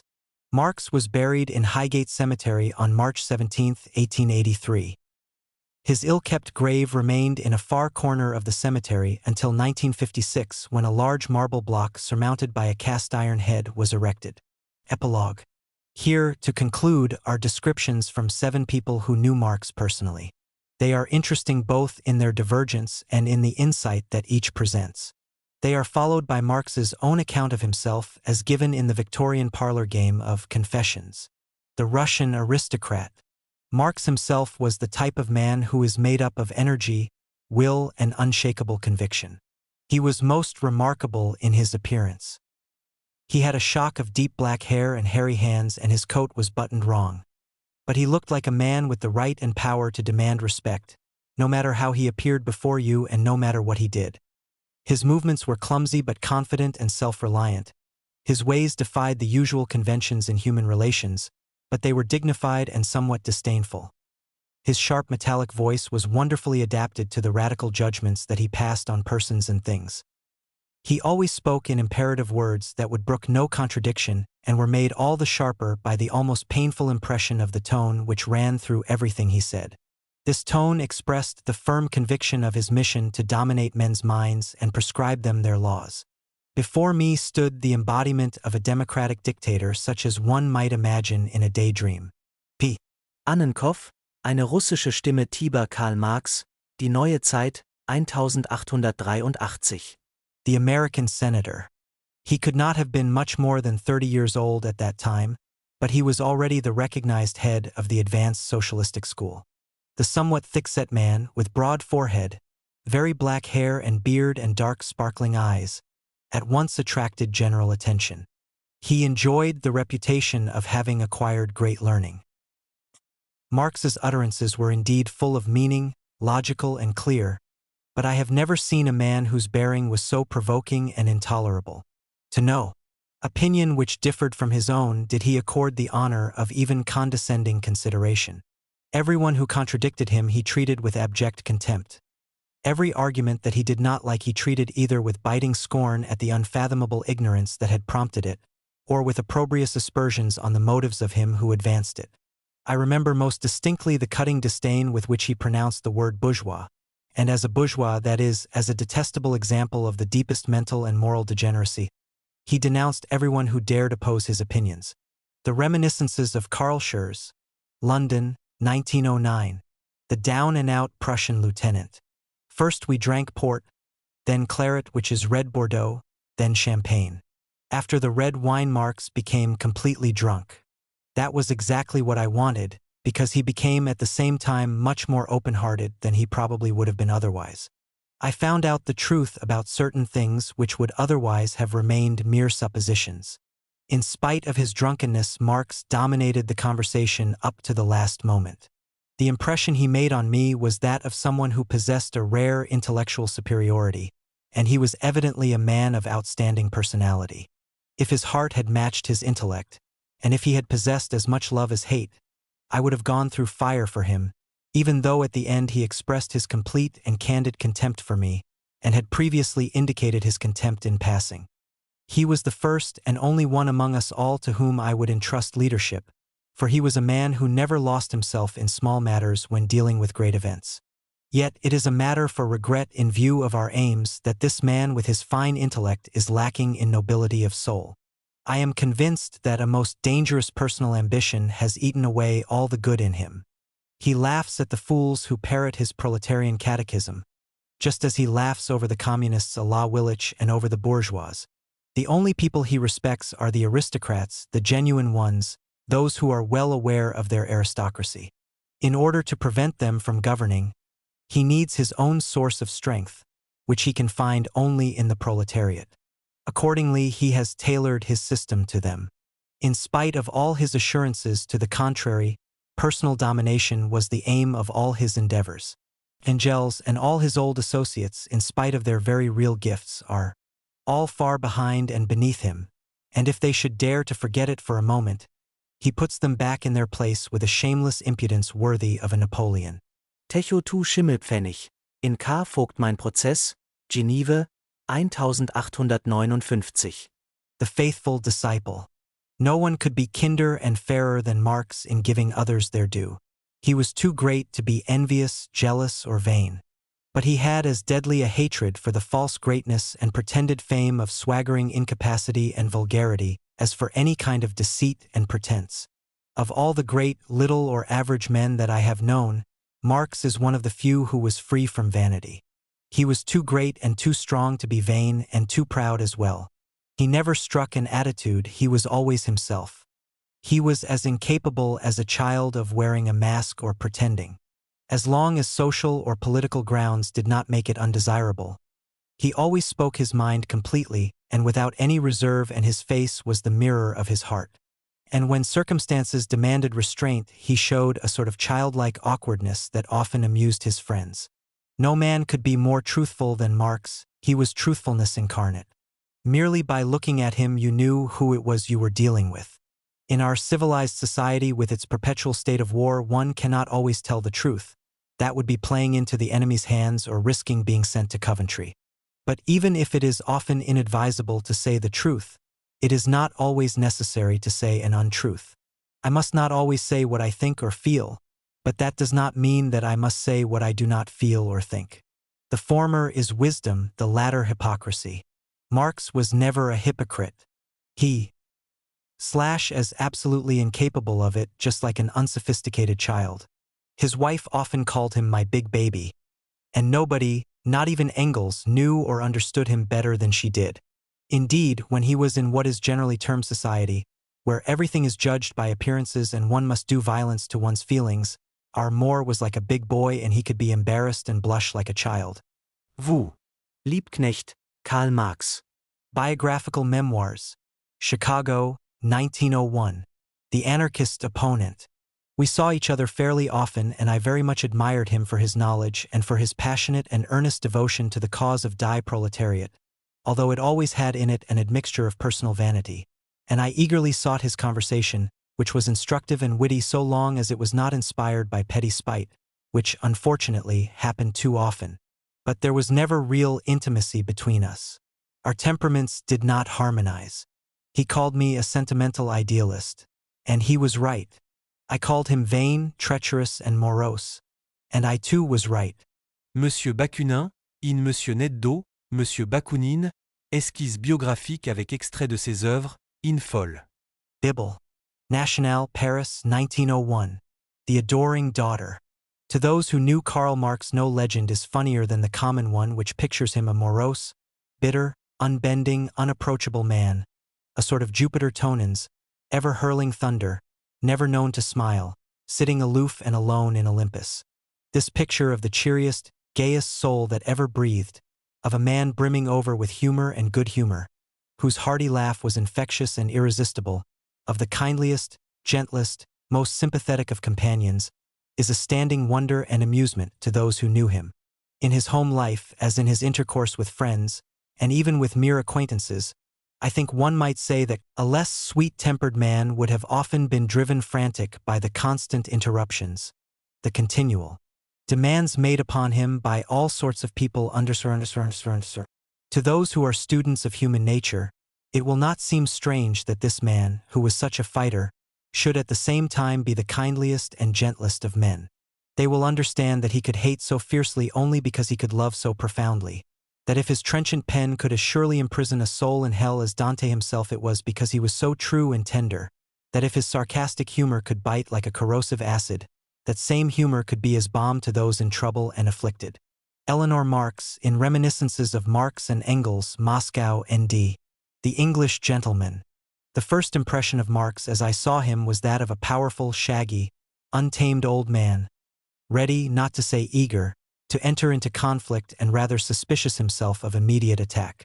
When speaking with fierce indignation of the policy of the Liberal Party, especially in regard to Ireland, the old warrior's small deep-sunk eyes lighted up, his heavy brows wrinkled, the broad, strong nose and face were obviously moved by passion, and he poured out a stream of vigorous denunciation, which displayed alike the heat of his temperament and the marvelous command he possessed over our language.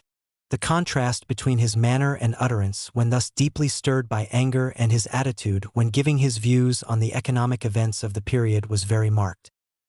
He turned from the role of prophet and vehement denunciator to that of the calm philosopher without any apparent effort, and I felt from the first that on this latter ground many a long year might pass before I ceased to be a student in the presence of a master. H. M. Hindman, Record of an Adventurous Life, London, 1911. Postscript, Marx Today. Marx did just rate a small obituary in the Times, but the starting inaccuracies it contained showed how little he was known at the time of his death. In a speech delivered at his funeral to a handful of faithful friends, Engels declared that his name will live on through the centuries, and so will his work. This prediction has indeed proved correct.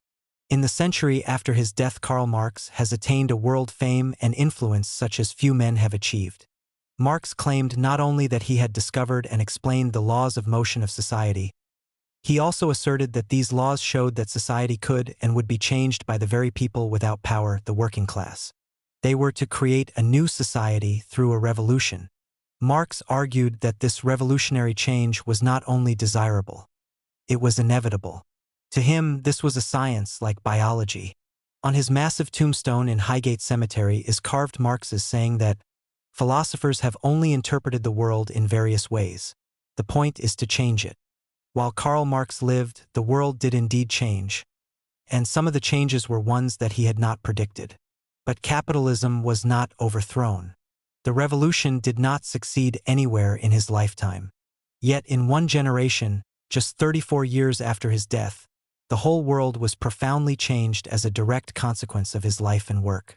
From his grave, Marx inspired the Russian Revolution of November 1917, one of the truly cataclysmic events in world history, and the world has not been the same since. For 1/3 of the world, the ideas of Marx served to justify the established order and to give it authority. Here, Marxism served as the cement of society. Here, Marxism stood for the opposite of revolution.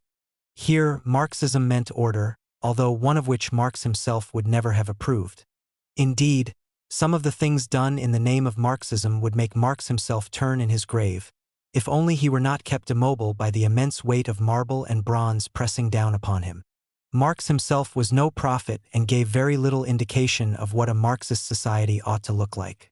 All Marx's own comments on the nature of a future communist society are extremely sketchy. He had much more to say about capitalism than he did about communism. It was Marx's most celebrated disciple, Lenin, who was responsible for attempting to construct a Marxist society after leading Marx's Russian followers to victory in the Revolution of 1917. Lenin never knew Marx. He was only a very young boy when Marx died and was brought up in a completely different setting. Lenin reshaped the legacy of Marx and became part of an extended legacy. That extended legacy is now usually called Marxism-Leninism. The success of Lenin and his fellow revolutionaries put Marxism on the world map and meant that ever since, for most people, Marxism has been closely associated with Soviet Russia, whose demise would have caused Marx neither surprise nor dismay. But it is not only in Marxist states that Marx's ideas have had influence. Throughout the rest of the world, he has changed the way people think. Whether we agree with him or not, Marx has shaped our ideas about society.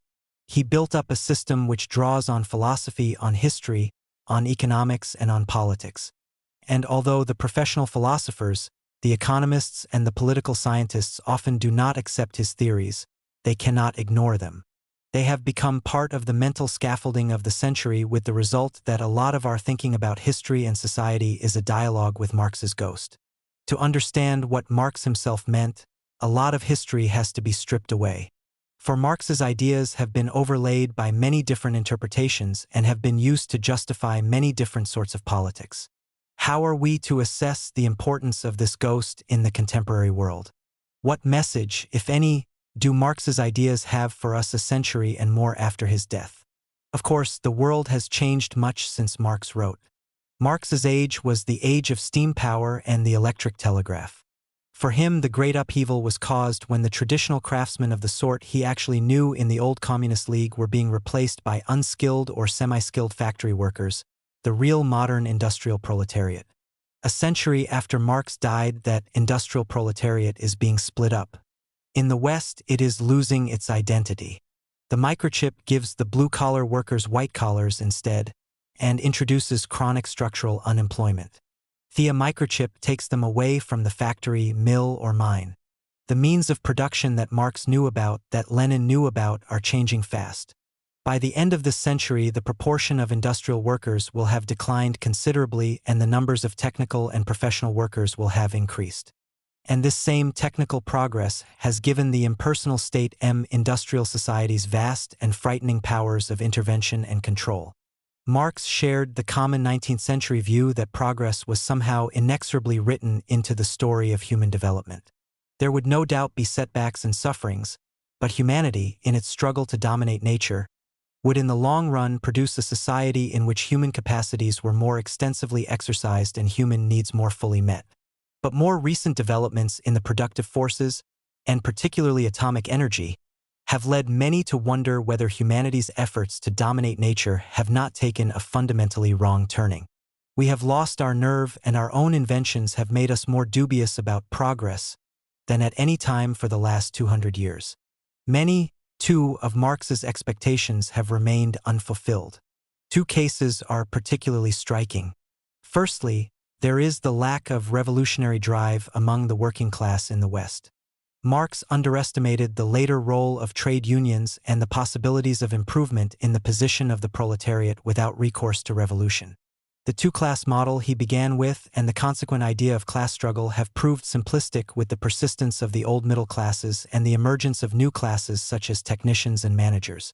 With the lack of support for revolutionary politics among the mass of the working class, Marxist leaders were faced with a dilemma.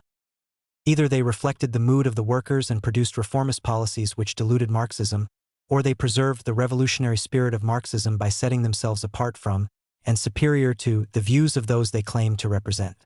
Secondly, Marx underestimated the persistence and growth of nationalism. Although sensitive to national sentiment in his own time, Marx considered that class divisions would prove stronger than national ones. August 1914 is a crucial date here. The fact that the world's largest Marxist party in Germany could be swept away on a nationalist tide led Marxists to revise their strategy. In all Marxist revolutions, there has been a strong nationalist element. Lenin himself was adept at co-opting the nationalism of the non-Russian peoples in the Tsarist Empire. The revolutions in Yugoslavia, China, Cuba, and Vietnam all had strong nationalist overtones. With its emphasis on economic determinism and its confidence about the inevitability of socialism, Marxism has often indulged in a shallow optimism about the possibilities open to human nature. For Marxists have usually just assumed that there existed, as an alternative to capitalism, a morally superior and altogether more efficient method of organizing production. Marx himself was a real child of the Enlightenment in this respect. After the pessimism of Nietzsche and Freud, the world is a great deal darker and the light of reason often reduced to a faint glimmer. For Marxism has been severely tarnished in practice, as, of course, has Christianity by the Crusades and the Inquisition, and liberal values by the activities of Western governments. Marxism remains, so far, much more impressive in its interpretations of the world than in its efforts to change it. With its powerful synthesis of history, philosophy, sociology, and economics, Marx's social theory was one of the most impressive intellectual achievements of the 19th century. When Sartre called Marxism the philosophy of our time, he had in mind the way in which many of the ideas of Marx have entered, albeit unconsciously, into the way in which, in the 20th century, we look at the world. In a sense, we are all Marxists now. We tend to view human beings as social, not as isolated individuals. Through the development of sociology, which owes so much to Marx, we study ways of changing and improving society. We appreciate historically the central role of economic factors in the development of humanity. We see the ways in which ideas are related to the interests of particular social and economic groups at particular times. And Marx's criticisms have taught many to see the inequalities and injustices in the capitalist system and at least to try to mitigate them. For more than a century, Marxism has been the language in which millions have expressed their hopes for a more just society. As a vehicle of protest, Marx's description of religion applies with equal force to the way in which many have seen his own message. the sigh of the oppressed creature, the feeling of a heartless world, and the soul of soulless circumstances. It is the reduction to scientific formulae and the institutionalization of these aspirations that has caused the trouble. As Ignazio Siloni, an old ex-communist, put it, the more socialist theories claim to be scientific, the more transitory they are. But socialist values are permanent. The distinction between theories and values is not sufficiently recognized, but is fundamental. On a group of theories, one can found a school. On a group of values, one can found a culture, a civilization, a new way of living together. It is well known that Marx himself was so angered greater than why the uses to which his ideas were put by some of his would-be disciples that he exclaimed towards the end of his life, "As for me, I am no Marxist." These same ideas, however distorted, revised or reinterpreted, continue to exercise their influence over hearts and minds. They have added a new dimension to the understanding of our world. Marx is the intellectual giant of both socialist theories and values. However doubtful of the theories and however obscured some of the values, the history of Marxism over the last century is an integral and abiding part of humanity's search for this new way of living together.